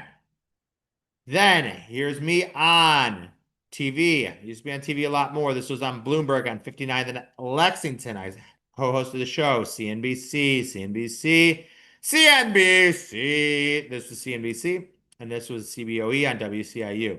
Used to be on TV almost every single day, Fox Business, CNBC, Bloomberg, Sky Australia, BNN Canada. I'm not really on anymore, to be completely honest. I'm kind of like retired. Today I went golfing.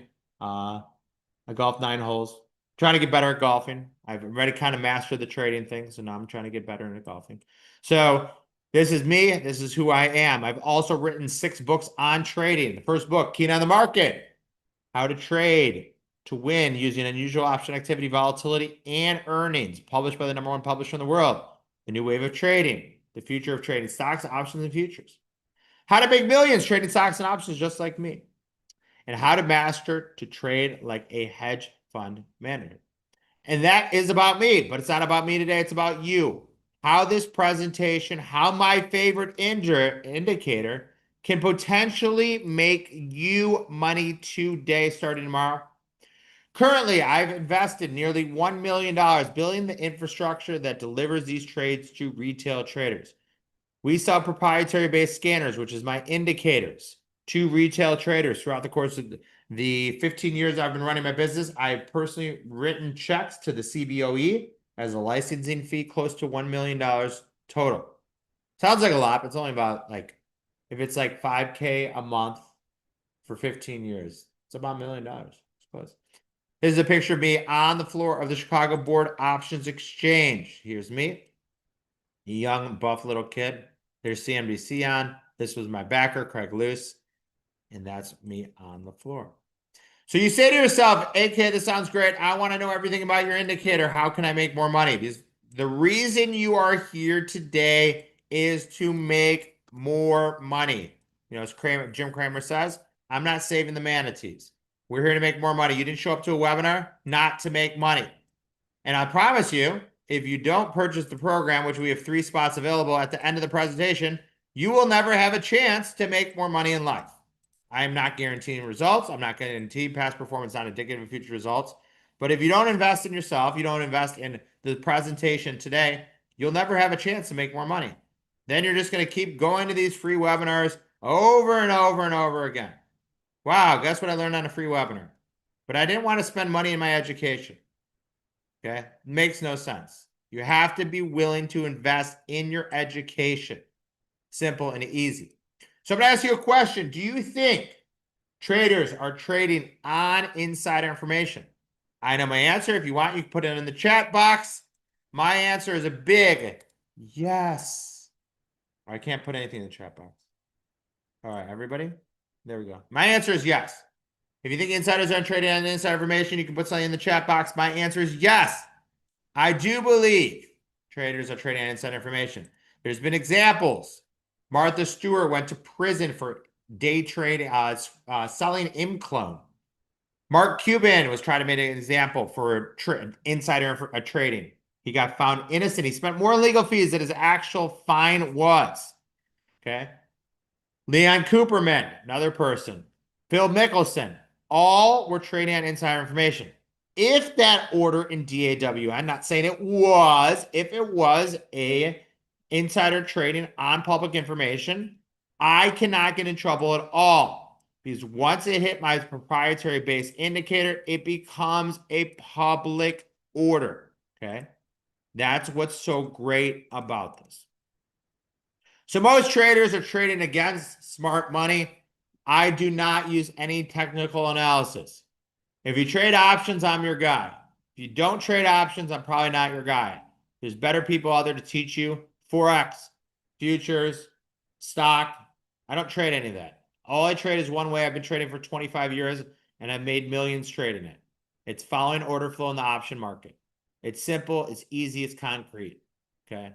It's literally the easiest thing ever. Why would you trade anything else? I don't know. Okay. Everybody likes to use the same technical tools. I back tested everything in history. This is the only way I can make money, and I'm here to teach you it today. So, do you want to retire? I am basically retired. I spend more on my golf game, time in my golf game, than I do actually trading, teaching, educating. But, you know, I've been in the space for a very, very long time. But what kind of retirement do you want? Some people just want to get their pina colada, sit by the beach, and hang out.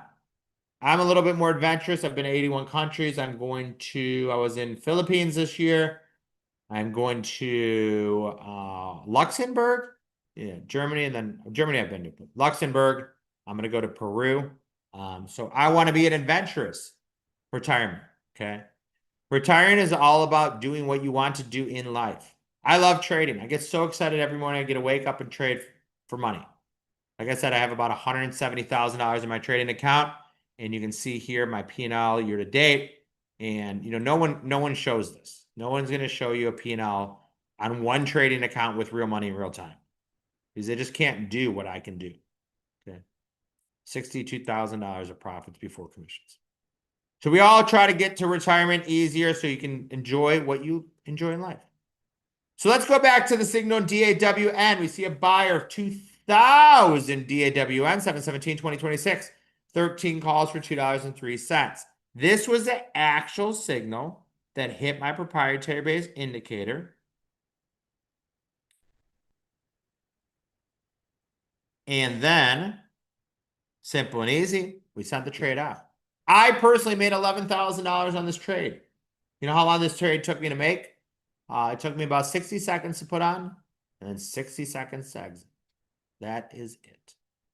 Here is the trade in DAWN, and I want you guys to realize what it is. The black is the option volume on a certain strike on a certain expiration. What do we see here? We see a big option volume spike. So we see this option volume spike on DAWN calls. Option volume spike. After the option volume spike, what happens to the price of the option? Well, these calls went up 419% in just 17 days. I had 17 contracts and made $11,000. Just that easy, guys. Here's an example of GameStop. We see a buyer of 16,301 GME. April 13 puts were bought for 50 cents. Okay, ripen obligation to sell. There's only two kinds of options. There's puts and calls. These are puts. 1.6 million shares of GameStop between now and April expiration. Next slide I want to show you here is the option volume spike. The option volume spike. As we see here, the option volume spike. Big option volume spike. Then what happens? Simple and easy. After the option volume spike, what happens to the price of the option? In this example, 360% in just 13 trading days. We're just call it the KISS system. All we do is we look for that option volume spike, certain stock, certain expiration. Then we take the trade that the institution traded. It's that easy, guys. 360% in 13 days. Let's look at Citi. It's again, all this is normal volume in the option market on a day. Okay, we look for that option volume spike right here. There's your option volume spike. We see the option volume spike in Citi. Once again, this was in put options. What happens to the price of the puts? After the option volume spike, the puts go up 495% in just 16 simple and easy days. So let's start from the beginning. I graduated from high school in 1997. I graduated from college in 2001. Went to the University of Illinois Champaign-Urbana. We went to the Final Four this year. We lost to UConn, that lost to Michigan. I decided to be a clerk on the trading floor of the Chicago Board Options Exchange. I traded down there for 10 years. I had a very successful trading career. And then what happened? They went and made all trading electronic. So I had to tweak my trading.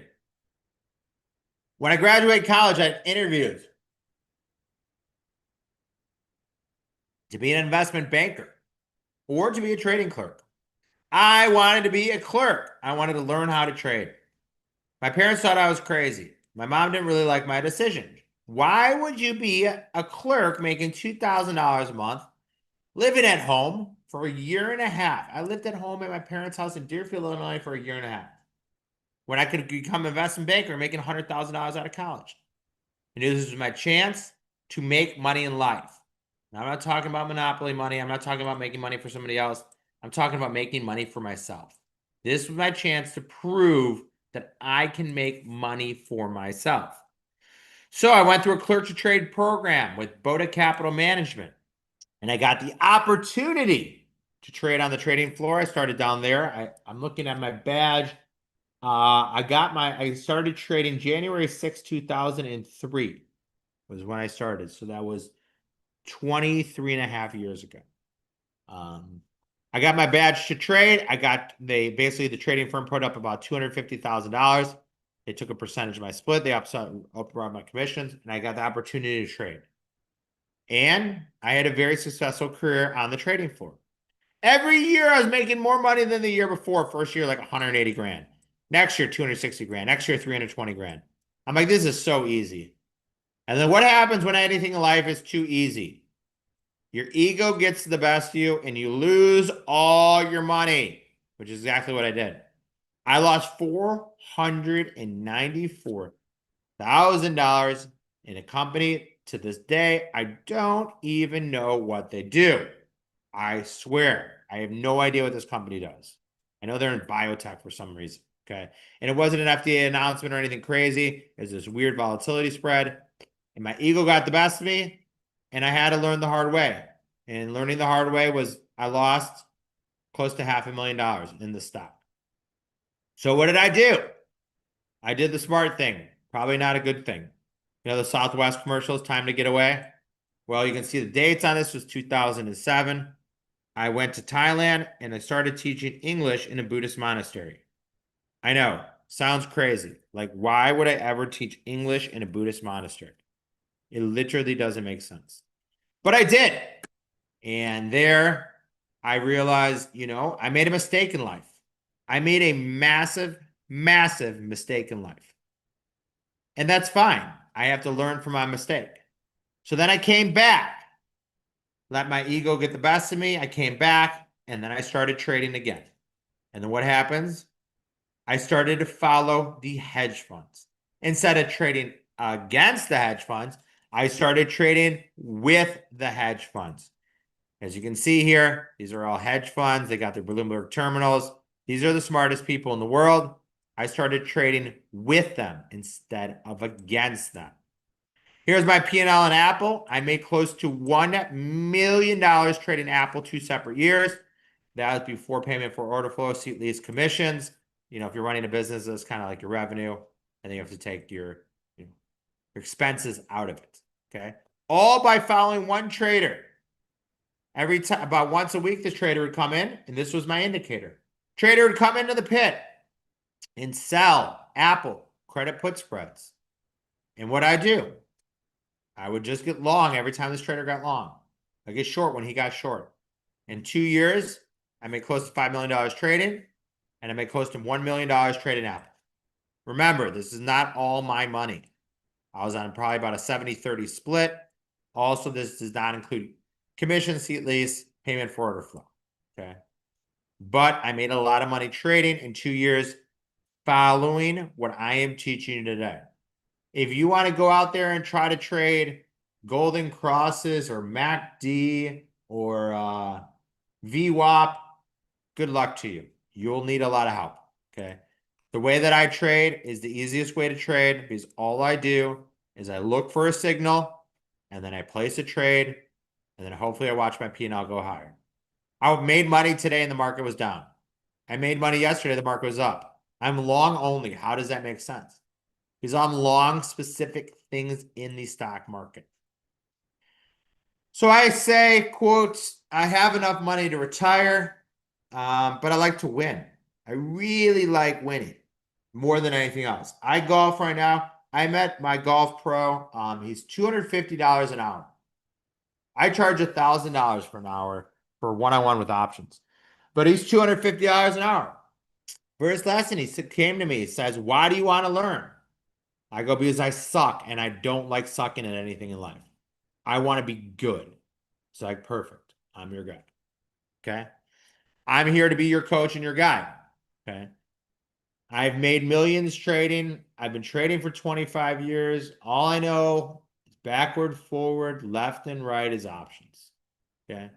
If you trade futures, you trade Forex, please don't buy the program. This is not for you. If you trade crypto, if you want to keep getting the emails of some trader having 80 straight trade winning trades, I will bet money they don't. That's mathematically impossible. You can have one side of a trade make money, but the whole trade doesn't make money. They're not Goldman Sachs. Okay. So don't get tiered away by emails that you guys get, YouTube videos, Instagrams. It's all a fugazi. So you say to yourself, sounds good so far. How does it actually work? So I'm going to walk you through the process of how it actually works. So a small trader trades 5,000 contracts, maybe even 10,000 contracts, possibly even 20,000 contracts. So when a big trader trades 5,000 contracts, that is a big order in the option space. This is someone that you want to keep an eye on, okay? Because that is a $1 million bet in the derivative space. These are the kind of people we want to keep an eye on. Most people are not putting $1 million bets on unless they knew something. So these are usually institutional traders employed by Wall Street's banks, trading firm capital, long profitable track record, and access to inside information that we do not have as retail traders, such as buyout rumors, earnings leaks, large hedge fund trades, and also non-public information. These are the kinds of people you want to keep an eye on. These are the kind of people, if you could get into the trade, you would want to get in the trade.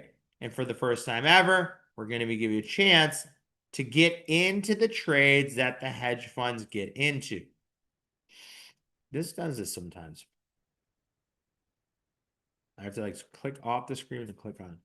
Articles have been written at Zacks, Wall Street Journal, MarketWise, TheStreet.com, and Fidelity.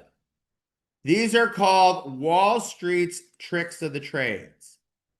After the hedge fund trade is released, brokers will push stocks to clients. Mutual funds take positions. Market makers bid up the share's price. Analysts issue upgrades. Positive news stories gets released to the media. This is called the Wall Street money machine.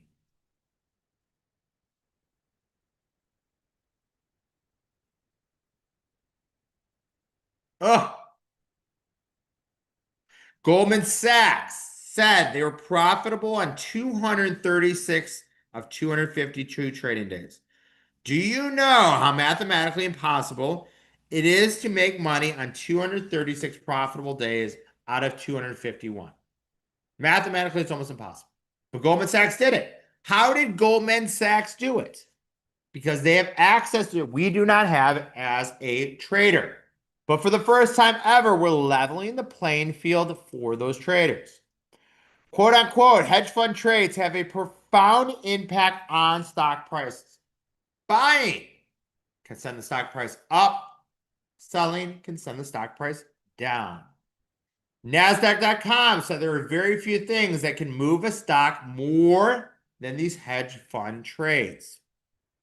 Investor Business Daily says this is what reveals what fund managers and other large investors are doing at critical moments. So let's talk about hedge fund trades activity. What are we actually looking at? Okay. And if you want, I can give you an example of a trade. I don't know if I put any new positions on today. Let me see if I put any new positions. I know I took a lot of profits today. No, I did not put any new positions on. But these are all profits. These are all positions I made money on. But I can give you a trade if you want. So this would be an example of a trade you can put on in your account tomorrow. And let me go to this. This is, we're going to do an AMRZ. I don't even know what this company does. So these would be I'm going to put this in the chat box, guys. You can put this trade on in your account tomorrow if you want. AMRZ 115 2027, 69.56 calls for like $1 to $1.10.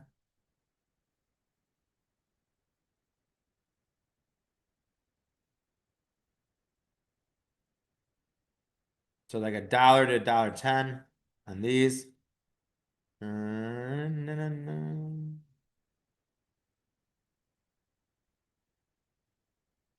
So that's a trade you can put in your account tomorrow. So option price between 60 cents and $4. The cheaper the price, the more I like it. But this is something that you can put on in your trading account. I do have these on from 155. I'm actually looking to add to the position around the dollar level.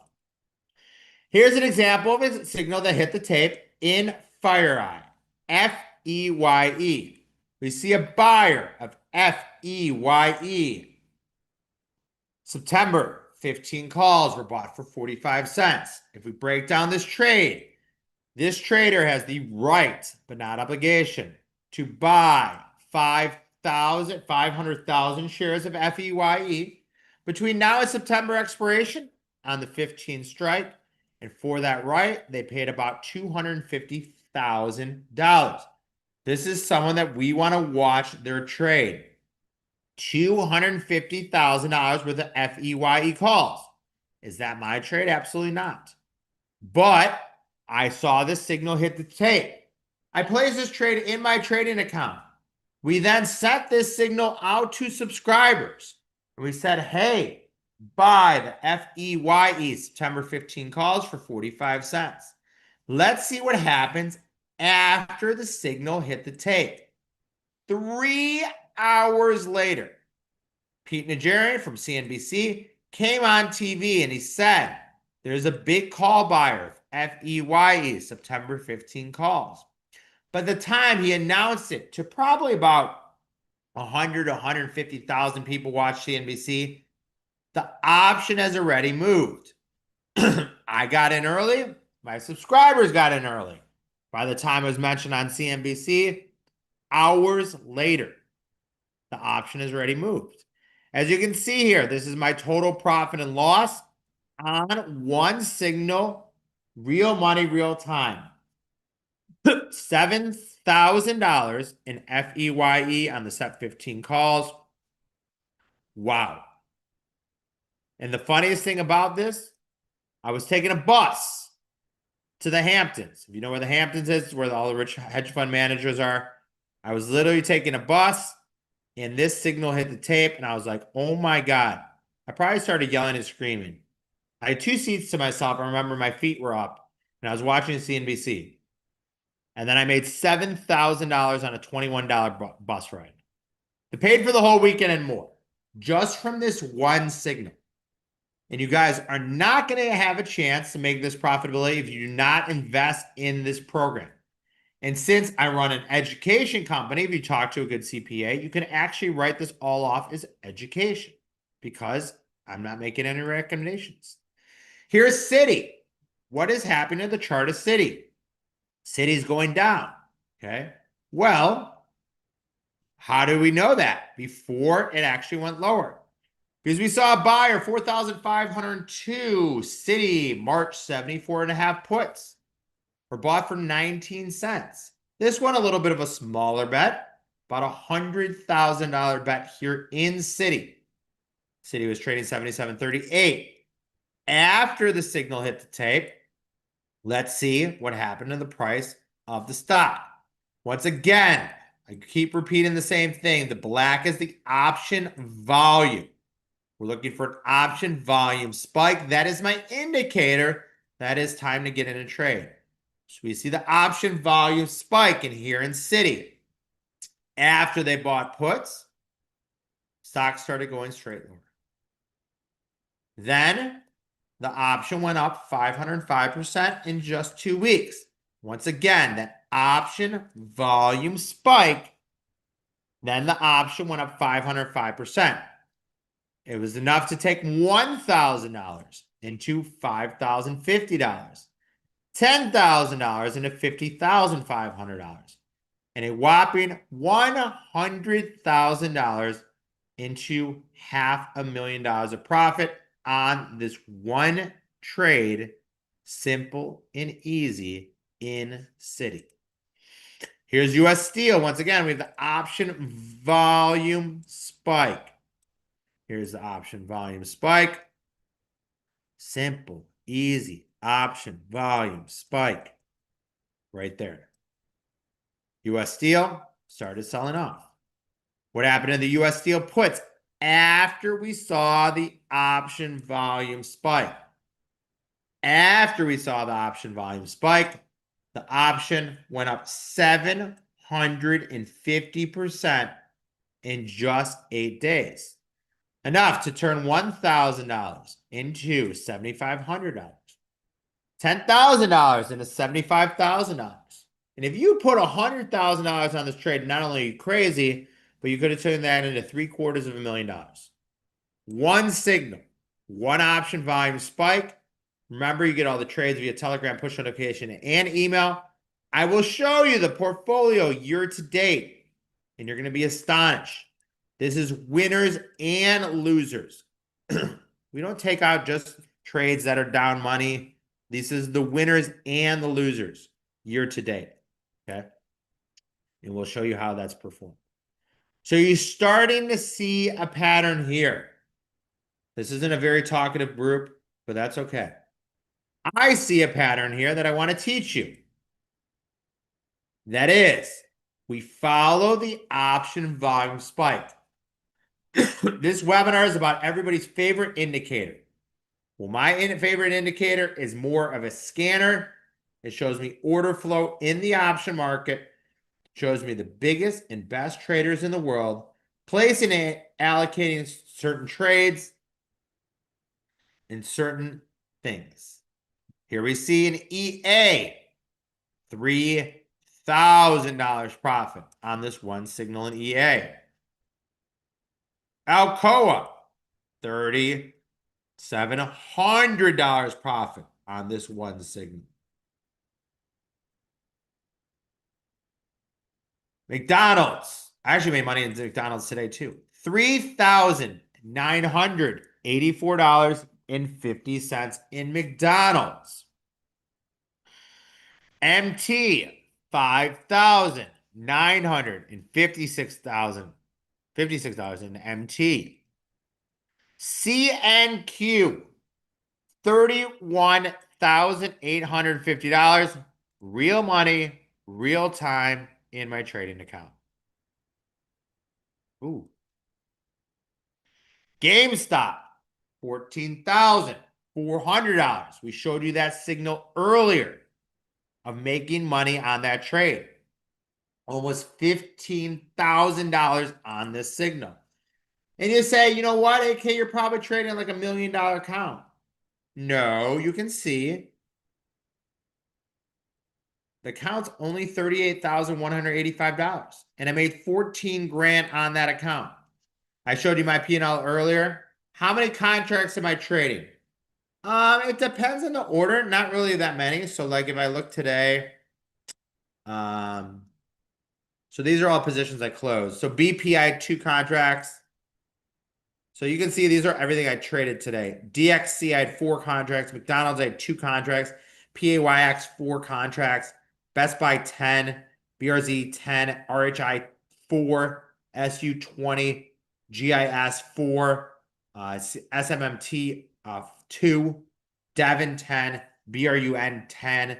And then PBP, 2. So I would say like 2 to 10 contracts on every trade. I look at more of like a risk tolerance than, but a very good question. As you can see here, I was trying to do a $25,000 challenge when I tried to double my trading account in 6 weeks. I did not double it, but I made $11,665.50. Okay. Everything I do, guys, is on one trading account. I have one trading account I trade. It's on Thinkorswim. And that's all I do. I trade on one account, $11,665. So let's go back to the example here in DAWN. The stock went from $11 to $23. And you would say to yourself, that is really, really good. I think anybody would take a stock that went $11 to $23. Okay? That's good. That's over 100% profit. But there's more money to be made. So if you took stock or an in-the-money call, you would have made 108% on the signal in DAWN. That's great. Average time in trade is about 2 to 10 days. Okay, 2 to 10 days. Sometimes I'll take trades off that day. Like yesterday, I almost hit a profit target yesterday, but I took it off in a day. But 2 to 10 days on average. But if you bought out of the money options in DAWN, you could have made 390%. What's better, 108 or 390? I think everybody knows the answer. Let's go through a breakdown here. You have 2 trades. The first trade is on the left. You could buy DAWN. The 10 calls. If you wanted to risk $3,000 on this trade, you could have bought 4 contracts. 4 contracts would have cost you $6.50. After the stock got bought out, those went to $13. A very nice trade. You made 108% profit. Congratulations. But what I like to do is I like to trade out of the money options. DAWN, 13 calls. 20 contracts of those for $1.70, which is the same dollar amount of risk. It's about $3,000 of risk. That $3,000 of risk, that option went to $8.30. What is higher on your profitability factor? $3,000 or $16,000? Think we all know the answer. And this is why we buy out of the money options versus in the money options. Here's my P&L DAWN. It's a little bit blurry here, but you can see here, this is on Thinkorswim. My profit year to date, $11,175. Okay, I had 17 contracts. If you had 100 contracts, you would have made that times 5. You made about $60,000. One trade, 17 contracts, $11,000. And these kind of trades happen every single day. And I'm going to show you the portfolio year to date and let you guys decide for yourself. Couple testimonials. Stephen S. said, I just want to report to Andrew that I bought 10 of the MLM calls for 85 cents. I sold 5 at 185. I sold 5 at 255. So a big thank you for the trade. That's great. Thanks, Steve. Lance T said, you are the man on those GameStop January 20 puts. I made $1,600 on that trade, and my 20 puts were sold at the low of the day at $1.55. You're my hero. Not trying to really be anybody's hero, but thank you, Lance. I appreciate it. Dave H said LVS 61.5 calls. In at 20 cents, out at 46 cents. That's a double over the long weekend from Dave H. JS said, I'm from Redondo Beach, California, and I've made $550 on a $400 investment. It's 137.5% in 3 weeks. Question here. Take profits or trailing stops? Couple rules we have. We take off every single option 60 days before. So we don't have to worry about time decay. That's rule number 1. Rule number 2, we take off everything before earnings. We don't want the earnings catalyst. And number 2, we just take profits. Okay. Simple. It's easy. Gerald F said earnings so far, approximately $9,700. Great trading, Gerald F. So, recap here one more time before you don't see it again. Okay, like I said, at the end of the presentation, we're going to give you a chance to get in. We only have 3 spots available. This is 100% sold out on our website. I've known David for a long time. He said, AK, I want you to talk about your favorite indicator, and I also want you to bring your best product to teach and educate everybody. Here is the black. This is the option volume spike. The option volume spike is where we know to get into that trade. So the option volume spike is right there. And here's my indicator saying there's a buyer of 2,650, 4/5/2026, 25.5 calls for 16 cents. So I said, wow, we should get in this trade. What happens? This call option went up 200% in just 4 days. Average hold period, 2 to 10 days. But sometimes it's a little bit longer. Sometimes we get out the same day. But average is 2 to 10 days. Now I'm going to answer some questions at the end of the presentation. David H said EA 105 calls in on 2/8 at 280 at 3:59 p.m. Out on 211 at $7 at 9:44. That's a 250% return in just 45 minutes in trading hours over the weekend. Stephen B said TTD, AUG 105 calls in at 351, out at $19. That's a pretty good trade. In at 351, out at $19. So I call it the KISS system. Keep it simple, stupid. Okay? One of the pros and cons about me is I'm a little too honest. Someone said, who's the best traders out there? I go, I am. I don't think anybody can out-trade me. I'm supposed to be on some YouTube channel where I don't know. They're going to like, what? I'm like, I'll challenge anybody in a trading competition. Can't give more than 5% of your portfolio in any trade. Loser of the competition has to give $10,000 to the charity of the winner's choice. I'm fine with that. I don't think anybody in the world can out-trade me. I mean, unless you're trading a quant. Because I've been doing this for so long. I'm 47 years old, 46. I'm 47 this month. I've been doing this for over half my life. Okay? It just makes sense to me. So this is called the KISS system. Step number 1, it's a 3-step system. Get the signal from the scanner, which is our indicator. And you do not have to worry about it. We will do it for you. You do not have to get this at all. We do all the hard work for you. Step number 2, we put the signal into our historical data tester. How has that stock performed on that indicator over the last 2 years?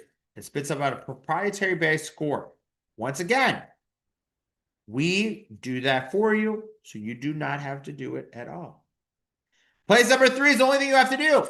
When you get the signal via Telegram push notification and email, all you have to do is place the trade in your trading account. Okay. I wish I could guarantee profitability. I cannot guarantee profitability. Past performance is not indicative of future results, but I'll show you how the portfolio has been year to date. Okay. And how it's done since June or since March. So introducing Hedge fund trades. So this was the portfolio that we had up until March. Okay. As you can see here, we have winners and losers. Here's your dawn trade right here, smack dab in the middle. This was through March. Okay. So March 20th, we are up 813%. Before commissions, take 1,000 into 8,130, 10,000 and 81,300, and 100,000 into $813,000. And this is winners and losers. You can see losers, guys, 18%, 20%, 26%, 57, 53. There are some losing trades, believe it or not. Okay. In March, this portfolio is up 813%. Okay. Look at this, guys. This is as of today. So you can see the difference here. So as of March, we are up 813%. I just want to show you right here. Pretty damn good. I challenge you to find a portfolio that's better than that. As of today, we're up 1,680%. So the first 3 months, we've actually over doubled it in the last 4 months. Once again, there are trades that lose money. I just actually updated SWKS. So we see SWKS is down 64%. PCOR down 76%. Okay. These are both down too. This includes the winners or losers. So we are up 1,680%. Profit per trade is 28.48%, and that's of closed positions. Okay. Oh, actually, we have to do it by 69. Sorry. 24.35% per trade, winners and losers. Okay. Total trades, 69 trades. 55 winners, close, guys.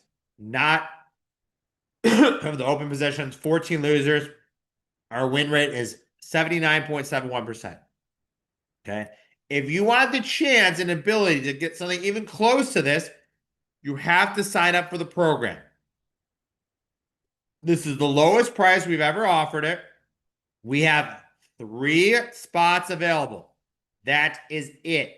Nothing else. When those 3 spots are sold, we are sold out for today, and we're sold out for this webinar. So when I give you guys the next link, it is probably the most important link that there is out there. Okay. It is the most important link, the most important slide. In March, right? So again, guys, we're up 813%. Now, 1,680%, including the losers, guys. I don't think anybody's going to show you track records that is that good. And they're just calls. There's 0 spreads. There's 0 earnings trades. There is nothing to do with anything. There are literally just call options. It's so easy, guys. Oh, I don't want to give you the slide just yet. Okay. When do we cut our losers or full loss? Good question. So we usually do like a time. I usually do a time. So I take it off before earnings. Like Alcoa has earnings next week, and I have some Alcoa trades on. So we take off the trade before earnings, or we take it off with less than 60 days to go to expiration. So 60 days to go to expiration or earnings. But we'll let it go down. I'll let an option go down 80%. Okay, very good question. So here's the portfolio over this year, guys. So this started on January 1st. Oh, we were on fire at the beginning of the year. This is our best portfolio of every portfolio. We have 11 portfolios that uses my favorite indicator, which is a scanner. And this is my favorite one.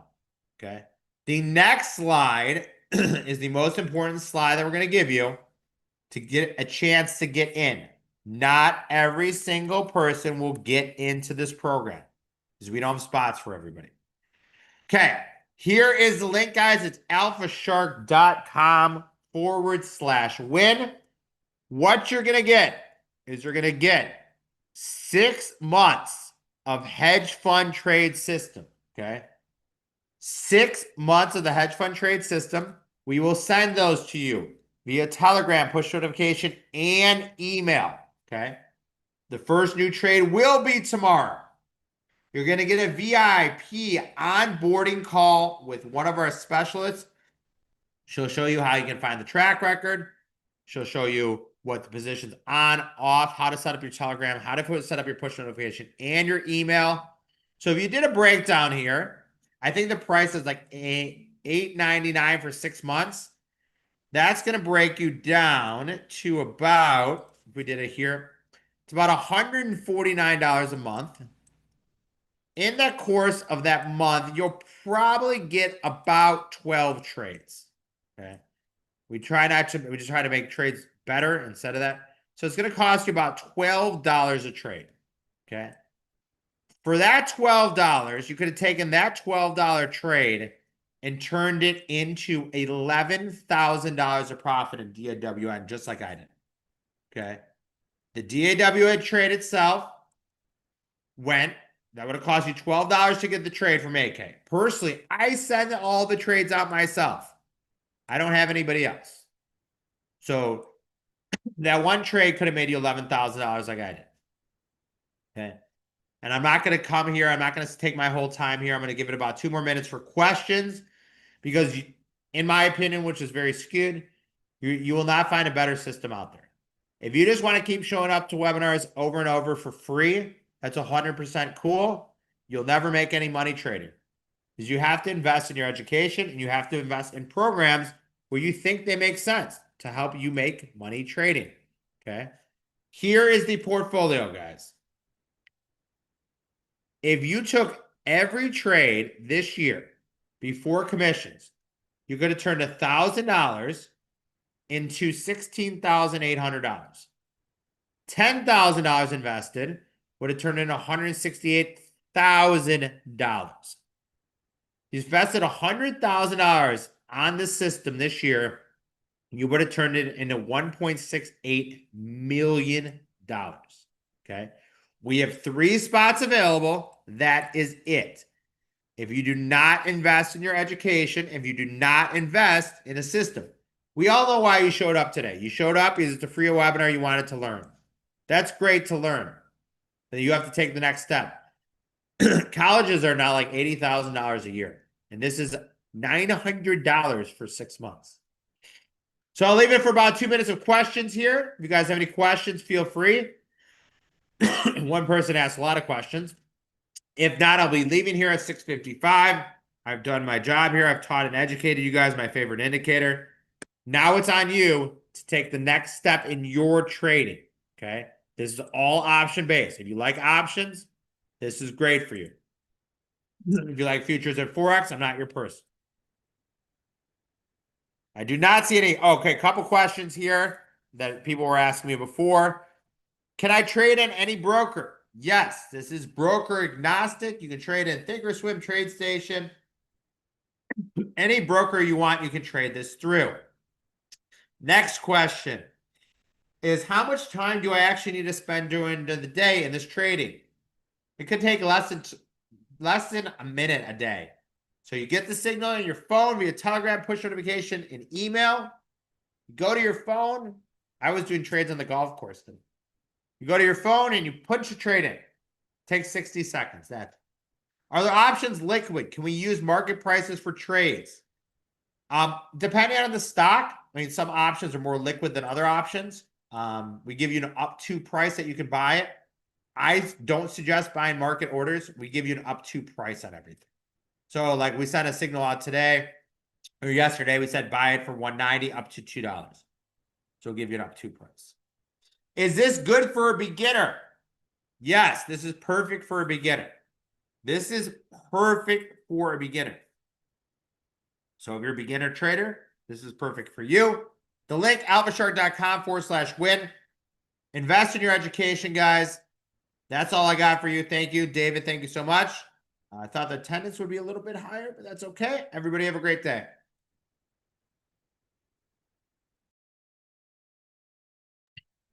All right. Thanks, Andrew.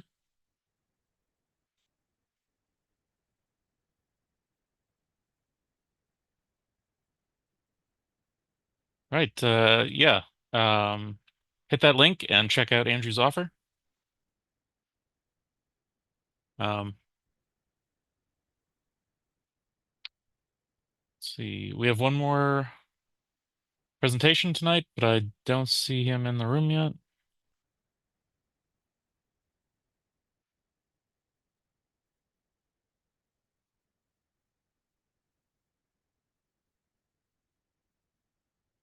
All right, so he should be here any minute.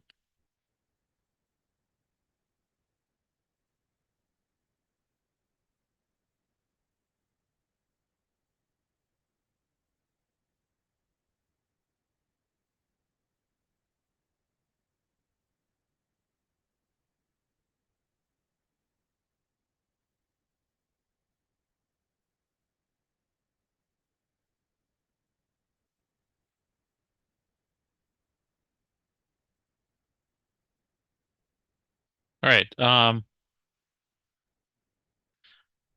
Yeah, Jeff should be here any minute. So just a few reminders.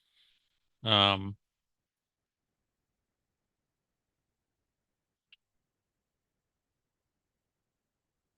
we did live stream the entire day to YouTube. So that means, well,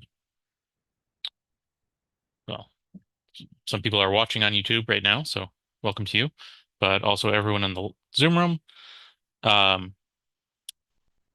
That means the whole day is instantly archived. So you can review any point of the day on that link that I just posted in the chat. Also, I did record each presentation individually, and the individual recordings will be up there tonight as soon as I can get them processed.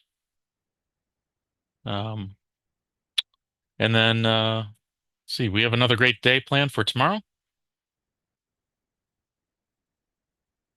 So just go ahead and let's see. AJ Brown is going to open the day for us. Oh, well, actually, Jim, the option professor, will be back at 9:30 in the morning to do another quick market outlook to open the day for us unofficially. And then, so if you have symbols you want him to look at, he's happy to do that. Also, he has, he just called me a few minutes ago while Andrew was talking, and he told me that he has a specific sector that he's very closely monitoring right now. I'm sure he's going to talk about that tomorrow. Oh, here's Jeff. So yeah, join us at 9:30 again tomorrow morning, and then we have another great day of presentations. AJ Brown will be the first official presenter at 10 a.m. And Jeff, are you there? I am here. Oh, okay, great. Are you ready for me? Yeah. I know I just showed up right on time, but Yeah, Andrew just ended a couple minutes early, so I was just going over our plans for the rest of the week. But oh, okay, awesome. Yeah, you can share your screen and get set up. I am ready. Hold on one second.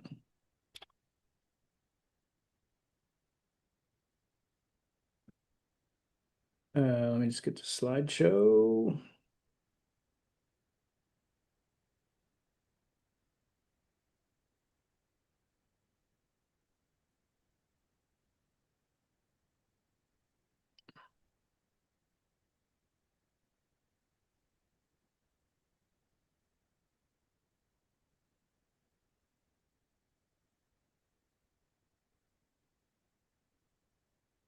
All right, I think you should be able to see a screen that says effortlessly identify stronger opportunities. And then Yes, looks good. All right, let me just make sure I can get the chat open in case anybody has any questions. And everyone, just gonna do a quick hello. All right, hello. Right, you're ready to start? I am 100%. I was just going over my stuff before I dropped in, and I saw Andrew was done. I was like, "Whoa, yikes! Better get in there." Yeah. All right. I'm going to start my recording again, and then you can start your presentation. So I am recording again now. All right.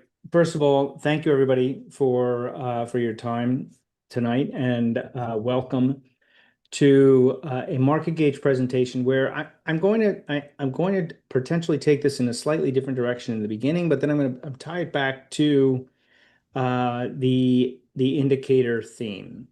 So as I was thinking about my favorite indicators, I couldn't not go in the direction of why too many people just don't use indicators the right way. So indicators are great. They're absolutely fantastic when you use them the right way. But, sorry, hold on one second.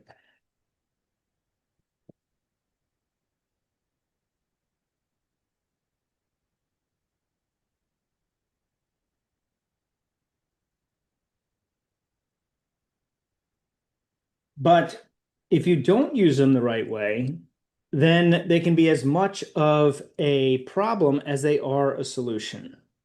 Now, having said that, I am going to show you my favorite indicators, but I'm also going to show them to you in the context of how I think it's really important to be focused on indicators. So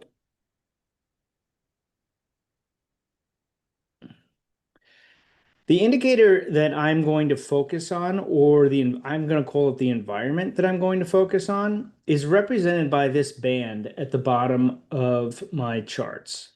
And that band is actually a representation of several indicators all wrapped up into one. The purpose of this band is to identify the right environment for the right setup. And that is the key. If you, as a trader, can identify the right time to be looking at the right setup, then your indicators are going to be much more effective. But it's absolutely critical for you to be able to identify. You didn't just lose my screen sharing, did you? Absolutely critical for you to be able to identify when your environment or your indicator and your setup are in sync with one another. If you're not in sync, then you're going to be falling into the same trap that too many beginner traders and even honestly expert traders fall into. So in this particular band, the idea here, and I'll explain what the band means later, but the idea here is you've got 3 levels of this band, and each level could be red, yellow, or green. Red, bearish, yellow, neutral, and green, bullish. All right, it's as easy as a traffic light, which I'll talk about in just a second. And the idea here is not that the indicator is going to tell me exactly when I need to get in or get out, but instead it's going to tell me when the environment for my particular setups are ripe for that setup to work. Now, I'm going to walk through a presentation where the setup is primarily going to be focused on, are we breaking support? Are we holding support? Sorry, are we breaking resistance? Are we rolling over from resistance? I just want to know whether or not those simple levels are going to break and turn into an opportunity, or they're going to roll over and turn into a different opportunity. And in the focus of the band is just to tell me whether or not I should expect the break of that support or resistance level to be a bullish or bearish scenario. So in this case, we're looking at, I think you can see, yeah, we're looking at Micron because everybody's focused on Micron these days, but it's really, as you're going to see later, it works on anything. As Micron is breaking out from this small consolidation, everything here is green. Now that's a world of difference from when it's breaking down over here, where you've got red on the top, yellow, and then red in the intermediate. Yes, the longer term, which happens to be the bottom, is still green, but the top, the short, and the intermediate term are bearish. So I'm going to expect that when it's going down and hitting support, that it might not hold there. If it breaks, I'm going to expect it to follow through. Why? Because the environment is bearish. All right. Now, on the flip side, when it turns back up here, the short term is bullish, the intermediate term is mixed, and it continues to move higher. And then we get a consolidation pattern. And the consolidation pattern, that's what sets up my particular setup, looking for the opportunity to buy a breakout through obvious resistance. So that resistance is the top of these candles, and we get that breakout. And the question is, should I trust that this breakout's going to follow through?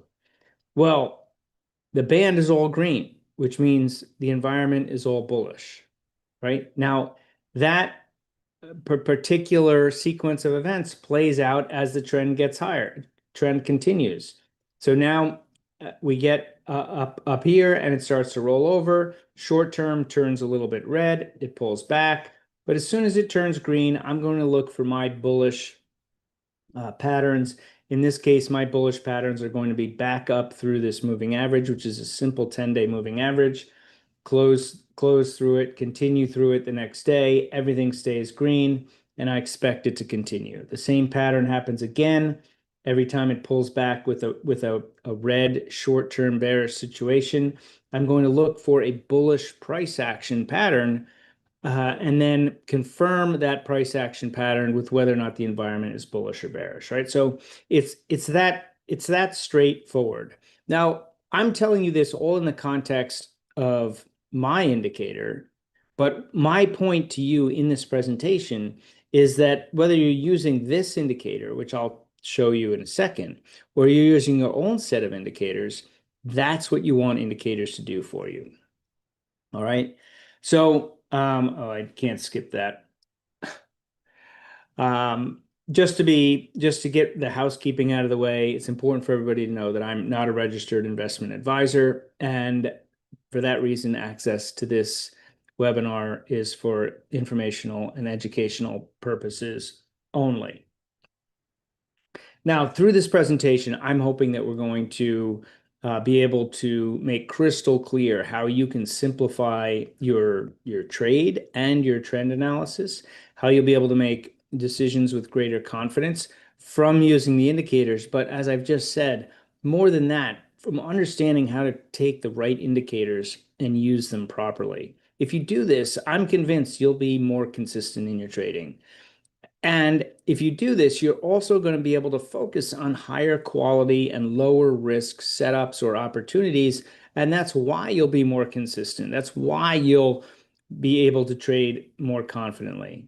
At the end of the day, it's also going to lead to your ability to take profits more effectively. All right. Now, I'm going to refer to these colors here as the prime power gauge if it's 1 day, but the power here really is in the prime rating ribbon, and that's the indicator that goes across. All right, so here's where I want to just stop, pause, take a little bit of a detour, which is, I think, incredibly important for not only my presentation, but for this whole day. If you've been here all day and focused on understanding or getting an understanding of multiple traders, different indicators. There's a lot of smart people on the roster today, and there's a lot of smart people out there. And there are a lot of great indicators that will absolutely sink you if you don't use them properly. And those same indicators can be incredibly helpful to you if you do use them properly. So I'm going to frame this like this. Ask yourself, as you're looking at an indicator, am I using this indicator as an indication of a specific situation in the market? Or am I using this indicator as part of defining the environment that works best for my trade? Another way to look at this is, again, sorry for the really pedantic, if that's the right word, or just simplified explanations of this. Think about when you're putting together a grocery list. It's just a list of food, right? if you go to the food store with a grocery list, but what you're really looking to do is build a specific or cook a specific recipe, a grocery list is just a list of stuff. But when you pull out the most important list of the most important things from the list, those are the ingredients of your dish, right? That should be your indicators. That should be, there's a lot of information out there in the market, and that's like the big grocery list. There's an endless supply of stuff you could be looking at, right? But what you really want are the ingredients, right? And the ingredients are your indicators. But at the end of the day, you're going to bring them back and you're going to make something out of those. And the thing that you make is the environment that creates your best results. And that is the recipe that creates whatever that end result is. So if you're looking at an indicator as the end result, then you're going to be frustrated unless you're really disciplined in how you use it, and unless your environment only requires, or your dish only requires one ingredient, which more often than not, it doesn't. I'm the first one to rip anybody apart for having too many indicators on their screen, but it's mostly because if you don't understand how to read price action, the indicator's not going to make you that much smarter. All right. Now, as much as I will go on and tell you, look, all you have to do is look at this ribbon, and when the ribbon's all green, everything's fine, and you can pretty much use whatever indicator you want, and it'll work. As much as I will say that and imply that, the truth is that if you don't understand how to control your risk with price action and price levels, then you're going to struggle. And the indicator can make your life easier, but it can also make your life harder if you don't use it properly. All right. So grocery list is all the information out there. Your indicators that you're looking at, please think of them as the ingredients of a recipe. And you need to know what the hell you're making to make them effective. All right. So with that, I'm going to show you an example of how this all works using 5 different indicators, and really only 4 because one of them isn't technical. And I'm going to show you why I picked the 4. I'm going to show you how they all come together to create a ribbon that is as effective as a traffic light. It's a totally proprietary indicator, but the way that I'm going to describe this to you, honestly, if you're taking notes, you could just take notes about each one of the indicators that I'm telling you about and say, okay, I'm going to go find a different indicator that does the same thing. And as much as that might seem like I shouldn't be telling you that, that's the whole point of my presentation. My presentation is how to come up with the right end result using the right inputs. And the inputs are the indicators, right? But just like a recipe, you can't have all chocolate chips and wind up with a chocolate chip cookie. You need some flour, you need some probably sugar and baking soda. I don't know, I just follow the instructions, right? But you can't have all chocolate chips. All right, so let's dive into it. I call it the prime method. The reason I call it the prime method is because PRIME helps me remember all the things that I need in order to create that environment that's going to make my trades really easy. Yeah, baking soda. Thank you. So I BOVG. Flour, maybe, baking soda, chocolate chips. I don't think you need sugar. Lay it on me. Let's make chocolate. I love chocolate chip cookies.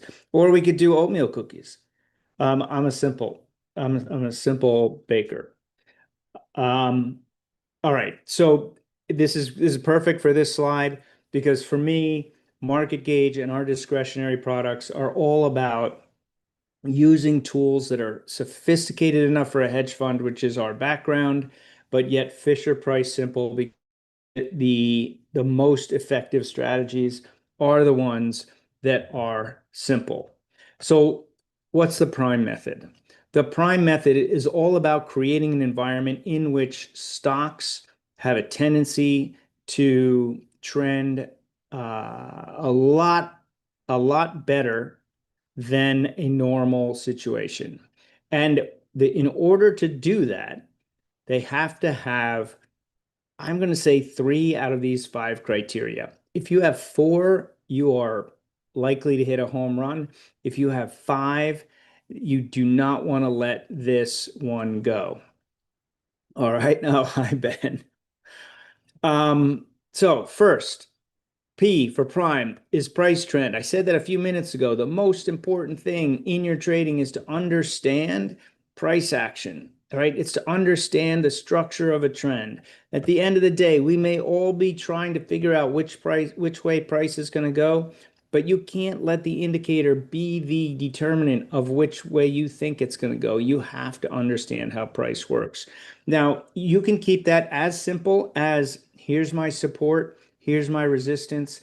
If I go, here's my support, here's my resistance. If I break above that resistance, I want to be long. If I fall or fail at that resistance, I want to be short. It can be that simple, but you need to do that when the environment is right. All right. So understanding those patterns and price action is number one. The second one is relative performance. The fact of the matter is, if you're trading stocks, the whole market is looking at who's leading. If nothing's leading, there's a problem. All right. If something's leading, that's where the pros are focused. Even if you're not in the thing that's leading, it is the indicator as to the strength of the market or the sector or the area that you're trading. So relative performance, you need a way to measure it. All right. You absolutely need a way to measure to know whether or not the instrument you're trading is actually driving the market or following the market. Because if you're just following the market, you might as well just trade the spies. You're just going to get whacked around. When you're in the leader, you will sell off less, you will recover faster, and you will trend longer. All right. So relative performance is an edge, and it's also a critical component that's going to drive how your price trend works. Now, the I is institutional accumulation. So institutional accumulation, I measure it by using volume, a measure of volume. I'm going to show this to you, but the emphasis on the volume measure is the trend of volume. It's not the bar by bar measure. Can you look at volume bar by bar? Yeah, it's extremely difficult. It's extremely confusing. And if I were teaching how to read volume, I'd be teaching you only to look at certain situations where volume makes an obvious impression, and the rest of the time, ignore it. But if you're looking at the trend and you can identify that the trend in volume demonstrates accumulation, that's what you want to see. At the end of the day, it's the institutionals who are driving the market. Now, I think the most important factor here is momentum. That's M. Because momentum is a trend that can go in sync with price, and it can go against price. In fact, it's so important that when we look at it in 2 different time frames, distinctly different charts. Momentum is a way to identify the direction that price is most likely to go next if they're going in opposite directions, and then price starts to trade in the same way. Now, price has potentially its own trend. Relative performance has potentially its own trend. Institutional accumulation totally can have its own trend, and momentum absolutely can have its own trend. So this is why I'm saying these are the ingredients. If they're all in agreement, then I have an environment in which price action can go in the same direction as these other trends freely. If the other trends, relative performance, institutional accumulation, or momentum, are going in the opposite direction, then you're swimming upstream. You're running into the wind. You're just waiting for a little bit of weakness or a bad news event, bad meaning something that goes against the direction of your trade, to come out, and then the price action just falls apart. But it doesn't really fall apart. It just winds up going with the rest of the environment.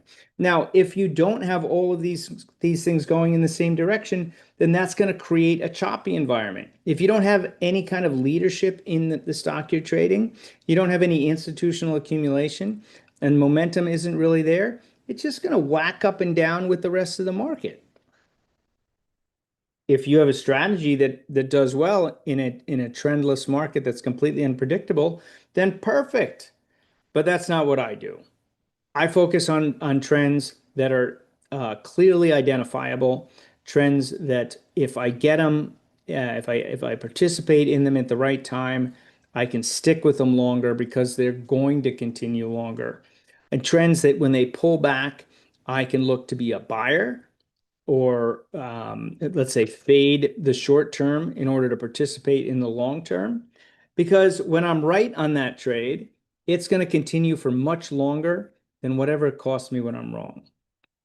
Now, just to complete the prime explanation, the last component of prime is E, and that's expected earnings or a growth story, expected growth story. So again, I'm talking about stocks. The most powerful sentiment driving factor of a stock is this growth story, or in some cases, it's referred to as the castle in the clouds. If you can create a story around a stock, NVIDIA had this for a while, a couple of years ago, which was NVIDIA had the chips, the only chips that could possibly power this new thing called AI, and it could do no wrong, right? Nobody else had that. Some would say no, nobody has it yet, but obviously that has changed. And so that kind of growth story will get investors to scoop up the shares. That creates the relative performance, that creates the institutional accumulation. It drives momentum, but it's not as easy to quantify. So I'm going to leave that out. It's not in the band, but it is a very important part of the prime method, because NVIDIA right now it's sucking wind, for lack of a better term. The thing can't get off the mat. It tried a couple months ago to break out, but it didn't make it. And that's after a year of consolidating. So what's going on with it? Well, if you go look at these indicators, and perhaps we will, you'll see that it has nothing. It has none of these. All of these criteria are negative. The only thing that might be positive is the expected growth story. But even the expected growth story is under attack now. Today, there was an announcement that DeepSeek was going to create a chip that competed with them. Now, that could be completely fraudulent. It could be completely out of this world, but the market respected it. And even if you don't believe that, you've got Amazon competing with them, Broadcom competing with them, Google competing with them. You name it. There's another handful. All right. So NVIDIA's expected growth story over the last couple of years has been eroding. So it doesn't, when you look at NVIDIA through the context of these criteria, the environment for NVIDIA really isn't that good. They could be making a lot of money. They could be the leader, but unless you have all these criteria, then the environment just isn't that great. Now, the important part of all those criteria, and I've gone through all the descriptions that you see on the page right now, so I'm not going to go through them again. The important part of each one of these is they all do different things. All right. So if you like stochastics because stochastics tells you that you're overbought or oversold, then great. Use stochastics for overbought and oversold, but don't layer in RSI to do overbought and oversold, because you're just doing the same thing with a different indicator. That's not helpful. If you look at my recipe here, I've got price, which is going to tell me the trend of price. I've got relative performance, which is telling me the trend of the particular instrument relative to everything else in the market, which may not seem like much, but when the market pulls back, you want the thing that has the strongest relative performance trend. The price trend could be doing the same thing as everybody else, but the relative performance trend is the one you want to focus on. All right. Institutional buying has nothing to do with relative performance, right? They might both track together at times, but it's completely different. It's a volume. It's a measure of volume trend. All right. And momentum, the way we measure it, which I'll get to shortly, is not measured the way relative performance is. It's not measured the way price and price patterns are. All right. So they're all different. They're all different, and they all cover an important base in terms of defining the environment that I want to see when I'm getting into a stock that's going to move. All right. All right. So here are the indicators, and I literally do webinars on but real motion by itself, the dots here, I'll explain it, and triple play, which is leadership and institutional demand down below. I'm not going to try and convert two webinars into one quick conversation of a few minutes here and get the same result. I don't need to. The idea here is that the band that I showed you in the beginning up here is our interpretation of what the indicators are doing, because it was a way to be able to illustrate that the environment is correct. So we've taught for years how to read momentum with real motion. One of the easiest ways to read it is simply to look at the green or red dots, because that's the one-day measure, and that one-day measure is relative to, in this case, the 10 and the 50-day moving average, in this case, the 50 and the 200-day moving average, and those are the same time frames that we use to measure the price action. So you always want to look for a situation where your momentum is doing the same thing as the price action. Or you're looking for a situation where the momentum is doing something different than the price action, and then you're waiting for the price action to start to agree, and then you get that confluence, and that's when trends can really take off, right? But how strong will the trend be? Well, are you looking at the short term, or are you looking at the long term? Are you looking at both? So if you just look at the green dots versus the red dots, you're halfway there.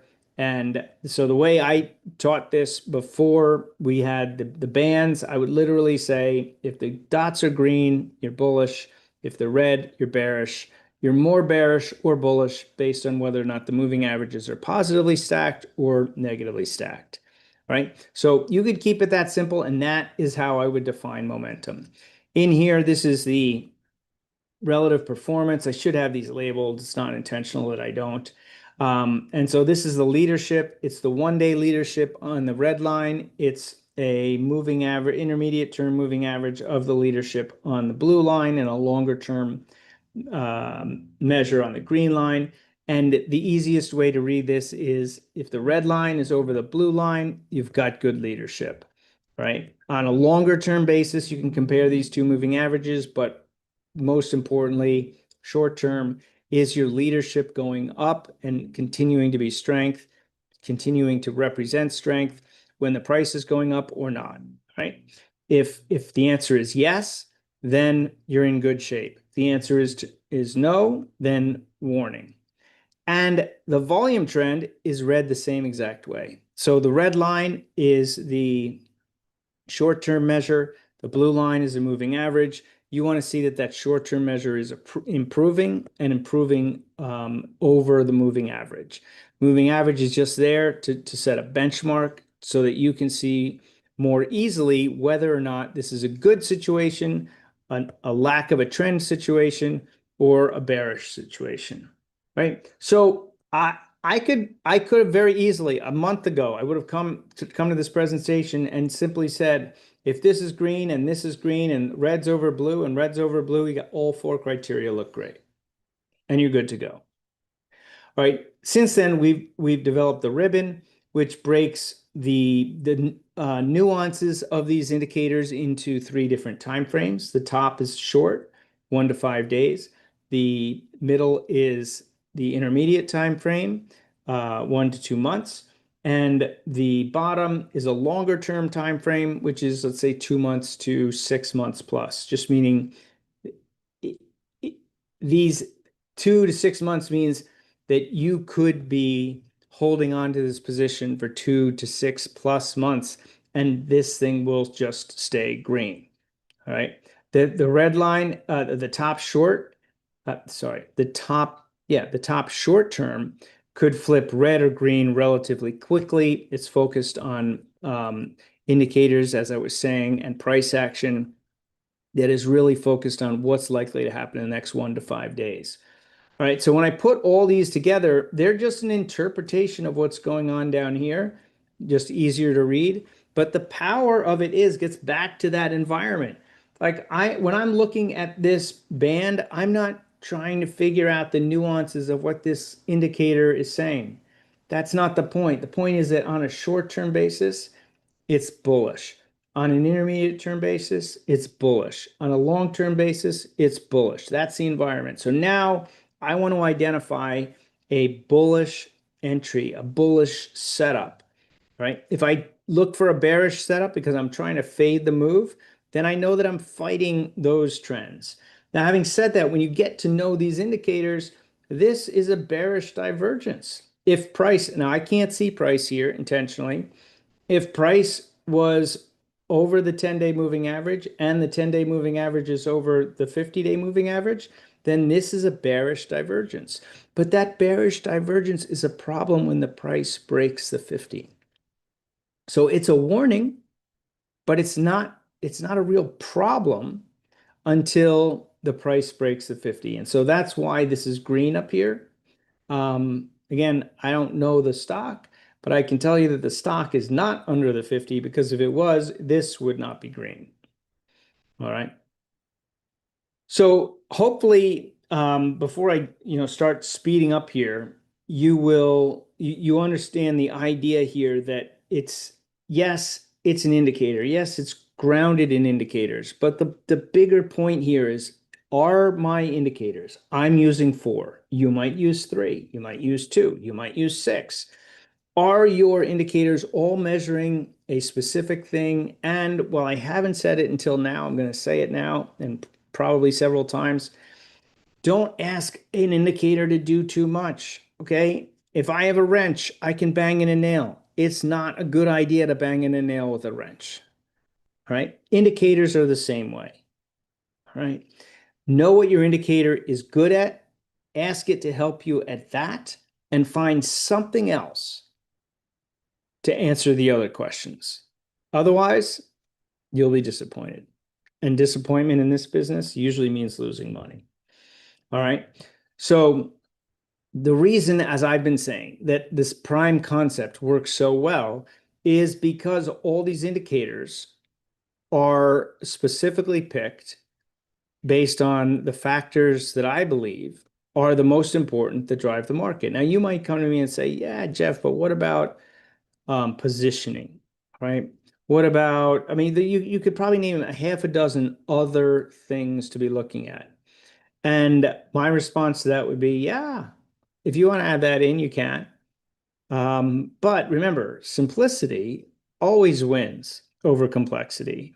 So you really have to be careful about, or my recommendation is to be careful about how much overlap you have in your indicators.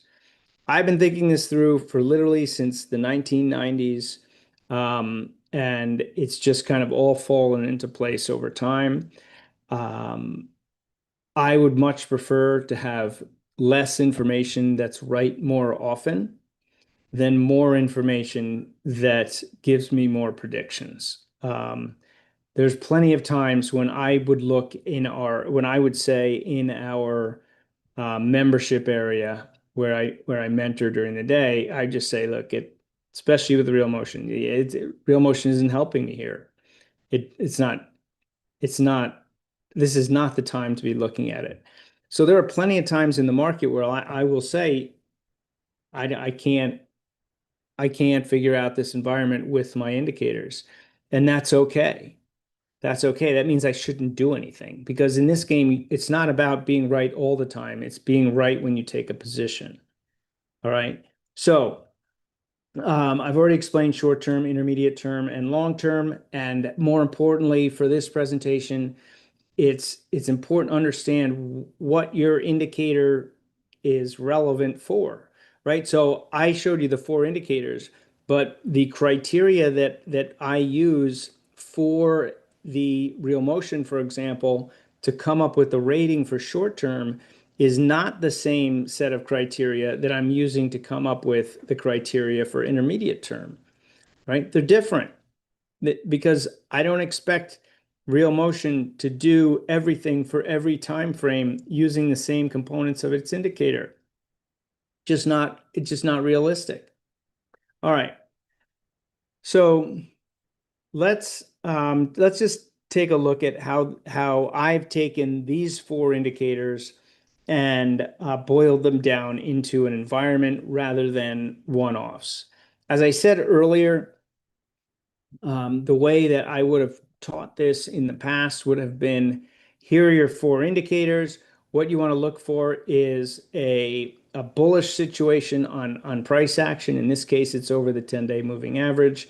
And then you want your real motion to be green, because that means that the 1-day measure is over the faster moving average. So that's the first situation that the indicator can turn positive. So you got green there, you got green there. That's good. My momentum, both cases in positive territory.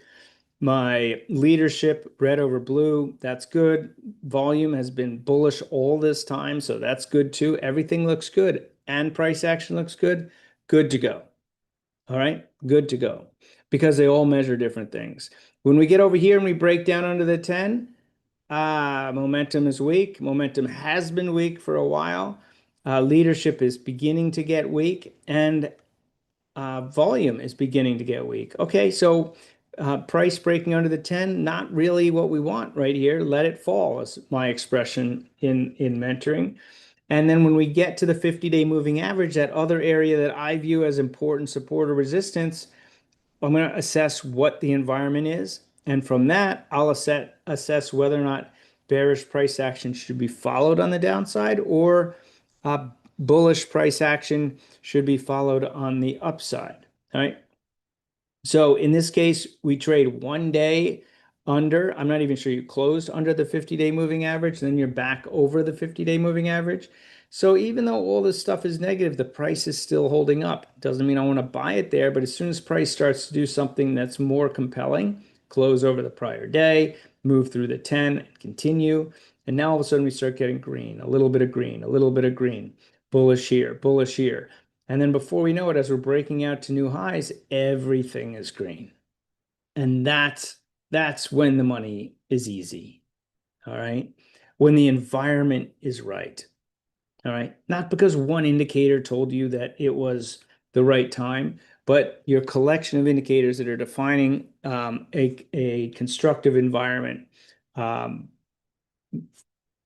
blossoms. All right. So Dell, this is another one. And again, this is from earlier in the year. I leave it in here because it's hard to believe Dell was trading $120 just a couple of months ago. But it's not hard to believe that it really took off, because if you look at how it moved coming into 2026, the fall of 2025, came back over the 50-day moving average. This was green, this was green, this was turning positive, this was turning positive. Everything looked good, and then price action really responded. All right. As the market got weak in terms of price action, it was getting weak because its momentum was struggling. Shorter term momentum was struggling. And it was obviously weak because it wasn't performing well on a relative basis, and its volume was falling out of bed. All right. So in an environment like this where everything is negative and the market trades under the 50-day moving average, I'm not going to expect it to bounce right back. I might not be the first guy shorting it, because that's not my game right now, but I'm certainly not going to look to be a buyer, right? That's a lot different than over here, where it trades under the 50 and then it starts to bounce, and I'm going to look at it and say, whoa, green, green, bullish, bullish. If this thing continues, this looks great. That wasn't the same thing right here, and it's higher. All right. So that's the value of putting them all together. And then here you can see they went from a long rest period under the 200, under the 50 when it broke out, and that was good earnings. But to this point about the earnings component, that was the best quarterly earnings report that Dell had in like 8 quarters, maybe more. So the E was flashing big time here at the same time everything else was. So it's no surprise that this thing has tripled this year since March. All right. So if I just point out, I'm going to look at some charts. Yeah, this is a proprietary indicator. I'll show you how to get it at the end. But for this presentation, I'm really focused on if you can understand or see how one, looking at multiple time frames all at the same time is incredibly powerful, right? I've been saying that your indicators should do something different technically, like price is one thing, momentum is another thing, relative performance is another thing, institutional accumulation or volume trend is another thing. So yes, you do want all that, and that was my point earlier. But you can also see by looking at this ribbon how powerful it is to consider more than one time frame, right? Forget about how these are being calculated, just the ability to be able to see that. And so this is the cues going into the war.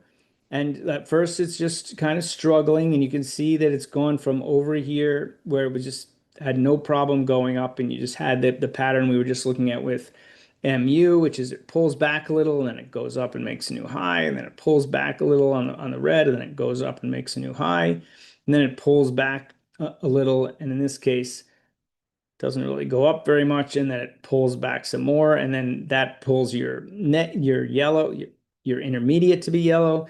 And so it just makes sense this way, right?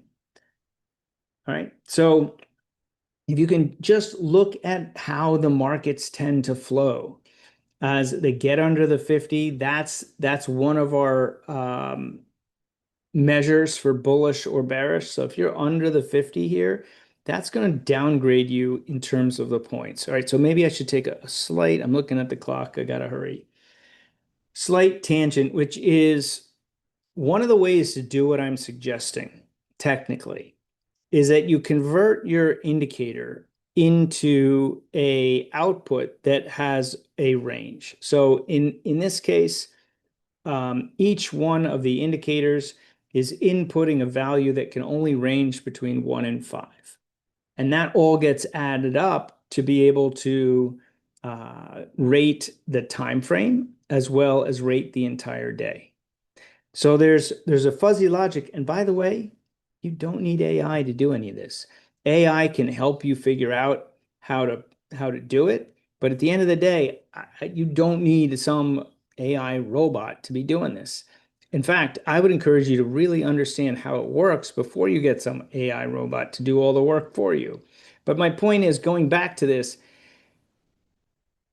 short term on the top, intermediate term on the middle, long term on the bottom, and look at the colors, how they progress to get worse, worse, worse, worse as the market moves down. Then as the market moves back up, they start to get better. But when is the all clear? Well, the all clear is when everything's green. A less than all clear, but still good, is when your short term is green and your intermediate term is yellow, right? And it's yellow coming from green, from red. So it's getting better. And the price action breaks to new highs or close to new highs, and everything's green. It's not surprising that it took off. All right, makes sense? Let's go a little quicker.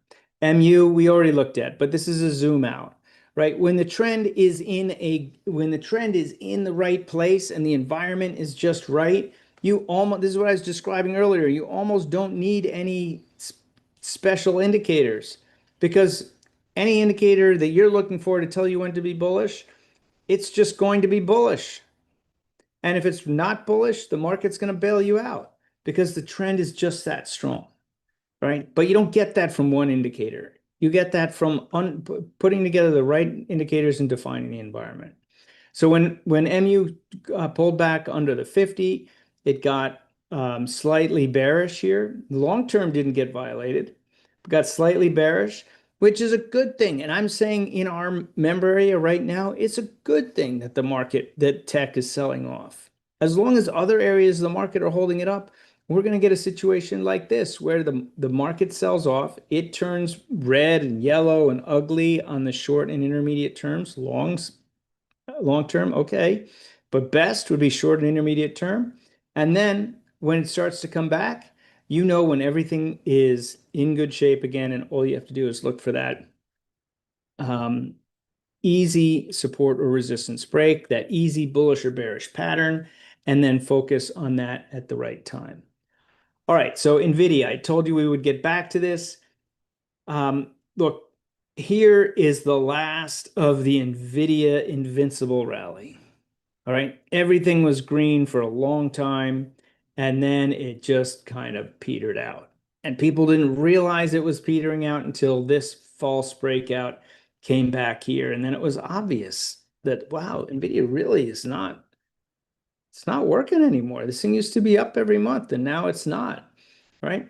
Well, you can see here that the momentum has slowed down. You can see it here. It's reflected here. And then the intermediate term gets weak too.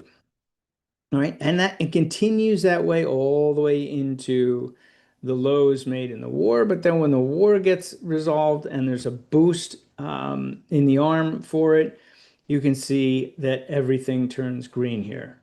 All right. Not because it's magic, just because it's measuring different things. And when they are all green, you got a better chance of getting this thrust higher. All right. So PANW, we were watching PANW all the way down through here because of its 200-week moving average, which you don't see here, but it looked god awful down here. It starts to look better here, but it's still, we were looking at it saying, it's still got to get through that 50-day moving average. And then if you were patient, right, once it got through that 50-day moving average and failed, and then came back up through that 50-day moving average, now things are starting to look green. All right, you got 2 time frames now. You haven't had 2 time frames that were green probably in half a year, and it stops right at a key reference point, which is the 200-day moving average. All right, well, if you've got your price action looking pretty good under or around the 200-day moving average, and you've got your short-term and intermediate term measures both green, that's a pretty good recipe for a breakout over the 200 being worth following. All right. Again, all of this is not because you become an expert in how to read the nuances of these indicators. It's because those indicators are all rolled up into this bigger, easier to read measure of the environment, right? I don't even really want to call it an indicator because I want, especially for this presentation, it to be viewed as a measure of the environment, more than one indicator pulled together. All right, Microsoft has been an absolute dog. I know it was up nicely today, but I don't think that gets it out of the woods. And you can see here that when we got back into negative territory here, back into negative territory here, and it's pulling back to the 50, you just do not want to be a part of that, right? You do not, because this breakdown like this is common when you have a head fake, as I would call it, which is everything looks like it's going to be all right based on these indicators here, and then it decides to head south, and then it challenges the support. And when that happens, it's not a good idea to pretend it's going to all work out in your favor. All right, so I don't have a slide, honestly, for scanning. In the interest of time, I'm not going to go to a live platform and look for that slide or look for that look. You'll just have to understand that all these indicators and setups are all part of a click it on or off in your scanner, and you can find them. All right, so the important part about making all this work, right, is being able to execute. Right now, being able to execute can come from a number of different factors. It could come from the fact that somebody like me is kind of doing it all for you. So I'm going to suggest in a minute that the service that we call the Opportunity Report is exactly that. If you're a do-it-yourself investor, but you want to be able to see the data, maybe even analyze the data, and you want to make your own decisions. But if someone would give you the trade recommendation, it would make it a lot easier. Then the Opportunity Report is for you. The charts that you were just seeing with that band are proprietary to Market Gauge. You can't get them anywhere else. It was actually built as a research platform for me to create the Opportunity Report, and it just evolved into something much more. So now we're making it available to our customers. So there's 3 ways that you can take advantage of what I've been describing. The first is the Opportunity Report. And the idea behind the Opportunity Report is that, and that I can pull up. Oh, you know what? I'll pull up the scanner too, but I'll do that in a second. So the Opportunity Report is a list of stocks that I'm watching that will exemplify what we're looking for in prime or in price action, or in some cases in being patient, right? So here are the ratings: the short term, the intermediate term, the long term.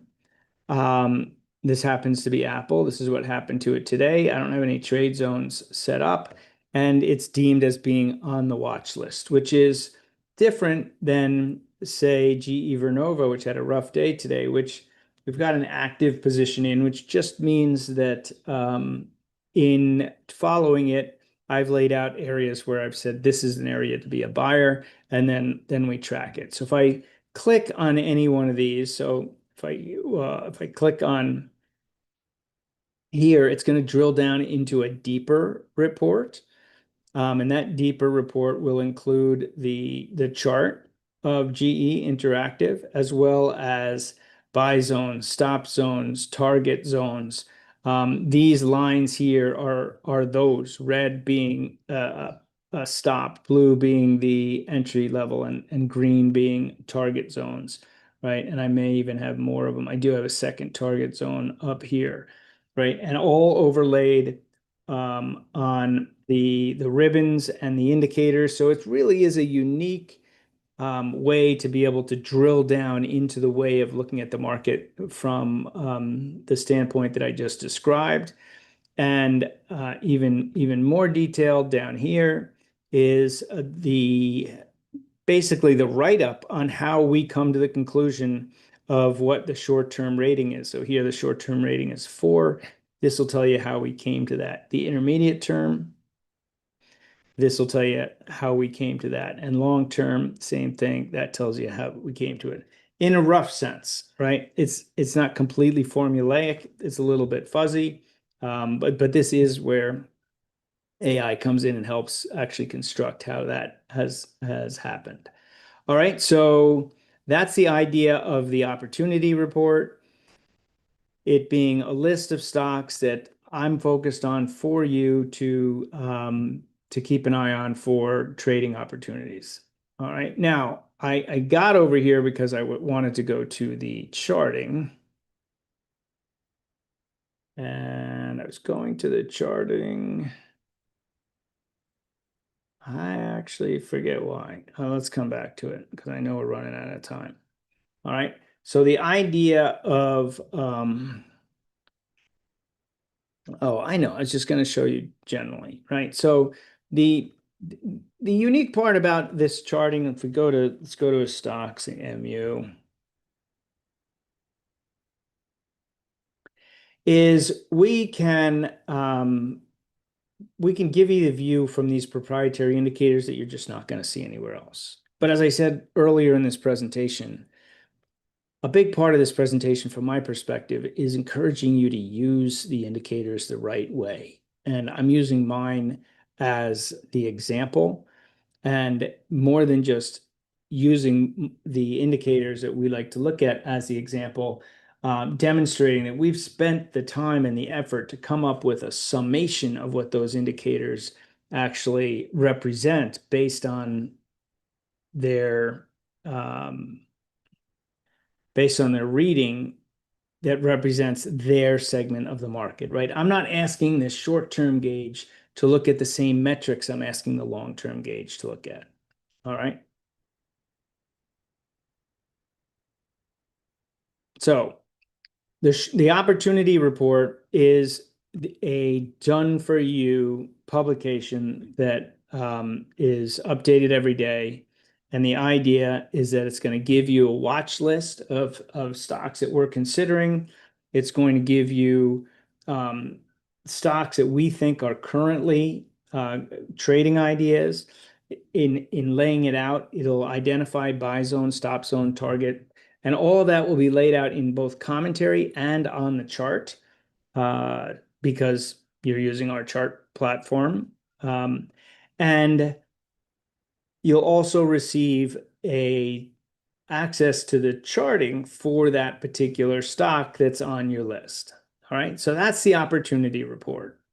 Now, normally that would be $9.97 a year, but we have a special deal. I'm going to offer the same thing we gave to our members for a 4th of July deal, but normally it would be $9.97 a year. Now, the charting and scanning, as I just showed you, look, we're not trying to recreate TradeStation or TOS or TradingView. We're literally have built a platform that enables you to see exactly what we think you want to see in order to find the right environment. All right. So that's what I mean when I say proprietary, no setup research platform. You can also make your own watch lists.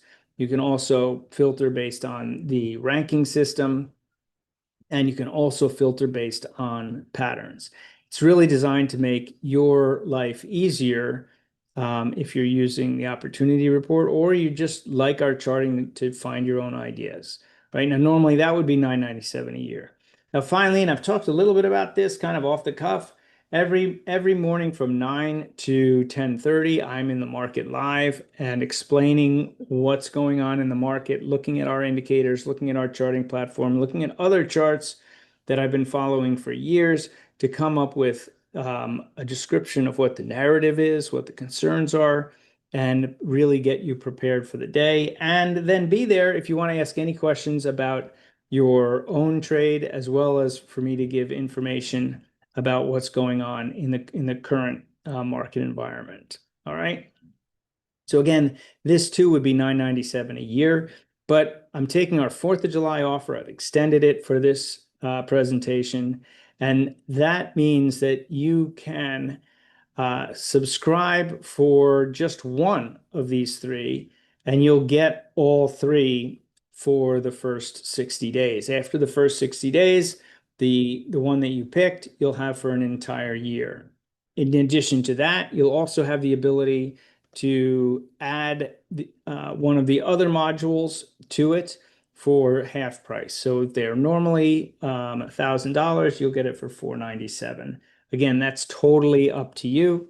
And if you need any help trying to figure out which one model you should use, give Rob a call. All right. Rob is our strategy consultant. He's been with us for over 15 years. He understands all our products. He understands trading. He trades himself, and he will be able to talk to you. There's no pressure to buy anything. If you're just curious about what you might be best suited to do, give him a call. All right. His number is 407-770-7637, or you can schedule a call at any time that's convenient for you. Just go to marketgauge.com/call. If you know you want to get in quick, you can just go to marketgauge.com/prime, and you'll see the offer repeated there. All right. So that's it. I hope that was helpful. I hope that you'll look at the markets with a slightly different lens. I hope that if you're interested in what I've been showing here, that you'll show up at Market Gauge. And whether you decide to buy anything or not, we've got great resources to help you. And if you do want to level up your trading, 4th of July deal is definitely the best way to do it right now. And all you have to do is book a call with Rob right now. You don't have to buy it right now, but if you want to buy it, just go to marketgauge.com/prime. All right, that's it. If you've got any questions, throw them in the questions box, but I am done. So that's it. So David, thank you very much for having me. Thank you everybody for being here. And I hope it was helpful. All right. Yeah, thanks, Jeff. Thank you. Thank you for being here to close out the day for us on day one of this favorite indicators event. I appreciate it. Great analysis and insight. So, all right. Yeah, I'm going to post your main site in there again and your links for everyone. So be sure to hit those and take advantage of the Market Gauge offer. All right. Thanks, Thank Jeff. you very much. Thank you, everyone. Have All a right. great rest of your evening and a great tomorrow, too. You got a whole nother session tomorrow. So, yeah, two more days. Yeah. 2 more days. Awesome. Yeah, we did 10 and a half hours of education today, and we will be back at 9:30 a.m. Eastern Time tomorrow for Jim, the option professor, will be back to do a quick market outlook session again to open the event for us tomorrow. And then AJ Brown will be on at 10 a.m. Eastern to do our first presentation of the day. And after AJ, there will be we have Mark Sebastian, Chris Sayer, Daniel Sinish, Jeff Tompkins, Dan Passarelli, Samantha LeDuc, and Harry Boxer tomorrow. Awesome. And then another full day on Thursday. So, all right, that's it for today, everyone. If you have any feedback, questions, or anything, you can reply to any Timing Research email that comes directly to me. And let's see, I have a couple other links for you here.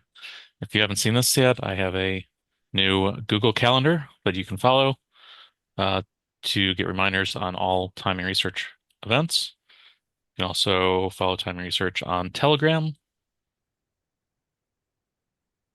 Oh, cool. And on Substack.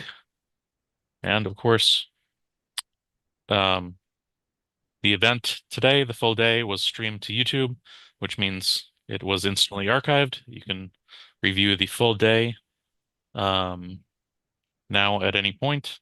And also, I recorded each presentation individually, and those will be posted within the next couple hours here, as soon as I can get that processed. So that's pretty slick. I just inserted all your calendar events on my calendar. Very cool. Oh, great. Yeah. Very cool. All you gotta do is click on it. Yeah. Yeah, it's yeah, I just created that a few months ago, but yeah, people so I've been sharing it with people, and because I got a lot of questions saying, how do I make sure I know about future events and yeah, sort of thing. So you're on my calendar right now. I'm looking at it all over. Oh, so full it's day tomorrow. Awesome. Yeah, those have the event details, and then yeah, the link to go right into the room. So fantastic. All right. All right, let's see. Yeah, that's it for today. So thanks, everyone. Be sure to join us again at 9:30 a.m. Eastern tomorrow on TimingResearch.com for more favorite indicators.